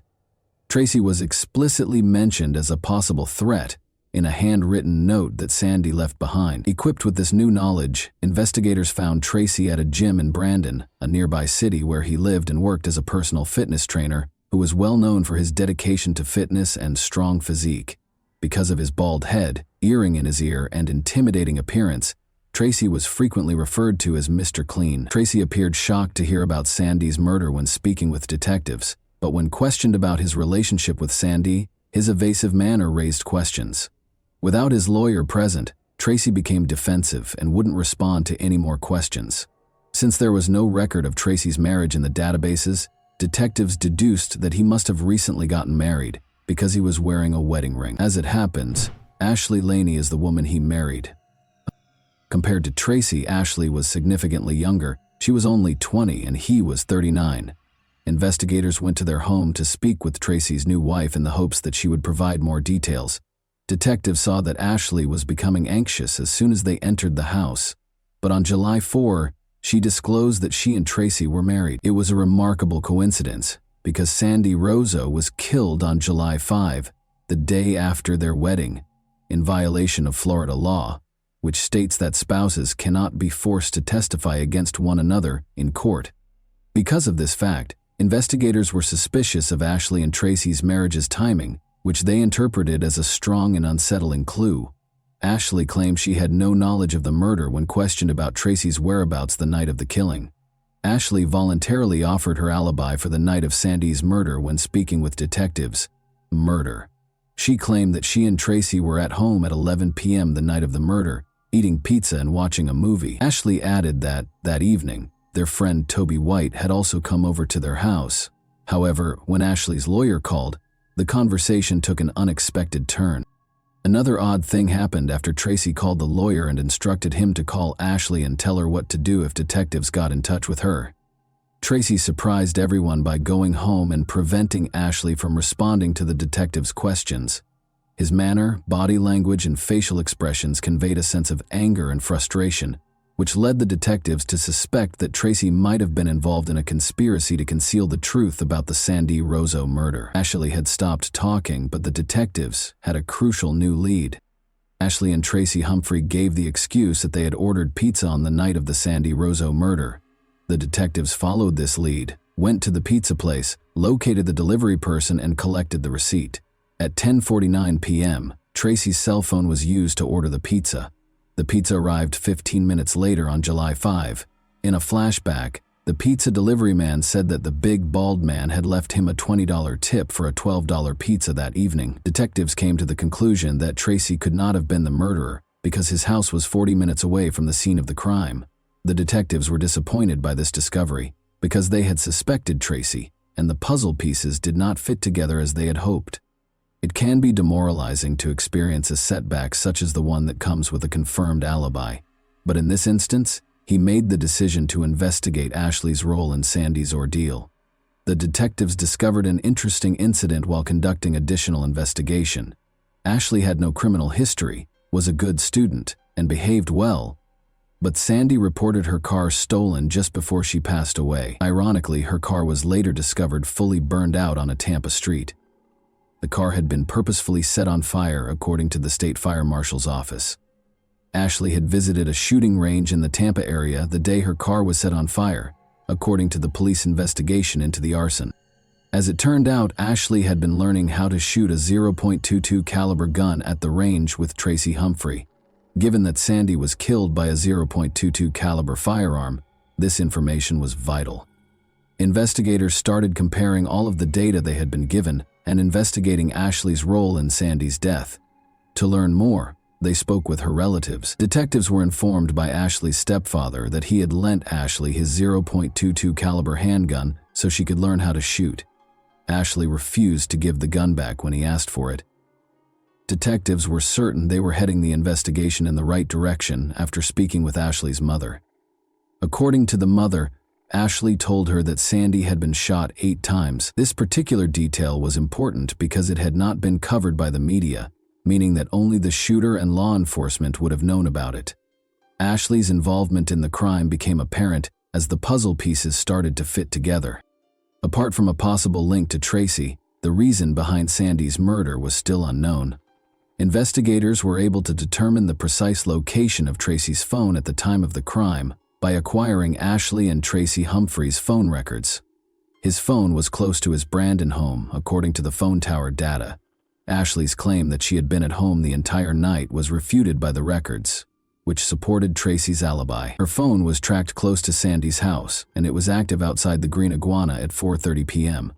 Ashley called Tracy multiple times at 10:45 p.m. Ashley's involvement in the crime was strongly implied by the evidence. Ashley was the main suspect now. Detectives suspected she wasn't acting alone, though. Because Tracy had a reason to hurt Sandy, the phone records also suggested that he was involved in the crime. What part each of them had played in the crime was the only question left. Toby White, a friend who had been at Tracy and Ashley's house the night Sandy Rozo was killed, became the focus of detectives searching for additional evidence. She was called in by detectives to be questioned. As it happens, Tracy Humphrey had a client named Toby. Tracy, in her opinion, was an excellent trainer. Toby first confirmed Tracy's story when she was questioned about her whereabouts on the evening of July 5, saying she had been at his house, even bringing up the pizza delivery they had ordered from 9:30 p.m. to midnight. However, it became evident that Toby was not in the house after more cell phone records were examined. Toby had to deal with contradictions in her testimony during that period. Toby changed her mind and told the truth after being threatened with criminal charges for perjury, a crime that carries a jail sentence. At Tracy's request, she gave a false alibi and told detectives that she hadn't seen Ashley or Tracy Humphrey that night. Looking back, Toby saw that Ashley and Tracy had lied to her about their role in the killing. Ashley Humphrey was taken into custody on December 18, 2003 for Sandy Rozo, Tracy's first-degree murder. Humphrey was unable to handle firearms at a firing range because he was a convicted felon and was not allowed to own or use firearms. In order to ensure that Tracy could not influence Ashley, he was arrested on these charges and detained. Detectives hoped Ashley would tell them more about the crime because she was in custody and not with Tracy, but she didn't say anything. Given Tracy's history of abuse, there was significant concern about his possible influence over her. Investigators looked further into Tracy's past in the hopes of finding information that would persuade Ashley to speak.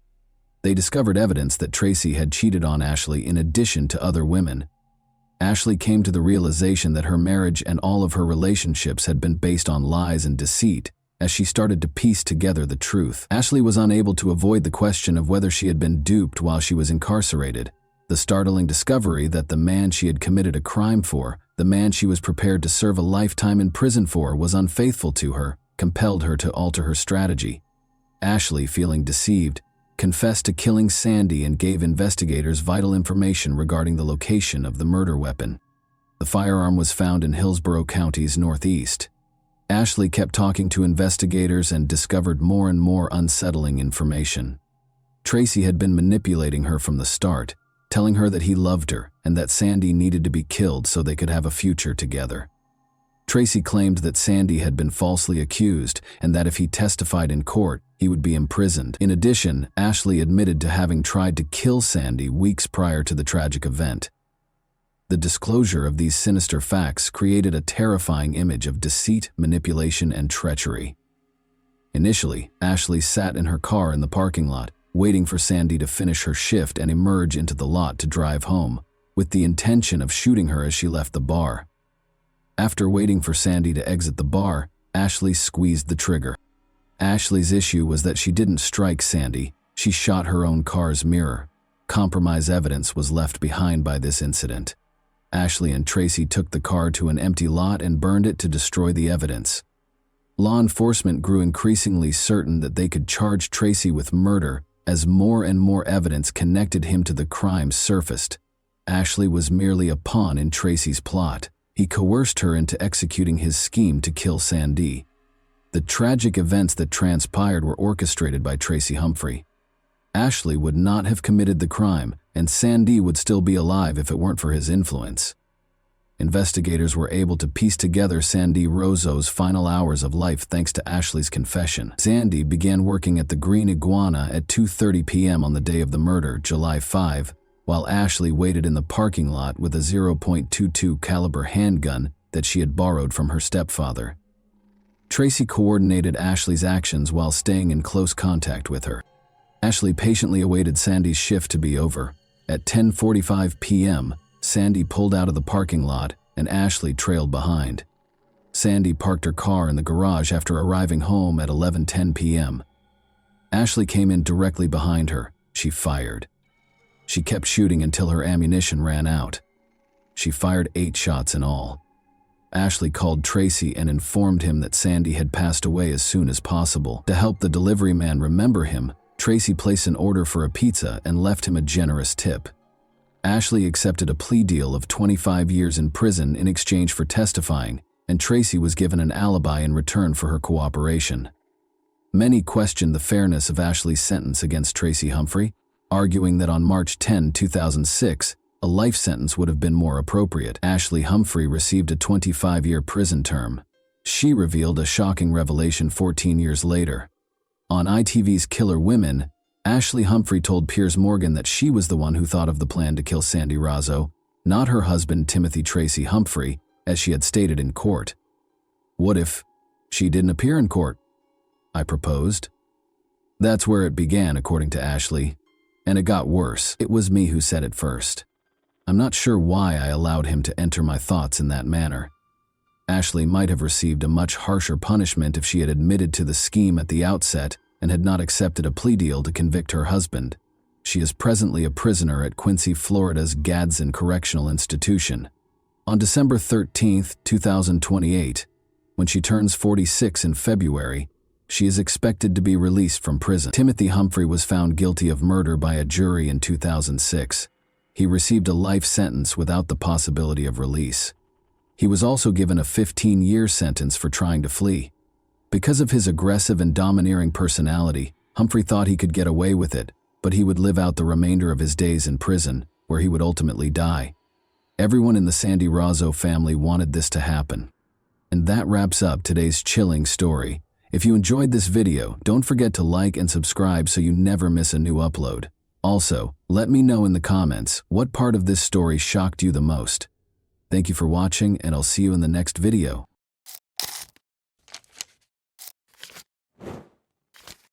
Hey guys, welcome to my channel, and today we're going to take a look at another horrible case with you. On December 3, 1981, Rhonda Casto was born in the tiny Washington town of Gig Harbor. She was raised in a loving, supportive family that encouraged her in everything she did. Rhonda had a bright personality that was evident from a young age. She was driven, ambitious, and tenacious.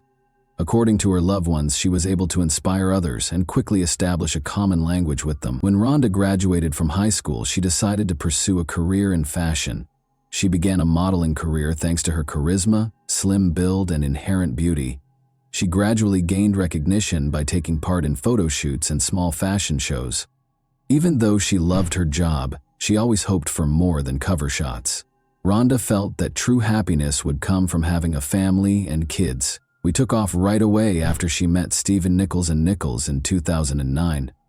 They were attracted to each other right away after meeting through mutual friends. Although Rhonda's loved ones initially had some reservations about Stephen's age, 15 years older than Rhonda, the couple appeared to be content. Stephen's confidence and attention to detail impressed Rhonda, she told friends. He appeared to be a man she could trust, someone who cared about her. For his part, Stephen found Rhonda's inherent beauty and joy appealing. He viewed her as a companion who could share life's pleasures and challenges with him. They started living together shortly after they started dating, planning their future together. Their relationship took a new turn a few years later. Rhonda learned she was expecting a baby. For her, this news marked the start of a new stage. When tragedy rocked their lives, she was 5 months pregnant. Along with happiness, Rhonda's pregnancy gave her new objectives. She aspired to become a successful mother and keep growing as a person. Stephen seemed happy to be getting ready to become a father and helped her in every way. The baby would be the pinnacle of their happy life together, he assured his friends. Even though they were very different in age, their relationship appeared to be strong and nothing could stop them from being happy. Rhonda, who always aimed for independence, had faith in Stephen and genuinely thought he would make a fantastic husband and father. They led busy, active lives. In order to escape the everyday grind, Rhonda frequently encouraged Stephen to take walks because she loved the outdoors. The area's wooded trails, where they could take in the scenery and clean air, were their favorite spots. Eagle Creek, a picturesque location in Oregon renowned for its rocky cliffs and waterfalls, was one such trail. Rhonda frequently recommended the trail for hikes because she loved it. They made the decision to hike Eagle Creek once more on the day of the tragedy. It was supposed to be a pleasant and easy walk. In order to preserve the memories of the happy time leading up to the baby's birth, Rhonda wanted to take some photos against the backdrop of nature, but nobody could have foreseen that Rhonda's walk would be her final one. On March 16, 2009, at approximately 6:30 p.m., Stephen Nichols reported to emergency services that his fiancée, Rhonda Casto, had fallen off a cliff on the Eagle Creek Trail. According to the dispatcher who took the call, Stephen's voice sounded tense and nervous. He tried to explain what had happened in a bewildered tone. "My fiancée went down. She tumbled off a precipice. I'm not sure if she's still alive." In an effort to explain the scene, Stephen repeated himself. He went on to say that Rhonda reportedly lost her balance on one of the challenging parts of the Eagle Creek Trail and fell while they were hiking along it. He informed the dispatcher right away that the situation was serious in a panicked voice. Rescuers arrived at the scene right away, fully aware that the Eagle Creek Trail, despite its popularity among hikers, can be hazardous. Numerous accidents have occurred in the past due to narrow paths, steep slopes, and slippery rocks, but none of the team could have imagined how messy this tragedy would end up being. Stephen was standing at the edge of the cliff when rescuers arrived on the scene. He appeared perplexed. He was obviously in shock, but his clothes were fine. His face showed a mix of horror and despair, and his breathing was labored. Stephen stated that he had attempted to figure out how to get downstairs to assist Rhonda, but had come to the conclusion that it was too risky. She was ahead.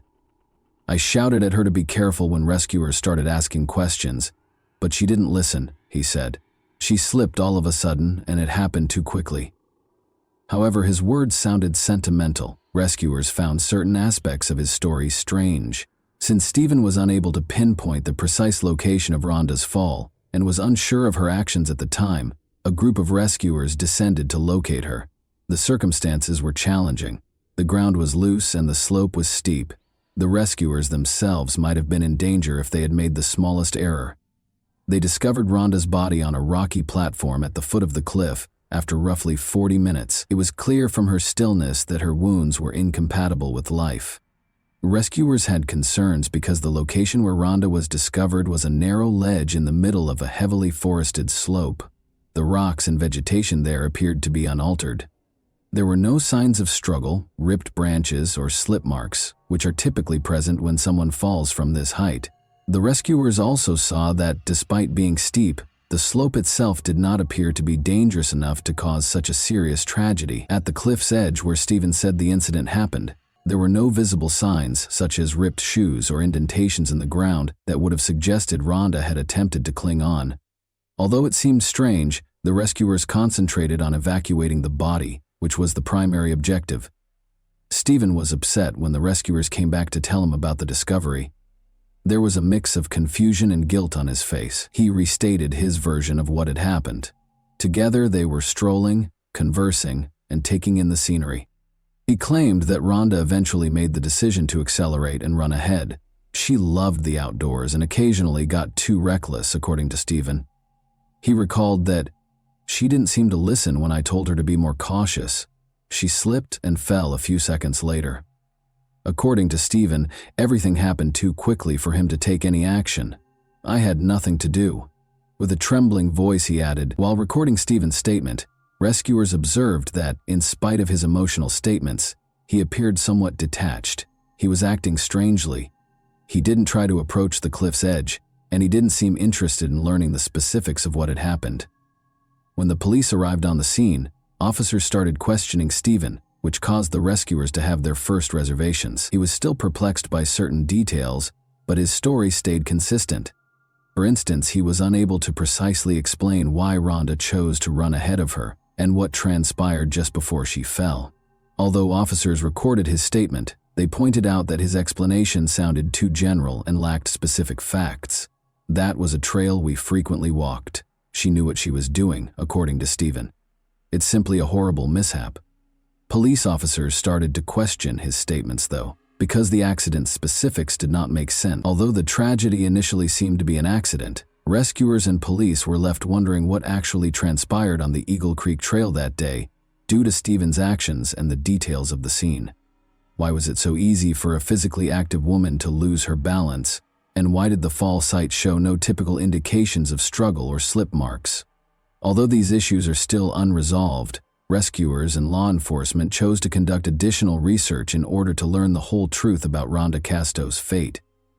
Numerous questions were raised right away by the Eagle Creek Trail tragedy, and Oregon police, understanding the complexity of the situation. Rhonda Casto's death seemed to be an accident at first, but as the incident's specifics and Stephen Nichols' actions became more apparent, suspicions started to grow. The investigators were aware that the clue was concealed not only at the accident scene, but also in the lives of Rhonda and Stephen. Therefore, every facet of their relationship, as well as any indication of potential conflict or motivation, needed to be carefully examined. The identification of potential witnesses was the first stage of the investigation. Eagle Creek is a well-liked hiking destination. particularly on a day with clear, warm weather. People who were on the trail at the time of the tragedy were contacted by police. Before the incident, Rhonda and Stephen were spotted by a number of hikers. They were strolling together, and nothing about their behavior raised suspicions. According to one hiker, he saw Rhonda because she appeared to be very content. He was following her as she walked ahead. They were giggling. However, he recalled that no witnesses saw the fall occur. Only Stephen was able to determine the truth at that point. Although his explanation for Rhonda's decision to accelerate made sense, police started looking into other possibilities. Stephen Nichols claimed that his fiancée had called rescuers as soon as the incident occurred, tumbled down a precipice. He appeared startled at first, but his actions later started to seem odd. Though Stephen did not show the extreme panic or acute shock that might be anticipated in such a situation, rescuers who arrived on the scene noted that he was emotionally distressed. His actions in the days that followed were even more dubious. Rather than wallowing in grief, Stephen carried on with his routine. He avoided talking to loved ones about the incident and said very little about Rhonda. I found it odd that he almost instantly began acting as if nothing had happened, one of Rhonda's friends recalled. Additionally, police observed that Stephen showed no particular interest in the investigation's specifics. He made no effort to inquire about Rhonda's chances of survival or initiate contact with law enforcement. Rhonda's mother stated that in the days preceding the tragedy, Rhonda expressed her fears of something happening to her, which is why her family did not initially accept the accident version. "It's not an accident, I assure you," she informed her mom. These remarks suggested a potentially tense relationship between Rhonda and Stephen, which made them a crucial component of the inquiry. Additionally, according to Rhonda's mother, their relationship has never been ideal. Rhonda reportedly considered ending her relationship with Stephen, even though they were expecting a child. She complained to friends about her partner's excessive control and jealousy. Because it might have revealed underlying conflicts that contributed to the tragedy, this testimony raised suspicions among investigators. Rhonda appeared tense and anxious in the weeks prior to the incident, according to one of her friends. She expressed her fear for her future. According to him, the version of events that Stephen provided started to diverge from the testimonies that were collected from loved ones. The search of Stephen Nichols' house was a crucial part of the investigation. If the tragedy wasn't an accident, investigators were searching for documents that might provide insight into the couple's relationship and potential motivations. Police discovered a $1 million insurance policy in Rhonda's name during the search. Stephen was listed as the only beneficiary. Since it turned out that the policy had only been issued a few months prior to the tragedy, this document caused a lot of questions for investigators. Furthermore, the insurance company claims that Stephen pushed for clauses in the policy that guaranteed the full amount would be paid, even in the case of an accident. It's likely that Rhonda was unaware of the policy. She never brought up the insurance policy or financial issues with Stephen, according to her friends and family. Given that Stephen was in a precarious financial situation, the fact that such a sizable insurance policy had been taken out just before the tragedy raised police suspicions and might have suggested a financial motivation. To ascertain whether he intended to use the funds to address his issues, investigators started looking through his bank accounts and financial documents. Following Rhonda's passing, Stephen Nichols also displayed odd financial behavior. He immediately began the process of obtaining an insurance policy rather than delaying his affairs. Only a few days after the tragedy, investigators saw that he completed the payout paperwork. His actions appeared hurried, which added to the suspicion. Police also observed that Stephen avoided interacting with Rhonda's relatives. He didn't offer to assist her parents with funeral planning or show up for her memorial service. As a result, there was more friction between him and the grieving family, who were beginning to suspect Stephen of being responsible for her passing. The turning point was when Stephen Nichols, who had appeared distant and reclusive since the tragedy, became the target of law enforcement after they had accumulated enough strong evidence to file charges. Be aware that every piece of evidence, including witness accounts and financial records, pointed to a potential motive, and his odd post-event behavior increased suspicion. Police eventually accused him of murder, and they started questioning him. Given that Stephen might have been tense or dangerous if caught, investigators made sure they were ready for the arrest. They were alarmed by his actions in the last few days. It was a cold and calculating attitude toward the situation, not just emotional distress from the loss. Based on the evidence they discovered, insurance, financial records, and his peculiar behavior, the police took Stephen into custody at his residence. There were no problems during the arrest procedure. When Stephen was told of the charges, he reacted calmly. He wasn't hostile, made no harsh remarks, or attempted to flee. There was nothing that could surprise him when police told him he was accused of murder. His face was unbreakable. The first interrogation started after Stephen was taken to the police station. He initially flatly denied any guilt. He asserted that his version of events would remain unchanged when questioned about what had transpired. "I was unable to save Rhonda when she fell. An accident occurred." He persisted in claiming that he was unable to foresee the tragedy and that the incident was an accident. But even though he was certain of his innocence, investigators started to show him evidence that contradicted his account. The police attempted to approach the case more subtly in an attempt to persuade Stephen to confess, rather than immediately accusing him of murder. His own words were being used against him as they meticulously crafted his story. Stephen became anxious during one of the interviews after the investigators presented him with financial records and other supporting documentation. Following the tragedy, police insisted that his actions were out of the ordinary.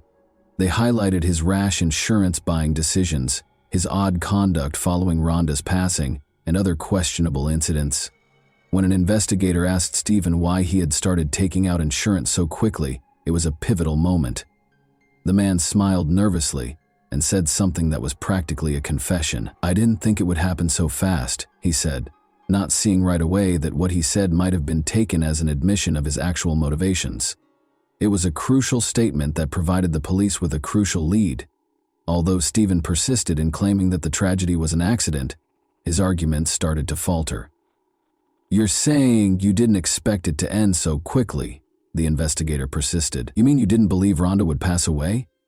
Since more investigation showed that psychological pressure was a factor, this incident gave the impression that Stephen may have eventually acknowledged his guilt, even if not outright. Perhaps unknowingly, Stephen started to give in to the weight of the evidence. He grew more reclusive, avoiding direct responses and questions about his behavior on the day of the tragedy, even though he had no intention of acknowledging what had happened. In the meantime, the investigators engaged experts and kept elaborating on specifics. Rhonda died from injuries that were obviously not possible to have resulted from an unintentional fall, according to the forensic report. Because of the severe impact that caused these injuries, investigators started to believe that Stephen was most likely to blame for her passing. But in spite of everything, Stephen refused to acknowledge his actions. He repeated his version of events, claiming that he had no idea what was going to happen and that everything had happened by accident. The police understood that gathering reliable evidence would require time and effort, making this a challenging case. In the end, investigators collected all the evidence required for charging. In addition to Stephen's own actions in the days that followed, they also incorporated forensic evidence, Rhonda's insurance policy, documents proving Stephen was the only beneficiary, testimony from her family and friends, and proof of financial motivations. The tragedy served as a crucial component of the inquiry as well. The fact that he processed the insurance payment without hesitation and without displaying the typical human response to losing a loved one astounded the investigators. As a result, the charges had a solid foundation thanks to all of these facts, and the investigation took the case to trial. The trial of Stephen Nichols marked the end of a protracted investigation into Rhonda Casto's unexplained death on the Eagle Creek Trail. Investigators and prosecutors developed a case that they felt demonstrated the tragedy was not an accident. After years of meticulous work, the trial's unexpected conclusion, however, caused a public uproar and raised numerous concerns about the true circumstances surrounding Stephen Nichols' 2015 arrest. According to the investigation, the woman's death was the result of deliberate actions. Prosecutors asserted with confidence that Nichols had a purpose, a plan, and the intention to carry it out. A $1 million insurance policy that was put in Rhonda's name just months before she passed away was a crucial component of the prosecution's case. Stephen was listed as the policy's only beneficiary. The prosecution claimed that the document suggested a possible financial motivation for the crime. Prosecutors also emphasized Rhonda's mother's testimony, claiming that her daughter had voiced concerns about Stephen's unpredictable behavior and had been vocal about the possibility that she might be abused if something were to happen to her. "You are aware it's no coincidence." According to the mother, Rhonda stated in court that her injuries were not totally consistent with an unintentional fall. Prosecutors also provided a medical report supporting this claim. The medical examiners came to the conclusion that rather than a simple loss of balance, Rhonda's injuries might indicate a push. The prosecution's case revolved around these conclusions. From the start, Stephen Nichols vehemently denied his guilt. According to his attorneys, Rhonda's death was a tragic but unintended accident. According to Stephen's own account, he and Rhonda were taking a leisurely stroll along the wharf on the day of the tragedy. According to him, Rhonda was feeling good and even decided to pick up the pace in order to feel more liberated and energetic. But she reportedly stumbled and fell off a cliff on one challenging part of the trail. It happened too quickly, but I saw her lose her balance. I was powerless to help. According to Nichols, he also maintained that the accusations against him were the result of speculation and misinterpretation. His attorneys argued that the investigation had rushed to conclusions based on emotional testimony from the deceased's family members and circumstantial evidence. Additionally, the defense argued that married couples, particularly those who were getting ready to move in together and were expecting a child, frequently had insurance policies.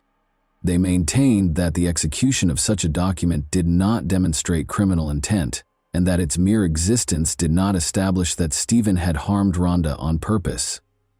The attorneys stressed that Nichols had no established reason for the murder because, despite their occasional arguments, their relationship was not so tumultuous as to result in tragedy. There were several obstacles that prosecutors had to overcome in order to construct a perfect prosecution. The absence of first-hand witnesses was one of the main issues. Stephen was the only one who witnessed Rhonda's fall on the trail. Nichols's attorneys had a significant advantage because no one could definitively dispute their client's version of events, allowing him to continue insisting on it. The unclear expert conclusions were another flaw in the prosecution's case. There were no other obvious indications of violence. Even though some of Rhonda's wounds weren't consistent with the fall, this ambiguity was actively exploited by defense lawyers. They maintained that the prosecution's conclusions were based on speculation and conjecture, and that Rhonda's death was an accident. Stephen Nichols chose to reach an agreement with prosecutors in 2017, 2 years after his arrest. This ruling was an unanticipated development in the case. Nichols' degree of responsibility and potential sentence were greatly diminished by the agreement, which assumed that he would enter a guilty plea to manslaughter. In turn, the prosecutor's office accepted the agreement, likely understanding that the likelihood of a conviction on the manslaughter count was lower. A strong defense, unclear medical reports, and a lack of concrete evidence might have led to Nichols's acquittal. As part of the agreement, a plea deal in this case permitted at least partial justice. Although it was not his intention, Nichols acknowledged that his actions on the day of the tragedy might have played a role in Rhonda's demise. The public and the victim's family had differing opinions about this admission, which allowed the prosecution to wrap up the case without a drawn-out trial. The court imposed the sentence after the plea agreement. Stephen Nichols received a 3-year probationary sentence after being found guilty of manslaughter. Nevertheless, the court permitted Nichols to depart following his 19-month incarceration pending trial. Many people who had been following the case, including Rhonda's family, were taken aback by this light sentence. And that wraps up today's chilling story. If you enjoyed this video, don't forget to like and subscribe so you never miss a new upload. Also, let me know in the comments what part of this story shocked you the most. Thank you for watching, and I'll see you in the next video.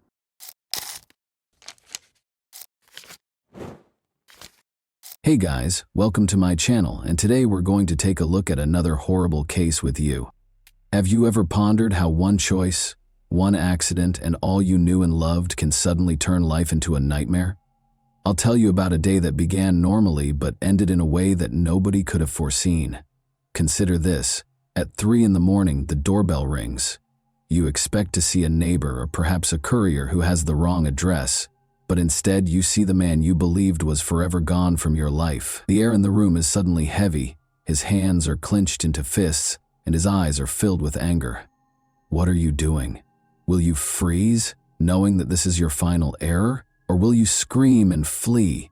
Alina Shiket's journey started when she came to the conclusion that love shouldn't be painful. She moved on from everything, but when he returned, everyone who knew her was shocked by what transpired. In 1997, Alina Shaiket was born in Russia. When she was 7 years old, she and her family relocated to Pennsylvania in the United States. She was a lively and curious youngster from birth. She picked up English fast and developed an interest in science and the arts in school. She was regarded as a gifted and driven young woman who consistently pursued her objectives. Her responsiveness and friendliness were her defining traits. She frequently assisted her peers and took part in charitable activities. Alina enrolled in the University of Pittsburgh to study biology after graduating from high school. She was motivated to work hard and study because she wanted to become a doctor. Alina was well liked by her classmates and numerous friends, who characterized her as a cheerful individual who was always willing to offer guidance and support.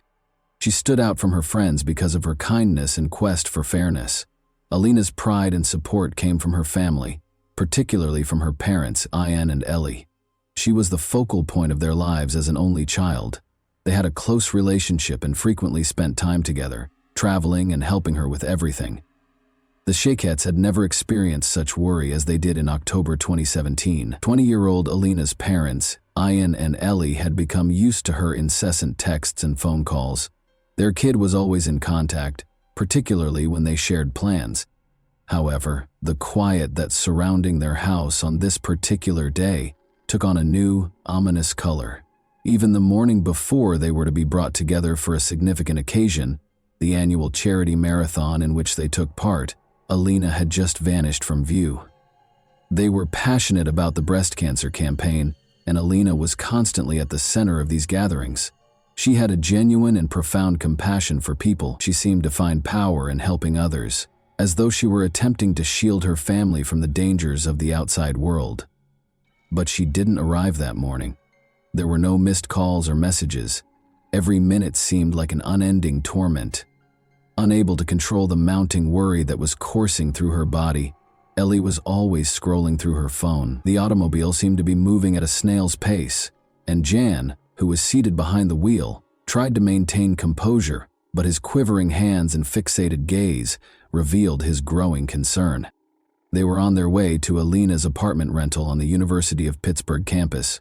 Long hours of waiting for something unthinkably awful grew out of what should have been a 30-minute drive.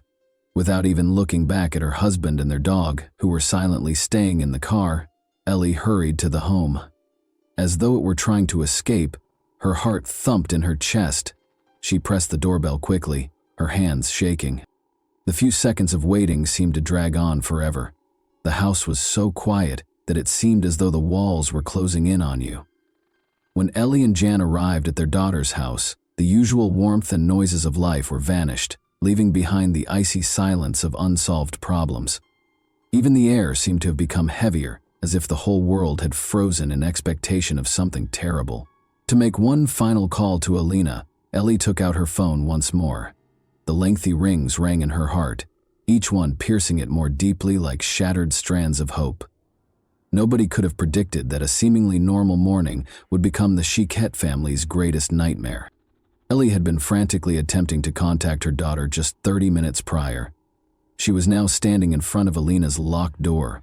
The dull sound of her fists hitting the wood echoed throughout the house, but there was only quiet in answer.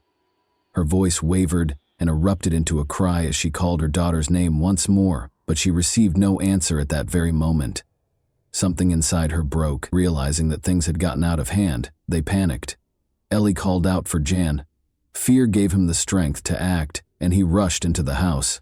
He was aware that time was running out, an excruciating length of empty minutes every second.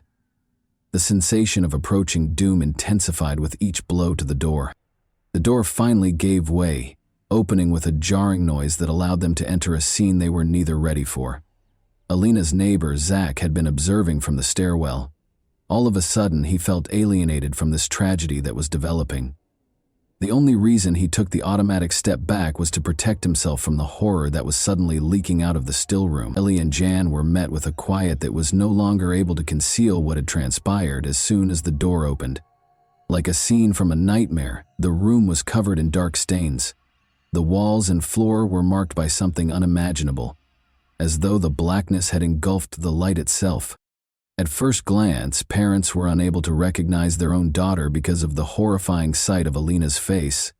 Ellie's voice broke the stillness and echoed through the home, causing the walls to vibrate as she yelled. Unable to comprehend the horror before him, Jan stood next to her, motionless.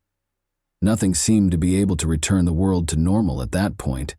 It looked to have stopped. The dog added to the pandemonium that had taken over the house by barking hysterically when it sensed its owner's worry. It was as if an unbreakable darkness had engulfed the entire area. Jan eventually moved forward, but his legs were trembling as Ellie continued to scream. He was at a loss for what to do. The terror that had infiltrated their home left no one knowing how to handle it. When Zach heard the cries, he summoned up the bravery to go into the room. He hesitated to go through the doorway, knowing that what had transpired would permanently alter the course of this family's life. Alina lay on the floor in front of him. Her body was stretched out as though she had struggled for her life and defended herself until the end. As like something or someone had stolen not just her life but also her identity, half of her face was utterly deformed. With a start, Zach reached for his phone and dialed 911. His fingers were shaking as though the air had grown heavy and thick. The silence of the Saturday morning was soon broken by the sound of sirens. The fictitious quiet of the neighborhood was broken by the sound of sirens that were getting louder in the distance and filling the now empty streets. The paramedics, solemn and determined, hurried to the door as the ambulance screamed to a stop in front of the house. Every second felt hostile as their footsteps reverberated through the strange and chilly house. Ellie, who was still motionless at the entrance, welcomed the paramedics with a face that immediately made them realize that this woman would never be the same. She could hardly guide her trembling hands toward the room. As they passed the paramedics entering the darkened room, Jan, still mute and overcome, watched from the door. The gloomy scene is made even more intense by the draperies, which hardly let any light in. They dropped to their knees next to Elena's body. Everything moved swiftly, almost robotically, as they looked at each other and checked for a pulse. Time seemed to slow down for Jan and Ellie, even if it only took a few seconds. Their entire world fell apart as one of the paramedics shook his head. Ellie lost it, as though attempting to go back in time and bring her daughter back. She collapsed to her knees and let out a scream. Shock nearly paralyzed Jan. He did what he could. Even though he no longer felt like he had a firm foundation beneath him, he tried to keep his wife on the ground by embracing her. For a little while longer, the paramedics stayed in the room, getting ready to declare the death formally. However, that revelation felt like a sentence to Ellie and Jan, a blow from which they would never fully recover. Neighbors turned to watch as the roadway was illuminated by blue and red police lights. A group of people started to assemble, some of them muttering, some looking around anxiously, and some taking out their phones to take pictures. Alina Shiket's home was already surrounded by barriers and cop cars, and curious bystanders gazed at it, as if to protect the world from the terrible reality that awaited them inside the doors of that house. Officers with gloomy expressions were erecting barricades and gradually separating the crime scene from the rest of the city. The investigation was personally led by Police Chief Scott Schubert. He and a group of investigators carefully inspected the scene, taking pictures of me, a broken mirror, an overturned table, and every inch of the room. The haphazardly dispersed victims on the floor all indicated a frantic struggle. Alina died from multiple hits from a blunt object, the medical examiner's report stated. Every detail of this heinous act of aggression shouted rage, terror, and despair. It was not a calm crime of passion. Outside, rumors were circulating quickly. The throng was still expanding and the conversation was getting louder. While some had heard about her lover and others were aware of the tumultuous nature of their relationship, nobody could have foreseen how horribly it would end. A crime that would soon dominate conversations around the area had upended the customary tranquility of this suburban neighborhood. Matthew Darby, a young and talented basketball player and Alina's ex-boyfriend, was already a prime suspect in the police's eyes. Matthew's attractiveness with women was as well known as his performances on the collegiate court. He was always surrounded by prosperous, self-assured, and charming people, but beyond that polished facade, particularly with regard to Alina, were deeper, harmful impulses. Beginning at a Greensburg University, their friendship swiftly developed into a passionate romance, but jealousy and control gradually replaced the pleasure. After she moved to a different university, things began to shift. Alina made an effort to put her education first, make a fresh start, and break free from the toxic attachment. She ended the relationship, but Matthew was unable to cope. When Alina was gone from his life, his confidence collapsed, and his fury became overwhelming. On September 20, 2017, he began calling her non-stop and finally went too far. Hands shaking, Alina reported it to the police. Like a scene from a horror film, Matthew had climbed through a second-story window to break into her house. Even in her worst dreams, she couldn't have guessed that it was him. Yet she had heard someone scaling the drainpipe. With rage in his eyes, he stormed into her room and accused her of betraying him, ignoring his calls and leaving him. Roughly pushing her into the bed, his hands clamped down on her shoulders and squeezed her wrists until the bruises lasted for days. Feeling both relieved and afraid, she submitted the report, thinking she could finally stop him and that justice was on her side. She went to court with Jan and Ellie. Although the restraining order against Matthew seemed like a positive move, the courtroom tranquility was all too short. As the judge ordered his arrest, Jan and Ellie clutched her hands tightly. Alina's family believed that the horror that had plagued their daughter in recent months would come to an end when he was arrested for unlawful entry, but their dreams were quickly dashed. Alina was forced to confront her anxieties alone after Darby was released on $10,000 0 bail, a negligible amount in the legal system. Ellie and Jen were unaware that this would be the sign of impending doom. The house where they had sought solace became the scene of a tragedy a few days later. The oppressive feeling of dread that had pervaded the atmosphere for so long came to pass in the most terrible manner. Every action the detectives performed that day was tinged with the knowledge that crucial opportunities had been lost, and that Alina had not received the proper protection. Ellie had stopped crying as she stood behind the police tape. A mask of shock and disbelief froze her face. Jan held her hand as he stood by her. Alina's world never really left Matthew Darby. Every step she took was obscured by his shadow, which seemed to follow her. Zach, Alina's neighbor, subsequently acknowledged that he frequently witnessed Darby loitering outside her home. He felt like he belonged there. Zach recalled that he had been watching the catastrophe unfold without comprehending it, but he realized it too late. As if stalking Alina, he had witnessed Darby lurking in the shadows for hours on end, silently observing through the windows, never letting her leave his gaze. She blocked his number and changed passwords in an attempt to get away from him, but he always managed to get into her life. Once more, Matthew's jealousy was unquenchable, tearing apart anything that didn't comply with his demands like a ferocious animal. Zach once saw Darby yelling at Alina outside her windows in the middle of the night. There was mad jealousy and anger in his words. Every altercation seemed planned, and he became more vicious with each blow. Darby had taken over Alina's virtual world a month before to the catastrophe, hacking her accounts and removing likes she had given to other guys. The virtual world had to be exclusively his. Alina made an effort to establish limits with Virtue, but it wasn't enough, Matthew. Nobody was aware of what was going on behind closed doors on the evening of September 20. A weird sound, as if something had snapped, reached Zach's ears. He didn't give it much thought. In old houses, things break all the time. But then, there was a scream and a smashing bang. It was a terrified, despairing cry that broke through the night's silence. Zach was unsure of what to do. Hoping for a response, he posted a message to the house's group chat, but nothing came up. It felt as though time had stopped. Zach wouldn't find out until much later that Matthew Darby had already broken into the house and started attacking Alina while the neighbors were asleep. Alina's phone records, which had vanished from her residence following the crime, were being examined by police. The data showed that she had been frantically attempting to save herself by phoning for assistance between 4:15 and 4:55 a.m. Alina's phone was traced to Route 76 close to the village of Irwin, and the most recent contact was placed from Darby's number. It was an unanswered last call for assistance. Police received a statement from a cab driver who became involved in this gruesome case. Around 4:21 a.m., he claimed to have driven Darby to Oakland's Seal Street and Ward Street crossroads. Darby begged him to wait for a few minutes, but that quickly increased to 10, and then 10 more. The driver started to feel nervous, and he continued to experience fear.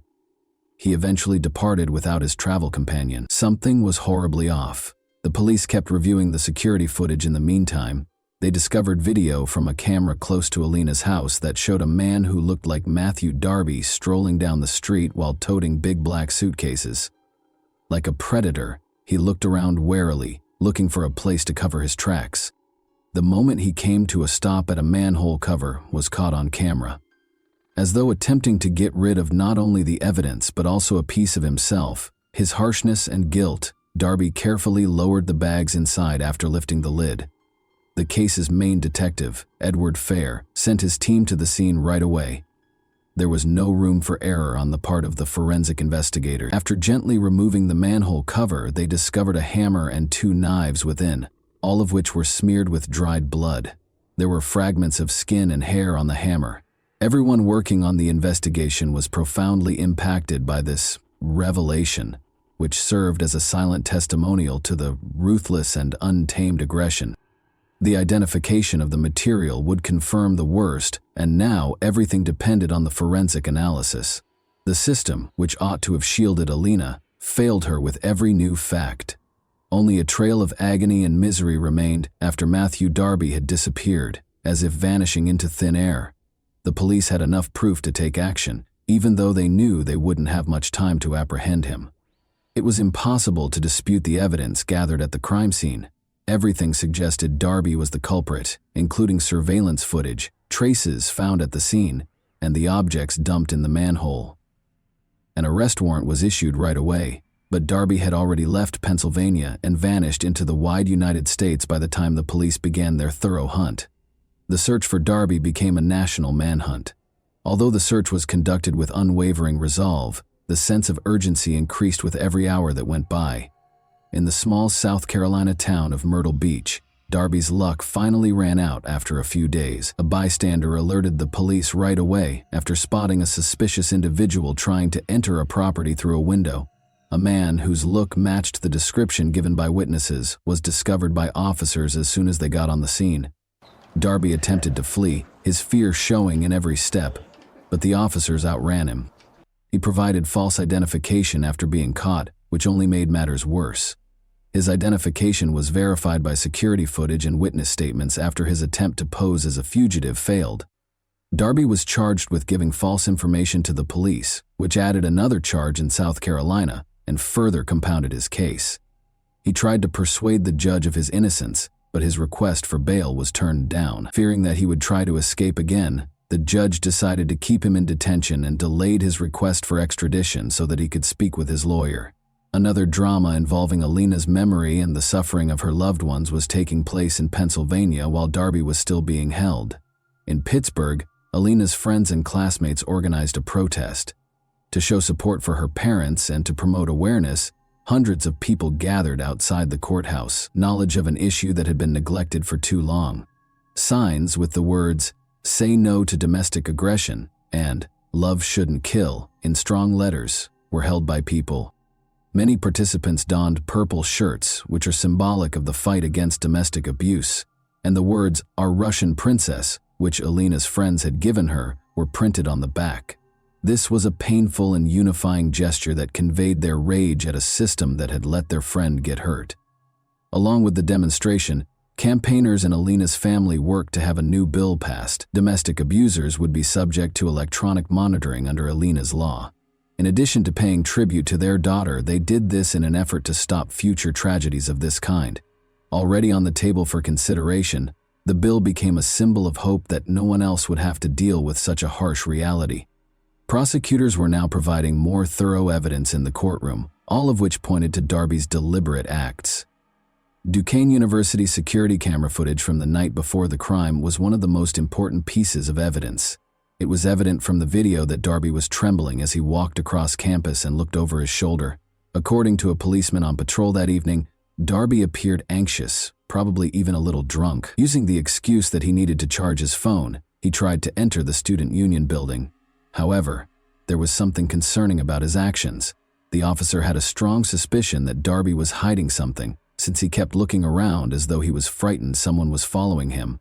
With each new piece of evidence and every videotaped moment, the court was getting closer to its inevitable conclusion. The name Matthew Darby had come to represent suffering, unfairness, and the pursuit of truth. The time a picture of him in a beer-lagered striped shirt on the campus elevator was revealed in court. His doom was all but certain. When he was arrested, the same clothing was discovered with him. There was not much space for doubt because of the prosecutors. Around 4 in the morning, Darby got a cab and left the university campus to go to Alina's neighborhood. The evidence left at the crime scene, the spooky traces of a fight, and the late-night break-in all made sense. The defenders, however, refused to give up. David Sri, Darby's attorney, attempted to refute every piece of evidence. He maintained that someone else might have called the cab using Darby's account, and that the security camera footage was insufficient to prove his identity. Is there any chance that this will result in an acquittal? Not likely.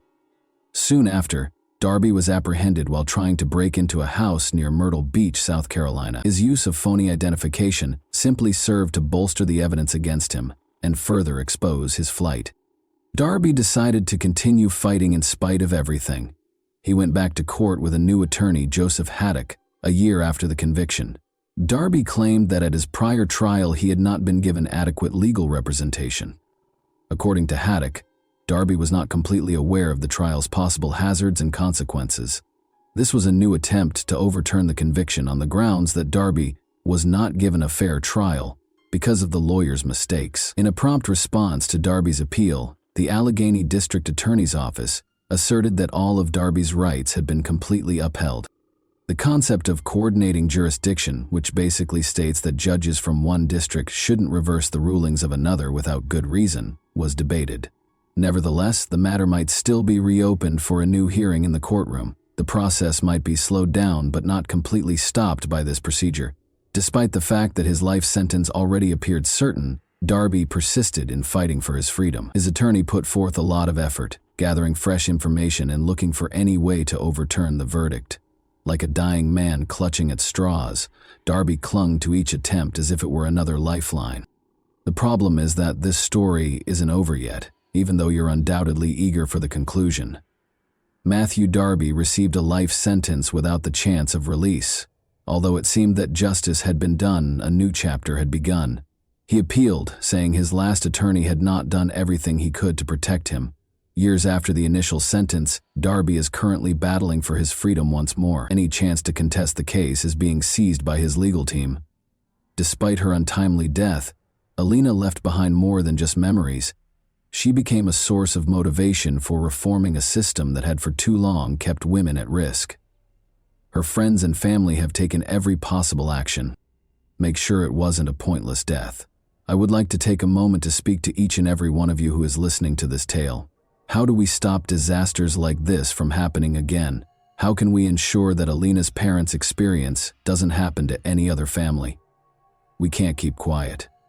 Thousands of women worldwide must deal with the realities of domestic violence.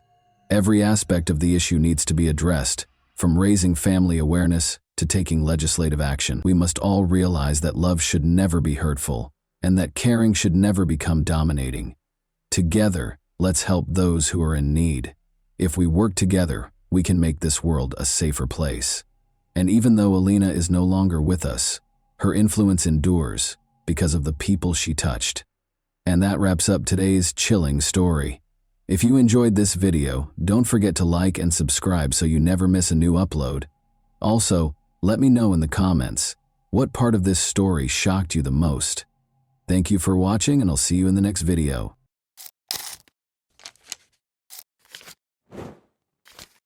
Hey guys, welcome to my channel, and today we're going to take a look at another horrible case with you. When 9-year-old Charlotte Senna abruptly vanished in the middle of the crowded park in Greenfield, New York, a fun and laid-back day in the park turned into every parent's worst nightmare. Charlotte appeared to disappear into thin air, but dozens of people immediately began looking for her. In a matter of seconds, the nation's attention was drawn to the Charlotte disappearance case, a terrifying story of a kidnapping, endless searches, and an amazing turn of events that left everyone in shock when the kidnapper gave a crucial clue to solving the case. Possibly more than one, this thriller is full of unexpected twists and events that unfold before our eyes. Charlotte Senna, a 9-year-old fourth grader, lives in Greenfield, Saratoga County with her two sisters ages 4 and 10 and her parents, David and Trish. Her mother is a food inspector for the Stewart Shops chain, and her father, David, is a pipeline mechanic.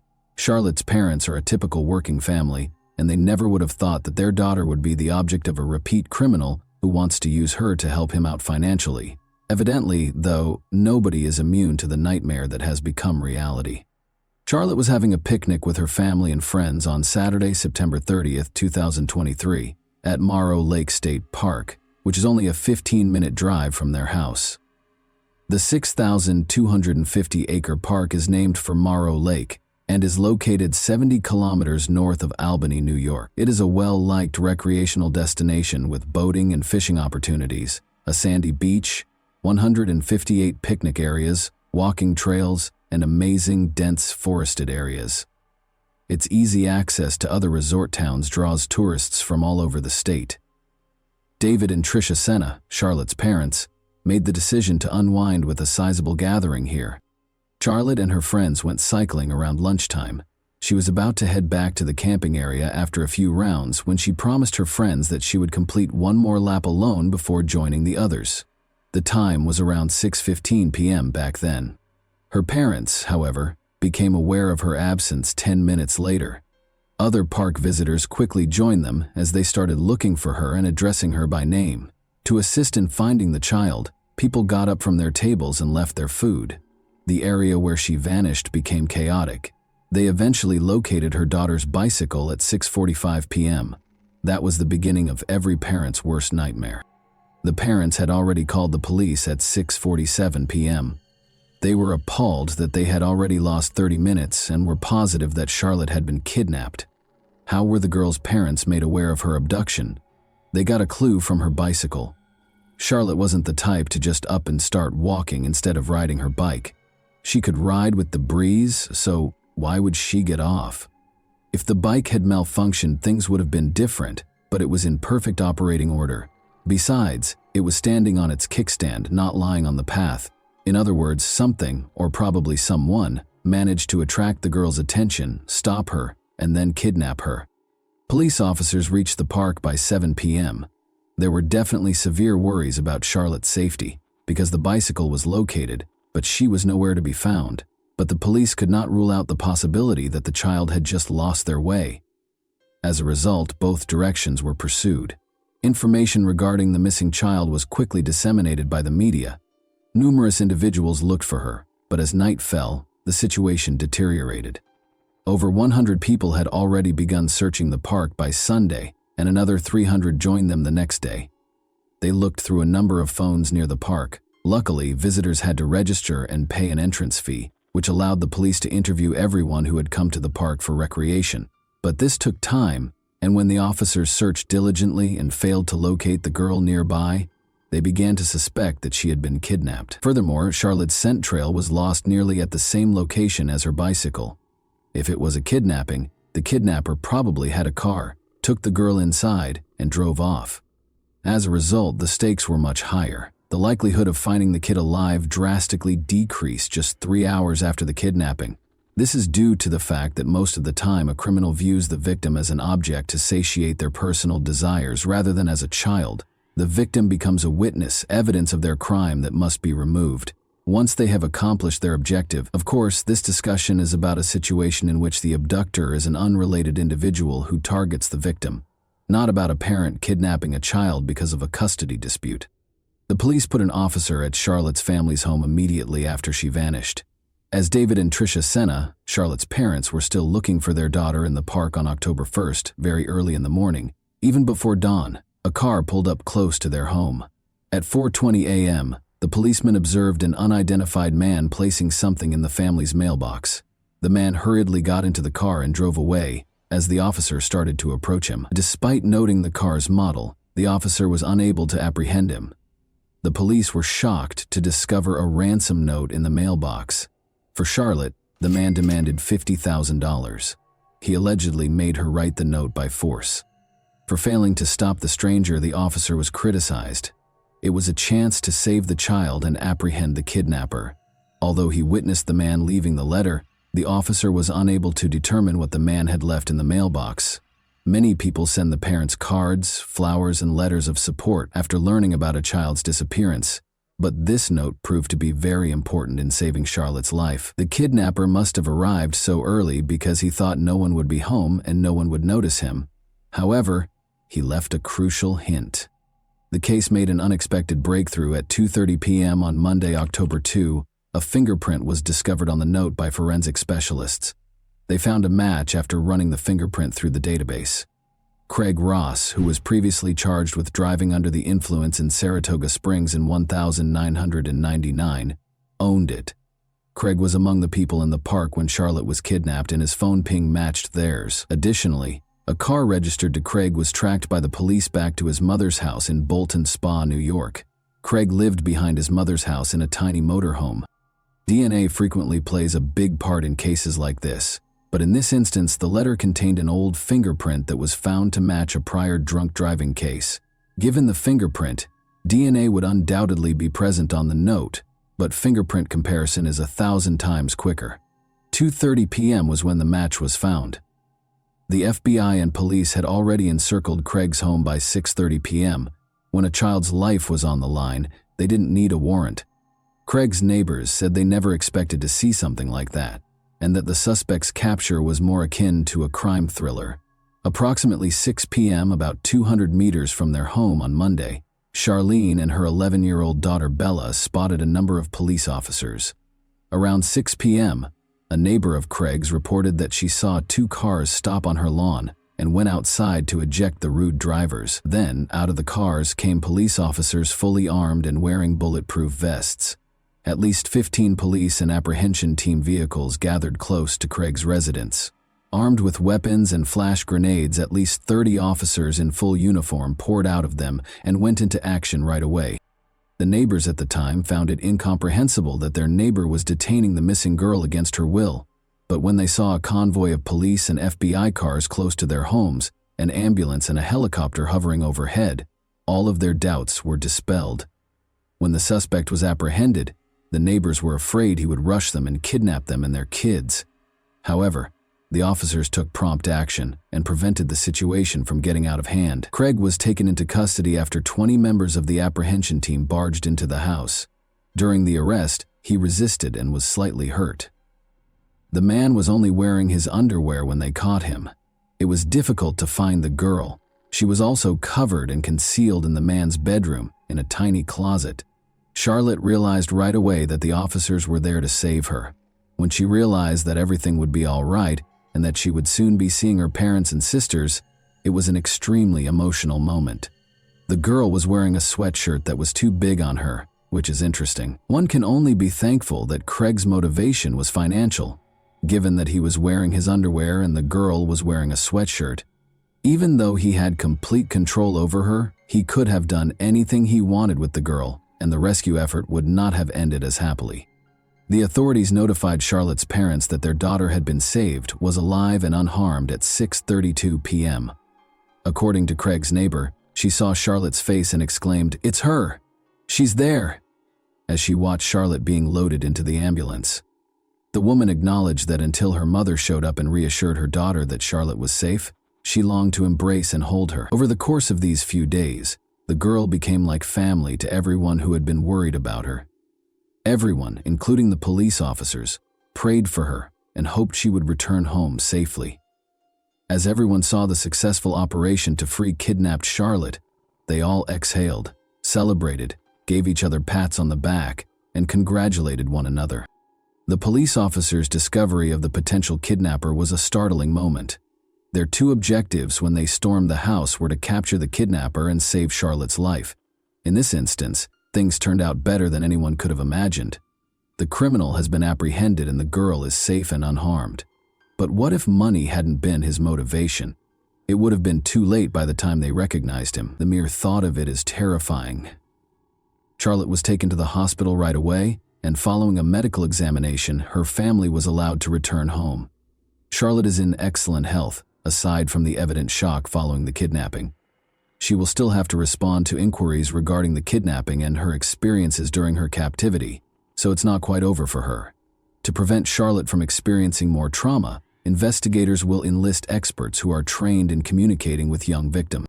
A significant development in the 3-day search for the girl was revealed to the media at a press conference on October 2. Craig, 47, faced first-degree kidnapping charges on October 3, the very next day. He had previously dealt with the police.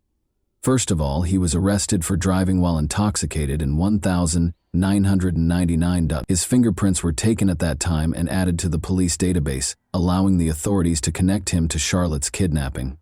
After he was arrested for second-degree stalking in 2016, his girlfriend sought a restraining order against him a year later, after he tried to strangle her by grabbing her by the neck. The police were looking into his involvement in violence against his 12-year-old relative just 1 month prior to Charlotte's abduction, but the case was closed. According to reports, the man, who has multiple sclerosis, moved into a trailer on his mother's property. Due to missed payments, his condition became so bad that he was unable to stay in his previous home in Porter's Corners, New York. Craig has an 11-year-old daughter and 2 grown children. He is characterized by his neighbors as a reclusive individual. They did, however, occasionally catch him working in his home's yard and interacting with his daughter, who is 11 years old and lives with him most days of the week. In reference to the man's older children, Craig's son said he doesn't want to get involved with his father, doesn't want to hear anything about him, and finds his behavior disgusting. Craig is currently detained without the possibility of bail on a first-degree kidnapping charge. He will be represented in court by a free attorney who has been given to him. Although the motive for the kidnapping is not officially stated, based on the ransom note, it is reasonable to assume that money was a major factor, even though the police are not very forthcoming with information. Craig's former girlfriend, Amanda Priest, had a lot to say.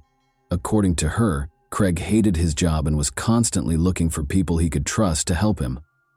Amanda is certain that money was the driving force, but it's interesting to note that Craig appeared to have targeted Charlotte in particular, rather than just any child. The problem stems from an incident in which Patrick Senna, Charlotte's grandfather, sued Greenfield after a sledding accident in 1998. The $2 million settlement he received was well known among Saratoga's citizens. Given this knowledge, Craig may have been monitoring the family to learn more about their residence, regular locations, and other details. This is exactly why Craig kidnapped the man's granddaughter and demanded a ransom, Amanda claims, in an attempt to obtain funds to help him out financially. Amanda also mentioned that Craig had covered his trailer's windows with tarps not long ago. She is certain that everything was carefully planned as a result. He kept an eye on the family, observed them, was aware of Charlotte's routine, probably followed them from their house to the park, and waited for a chance to see the girl by herself. Investigators are looking into whether the suspect in Charlotte Senna's case is connected to any other crimes, such as the kidnapping and killing of 18-year-old Jennifer Hammond and 19-year-old Christina White. As is customary, investigators are looking into his involvement in any significant incidents in the area, even though there is currently no evidence connecting him to these cases, since their disappearances in 2003 and 2005 respectively, from Milton, the same town where Craig spent decades. The cases of Jennifer and Christina, whom investigators believe to be connected, have remained unsolved. On November 2, 2003, Jennifer went missing according to her boss. No one saw her after co-workers dropped her off at the Creek and Pines trailer park, where she was supposed to sell magazines. Later, all of the girl's possessions were discovered in an Albany hotel room where she was lodging with co-workers. After Christina's family last saw her in the evening on June 30, 2005, 2 years later her disappearance came to light. 5 kilometers from her home, witnesses reported to investigators that they saw her strolling down a road.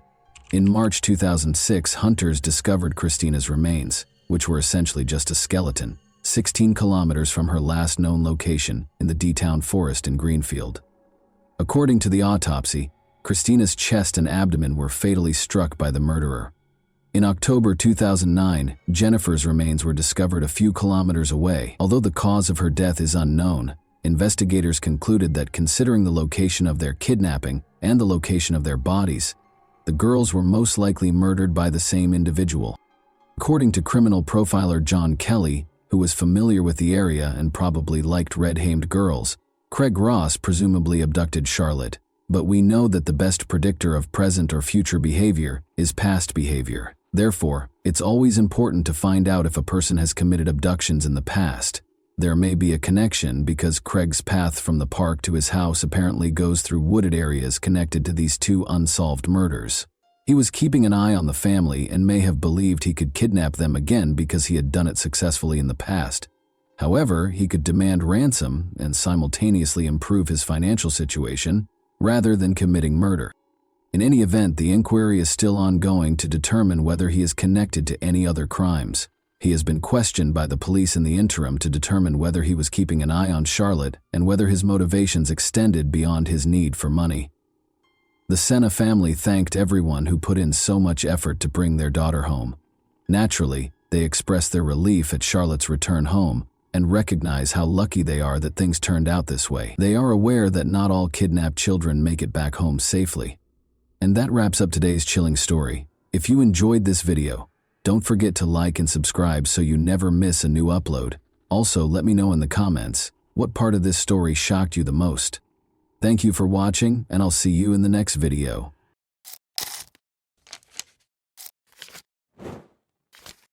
Hey guys, welcome to my channel, and today we're going to take a look at another horrible case with you. A person's life can be completely transformed by the emotion of love. It can be tender and loving, or it can be hurtful and disappointing. Almost everyone has times in their lives when they meet someone who becomes special to them, but occasionally these relationships don't work out as planned. In this tale, a man and a woman fell in love, but their relationship ended because of a well-publicized investigation. What transpired between them? For what reason were their parents against their relationship? This video will teach you the answers to these questions.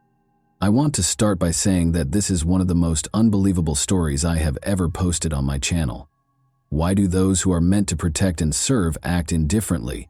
And everyone will be shocked by this story's conclusion. We will therefore talk about what happened in Kemerovo, Russia, in 2020. The administrative hub of the Kemerovo Oblast is the sizable Russian city of Kemerovo. It is located in western Siberia's southern region. It is one of the biggest cities in Siberia, with a population of over 500,000. On September 24, 1997, Vera Pekteleva was born in Kiselyovsk, Kemerovo Oblast. She developed into a happy, imaginative adult. She enjoyed singing and she won several competitions while she was in school. Despite their divorce while she was in school, Vera's parents, Oksana and Yevgeny, remained friendly. Vera got along well with her mother's new husband and her father's new wife. She was characterized as a non-confrontational, upbeat, and kind individual. As previously mentioned, Vera was a creative person, so her family was taken aback when she chose to attend the State Technical University in Kemerovo after high school graduation, rather than pursue a career in the arts. Vera spent her free time visiting her mother, Oksana, who lived in Kiselyovsk, approximately 110 miles from Kemerovo. Vera met a man her own age, Vladislav Kanius, during one of these visits in 2016. The total opposite of Vera was Vlad, as everyone called him. He was reclusive, irritable, and lacked life goals. Vlad was raised in a dysfunctional household and left school after the 9th grade. He lived with his father after his mother abandoned her family.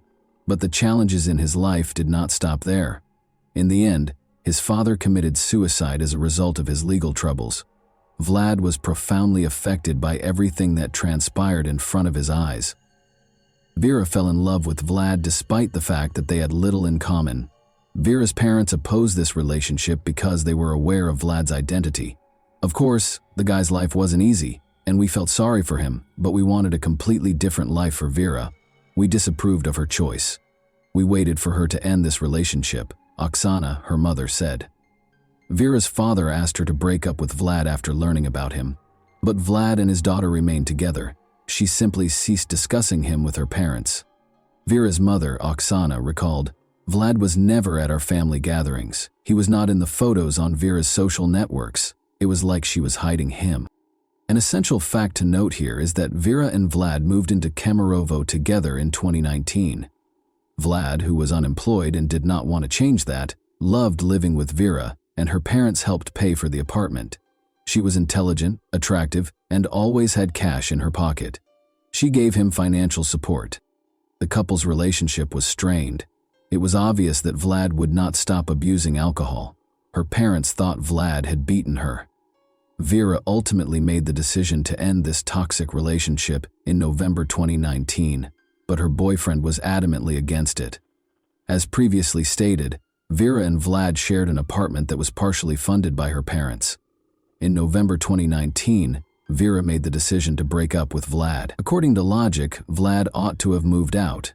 He was not going to do it, though. He enjoyed living at the expense of others. This is a passage from Vlad's testimony.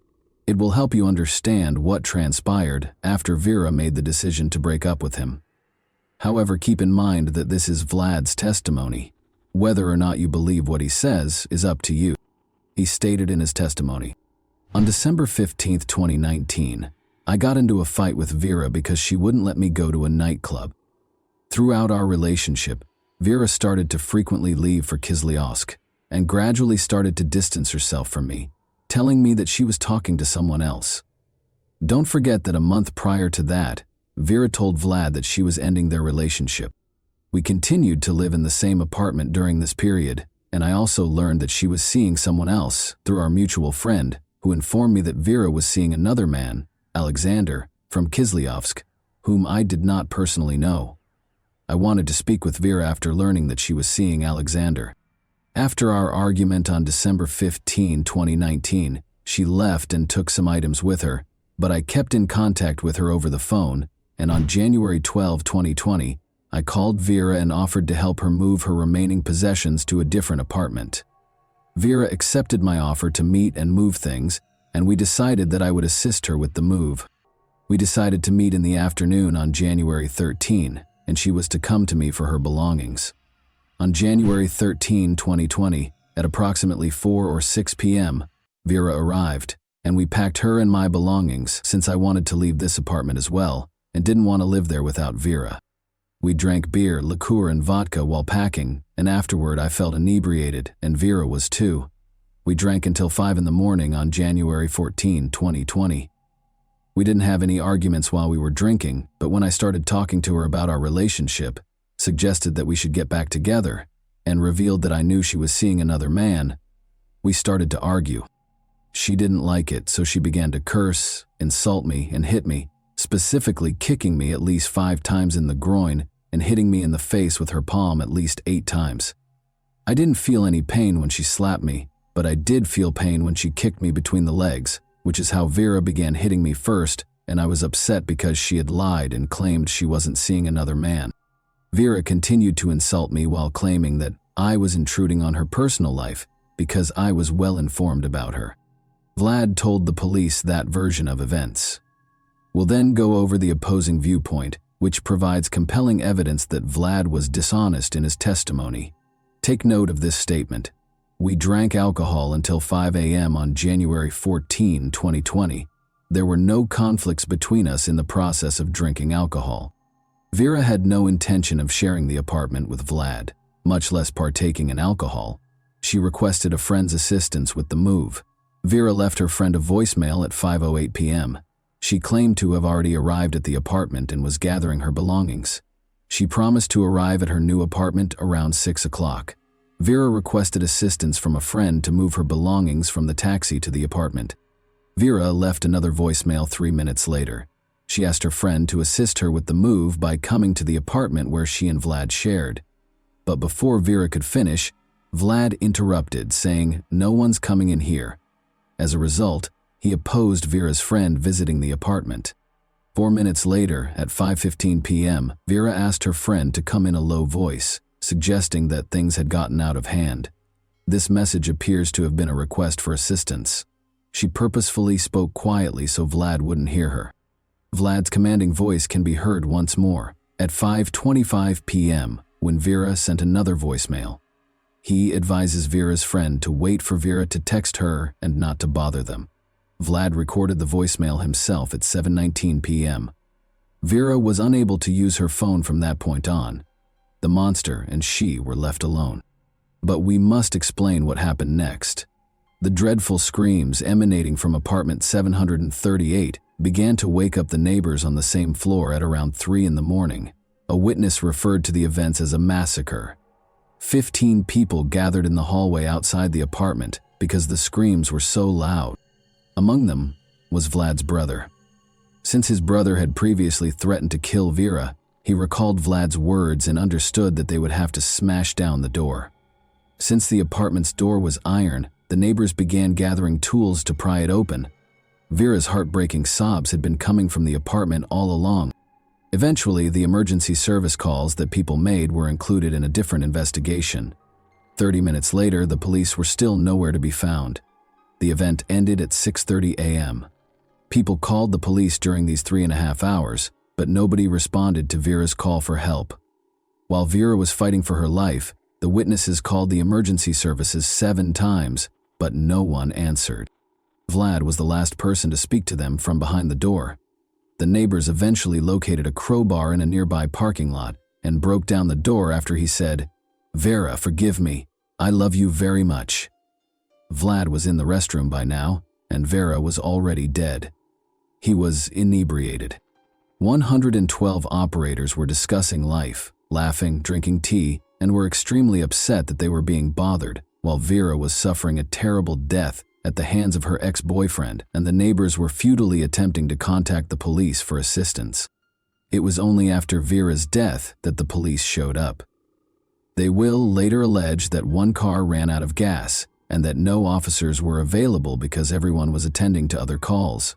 Consequently, the police officers who were on duty that evening and the 112 operators were also put on trial. The police station video was released while the investigation was underway, but translating it into English is pointless. One word sums it up for me: indifference. And even without subtitles, it is obvious. Recall that Vlad stated in his testimony that he and Vera did not have any disagreements until 5 in the morning, but the forensic analysis revealed that he was lying. 6 hours prior to her demise, Vera sustained her initial injuries. At around midnight, that is, it indicated that she had been beaten and injured by Vlad Knus for 6 hours prior to her passing. She had stab wounds among the approximately 100 injuries on her body. She had broken ribs and a nose. Her neck also had marks from strangulation. And prepare yourself if you were surprised by the police's inaction. You won't be any less surprised by what happened next. At the funeral of Vera Pekulova, over 1,000 people showed up. Not everyone could be accommodated in the church. Vera's mother, Oksana, claims that despite the funeral home's 4-hour makeup attempt, she was still unable to identify her daughter. Her injuries were that severe. Vlad Knus, meanwhile, was providing his version of events to the investigators. Naturally, he made an effort to minimize his involvement in this crime. Regarding that evening, he stated, "She didn't like it when I brought up our relationship, suggested that we get back together, and told her that I knew she was seeing another guy.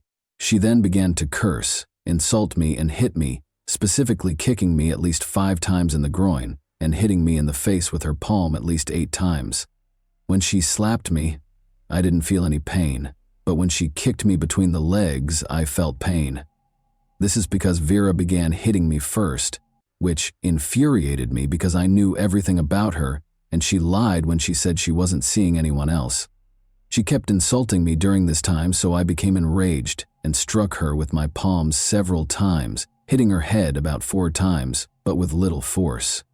When I struck Vera, she fell to the floor, hitting the closet, and she struck me back, specifically hitting my head with her fists and palms, which hurt. I asked her to stop, but she didn't, and I recall that she scratched my back. I then grabbed her by the neck, and after noticing an iron on the floor, I wrapped the iron cord around Vera's neck, tightened it a little, and squeezed her neck for 1.5 minutes or 2. I didn't want to kill Vera, and I didn't know at the time that what I was doing could do so. I was tightening the cord around her neck to frighten her, to make her lose consciousness, to put her to sleep. She began coughing and wheezing for 15 minutes after I took the cord off her neck. Vera was in a prone position when I took the cord off her neck, but I later placed her on her back. At that point, she was unconscious, but she was also making noises, i.e. wheezing, and I assumed she was okay. Vera was not responding when I tried to wake her up, so I put my ear to her mouth and then to her heart to check if her heart was beating. She had no pulse and was not breathing. I don't recall what happened next, but I do recall that I ended up in the bathroom at one point. while holding a knife. After a while, the door to the apartment opened and my brother and a policeman were inside, and then I was told to get dressed and taken to the police station. I had a knife with me because I wanted to hurt myself, and I didn't want to live because I knew Vera was dead. I want to apologize to Vera's family for what I did, and I acknowledge that my actions were the reason behind her death. I didn't intend to kill her. Vlad has a selective memory, as you have observed. He recalled strangling Vera, but he couldn't recall how he hurt her roughly 100 times. Furthermore, it was unclear how Vera, lying on her stomach on the floor, could have scratched his back and punched him in the face. It also became evident during the interrogation how Vlad's brother got to the scene of the crime. He lived in a different city after all. Vlad told the police the following. I called my brother. I told him about what happened. I told him that Vera wasn't breathing, and my brother told me to call an ambulance and give her CPR.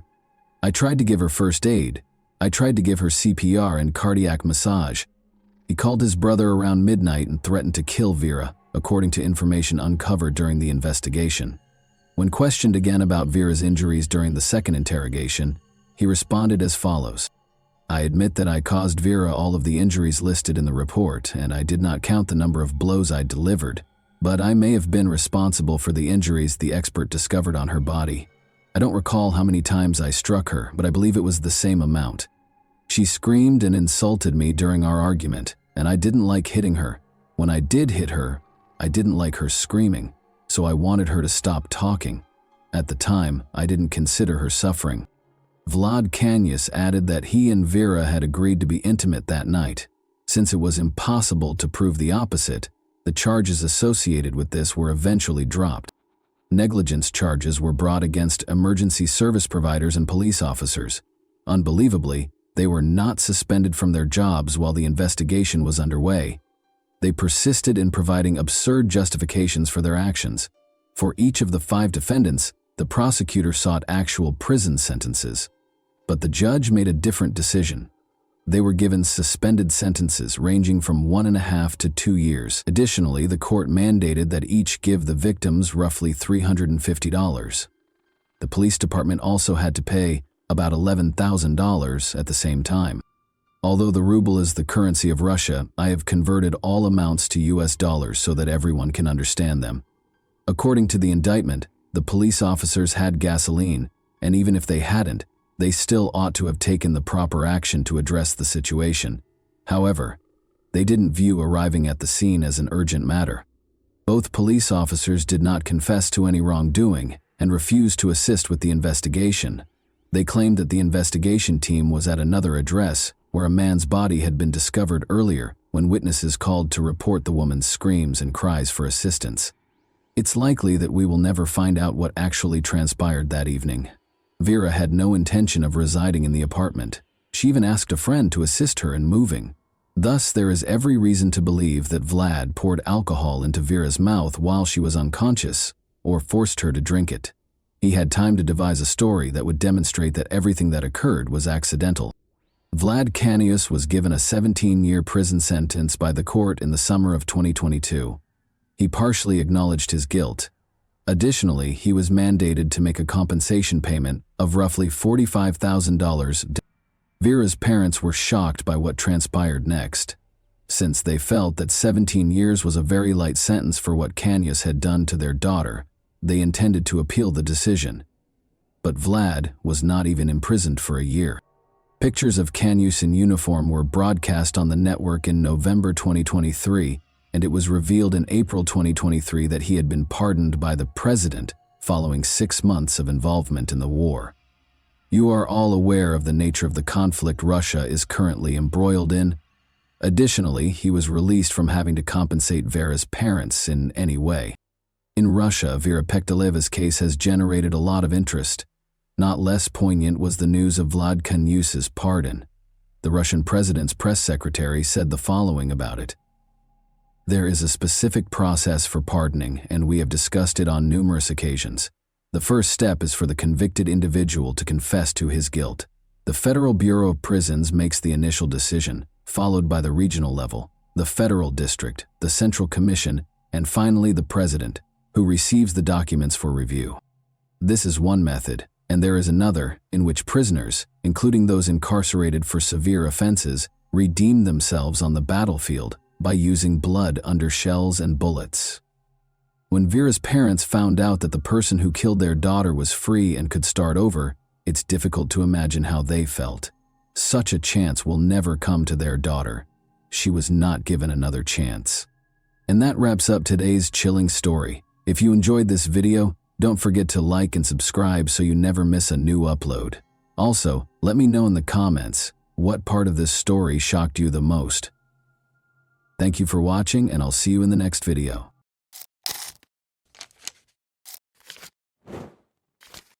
Hey guys, welcome to my channel, and today we're going to take a look at another horrible case with you. It was a very pleasant evening for the Solis family on Friday, April 20, 2012. Their 6-year-old sister, young Isabel, was present at a baseball game between Rebecca and Sergio's 2 sons. The family went home after the game, which lasted until 10 o'clock. Rebecca braided the girl's hair to save time before work the following morning, when she was scheduled to play baseball. After saying goodnight to his daughter, Sergio departed at 11 o'clock. Isabel frequently slept in her brother's room, even though she had her own bedroom. This night, however, she remained by herself. Becky and the boys soon fell asleep, and Sergio dozed off on the couch as he watched a baseball game that he had previously recorded. The man woke up at 5 and walked slowly to the bedroom. When he went to sleep beside his wife, the house was calm and quiet. Rebecca left for work at the medical center 2 hours later. The woman heard nothing and saw nothing out of the ordinary in the house. She left for work without visiting her daughter's room. Isabel wasn't in her bed when Sergio went to get her up for the game at about 8 in the morning. No one answered when he asked his sons if they had seen their sister. He called for Isabel and searched the house with the boys, but she didn't answer. Then, at the age of 14, Sergio Jr. saw that his sister's room had an open window and that the protective screen was on the ground in the yard. While Rebecca was hurrying home and the sons were desperately looking around the neighborhood for their younger sister, Sergio called his wife. Sergio dialed the emergency number. This was the call that ultimately led to a great deal of controversy and backlash against him. Sergio was remarkably composed throughout the call, despite the fact that people react differently when under stress or panic. In addition to his composure, many found it odd that he announced his daughter's kidnapping right away. The idea of telling his wife to come home even made him laugh. Sergio clarified that he was only attempting to maintain composure so that he could give the police all the information they required. It's interesting to note that Sergio Jr.'s neighbor also dialed 911. He was obviously upset and trembling, unlike his father, but he also said right away that his sister had been abducted and that they would not be able to locate her. Rebecca, who had also been in a state of panic and despair upon arriving at her house, was then given the phone. She was able to provide a detailed account of the attire her daughter was wearing prior to going missing. In fact, the girl's bedroom window had a protective screen on the ground in the yard when the officers arrived. It had a big hole in it, like it had been made with a tool. Soft toys that were always lying in the room beneath the girl's window were now strewn about. Isabel's shoe prints, which were found on the electrical box beneath the family's high fence and on the alley behind the house, were found on the floor next to blood. When he kidnapped the girl, the criminal most likely climbed over it. The police conducted extensive door-to-door searches, dismissing the possibility that the 6-year-old girl had escaped because they thought the case was one of kidnapping. Around 6:30 a.m., Alicia Stardevant, the Solis family's neighbor, reported being awakened by a noise. The girl's room is right across the fence from her bedroom. Alicia claimed to have heard the barking of the Solis family's dogs as well as her own. She heard men's voices outside of them, as if they were coming from her side of the fence rather than the Solis family's house. However, she ignored the fact that it was already becoming light outside and went back to sleep. The men didn't whisper or lower their voices, according to Alicia, and she didn't even consider the possibility that there was a small child present. Only locals were permitted to pass through the checkpoint that the police had set up around the Solis family's home. Since children are typically killed within 100 meters of the scene of the kidnapping, the search initially concentrated on a small area surrounding the house. After that, they interviewed residents and broadened the search area to include multiple apartment complexes. Officers used underwater cameras and sonars to examine the lakes and ponds, the local garbage dump, and the stadium where Isabel's baseball game was scheduled to take place. The Solis family's house was searched by forensic specialists and search dogs, and border guards handed out pictures of Isabel. There is a significant likelihood that children who disappear in Arizona wind up on the Mexican border. Furthermore, 16 criminals who had harmed women and children resided close to the family's residence in 2012. At the time, they were all questioned and turned away. There was a theory that someone had followed the family after spotting Isabel playing with her brothers in the evening and kidnapped the girl from the house at night. Officers followed this lead by looking up the registration numbers of every vehicle in the parking lot. The family's home was close to surveillance cameras, which revealed an exceptionally bustling nightlife. A car belonging to a private security firm pulled up in the alleyway close to the house at 2:36 a.m. 10 minutes later, 2 more cars were spotted in the parking lot. All of a sudden, there were a lot of people walking around the house, some of them curious about the trash cans. A car sped around the corner next to the trash can an hour before the 911 call, but during the 10 hours of filming, the girl did not show up anywhere. However, when the police searched the house, they found something intriguing. Inscriptions were discovered by the officers on Isabel's wardrobe doorframe. Rebecca said she was unaware of the inscriptions, which were written in a child's handwriting and contained phrases like "bad father," "I don't love father," and "bad day." Nevertheless, the police chose to thoroughly question Isabel's family. According to one of the sons, their father got violent, cursed, and struck him twice after drinking. Concerned about the Solis sons, investigators invited Child Protection Services staff because, as it turned out, the agency had been called to the family's residence multiple times. One of the boys left a glass in the detergent while doing the dishes in January 2012. Sergio reprimanded his son for his error and drank water from that glass.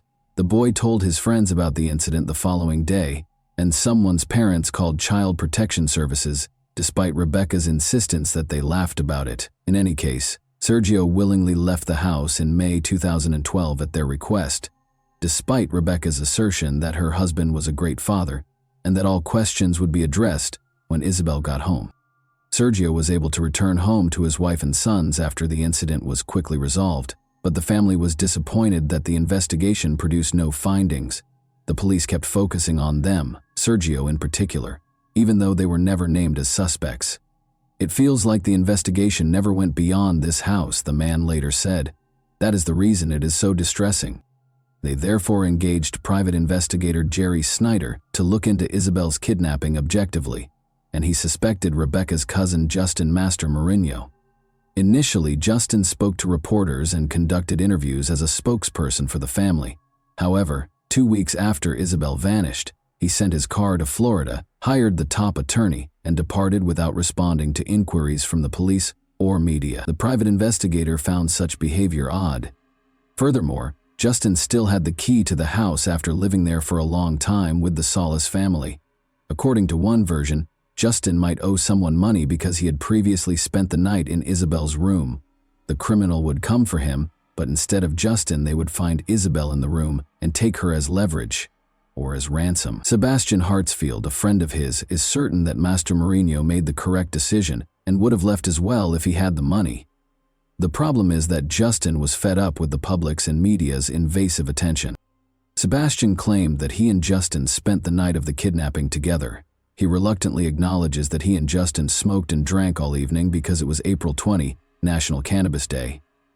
Sebastian is certain that his friend is innocent, even though there was a 6-hour lapse while they were sleeping, and he is unsure of Justin's whereabouts. The police chief stated that the investigator the family had hired had no evidence, but the police were certain of Justin's innocence when they finally questioned him.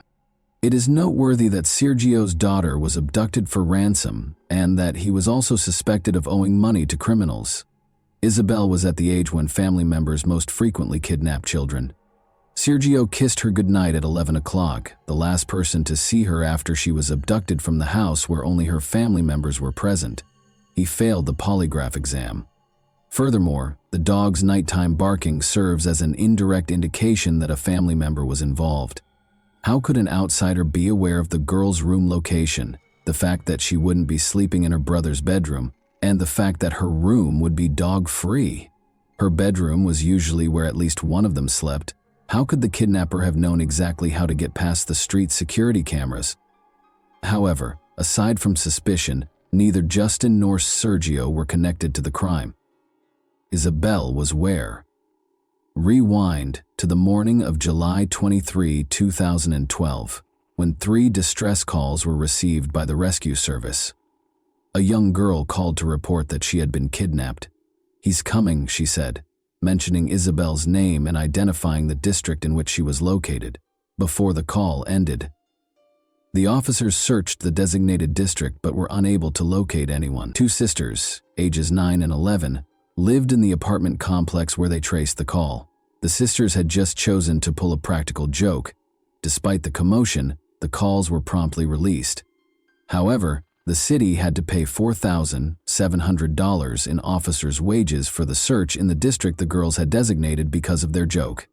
The police made multiple attempts to raise awareness of the case after this incident, such as posting a picture of Isabel's potential appearance years later. However, the case remained unresolved for years in spite of all efforts. Who took Isabel hostage? Was she taken by someone the family didn't know who came in through a window?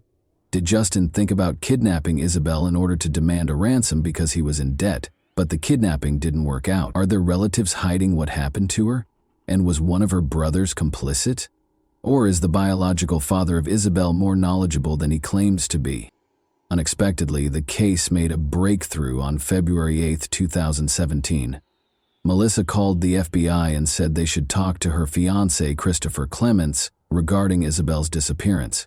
They should speak with him because, allegedly, he might know something about the girl's disappearance. But Melissa was unable to elaborate. It was easy to find Christopher because he was incarcerated on robbery charges. Christopher assured the agents that he was aware of Isabel's location, but he insisted on a bargain in return for information on her whereabouts. In Isabel's case, he demanded complete immunity, the dismissal of his charges, and the return of his seized Acura Honda. He reassured them that only he and a member of the Solis family are aware of the girl's fate. He made hints that Sergio was aware of and complicit in his daughter's kidnapping.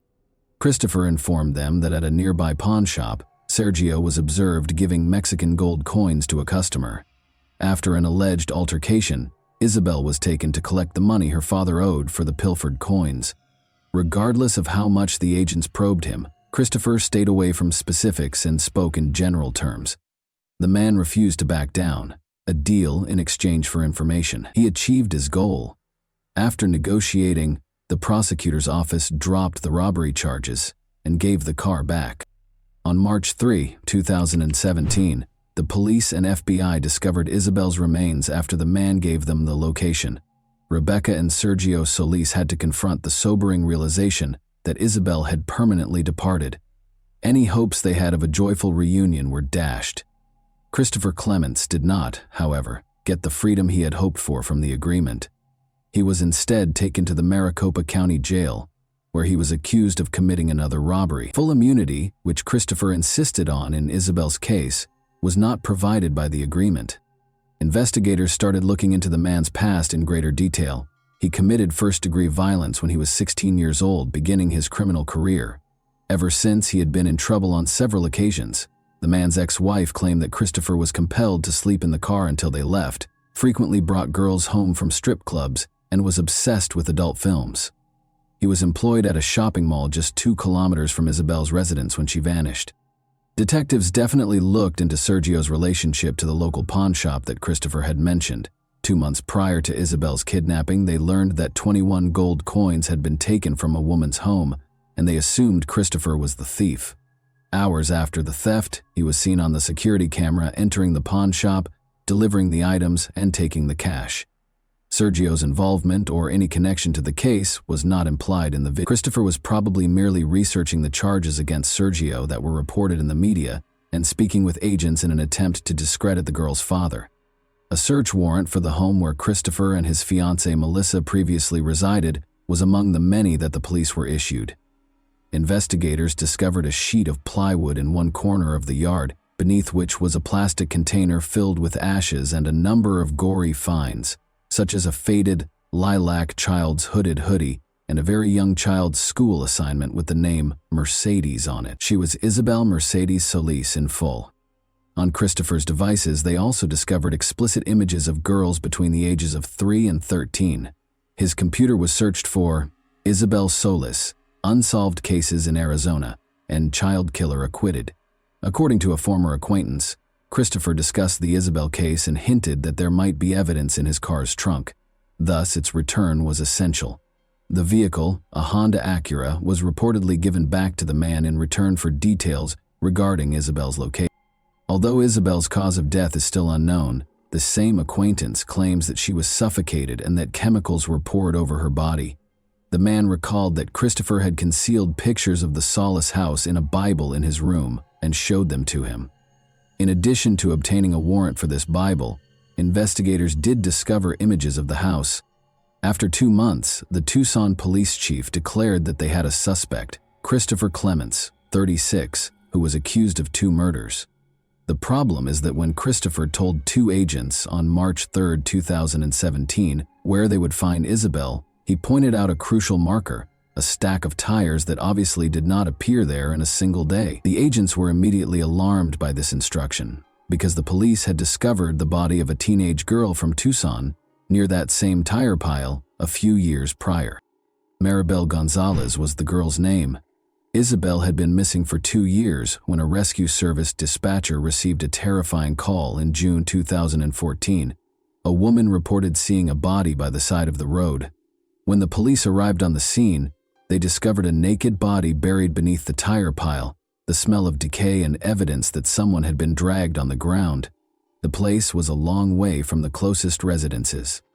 In an attempt to identify the girl, the police sent a picture of the tattoo on her collarbone and a chain with an anchor that she was wearing to the media. In fact, a number of people reported that it was 13-year-old Maribel Gonzalez to the police. According to Maribel's relatives, she was seeing Mariano, a man in his 20s. A month before Maribel vanished, they ended their 3-year relationship. Around 11 or 12 p.m., Mariano told the police she sent him a message. She had a fight with her mother the day she vanished, so she asked him to come get her. He had to get up early for work, so he disregarded her message. She was never seen by him again. Even at night, she enjoyed taking solitary walks, according to her boyfriend. She also enjoyed visiting the mall, which is the same one where Christopher Clements worked and is close to Isabel's house. Because the bodies were discovered close to one another, the police were able to connect these cases. Maribel's DNA and Christopher's DNA were compared, and they matched. 2 years prior to Maribel, Isabella was abducted and murdered. Could Maribel's death have been avoided if the offender had been apprehended following the initial crime? As it turns out, Christopher's name was mentioned multiple times during the investigation, prior to his 2018 conversation with the agents. As is already known, the officers got in touch with everyone who lived close to Isabel and committed sexual offenses, which are violent crimes against women and children. Christopher was one of 16 names on the list. He was classified as a Class 3 offender, which means that he has a very high chance of committing the same crime again. He spoke with the police, but he clearly managed to persuade the officer that he was unrelated to the case. Maybe he had an alibi from his girlfriend. In addition, Isabel's parents requested that anyone who might raise suspicions, such as traders, distributors, advertising agents, unannounced visitors, or unexpected meetings, be remembered after Isabel vanished.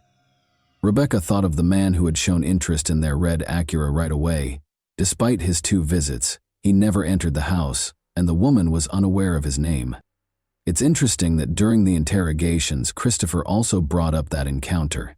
On February 10, 2017, he told FBI agents this. He claimed that 2 individuals feigned interest in the vehicle. Actually, they had to confirm that Sergio actually resided at that address. Rebecca gave them her phone number and insisted that they speak with her husband Sergio about the possibility of purchasing from him. The men thus verified their desire. Christopher claimed that although he was aware of the visit, he had never gone to the Solis residence.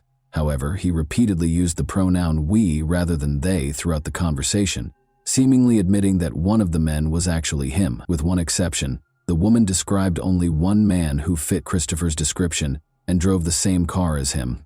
Her account of the visit deviates slightly from her husband's account, but otherwise, it is consistent with Rebecca's account. What if this lead had been pursued by the police right away after Isabel vanished? Would they have found Christopher Clements as a result? Investigators think Isabel was not abducted on her own initiative. Christopher's crimes were premeditated. When the woman from whom he had stolen gold coins was not home, he called her house several times. As early as October 2011, he also made a call to the Sellers family residence. Christopher washed his car and changed his phone number the day after the kidnapping. He usually pays about $10.35 to have his car cleaned, but this time he paid $110. However, since phone records connected Christopher to 2 crimes, changing his number did not help. The shoes that Christopher was frequently spotted wearing and even photographed in, but which none of the Solis family wore, matched the footprints discovered at the scene of Isabel's abduction. Investigators also examined images on his devices and discovered a small snapshot.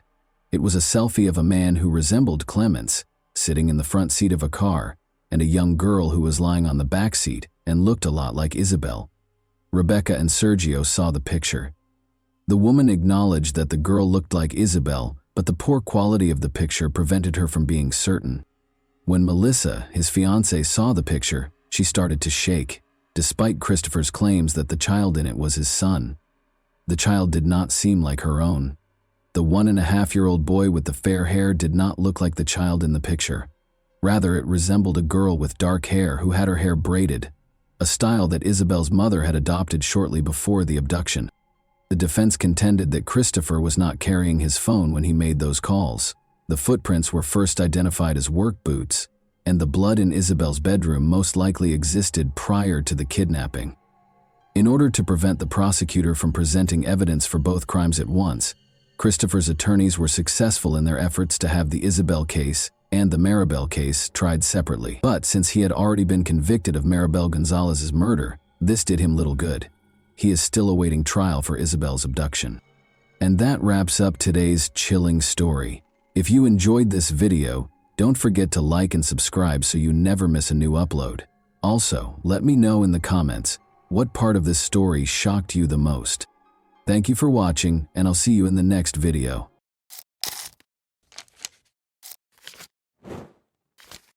Hey guys, welcome to my channel, and today we're going to take a look at another horrible case with you. Vicki Lynn Belk, a young mother, vanished in Charles County, Maryland in August 1979. Later, evidence of a vicious kidnapping, sexual assault, and deadly shooting was found on her body in a remote wooded area.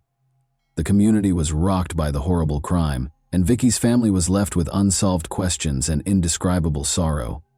A lack of leads, witnesses, and forensic evidence caused the case to go cold despite investigators' best efforts. After decades without a conclusion, an unexpected arrest was made in 2023 thanks to advances in DNA. What made the offender carry out this heinous deed? Will Vicki and her loved ones receive justice at last? Let's dive right in. A paradox exists in Suitland, Maryland, which is a census-designated community in Prince George's County. It appears to be a quiet town that offers a blend of suburban and urban living, making it an ideal place to raise a family. The community's residents love to spend their weekends in the well-known parks in the area, where they can take in the serene atmosphere and stunning scenery. Beneath this serene exterior, Suitland has a higher crime rate than the national average. It is comparable to both small rural towns and large metropolitan areas that face high crime rates. The community's safety and the steps required to address its higher crime rate are called into question by this striking disparity. It started like any other day in Suitland on August 27, 1979. The community was bathed in a warm glow as the sun rose above the peaceful streets. Vicki Lynn Belk, 28, and her boyfriend James Hill were having a typical Monday morning. They got up, ate breakfast, and prepared to work at the offices of the Department of Agriculture. They drove James's 1972 Buick out of their apartment and began their journey, making a partial stop at Stadium Armory Station before continuing on into Washington, D.C. For the last portion of their trip, they chose to get out of the car and ride the metro. Vicki reminded James that she would be running errands during her lunch break that morning before they parted ways. James bid them farewell quickly and went on with his work, oblivious to the tragedy that lay ahead. When James finished his work for the day, Vicki intended to meet him in the parking lot and take the subway back to the car. James accepted the plan, believing it to be simple. and promised to see her soon. Without suspecting anything unusual, he said this. But when James got off work that afternoon, he was unable to locate Vicky or his vehicle in the parking lot. He glanced around, but neither she nor the car was there. As the minutes passed, he began to worry that perhaps she was running late. He thought she might be back at their apartment, so he found another way home, but she wasn't there either. There was silence when he called her name. James frantically called every friend and relative of Vicky's he could recall throughout the night. In the hopes that someone would know where she might have gone, he asked each person if they had any idea. However, nobody appeared to be aware of her location, so James was left with only more concerns and questions. James was not reassured by this. He was unsure of what to think or do. He had been clueless about Vicky's whereabouts the entire day and night. By the following morning, James's concern had escalated into a desperate situation. He called the Prince George's County Police because he was so concerned. He informed them that he had not seen his girlfriend in almost 24 hours and that he was now deeply worried about her safety. He wanted to locate her and safely bring her home with the assistance of the police. James attempted to report his girlfriend Vicky missing to the Prince George's County Police Department early on August 28, 1979, but the authorities informed him that an official report could only be made 72 hours after Vicky's disappearance because she was an adult. For James, it was infuriating and unbelievable. How come the police didn't act right away? All he could do was wait and hope that Vicky would come back, which was an agonizing thought. As he considered all the horrible things that might be happening to her, each minute seemed to drag on forever. When he informed Vicky's family, they became very concerned, particularly Maydell Belk, Vicky's mother. Maydell was a strong woman who became anxious and scared because she was unable to comprehend what was happening. She couldn't stop thinking about how dependable and responsible Vicky had always been, and how it wasn't unusual for her to call or let her loved ones know where she was going. Vicky's failure to check on her son was definitely out of the ordinary, and Maydell's mind was churning with the worst-case scenarios. As Vicky's family awaited news, the uncertainty was intolerable. Their fear increased as each hour seemed to drag on forever. Their anxiety grew during the 72-hour waiting period. As they waited for the police to intervene, their minds were racing with horrible ideas and anxieties, and they felt helpless and dreadful. Vicky Lynn Belk, the oldest of 6 children in the close-knit Belk family, was born on March 20, 1951, to proud parents Lonnie and Maydell Belk. Vicky assumed a nurturing role as the responsible and caring oldest sibling, showing kindness and devotion to her younger brother Lonnie Jr., also known as Ricky, and her 4 younger sisters, April, Grenda, Judy, and Kay. The Belk family's children were raised in the lovely Virginian city of Alexandria. Vicky and her sister Judy broke the color barrier at George Mason Elementary School in Alexandria, making history as the first African-American students to do so. For upcoming generations of African-American students in the community, this groundbreaking accomplishment cleared the path. They later received their degrees from T.C. Williams High School in 1969, which is evidence of their diligence and willpower. Vicky grew up in a family that steadfastly upheld their values and relentlessly battled for their rights during the unrestricted civil rights era. The Belk family persisted in seeking equality and justice in the face of hardship and discrimination. The community was inspired by the bravery of the Belk family. Vicky stood up for her community's rights and spoke out for what was right, just like her family did. She was a leader who sought to improve the justice and fairness of society. As a leader, Vicky was respected and idolized by her siblings. Her generosity and compassion, which were apparent in all she accomplished, drew them in. Vicky persisted and became the first person in her family to earn a college degree in spite of many challenges and few opportunities. She graduated from St. Augustine's College in Raleigh, North Carolina, with a Bachelor of Arts in Education in 1974. Vicky's skills and knowledge were recognized. Vicky began a successful career by breaking down barriers and accomplishing great things, and in 1979, at the age of 28, she landed a prestigious job as a management analyst in the Department of Agriculture's Office of Operations and Finance in Washington, D.C. Vicky, a single mother, put a lot of effort into raising her young son, Lamont Belk. She also had a time-consuming and hard-working job in Washington, D.C. Vicky volunteered at Oakland Baptist Church, where her great-grandfather was a co-founder, in spite of the difficulties. She had a strong religious and community commitment. Vicky's family always found time for one another, despite everything, because they were so close. Judy, Vicky's sister, married at Oakland Baptist Church in August 1979. To commemorate this momentous day, the entire family gathered. Vicky was a key player in the wedding preparations and served as Judy's maid of honor. James Hill, her boyfriend and co-worker at the Department of Agriculture, accompanied her to the wedding. Following the wedding, Vicky resumed her usual activities. She still put in a lot of work, looked after her son, and spent time with James. Nobody was aware of Vicky on August 29. Every lead seemed to end in disappointment for her family and friends who had been looking for her. They had no idea that their hopes would soon be dashed by a terrible discovery. At 7 p.m. on that fateful evening, a teenage boy from the area rode his bike down Metropolitan Church Road. In Maryland, he was riding close to the intersection of Route 227 when he noticed something. It was hard to see as he rode because of the long shadows cast by the waning daylight. However, he noticed something. He noticed a strange, still figure in the brush. His interest sparked him to get off his bike and approach the object carefully. His heart sank as he got closer. The body was dead. In a panic, the boy ran home to tell his mother about the horrifying discovery. She called the authorities right away. Authorities confirmed the heartbreaking fact that the remains were those of Vicky Lynn Belk at 910, who acted quickly after reaching the scene. Vicky's body was found about 20 feet from the road in a wooded area. She appeared to be in a desperate attempt to repel an assailant because she was lying on her back with her legs outstretched and her fists clenched close to her collarbone. She was shot in the head and died as a result. Unexpectedly, the medical examiner's further investigation revealed that Vicky had experienced sexual assault. Vicky's parents, Lonnie and Maydell Belk, were contacted by the Charles County Sheriff's Office and asked to visit the police station. They made a suggestion that they knew something about Vicky. Lonnie and Maydell came with mixed feelings, hoping that maybe Vicky was just hurt and had been located at last. But when they got to the sheriff's office, their hopes were dashed. They couldn't handle the heartbreaking news they got. They had brutally attacked, killed, and mercilessly abandoned their firstborn daughter on the side of the road. Following Vicky's horrific murder, her family was overcome with trauma and grief. The man who did this to her daughter was cursed by her mother. They were completely traumatized by the violent and disorderly nature of the crime. They gathered themselves in spite of their suffering and trusted the detectives with the case, hoping that Vicky's killer would be apprehended and given a fair punishment.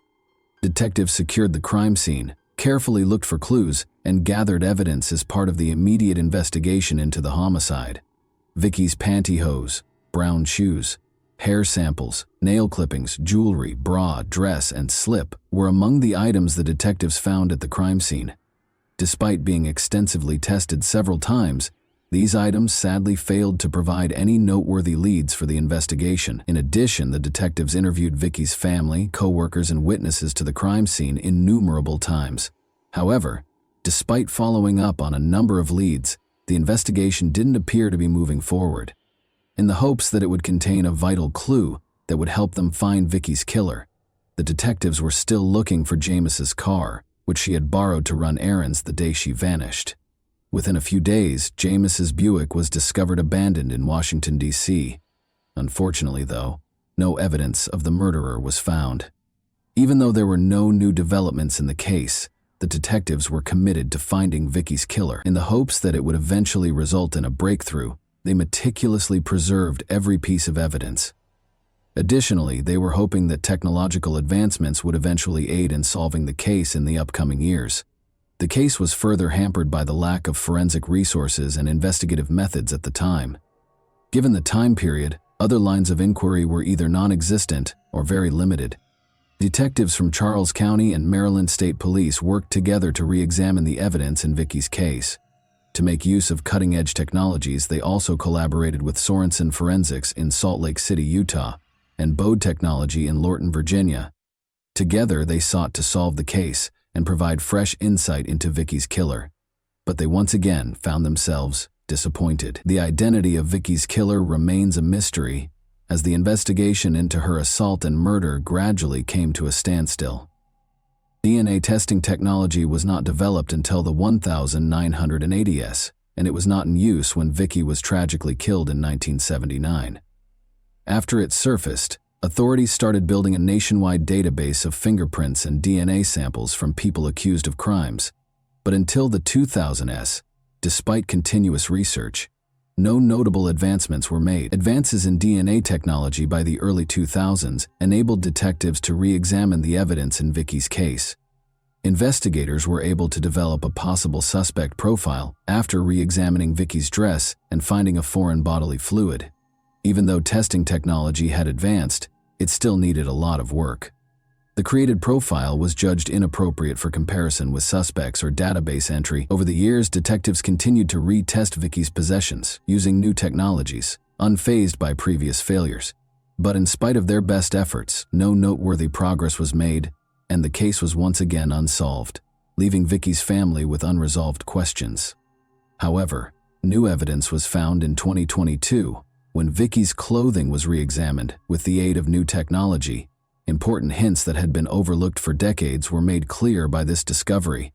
A male's DNA profile connected to the crime scene was discovered.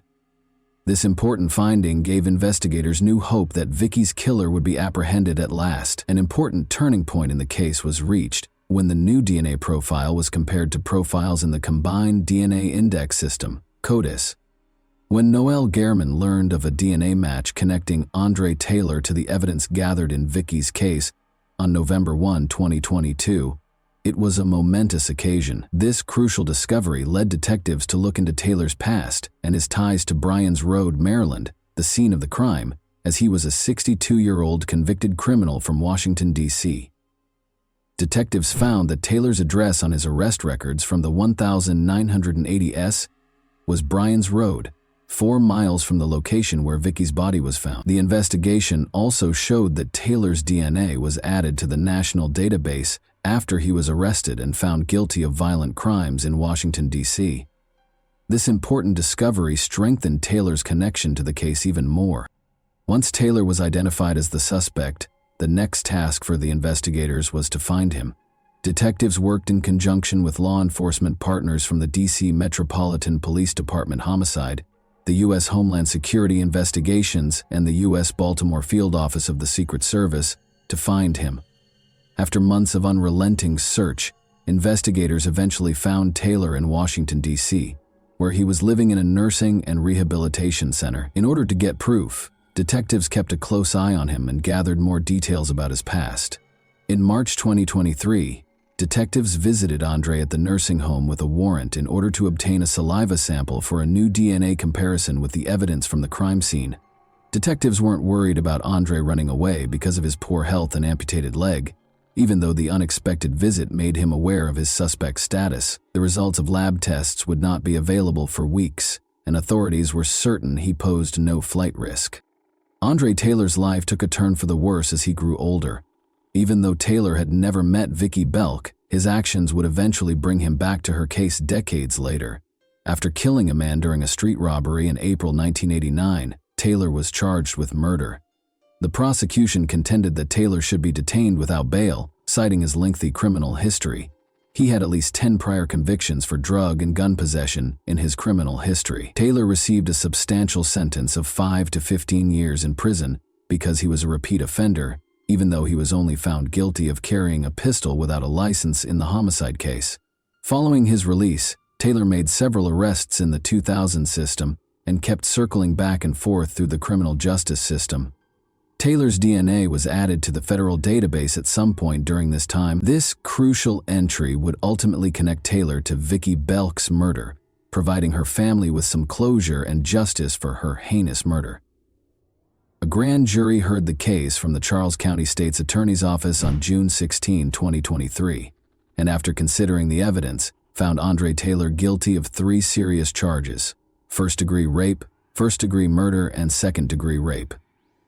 6 days later, on June 22, Taylor was arrested in Washington, D.C. by a team of detectives from the Charles County Sheriff's Office, the United States Marshal's Service, and the Metropolitan Police Department. Taylor was first detained in a Washington, D.C. detention facility before he consented to return to Charles County on June 27. Vicky Belk was 28 years old, and Andre Taylor was 18 when she was murdered in 1979. There is no proof that Andre Taylor and Vicki Belk were acquainted, according to a careful analysis of the original report and follow-up investigations since 1979. Furthermore, the Belk murder and the circumstances surrounding Taylor's arrests in Washington, D.C. are completely different. On June 22, 2023, Vicki Belk's family celebrated a momentous occasion. Vicki's family and detectives spoke to the media during a press conference after Andre Taylor was detained without bail. Although the tearful reunion brought back painful memories, it also brought closure. The family was content and joyful. "I thank God that we are alive and well to witness this historic occasion," Vicki's son said. "I was 7 years old in 1979.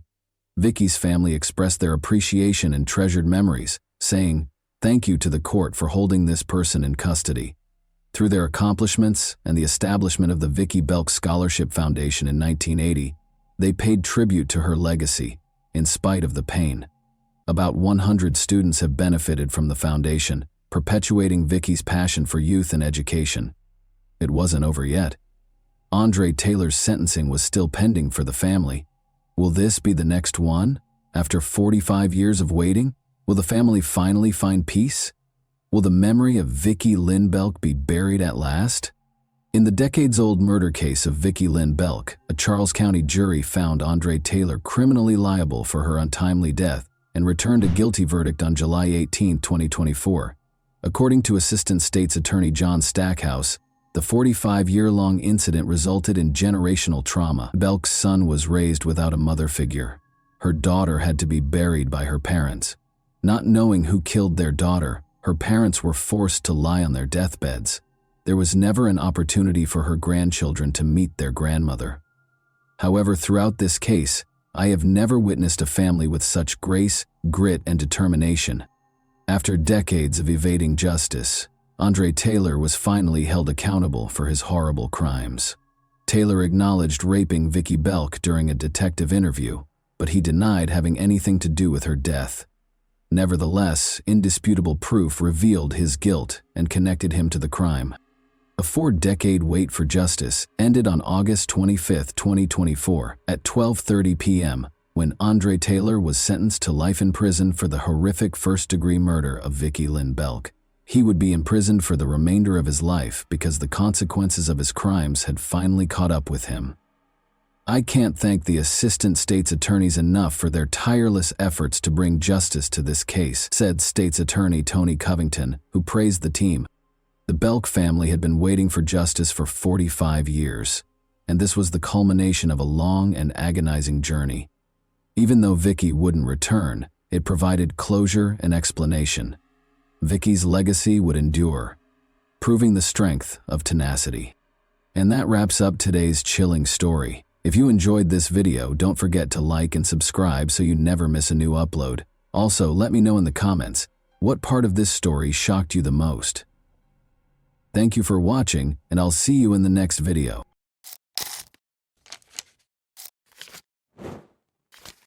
Hey guys, welcome to my channel, and today we're going to take a look at another horrible case with you. Teresa Halbach vanished in October 2005 following her visit to the Avery Salvage Yard in Manitowoc County, Wisconsin. Although her car was discovered abandoned, the investigation quickly came to a standstill because the leads were unproductive. Police searched for the truth despite a number of unfounded theories and contradicting reports. As time went on, the case attracted national attention, sparking interest and inquiry. Family members and friends were in a desperate search for Teresa's whereabouts. What was Teresa's actual fate? Was something far more sinister responsible for her disappearance, or was it a tragic accident? Let's investigate this perplexing case. Teresa's small hometown was Calumet County, which is well known for its cheese. Teresa's early years and promising future were set against the tranquil and picturesque backdrop of the area. Born on March 22, 1980. Teresa Halbach was raised in Wisconsin's Calumet County. Prior to her life being tragically cut short at the age of 25, she was a young woman with a bright future. She was raised on a dairy farm as one of 5 siblings in a loving household. Teresa was a remarkable student, in addition to being a girl from a small town. She came home to begin her life after graduating from the University of Wisconsin, Green Bay, In 2002, Teresa, who lived in a farmhouse next door to her parents and was still figuring out what she wanted to do with her life, was like many people in their 20s. She spent a lot of time with her parents and siblings and was close to them. She even served as the volleyball coach for her younger sister. They enjoyed spending time together on the family farm, watching Extreme Makeover and hanging out. She had always had a passion for photography, which she turned into a career in 2005. Teresa was a freelance photographer who documented events and weddings. She even took pictures of cars for sale while working for Autotrader.com, an American online marketplace for auto buyers and sellers.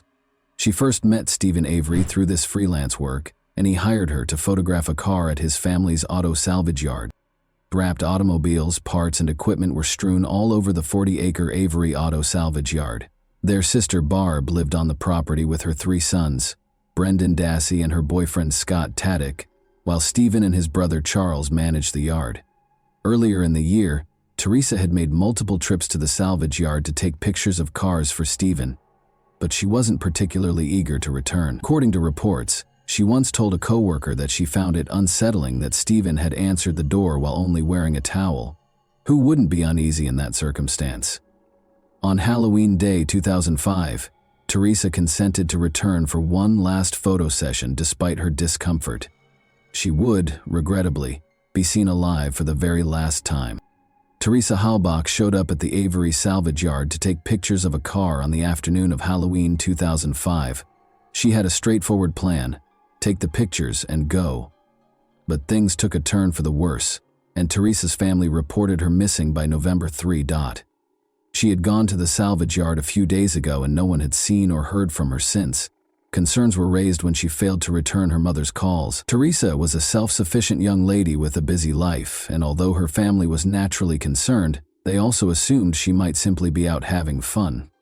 However, Teresa's family realized something was amiss when she disappeared for days at a time without speaking. Town volunteers came together to look for her, but they didn't make a significant finding until November 5th. Teresa parked her Toyota RAV4 on the Avery property. Strangely, wood, branches, and even the hood of another car were all over the car. Was the car concealed? That has been the subject of conjecture.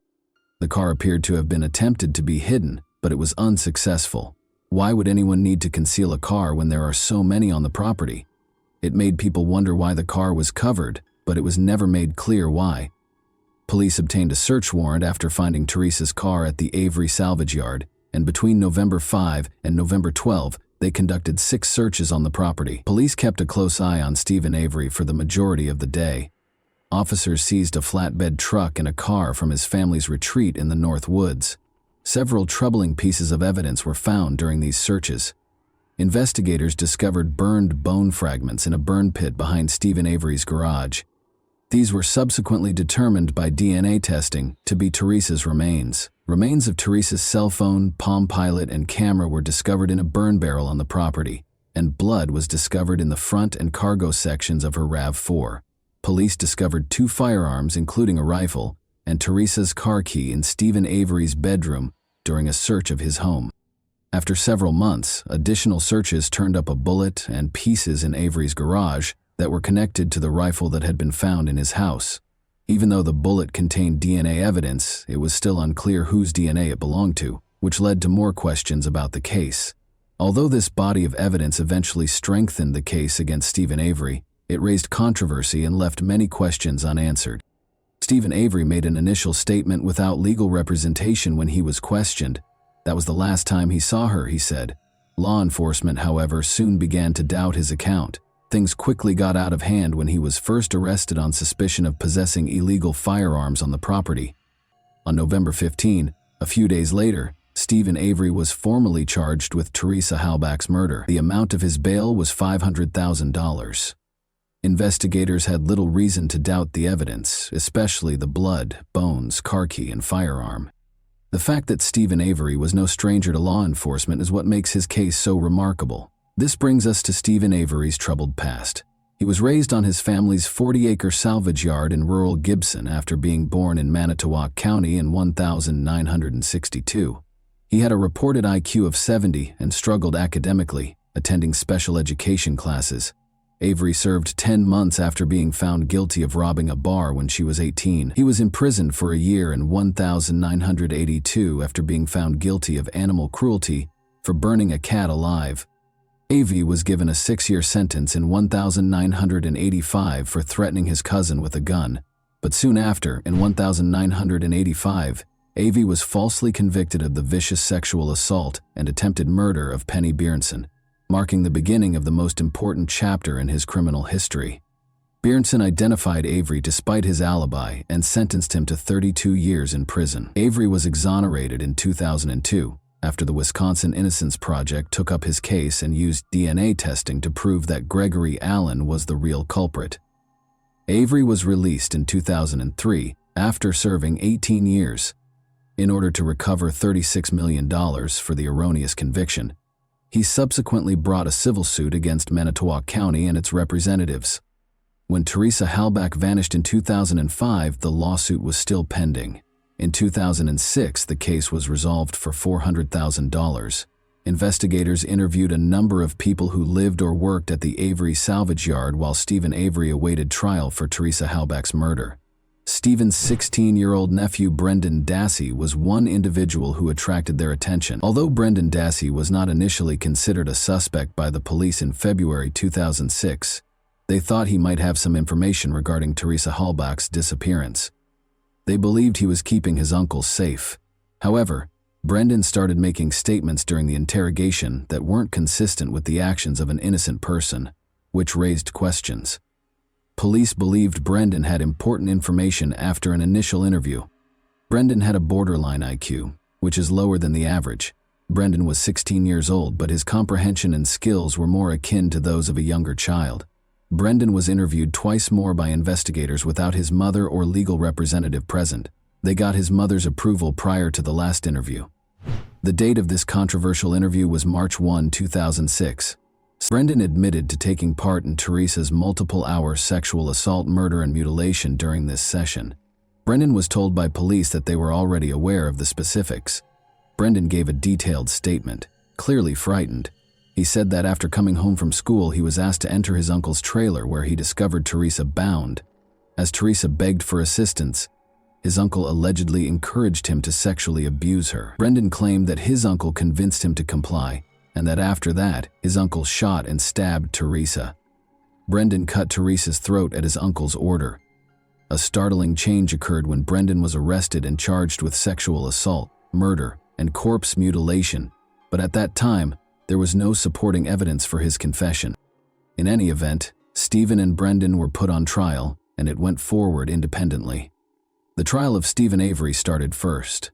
Blood in Teresa's car, a spent bullet that matched Stephen's rifle and Teresa's DNA, and a key to her car discovered in Stephen's trailer that contained his DNA, were among the many pieces of evidence the prosecutors produced. Stephen's blood was found inside Teresa's car, and his DNA was found beneath the hood fastener. On Avery's land, Teresa's burned remains and possessions were discovered. Stephen made 2 calls to Teresa's cell phone, one with and one without the 67 feature to hide his identity, according to phone records. The 67 feature makes the call appear private or unknown and prevents your phone number from appearing on the recipient's caller ID. These sparked suspicions and implied that Stephen might not have known the 67 call could be traced by the police. Brendan's older brother Bobby Dassey testified that on the afternoon of Teresa's murder, he saw her making her way to Stephen's trailer. He also gave critical testimony after overhearing Stephen talking about Teresa's body disposal in a subsequent conversation. Stephen's defense team contended that Manitowoc County Police framed him because of his $36 million lawsuit against them, despite the evidence appearing to be against him. They claimed that police used evidence from a prior wrongful conviction case to plant blood in Teresa's car. The main evidence, according to the defense team, cast doubt on it. Only Stephen's DNA, not Teresa's, was present in the key to Teresa's car that was discovered in Stephen's trailer. This was odd, because the key to Teresa's car should have contained her DNA. It was possible that the key was planted and Stephen was framed because Teresa's DNA was missing and Stephen's DNA was present, indicating evidence tampering. The jury's decision was unambiguous. Stephen Avery was found guilty of all charges and given a life sentence. Brendan Dassey's trial, which lasted only a few days, came shortly after in April 2007. Brendan's confession was a key component of the prosecution's case against him, and its veracity was hotly contested. There are concerning indications when examining Brendan's police interview in detail. After being questioned for hours, he made statements that appeared to acknowledge his guilt, but many people thought they were fabricated and unreliable. Investigators questioned Brendan for more details after he described the alleged assault and murder. "That's all I can remember," Brendan said hesitantly when asked about Teresa's head injuries. The officer pressed him further and asked who had shot her in the head. After a while, Brendan acknowledged that he had done it. Brendan responded that he was unable to think of it at the moment when the officer questioned him about why he hadn't brought it up earlier. This conversation sparked worries that Brendan's answers might have been swayed by the investigators, who may have led him to divulge information that wasn't entirely consistent with his own memory. Brendan withdrew his confession during his trial and said he was under pressure from the police. At first, his involvement had been supported by physical evidence, such as bleach stains on his jeans. Brendan, however, provided a different explanation, claiming that the stains were the result of cleaning a garage rather than a crime scene. Notably, Brendan was not directly connected to Teresa's murder by any DNA or supporting evidence. Brendan's conviction raised questions about the fairness of his trial because it was based primarily on his dubious confession. Despite his lower intellectual capacity, he was tried as an adult at the age of 17. In 2048, he received a life sentence with the possibility of release. There were continuous discussions concerning the validity of his confession and the fairness of his conviction, which kept the case contentious. Avery's request for a new trial was denied by a state appeals court in August 2011, and the Wisconsin Supreme Court affirmed the ruling in 2013.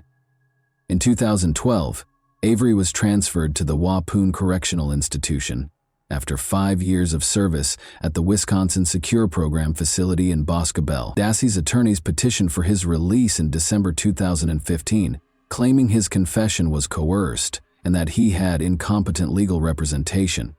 The documentary Making a Murderer, which followed the legal disputes between Stephen Avery and his nephew Brendan Dassey, was made available on Netflix in 2015. It questioned their guilt by looking into their arrests, trials, and convictions. Brendan's confession, the dubious evidence against Stephen, and the tense relationship between Avery and the local police force, which resulted in his erroneous conviction in the 1980, were the main topics of the series. Many people questioned whether Stephen and Brendan had fair trials after watching the documentary, which sparked a lot of discussion and drew a sizable audience. Although it highlighted potential injustices, some detractors believed it might have been biased and omitted important information.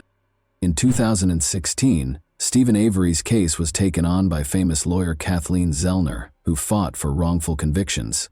A Chicago-based attorney named Kathleen Zellner ascended to the Hall of Fame by defending numerous people who had been unfairly convicted. With a track record of overturning convictions, Zellner started investigating alternative explanations for the case. She sought to demonstrate that other suspects might have been involved in Teresa Halbach's death and that the evidence used at trial did not support Avery's guilt. Together with her public advocacy, Zellner's efforts brought the case back into the public eye and maintained the debate over Avery's innocence. The process of making a murderer was not totally impartial. Some critics contend that the prosecution's decision to not participate distorted the facts. They allowed the documentary to mostly represent the defense's viewpoint and left many questions unanswered. Some viewers speculated that the prosecution's decision to remain out was made in order to avoid re-examining the validity of Avery's prior erroneous conviction. The documentary spurred discussion and increased awareness, but it omitted crucial information. For instance, it didn't go into detail about the calls Stephen Avery made to Teresa Halbach's phone, which some consider to be important pieces of evidence. Additionally, it ignored Teresa's prior interactions with Avery, including rumors that she felt uncomfortable around him. Additionally, Making a Murderer minimized Stephen Avery's past violent actions, especially against women. Even though this does not establish his guilt on its own, it does point to a troubling pattern of aggression that should not be disregarded when looking into the case. Important pieces of evidence, like the bullet that was discovered to have Teresa's DNA on it and that matched Avery's rifle, were also mostly overlooked in the documentary.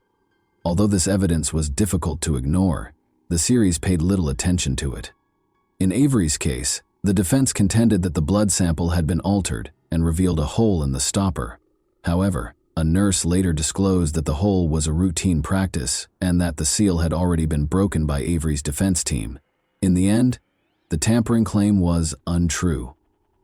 Additionally, Brendan Dassey's contentious interrogation was minimized in the documentary. Brendan, who has a mild intellectual disability, spent hours being questioned without his mother or attorney present. The reliability of his confession, which was crucial to his conviction, was called into question because it was erratic and appeared to have been influenced by leading police questions. There was no tangible evidence linking Brendan to the crime scene, despite the fact that his confession was essential to the prosecution's case. Thus, his conviction depended almost entirely on the confession, even though there were doubts about how it was obtained. The possibility that Brendan's statements were coerced, or that his age and intellectual limitations made him susceptible to manipulation, was not sufficiently addressed in the documentary. The documentary left viewers with more questions than answers, even though it may have ignited a global movement for justice. The question of whether these two men were genuinely guilty or the victims of a seriously defective legal system was once more complicated. Parts of Brendan's confession were later allegedly misplaced in the Making a Murderer documentary, which, when watched in its entirety, may provide additional insight into the way the police interrogated Brendan. Notwithstanding the media attention, the question still stands: what is the current status of the cases, and have Teresa Halbach and her family received justice? Brendan Dassey's supporters had hope when his conviction was momentarily overturned in 2016. The courts determined that his confession was not coerced, which was the primary question at hand. Experts contend that the courts did not fully take into account concerns regarding his age and intellectual disability, which raised concerns about his vulnerability during interrogation. 2018 saw the U.S. hopes for federal relief were dashed when the Supreme Court decided not to hear Brendan Dassey's case. His legal options are limited because the governor of Wisconsin has also declined to pardon him. His release is still uncertain, and many people still feel that justice has not been done, even though fresh evidence may reopen his case. On the other hand, even after Stephen Avery's appeals were repeatedly rejected, his case is still contentious. Kathleen Zellner, Avery's lawyer, is still arguing for a retrial and additional evidence testing, pointing to incompetent counsel and suppressed evidence. But thus far, these attempts have failed, and Avery's conviction remains. The legal issues Avery is facing appear to be challenging, even as Zellner keeps up her efforts on his behalf. His case has not yet produced any significant developments, and it is unlikely that his conviction will be overturned anytime soon in the absence of fresh evidence or modifications to the law. Although there is ongoing public discussion regarding the fairness of their trials and convictions, Stephen Avery and Brendan Dassey are currently serving their sentences. Dassey is still seeking parole after her most recent application was turned down in 2021. Kathleen Zellner, Stephen Avery's lawyer, filed a motion for post-conviction relief in August 2022, arguing that fresh evidence might connect Brendan's older brother Bobby Dassey to Teresa Halbach's murder. This was a big step because it raised the possibility that Bobby was complicit in the crime. Zellner argued that if there were other credible suspects, it might lead to Avery's relief, even though this had been conjectured previously. This theory, however, begs the question of whether two different groups were involved in Stephen's framing, or if Bobby was collaborating with the police. Zellner presented an affidavit from Thomas Brez, a truck driver, who stated that he saw Bobby Dassey driving Teresa's RAV4 with someone other than Stephen in the passenger seat a few days after Teresa passed away. Although this testimony provides additional context, it does not prove Bobby's involvement in the murder. Furthermore, Bobby is not directly connected to the crime, despite his computer history containing searches for violent pornography. Additionally, Zellner cited Bobby's alibi, which was offered by Scott Tadich, his mother's boyfriend, a man with a criminal record and a reputation for being irritable. Zellner implied that Tadich might have been complicit in the crime, either by lying or by taking part in it. However, in the absence of concrete proof, this remains conjectural.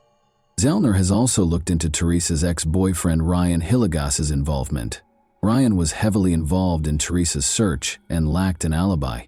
Zellner thought it was strange that Ryan had access to Teresa's voicemail and had not told the police about his previous relationship with her. There isn't any concrete proof that Ryan was involved in the murder, though, despite these suspicions. The court rejected Zellner's request for a hearing based on these other suspects, finding that there was not enough evidence or motivation to imply that Ryan or Bobby Dassey were involved in Avery's framing. In essence, the court decided that the defense had failed to show how these people could have committed the crime or fabricated evidence. Avery was transferred to the medium-security Fox Lake Correctional Institution in 2022. Although the case is still complex, Zellner intends to appeal to the Wisconsin State Court of Appeals. In addition to voicing concerns about Brendan Dassey's coerced confession, some experts doubt Avery's innocence because of his violent past and possible corruption. There are still unanswered questions regarding Teresa Halbach's death and the family's ongoing legal battles, because the case has not been settled. And that wraps up today's chilling story. If you enjoyed this video, don't forget to like and subscribe so you never miss a new upload. Also, let me know in the comments, what part of this story shocked you the most? Thank you for watching, and I'll see you in the next video.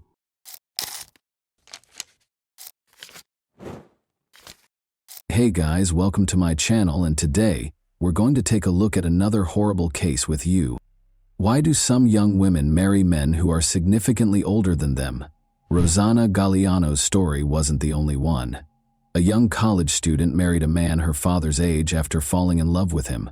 But this union's tragic demise stunned Argentina as a whole and became one of the most talked about subjects in the media. Who was Galliano? Rosanna? On November 24, 1978, Rosanna Edith Rodriguez Galliano was born in a Buenos Aires suburb. She was the youngest of Reynaldo Galliano and Graciela Rodriguez's 4 children. Rosanna grew up with her sister Monica and her older brothers Oscar and Gustavo. From their early years, the siblings had a close bond. Her father was a skilled mechanic who ran a small auto repair business. Her mother had previously taught at a nearby high school, but she chose to quit teaching after having children in order to focus on taking care of the family and raising her children. According to everyone who knew Rosanna personally, she was a happy, vivacious, and outgoing young lady. She participated actively in dance, had lots of friends at school, and was talented at drawing. One day, she hoped to pursue a career in interior design or art. After graduating, she enrolled at Argentina's National University of the Arts because she was determined to achieve her goals. If José Arce hadn't entered her life, she probably would have accomplished everything she set out to do. José Jacinto Arce brought his vintage car with a rather complex problem to Reynaldo Galliano's workshop in 2001. The skilled mechanic accepted the assignment. Rosanna stopped by her father's workshop to deliver lunch that her mother had made while they talked about the specifics and price of the repair. Rosanna immediately drew Arce's attention with her youthful beauty, big eyes, and bright smile. The man started going to the workshop every day, ostensibly to monitor the work and see how the repair was going. In the hopes of seeing Rosanna again, he always arrived during lunch. It's now necessary to give some background information about José Arce and his troubled past. Jacinto Pedro Arce and Elsa Dorotea Aguilar welcomed him into the world on November 28, 1948, in the Famela department in the northwest of the Argentine province of Tucumán. His mother's side of the family was Greek, and his father's was Italian. He spent a large portion of his early years in Naples and on the Greek island of Crete. According to some accounts, José Arce's father had strong connections to organized crime and accumulated a sizable fortune through illicit means. Jacinto's unexplained death in the middle of the 1980s suggested a targeted attack, perhaps planned by someone with a purpose. José was incarcerated for smuggling illegal substances at the time of his father's passing. José and his mother resided in the United States until 1996, but he was in danger of being deported for breaking immigration laws. But Elsa, his mother, became a citizen of the United States, purchased a house in Boston, and stayed there with her sister. José had been married twice, but he didn't stay in touch with either of his previous spouses or their kids. He disliked discussing his past and preferred to keep his marriages, criminal history, dubious family background, and the mystery surrounding his father's death a secret. José, who was over 50 at the time of the events detailed here, had 3 expensive cars, multiple properties in Buenos Aires and its suburbs, and a fashionable opulent wardrobe. He was skilled at projecting an air of sophistication and charm that made an impression on others. Young Rosanna was soon won over by his charm. After exchanging phone numbers, Rosanna asked her out on a date a week later. Rosanna didn't fully comprehend how deeply she had fallen for a man who could have easily been her father because their relationship developed so quickly. Rosanna's parents were initially unaware of the couple's covert relationship. Her older sister, Monica, was immediately concerned when she told her, but she also pledged to keep it a secret from their parents for the time being. Jose showed up at the Giuliano home 6 months later to formally request Rosanna's hand in marriage. Rosanna was only 22 years old at this point, and he was 52. The proposal surprised her parents, who were unsure of how to respond. Graciela, Rosanna's mother, drew her aside and asked her bluntly if she really intended to wed this much older man. After a brief hesitancy, Rosanna informed her mother that she was prepared to marry Jose because she loved him, but Graciela had a feeling something wasn't quite right. Her daughter looked nervous, angry, and even afraid. Jose most likely exerted pressure on Rosanna to agree to his proposal. Jose, however, asserted that their 30-year age difference did not deter their love or prevent them from beginning a family. 7 months after first meeting, the couple got married at the end of 2001, and Rosanna moved in with Jose. Everything appeared to be ideal at first. Jose seemed to truly love and care for his young bride. He planned a lavish wedding reception, bought Rosanna pricey presents, and planned a romantic honeymoon by the sea. The spiral downward. Geronimo, a son, was Rosanna and Jose's first child together, born in 2002. However, significant issues started to surface in the family after the birth of their child. By controlling Rosanna's every action, Jose effectively imprisoned her in their house. He kept tabs on all of her phone conversations, and she was prohibited from communicating with her own family members as well as friends. Rosanna initially made an effort to hide her problems from her family. She hoped the problems in her marriage would be resolved and felt she could manage the situation on her own. However, the situation only got worse over time. Jose showed himself to be a controlling tyrant who was prone to violent outbursts and was jealous and cunning. In addition to verbally abusing Rosanna and disparaging her family, he even implied that she should be thankful for everything he did for her by saying that he had chosen her out of the trash. As Rosanna's fear of her husband grew, she made every effort to avoid upsetting him. In order to prevent upsetting Jose, she was prepared to forgo communication with her parents, brothers, and sister. However, he didn't really need an excuse to lose his temper or turn violent. The emotional abuse eventually became physical. Jose started using his fists to strike out nearly daily, and it was evident that he relished the authority it bestowed upon him. Rosanna was always afraid, but she was at a loss for what to do. She foolishly thought that her husband would stop torturing her and that the issue would eventually resolve itself. However, things only got worse.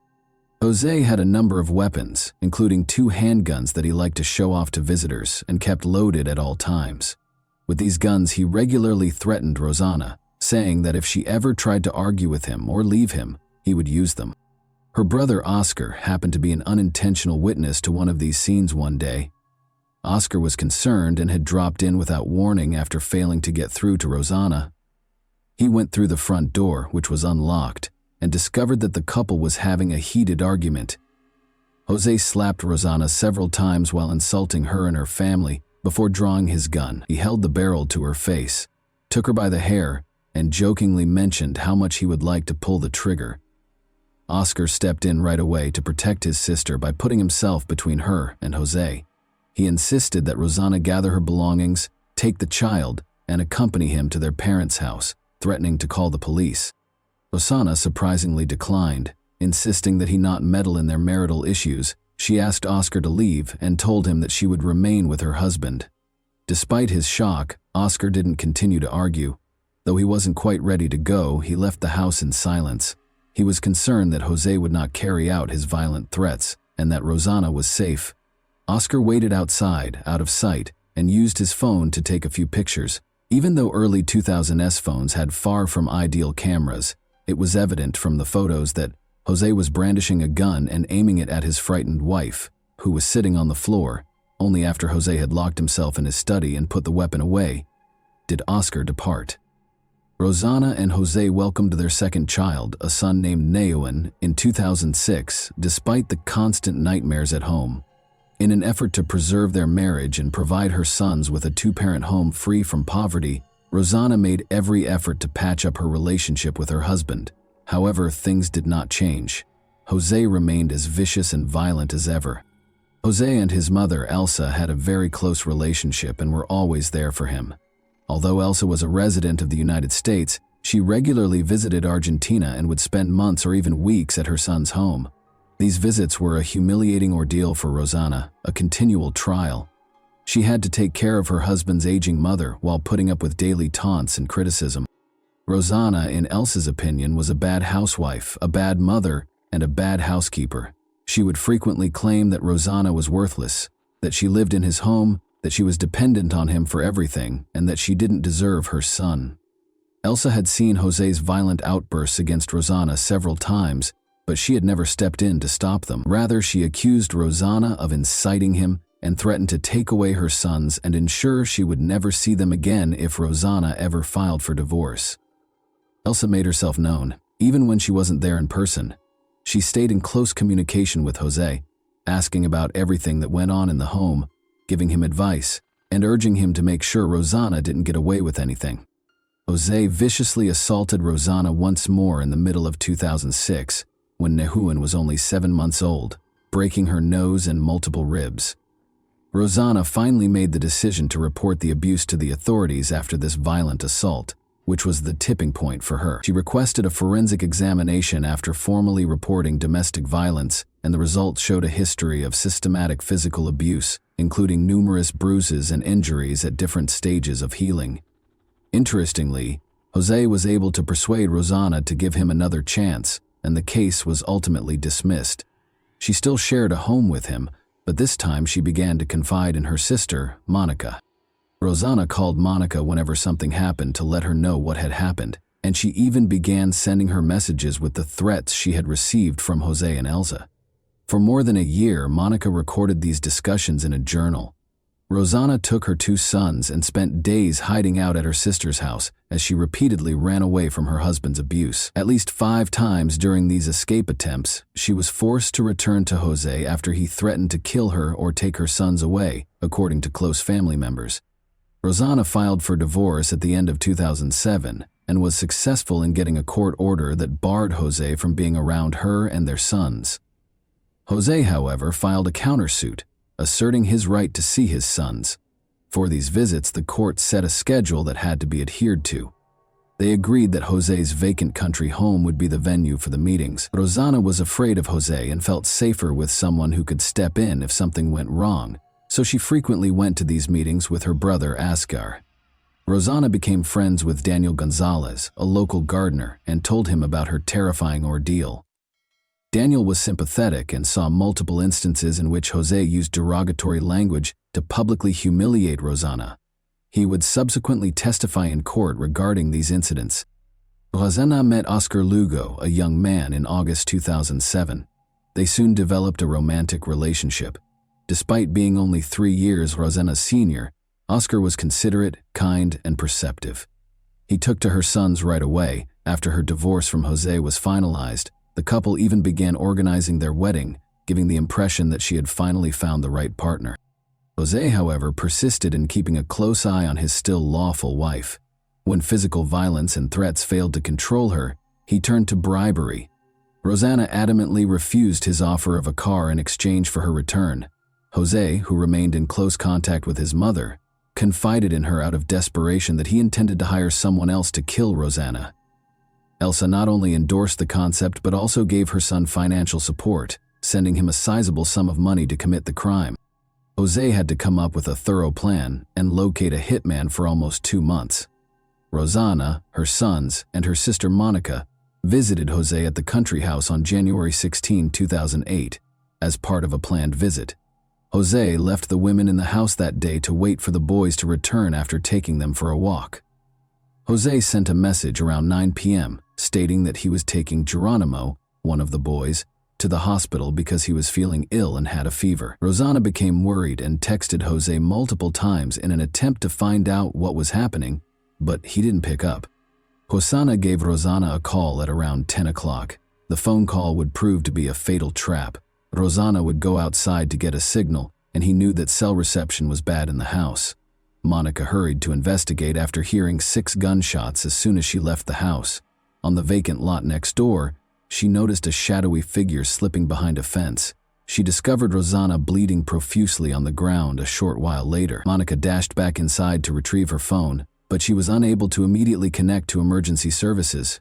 She called her brother in a panic, told him what was happening, and urged him to call the police and emergency services right away. Rosanna had no chance of surviving after 4 of the 6 shots that were fired struck their target, striking her in the neck and chest. She had already stopped exhibiting any signs of life by the time emergency personnel arrived. Doctors were only able to confirm Rosanna's death after she bled out in a matter of minutes. Rosanna's close relatives were all certain of the person responsible for this terrible incident. When Jose was questioned that same night, he pretended to be shocked and denied any role in his wife's passing. He was released pending additional investigation because he had an alibi. Rosanna's family feared that Jose would just pay someone off and get away with it if there was no publicity, so they chose to take the case to the media. The publicity, though, could have backfired. Rosanna actively conducted interviews and engaged prestigious attorneys, damaging Rosanna's and her family's reputations. He asserted that Rosanna had cheated on him by having multiple lovers, all of whom might have desired her death. He even charged Monica with the murder, claiming that she had called their brother instead of helping her dying sister. However, Monica's potential involvement in the shooting was thoroughly investigated. Ballistic tests showed that the shots had been fired from a .45 caliber pistol, which would have been difficult for a thin woman like Monica to handle, and there were no signs of gunpowder residue on her hands or clothing. Josiah went on to enumerate Rosanna's alleged suitors, which included the gardener and a number of other men from their domestic staff. At first, the investigation proceeded slowly, but with the help of multiple witnesses' testimonies, Monica's thorough diary, and images on Oscar's phone, authorities were able to prove that Josiah had been physically abusing his wife for years. Subsequent inquiries turned up multiple instances in which Rosanna had reported domestic abuse to the police, accompanied by medical documentation. Jose's mother Elsa took care of the couple's sons while he was in custody, even though he was the main suspect in his wife's death. The Galliano family was not allowed to see the boys for almost half a year. Graciela and Monica were denied custody, but were given visitation rights only in the fall of 2008. Oscar, who had pictures of Jose pointing a gun at his sister on his phone, was put under witness protection and started getting anonymous threats. He was fitted with a tracking device so that authorities could keep tabs on his movements.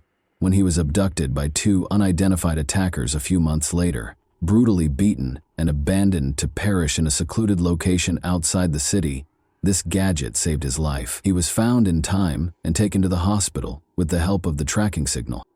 A year after Rosanna's passing, Jose was taken into custody and accused of assault, abuse, and planning a crime. Despite a lot of work, the hired criminal's identity was never revealed. Paolo and Gabrielle, Jose's cousins, were detained as possible accomplices, though. They were released in April 2009 after the charges against them were dropped for lack of evidence. The main suspect's trial was repeatedly postponed, raising suspicions that the case was being purposefully delayed. It was discovered during this period that Jose's mother, Elsa, had sent a sizable amount of money to her son just prior to the catastrophe. The money was allegedly intended to buy Rosanna and her sons a house to live in following the divorce. But the money vanished from the account a few weeks prior to the crime, and the property was never bought. Elsa was also taken into custody as an accomplice, but she and her son were soon freed on bond. More than 5 years after Rosanna's passing, the trial finally started in the spring of 2013. Since the identity of the offender was still a mystery, Jose and Elsa were the only defendants. Jose had a stroke and was admitted to the hospital just 1 week into the trial, and Elsa was put under house arrest. Geronimo and Nehuen stayed with the Arce family during this period. When the trial recommenced 6 months later, Jose and Elsa were both found guilty in spite of the defense team's best efforts. Jose's refusal to divide property and custody of his sons during the divorce was determined to be the main driving force. At least Elsa knew about her son's plans and encouraged him. The defendants tried to damage Rosanna's reputation during the trial by making multiple, later proven false accusations against her. Ajika and Elsa were found guilty on all counts and given a life sentence in prison in November 2013. But in 2015, Jose's sentence was reduced to house arrest after suffering another severe stroke, and Elsa's due to her advanced age. Geronimo and Nihuan were placed in the custody of Elsa's younger sister during this time. Rosanna's family, the Galeanos, did not obtain legal visitation rights with the boys until early 2017. However, by that time, both sons were teenagers who had spent years apart from their maternal relatives. The boys no longer felt a bond with Rosanna's parents, siblings, and extended family, so their reunions with them were chilly and aloof.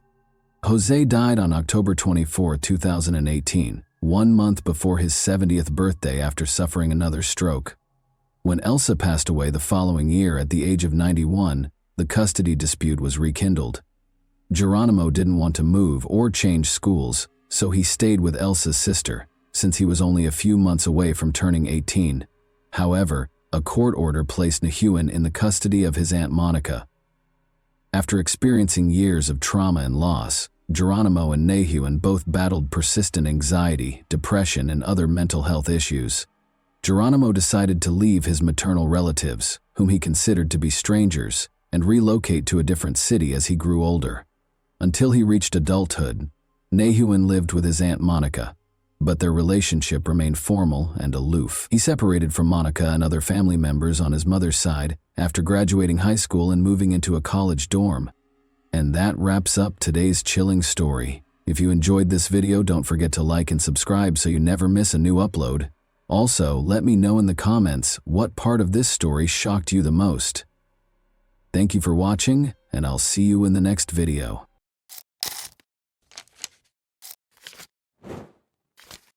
Hey guys, welcome to my channel, and today we're going to take a look at another horrible case with you. Investigators' work is a true art that calls for in-depth knowledge, intuition, and frequently extraordinary perseverance. It goes beyond simply carrying out official responsibilities. Investigations instantly conjure images of dramatic plots with swift resolutions and striking revelations. However, the reality of daily life is very different from this illusion.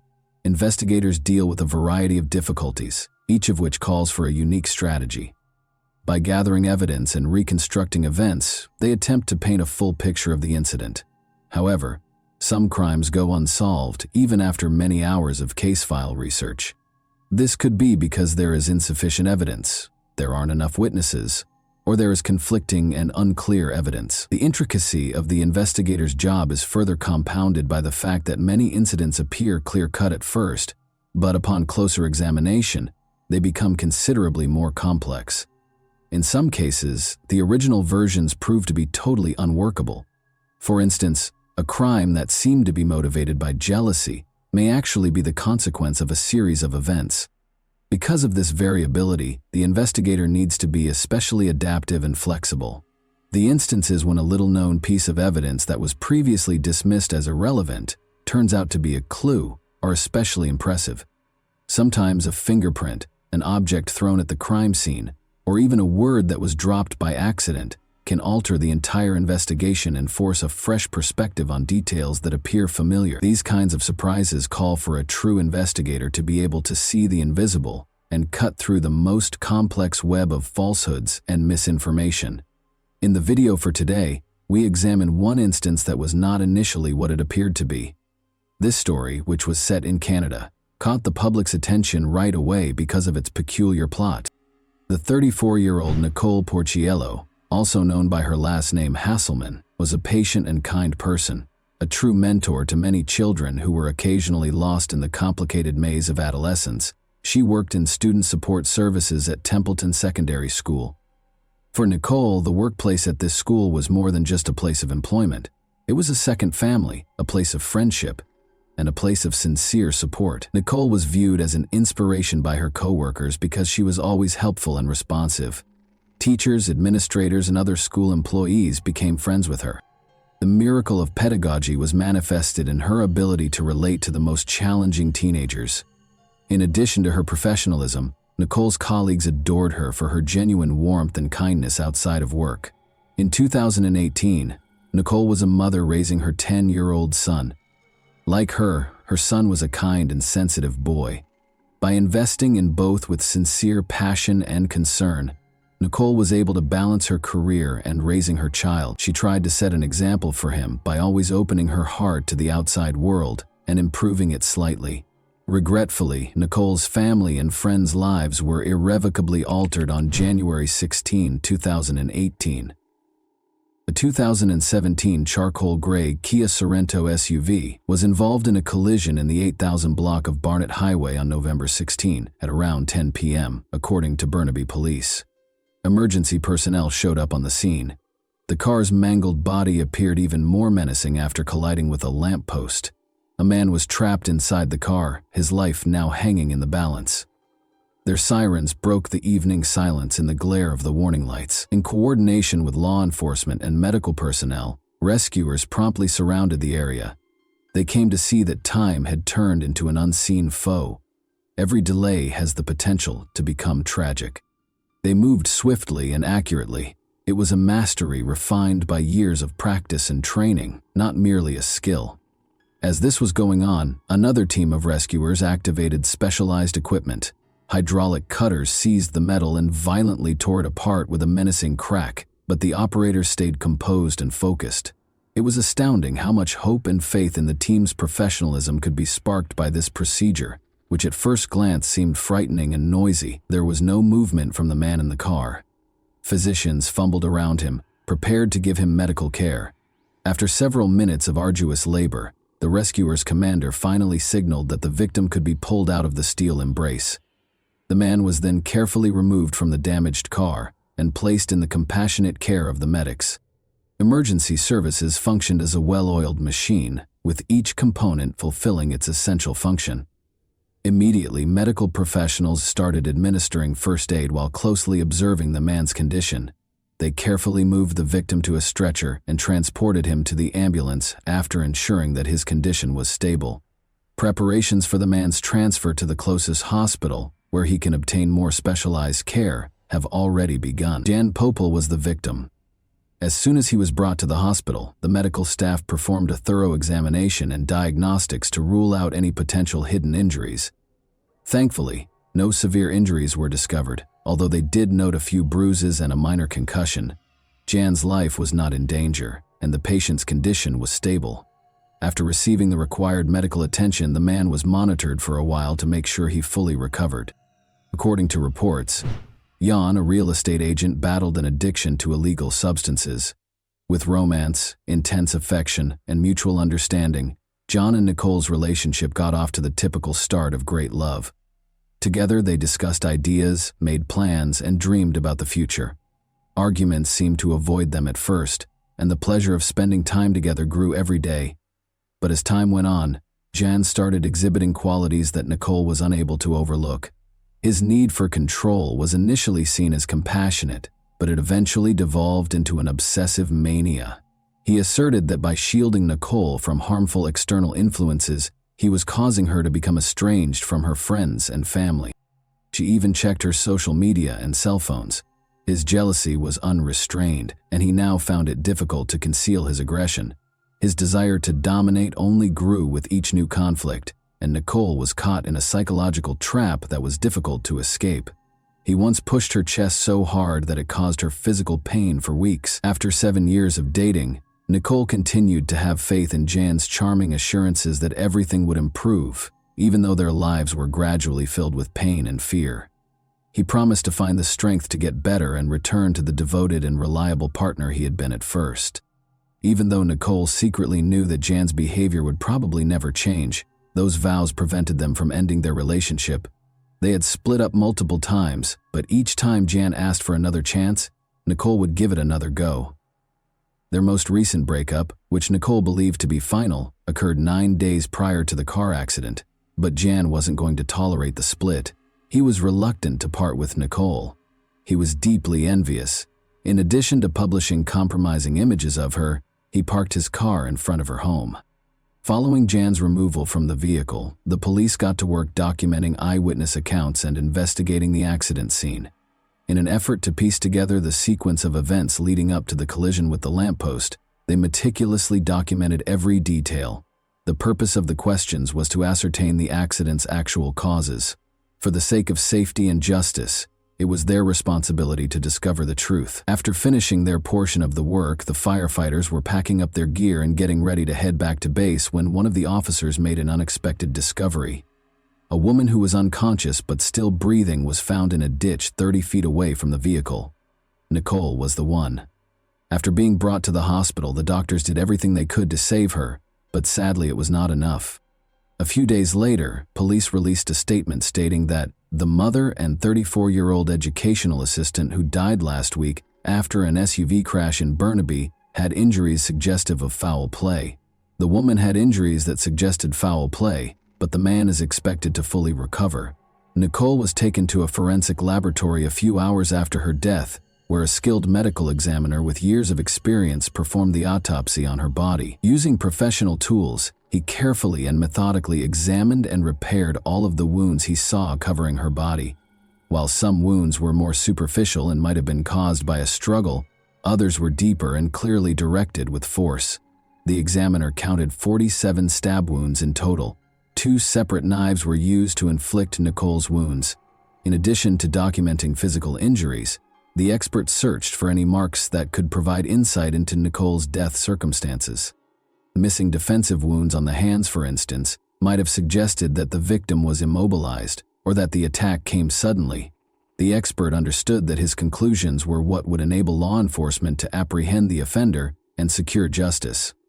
All of the expert's observations and findings were combined into an official report after the autopsy was finished. In addition to being a document, this report served as a crucial link in the murder investigation's chain, giving the investigators the knowledge they needed to carry out their investigation. Following Nicole's passing, her friends, family, and co-workers were swept up in a sea of grief that struck them with an unanticipated and uncontrollable force. It seemed as though everything had stopped for everyone who knew Nicole, leaving behind only the memories of her smile, the happiness in her eyes, and unmet expectations for the future. Realizing that they would never again be able to embrace their cherished mother, daughter, and sister, hear her voice, or share the memories that were to be so many more, was an unbearable burden for the family. Nicole lost a like-minded friend with whom she shared her most intimate hopes and experiences. They were consumed by the thought of how hard she had worked to rebuild her life, start over, and pursue her happiness. Nicole's co-workers recognized the significant impact she had had on their lives and team. The emptiness left by her passing was nearly tangible, and every day served as a reminder of everything they had lost. Many of them were inspired by Nicole's joy and dedication to excellence, and this unexpected loss helped them to understand how fleeting human life is and how crucial it is to treat one another with more consideration. For Nicole Porcello's family, the holidays have been the most difficult time. Carmine Porcello believes that he will never adjust to the loss of his younger sister. It's difficult to overlook her seat being empty when you're all seated for a family meal. She isn't where he said she would have been. Jan Porcello was taken into custody on November 29, 2018, 13 days after Nicole's passing. The public has been urged by police to provide any information that could help with the investigation. In relation to Nicole Hasselman's death, Jan Popel, 31, was taken into custody on November 29 and subsequently charged with second-degree murder. At some point today, Mr. Popel will appear before a judge. There was no threat to public safety because this was a singular occurrence and the individuals involved knew one another. Without the tireless efforts of our detectives, today's outcome would not have been possible. They worked extremely hard to gather and secure all the evidence for charge approval. We understand that Nicole Hasselman's friends, family, and everyone else who was impacted by her while she was alive are going through a very trying time. We only hope that we were able to address some of Nicole's family's inquiries. There's always a chance that one or more people have information that they haven't yet shared with me. We live up to that. And once more, one of the reasons I'm standing here today is to address those who may have information that they haven't disclosed for whatever reason. They may only now be becoming aware of it. Come forward now, please. Anyone with information about any of our investigations is welcome to contact us. One of the most important aspects of Nicole's death investigation was reconstructing the timeline. It made it possible for the investigators to put together all of the information they could see, view the sequence of events and the time they took place.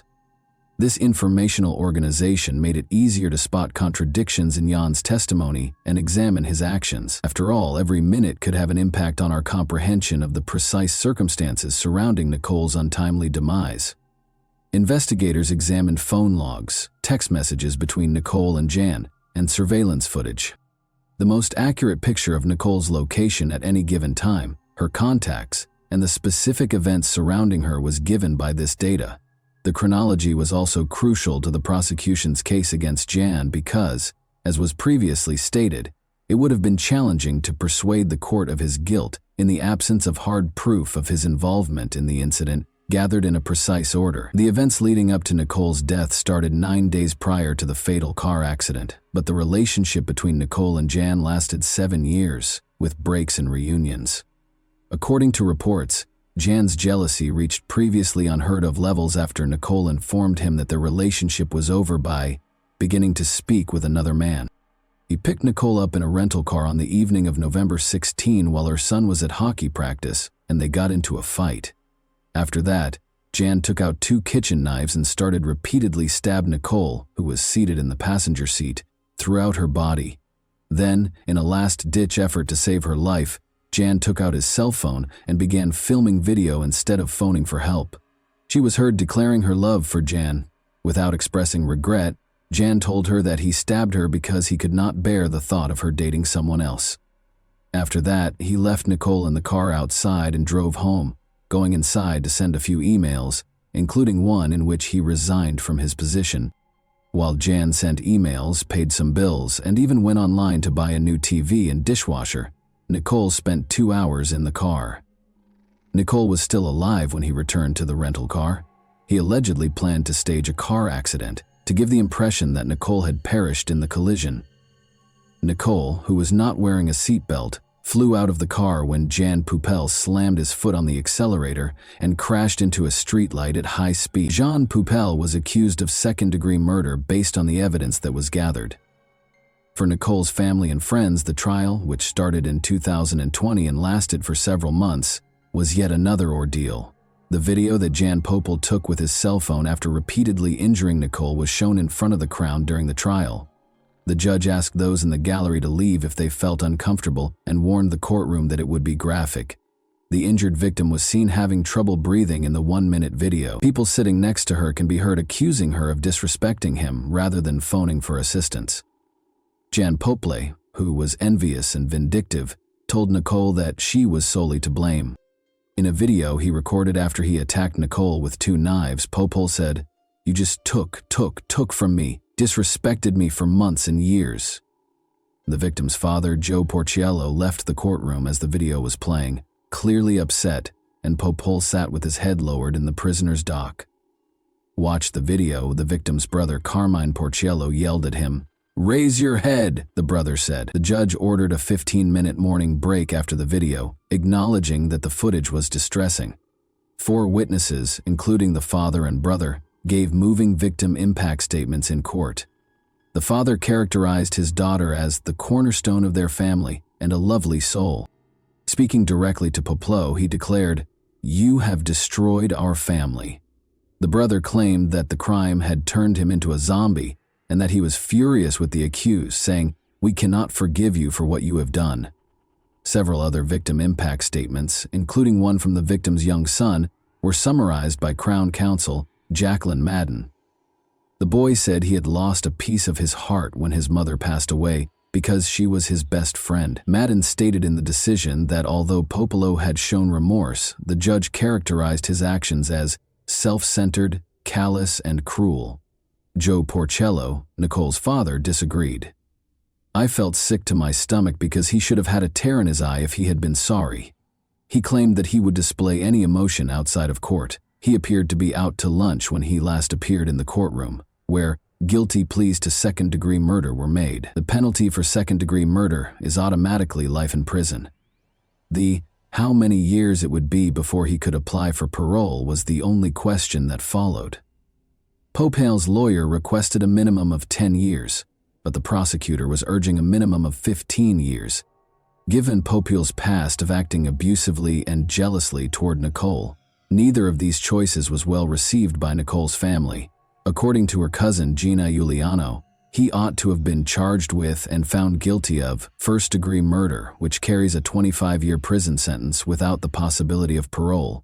No number is sufficient in my opinion, but if 25 is the upper limit, then I believe that's what he ought to receive. We have someone who is not even 40 years old, and in the worst situation, he might be out when he's 50 or 55, she said, according to Giuliano. That is not acceptable. Nicole's friends and family have started a social media campaign in the week before the sentencing, pointing out the gaps left by Nicole's passing and posing the question of whether the penalty is appropriate for the crime. Giuliano asserts that we cannot tolerate such individuals on our streets. Such a precedent that a vicious crime carries a sentence so light that it is easy for anyone to commit it is unacceptable. Popo conveyed regret and remorse in a statement to the court and Nicole's family. I have long been waiting for this opportunity to express my apologies to you, he said. Jan Popo received a life sentence in April 2021 and then in a panic, received prison time. He will be eligible to apply for parole after 15 years. Nicole's family told a group of reporters outside the courthouse that justice doesn't exist in this country and that Popal's sentence was not harsh enough. Gina Giuliano, Nicole's cousin, expressed her disappointment with the decision. He will truly be able to walk the streets in 15 years? Is that what we want to tell our community? She asked. And that wraps up today's chilling story. If you enjoyed this video, don't forget to like and subscribe so you never miss a new upload. Also, let me know in the comments what part of this story shocked you the most. Thank you for watching, and I'll see you in the next video.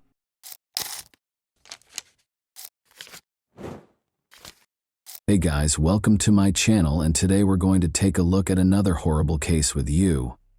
The community was rocked in 2010 when several women's bodies were found along Gilgo Beach.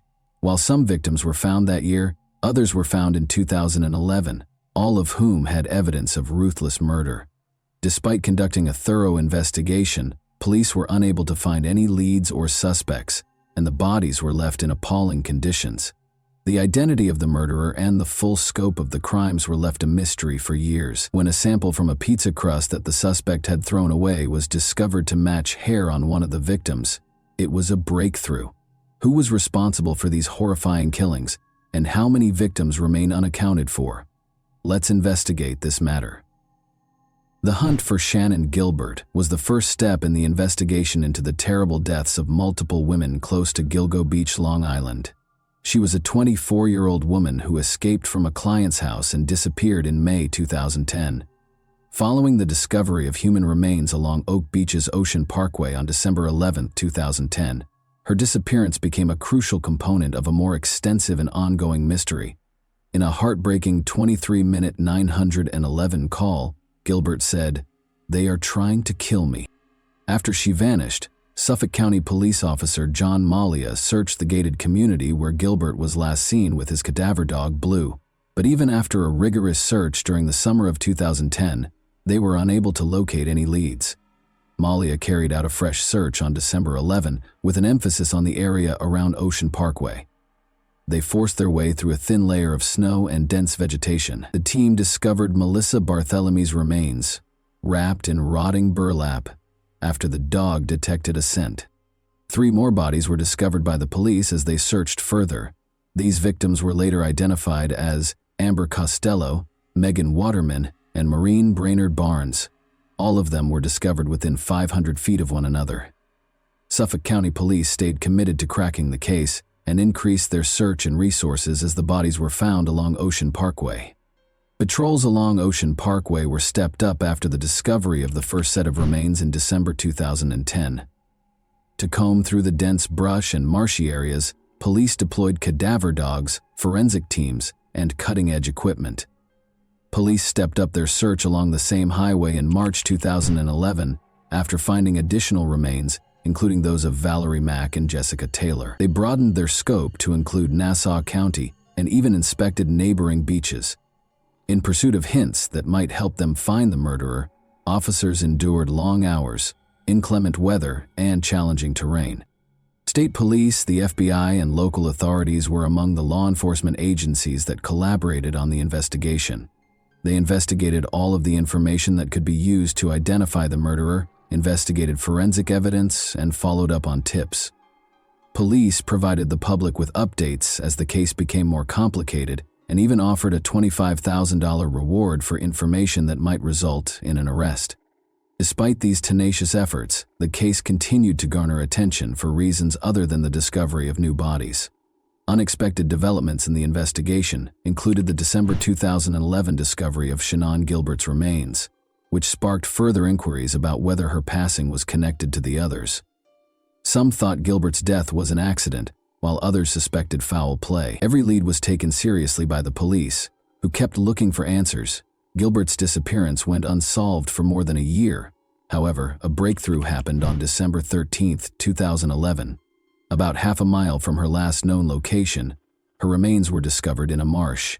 Her clothes and other possessions were also found close by. Gilbert's death was initially feared to be connected to the Long Island serial killer. Authorities concluded after a thorough investigation, however, that her death had nothing to do with the other killings. Mary Gilbert, Shannon's mother, publicly insisted that her daughter was a victim of the same murderer who left the bodies along Ocean Parkway. In spite of this conclusion, the pressure increased as more bodies were discovered, but these were only dead ends. The police remained committed to providing the victims and their families with justice, in spite of the difficulties.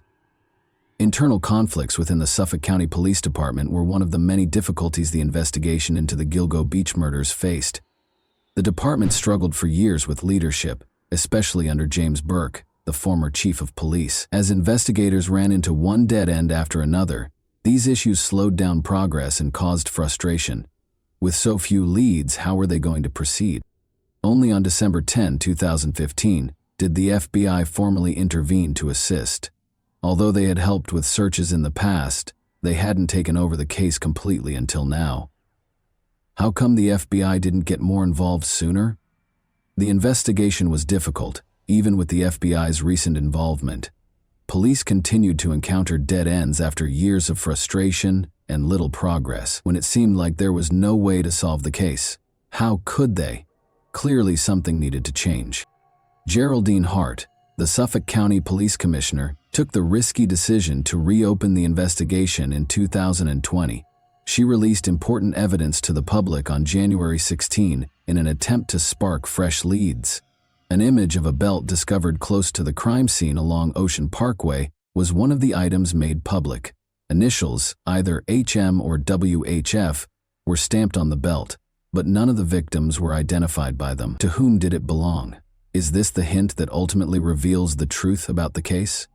In addition to releasing the evidence, the police department declared that they were analyzing current leads using new scientific techniques. They started the website gilgonews.com to keep the public informed, allowing anyone with information to come forward. Would the same mysteries that had plagued the investigation for years continue to stall it? Or could this fresh push finally result in an arrest? The need to find answers appeared to be greater than before. Researchers used genetic genealogy, a novel tool, in June 2019. Everyone was curious as to whether this novel approach would ultimately solve the case. The investigation had been at a standstill for years, with few leads and innumerable unsolved questions. However, genetic genealogy provided a novel strategy that proved effective. Authorities recognized Jane Doe number 6 as Valerie Mack in May 2020. Her remains had been found in fragments for years, but using this new technique, they were able to match her DNA to her family and finally give her a name. The identification of Jane Doe number 7 as Karen Vergata in August 2023 marked yet another breakthrough. Her identity had been a mystery for almost 30 years, but the case advanced further because of genetic genealogy. These developments provided fresh impetus for the inquiry. The puzzle was gradually beginning to fit together, but there was still a long way to go. The bodies of the Gilgo Beach murder victims, found in 2010, were quickly linked to a horrific series of killings that had plagued Long Island for many years. However, How did investigators make the breakthrough when they were confronted with so many dead ends and unclear leads? Melissa Barthelemy was the first casualty. In July 2009, Melissa, a 24-year-old Bronx resident, disappeared. Before going missing for weeks, she had tried to call an ex-boyfriend and made a deposit into her bank account. Someone using Melissa's phone made threatening calls to Amanda, her 15-year-old sister. The caller made fun of Amanda and even disclosed Melissa's death. Police were unable to identify the caller even after tracking the calls to multiple locations, such as Madison Square Garden and Massapequa. In December 2010, Melissa's body, the first of the Gilgo Four to be found, was discovered close to Marines. It was Maureen Brainerd Barnes who was the second victim. After telling a friend she was heading to New York City, 25-year-old Maureen from Connecticut was last seen on July 9, 2007. She became a mother of two and used sex work to help support her family, but she later went back to it after experiencing financial difficulties. Maureen never came back after setting up a meeting with a client. In December 2010, more than 3 years later, her remains were discovered. One of the leather belts used to bind her body was found to contain DNA that would later be connected to the murderer's wife. Megan Waterman was the third casualty. Megan, a 22-year-old Maine woman, posted escort ads on Craigslist and vanished in 2010. She was under her boyfriend's control and had fallen victim to sex trafficking. When Megan neglected to check in with her daughter, who was 3 years old, her family filed a missing persons report. In December 2010, her body was discovered close to the other victims. Investigators were unable to establish a direct connection between her death and her boyfriend, even though he was arrested on trafficking charges. Amber Lynn Costello was the fourth casualty. After meeting a client who offered her $1,500 in exchange for her services, Amber, 27, of West Babylon, New York, vanished on September 2, 2010. Through the Chevrolet Avalanche he drove, the client, a man who had called her multiple times, would subsequently be connected to the murderer. At first, Amber's family didn't know she was involved in sex work and thought she had entered treatment. Her heartbreaking tale brought to light the precariousness of those caught in the sex trade and addiction. 2011 saw the discovery of additional remains as the search for victims went on. The bodies of Jessica Taylor, Valerie Mack, and an unnamed toddler named Baby Doe were among 4 additional sets of remains found close to Oak Beach and Gilgo Beach. The mystery was only made more complex by the discovery of these extra victims. What other numbers were there? More unsettling remains were discovered when investigators extended their search into Nassau County to the east. Remains of Peaches and her child, Baby Doe, were among the most eerie finds. In 1997, the dismembered torso of an African-American woman named Peaches was discovered. She was later identified by investigators as the mother of Baby Doe after DNA testing linked her to the remains discovered in 2011. Both victims' identities are still unknown, and there are still unanswered questions regarding how they died. Then, in 2010, the remains of a young Asian person named Asian Doe were discovered close to the first 4 bodies. Although the victim's identity is still unknown, it was thought to be a transgender woman. Even with all of the technological advances, it was not easy to identify these victims. The case appeared unsolvable due to the lack of leads and persistent dead ends. How could detectives, who were already having a hard time identifying so many victims, ever hope to catch the murderer? The Gilgo Beach murder investigation took a dark and complicated turn with the discovery of new remains, leaving the public and police with more questions than answers. With no leads and numerous dead ends, the Gilgo Beach murder investigation seemed to be going in circles for years. Would the murderer ever be apprehended? John Bittroff, a suspect, was briefly regarded as a person of interest in 2017, but Bittroff had a history of killing sex workers and was a convicted murderer. His profile was suspicious because of the parallels between his crimes and the Gilgo Beach case. He hunted and was proficient with tools like hacksaws, which matched the way some victims' bodies were dismembered. Bittroff was never charged, in spite of these unsettling ties, because there was no concrete proof connecting him to the Gilgo Beach killings. However, everything changed in July 2023. Massapequa Park architect Rex Human, 59, was taken into custody and accused of killing Melissa Barthelemy, Megan Waterman, and Amber Costello. Investigators searched for Humanman for almost 15 years. However, that wasn't all. In January 2024, Human was officially charged with Maureen Brainerd Barnes's murder after being identified as the main suspect in her death. The murders of Sandra Costilla and Jessica Taylor, two additional victims who had not previously been linked to the case, were then charged in June 2020 for. After all these years of uncertainty, how did police manage to identify Human? The breakthrough occurred when investigators used multiple crucial pieces of evidence to connect Human to the case. In 2022, they located a Chevrolet Avalanche registered to Human close to one of the crime scenes. Then, it was discovered through cell phone records that Human had communicated with 3 of the victims prior to their passing. However, mitochondrial DNA testing produced what may have been the most damning evidence. The hair on one of the victims was discovered to match a sample taken from a pizza crust that Human had thrown away. The fact that Human's wife's hair also matched samples taken from multiple victims only served to heighten the unease. Crucially, though, she and their kids were out of state at the time of the killings. Is it possible that Human was concealing his darkest secret from his closest friends and family members by leading a double life? Although Human's arrest was a positive development, the investigation had been complicated. Although the case was a labyrinth of false starts and dead ends, Human's arrest ultimately represented a breakthrough. Is he the secret to unlocking the whole mystery? Finally, the eagerly anticipated answers were at hand. Rex Human was charged with 2 additional murders, which was a significant development in the ongoing investigation. After months of diligent work, investigators spent a significant amount of time searching a wooded area in Manorville, Long Island, and going through the evidence gathered from Human's family home. The new charges are related to the 1993 murder of Sandra Costilla, whose remains were found in North Sea, Long Island in 1993, and the 2003 murder of Jessica Taylor, whose remains were found in March 2011 close to Gilgo Beach. According to court records, Human is currently facing charges for both offenses. Prosecutors claim that DNA evidence, including a hair discovered beneath Jessica Taylor's body, connected Human to the killings. Human's link to the victim was established by this DNA match, which turned out to be a significant discovery. At first, it was thought that John Bitroff, a different suspect who had been connected to other killings in the neighborhood, was responsible for Sandra Costilla's death. Recent developments in DNA technology, however, have shed new light on the case and identified Human as the real murderer. DNA evidence discovered at the crime scene has now been verified by prosecutors as linking Human to Costilla's murder.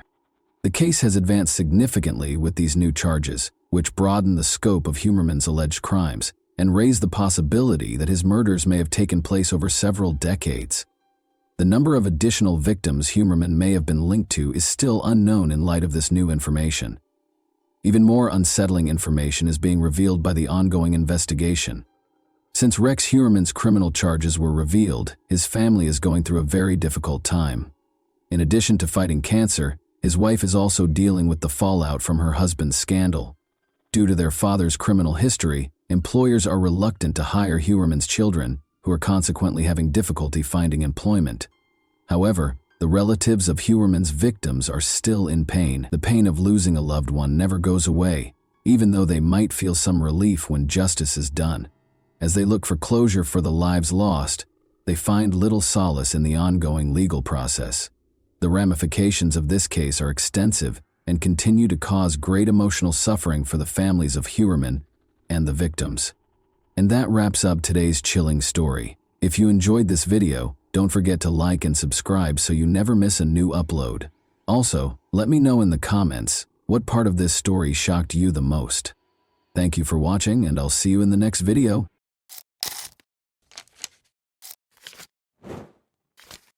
Hey guys, welcome to my channel, and today we're going to take a look at another horrible case with you. On Madison Street in New York, Officer Freeman saw a man throwing big black garbage bags into the river's edge early on April 7, 1996. The man froze as Freeman came closer. The officer noticed the 2 cars next to the man, their trunks stuffed with trash bags. He searched and found something startling. Bloody tools and blood-soaked clothing were found in the bags, along with a dismembered body that had been cut into 66 pieces in the most gory way imaginable. The man who disposed of the bags introduced himself as Vladimir Zelinin, 48. The police quickly learned that the person inside the bags was Yakov Gluzman, a 48-year-old billionaire and well-known cancer researcher who had tragically been duped by Vladimir. When Vladimir brought up Yakov's wife, Rita Gluzman, the case took an unexpected turn.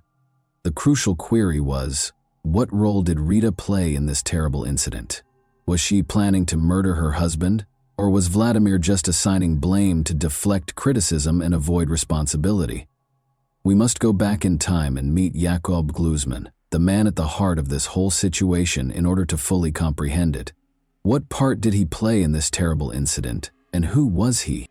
January 2, 1948, was Yakov Gluzman's birthday. He was an internationally renowned scientist who made significant contributions to the study of cancer.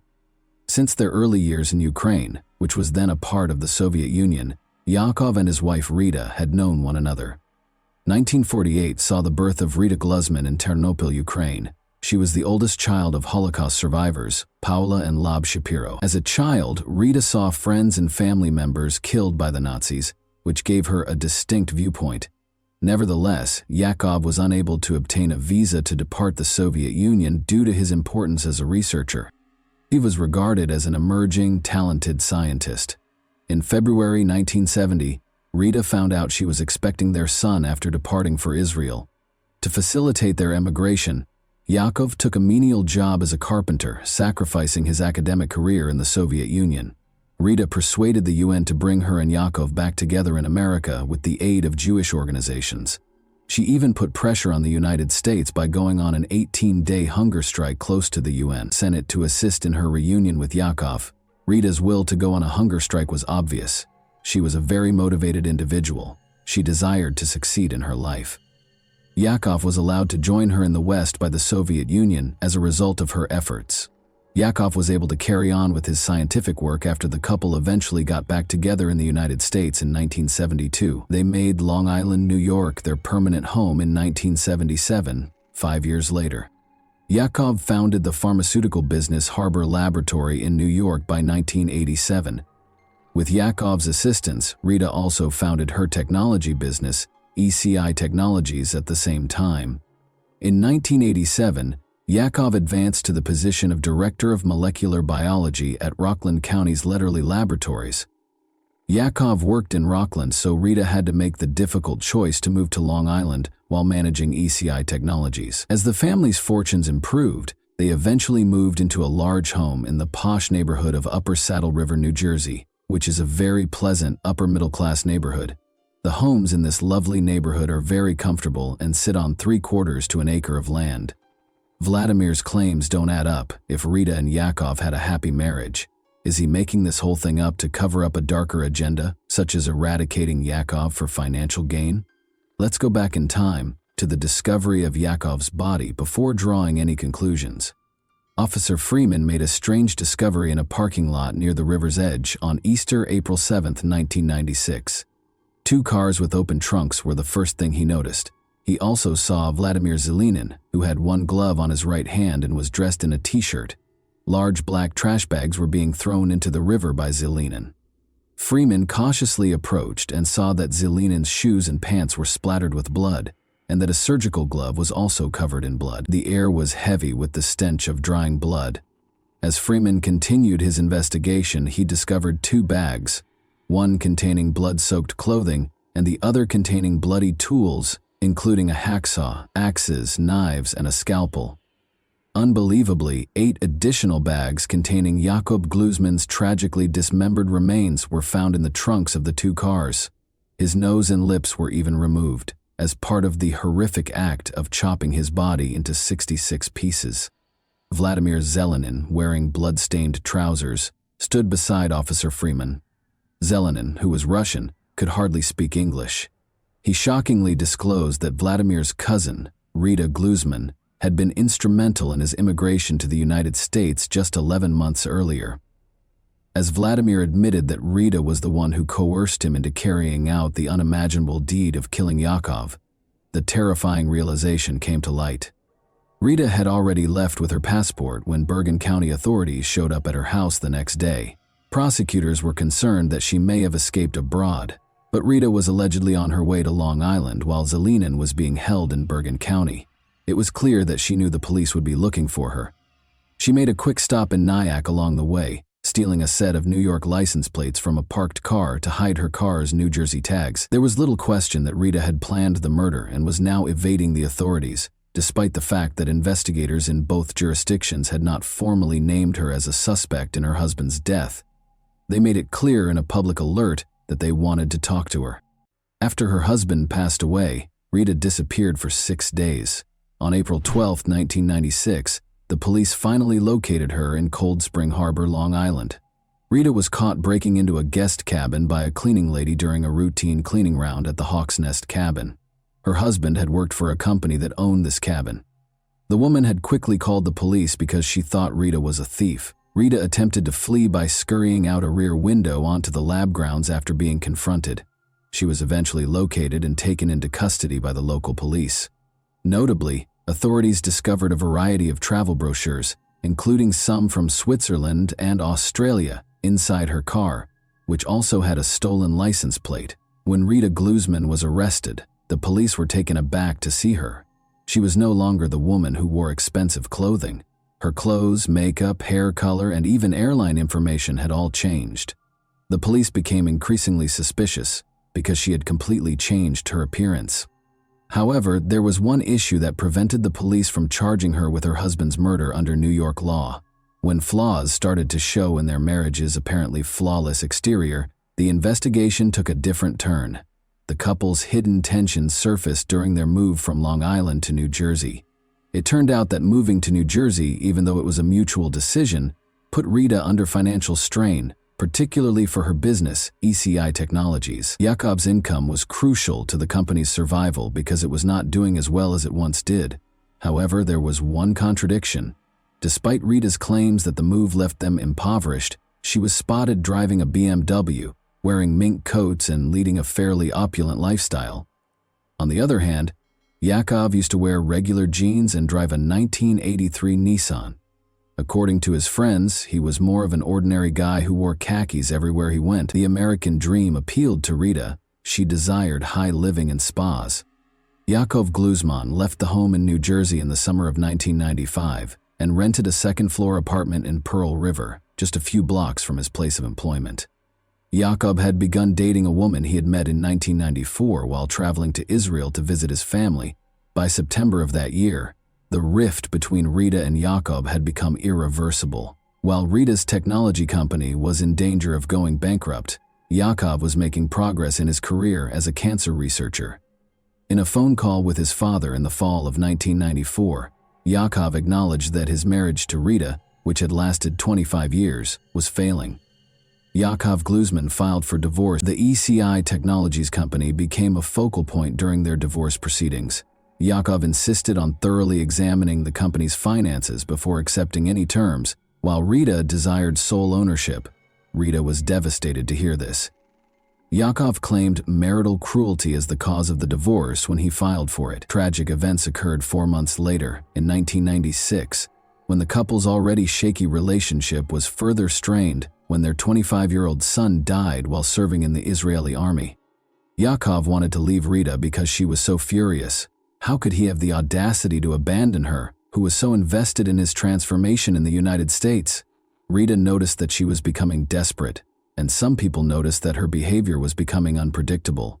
She found it difficult to control her cravings for luxury, even after Yakov gave her $90,000 when he moved out a year earlier in 1995. She was suddenly in America, where she could eat as much as she pleased. For her, it represented success. Rita Glusman engaged a private investigator to look for any negative information about Yakov in an effort to stop the divorce. She went to unlawful measures such as wiretapping Yakov's phone and even threatening to spread the AIDS virus to his girlfriend. She wanted to discredit this woman in Israel by putting cocaine on her, among other things. She had attempted to hire a lot of people. Her husband was being followed by others. She had extortion attempts against her husband's family. Rita Glusman started planning his murder after these plans failed to stop the divorce. She experienced yet another setback when she was arrested on shoplifting charges after being caught stealing small items from a New Jersey pharmacy. Her business kept failing, and as accusations were made by both parties, the divorce process grew more acrimonious. Rita was prepared to involve her cousin Zelenin and had already made a firm decision. Despite being straightforward, her plan was extremely cruel. Rita got a key to her ex-husband's apartment in the months before Easter. During one of their arguments, she persuaded him to give it to her and had a copy made. She was aware of her ex-husband's routine, which included him spending Saturday nights at the lab and typically coming home at 11:30 p.m. Knowing this, Rita made sure they had everything they would require, including a knife, a scalpel, a hacksaw, and a variety of cleaning supplies. Rita and Zelenin drove from Bergen County in a late-model Ford Taurus registered to her company on the evening of April 6, 1996, just hours before Yakov was scheduled to return home. They parked near Yakov's apartment in a poorly lit spot and waited in silence in the living room.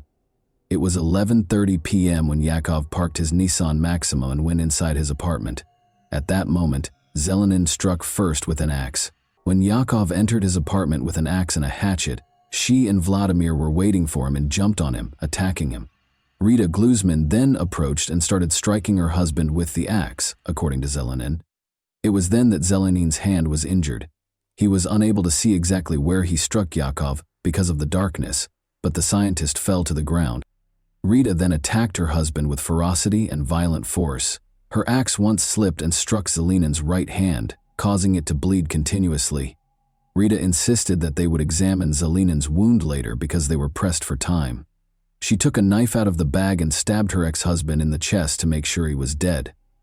His bloody body was dragged into the bathroom, where it was dismembered. Rita was adamant that no part of the man was big enough to be recognized. To make it impossible for anyone who might find the body to identify him, they even cut off his nose and lips, in addition to cutting off his fingertips to prevent fingerprint identification. Rita went into a cleaning frenzy, trying to get rid of any sign of the crime while Zelenin kept butchering the body. Around 3 in the morning, Kathy Armstrong, a neighbor who lived one floor below Yakov, was the only one who heard a thumping and banging sound. April 7, 1996. She was unaware that the remains of Yakov were being disposed of, his bloody clothes and body parts packed into 9 plastic garbage bags. Another bag was filled with the equipment needed for the gory task. After that, the bags were placed in the 2 cars' trunks. After returning to East Rutherford, Zelenin would dispose of Glusman's remains in the Passaic River and then, before dawn, dispose of the car. But there was a hitch. They were not on time. Zelenin unintentionally set off the car's theft alarm while loading it. If anyone in the apartment complex heard the alarm, they didn't bother to look into it because it was only a short cry in the night.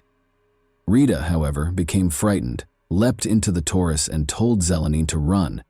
After circling the neighborhood for a while, they cautiously made their way back to the apartment complex, checked to make sure everything was okay, and went back to their solemn task. And it took longer than Rita had expected to dismember Yakov and clean his apartment. The necessity to treat Zelenin's hand wound, which resulted from Rita's violent behavior against her husband, further threw off this schedule. Zelenin and Rita stopped at a CVS pharmacy in the town of Fairlawn on their way south. It was captured on a security camera that Rita spent $32 on bandages. What at first glance seemed to be a simple murder case turned out to be anything but. After investigators inspected the crime scene at Yakov's Pearl River apartment, the strange traces of forensic evidence that the investigators found had not yet been tested. Even after testing, there was still uncertainty, because there was no assurance that Rita would be directly implicated in the crime. The police knew that even if they were able to locate Rita's stray fingerprint, a competent defense lawyer could have it rejected by linking it to one of the couple's sporadic arguments. At this point, Zelenin's confession was the only solid evidence the police had. This presented a problem, though, because according to New York state law, an accomplice's testimony could not be used as the basis for a murder case unless it was backed up by other witnesses or strong evidence, neither of which was present at the time. Michael Rosen, Rita's lawyer, attempted to obtain bail the day after her arrest, pointing to the peculiar circumstances of the case. Rosen filed a felony examination after the judge denied bail despite the possibility of murder charges. For Rita to be detained without bail, prosecutors had 48 hours to demonstrate that she was dangerous and that there was a chance she would run away again.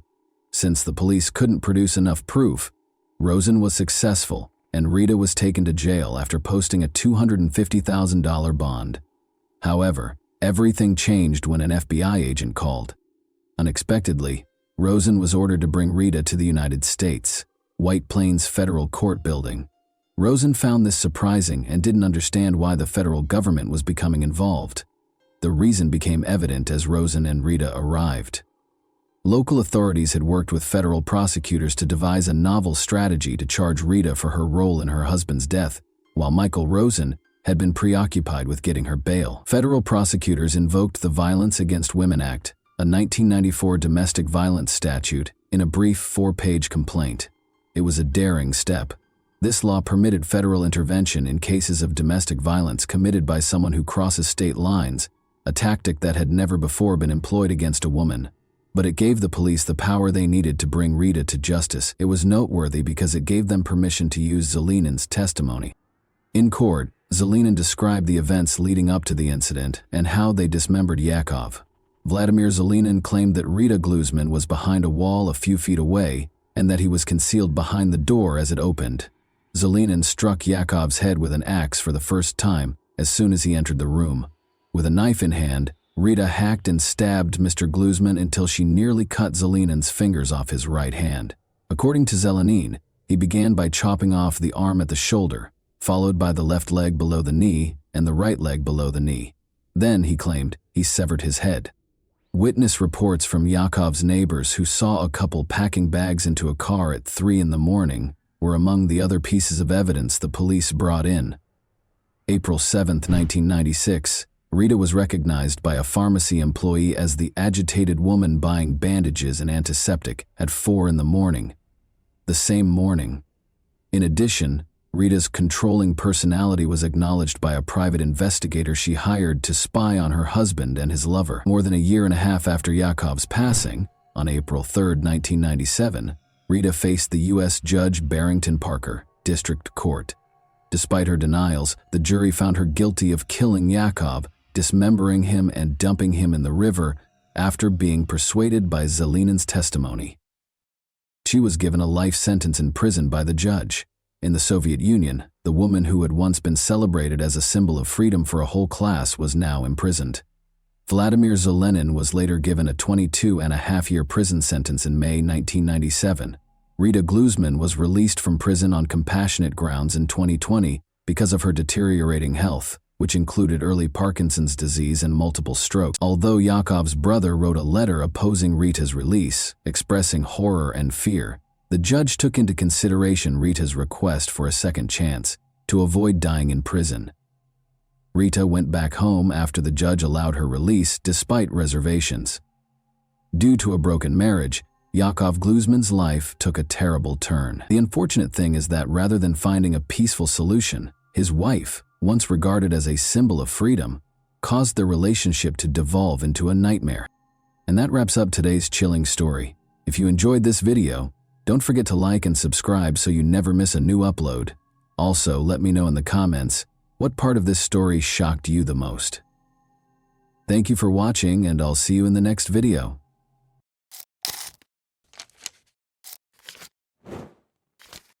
Hey guys, welcome to my channel, and today we're going to take a look at another horrible case with you. I'll see you in the morning, Mom. Misty Morse never spoke to her mother again after making that unfulfilled promise. What would motivate someone to take such action? How will Misty Morse never spoke to her mother again? Now is the time to start looking for answers. On April 10, 1978, Misty April Morse was born in Springfield, Ohio. When her family finally relocated to Indian Harbor Beach, Florida, it was a significant turning point in her life and gave her the opportunity to develop and discover new interests. Misty had an exciting and adventurous childhood in the Sunshine State, but when her parents divorced in 1996, her life took a dramatic turn. Misty and her mother, Linda, moved to a new house in Brevard County following the divorce. She stayed close to her father in spite of the change. Misty found work at a number of local bars and clubs during her late teens and early 20s, working a variety of jobs to make ends meet. After some time, she made the decision to continue her education and enrolled in a nearby college.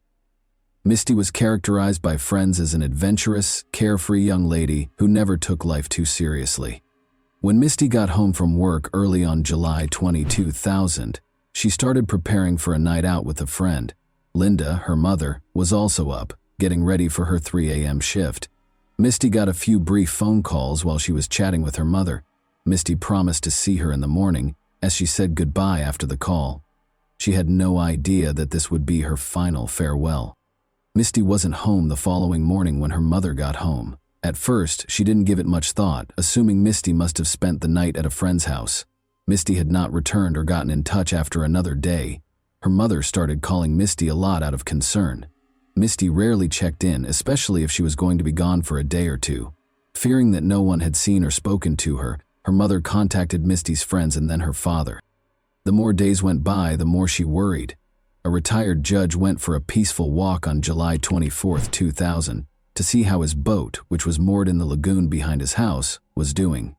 He had no idea that a somber discovery would soon upend this serene moment. He was walking along the wooden dock when he noticed an odd object floating in the water below. His eyes widened in surprise as he leaned in to get a better look. When he followed the strong odor to the edge of his property, he initially believed he had discovered a dead manatee that had washed up in his backyard. Then, to his surprise, he soon discovered that it was a young woman's body. The man, appalled, hurried back to his home, picked up his phone, and dialed 911 telephone. Upon their prompt arrival, Brevard County Sheriff's Office officers immediately began their investigation. They observed that the body was in a highly decomposed state, indicating that the woman had been dead for a number of days. Her death was clearly not a coincidence. A marine rope was used to tie her hands and feet, with elaborate knots holding her wrists to her ankles, and white duct tape was used to firmly bind her mouth, eyes, and neck. Rolls of spline, a rubbery black substance, held the Publix plastic grocery bags strapped around her body. To sink the body, investigators thought these bags might have been weighted with sand or rocks. Due to the body's decomposition, detectives were unable to find any clues along the shoreline, including a wallet, phone, or purse that could be used to identify her. Medical examiners suspected asphyxiation but were unable to determine the cause of death.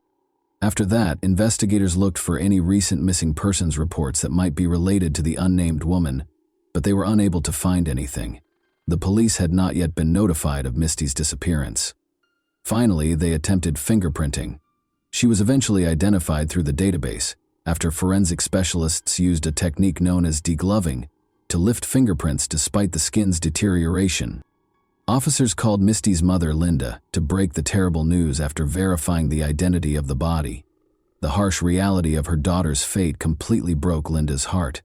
Her voice trembled and broke into screams of anguish as she called a family friend, her grief echoing in every word. Investigators later showed up at Linda's house to conduct an interview. She tried her best to relive those last moments, now permanently altered by loss, as she described the events of the last night she saw Misty, her voice laden with grief. Although Misty had not disclosed her intended date for the evening, Linda saw her daughter's casual attire and deduced that Misty was probably meeting someone with whom she was totally at ease and with whom she didn't feel the need to impress. Linda remembered that early on July 20, Misty got 2 calls. Investigators quickly subpoenaed Misty's phone records just before she left, but in 2000, it could take weeks to get such information back. They continued interviewing Misty's closest friends and co-workers in the interim. Brought up the possibility that Misty was pregnant, which investigators couldn't ignore as a possible lead. Was her pregnancy a contributing factor? Linda also provided some names to the authorities, including Teddy Underwood, Misty's boyfriend. Investigators questioned whether Teddy might have reacted negatively to the news of Misty's potential pregnancy, given that they had only been dating for 2 months at the time. When Teddy was brought in for interrogation, it soon became clear that he didn't think their relationship was serious. Additionally, he stated that he was unsure if Misty was pregnant. He gave an alibi for the early hours of July 20 by claiming to be at work, which investigators subsequently verified, exonerating him from suspicion. The intricate knots that bound Misty's body caught the attention of detectives as they combed through the crime scene's evidence. This degree of specificity implied that the murderer may have had knot-tying experience, which made them think about careers as a Coast Guard member, a boat captain, or a person with Navy training. They hoped that this clue would bring them one step closer to the truth. Misty's hands and legs were tied with a rope that featured a cow-hitched knot, which isn't something that most people are familiar with. Investigators focused on the numerous layers of tape that were wrapped around the victim's hands, limbs, and face. She had a hat on. Her freedom of movement was limited. The head had tape wrapped around it. She was under control. She was tied up and bound. Despite having the appearance of duct tape, this tape was unique because it was white instead of the usual metallic gray.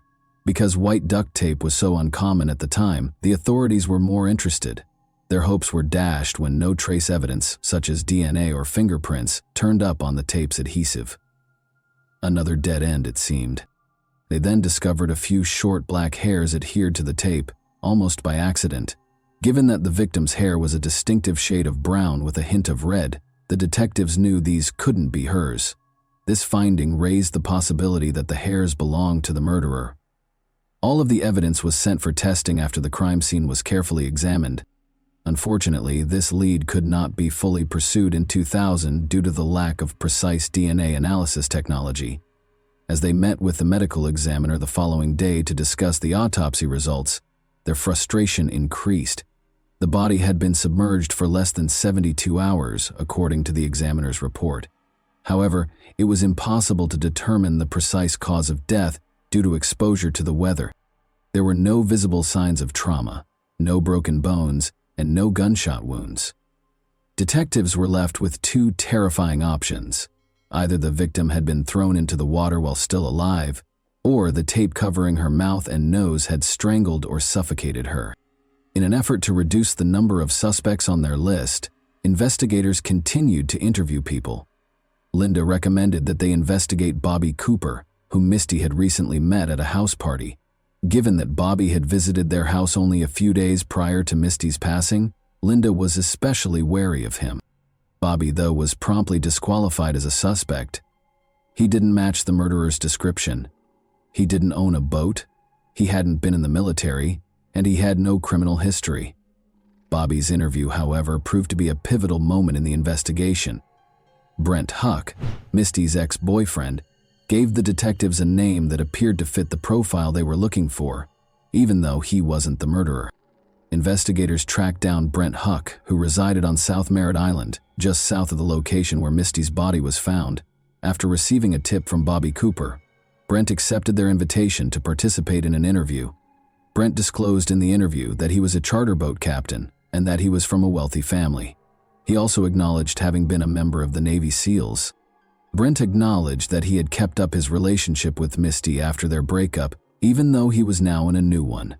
Brent admitted that he was the likely father of Misty and that he had spoken to her the night before she vanished in the early hours of July 20, 2000. He also acknowledged that he knew she was pregnant. Brent was a prime suspect because of his background as a former Navy SEAL and charter boat captain, his relationship with Misty, and his contemptuous demeanor during the interview. After that, Brent gave the authorities permission to search his house. When investigators arrived, they saw a Rottweiler with short black hair that matched the duct tape that was used to bind Misty. According to Brent, Misty gave him the dog as a gift. A roll of rubber spline, which is usually used to weatherproof windows, was found during their search, an odd item for a home. Red flags were raised by this and other items discovered in Brent's bedroom and kitchen that matched evidence from the crime scene, such as white duct tape and Publix bags. Outside, Brent gave officers permission to search a boat he claimed was his, which was anchored in the nearby waterway. They discovered matted hair next to a fishing rod holder and 2 hair strands on the floor. The boat's ropes were identical to the kind that were used to restrain Misty. When investigators questioned Brent after gathering the evidence, he said something startling. There couldn't be an explanation for a woman tied up and thrown in the river. He was further implicated by this statement, which disclosed knowledge of information that had not yet been made public. The state attorney was reluctant to file charges because, in his opinion, the circumstantial evidence was not strong enough. He maintained that commonplace supplies like rubber spline, rope, and duct tape could be found anywhere, and that Misty's hair on the boat might just indicate that she had paid Brent a visit. Both the investigators and Misty's family were extremely frustrated by this setback. Authorities persisted in their investigation in the hopes of a break, unfazed. Pet DNA became admissible in court in 2002 after a landmark decision in a California case. The black dog hair discovered on the duct tape was compared to Brent's dog's DNA by investigators, and the results verified that they were a match. The state attorney's office decided to move forward with the prosecution after receiving this crucial piece of evidence along with the mounting circumstantial evidence. Brent Huck was taken into custody and accused of killing Misty Morse on October 23, 2002. Prosecutors claimed during the trial that Brent killed Misty because he was afraid her pregnancy would jeopardize his new relationship.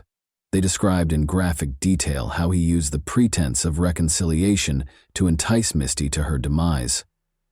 The crucial DNA match from the dog hair discovered at the crime scene was among the strong circumstantial evidence gathered by detectives and presented by the prosecution. It was time to decide Brent's fate after all the arguments and supporting documentation had been presented. Brent Huck was found guilty of first-degree felony murder and felony kidnapping in May 2003. He received 2 consecutive life sentences without the chance of release. He is presently incarcerated at the Apalachicola Correctional Institution in Florida. This decision ensured that Misty's terrible death was not unanswered and gave her family a sense of justice and closure. This case emphasizes how crucial it is to persevere in pursuing justice despite obstacles. It also reminds us how important it is for communities and committed investigators to hold people responsible for their actions. Even though Misty's life was tragically cut short, her story would live on thanks to the pursuit of justice. And that wraps up today's chilling story. If you enjoyed this video, don't forget to like and subscribe so you never miss a new upload. Also, let me know in the comments, what part of this story shocked you the most?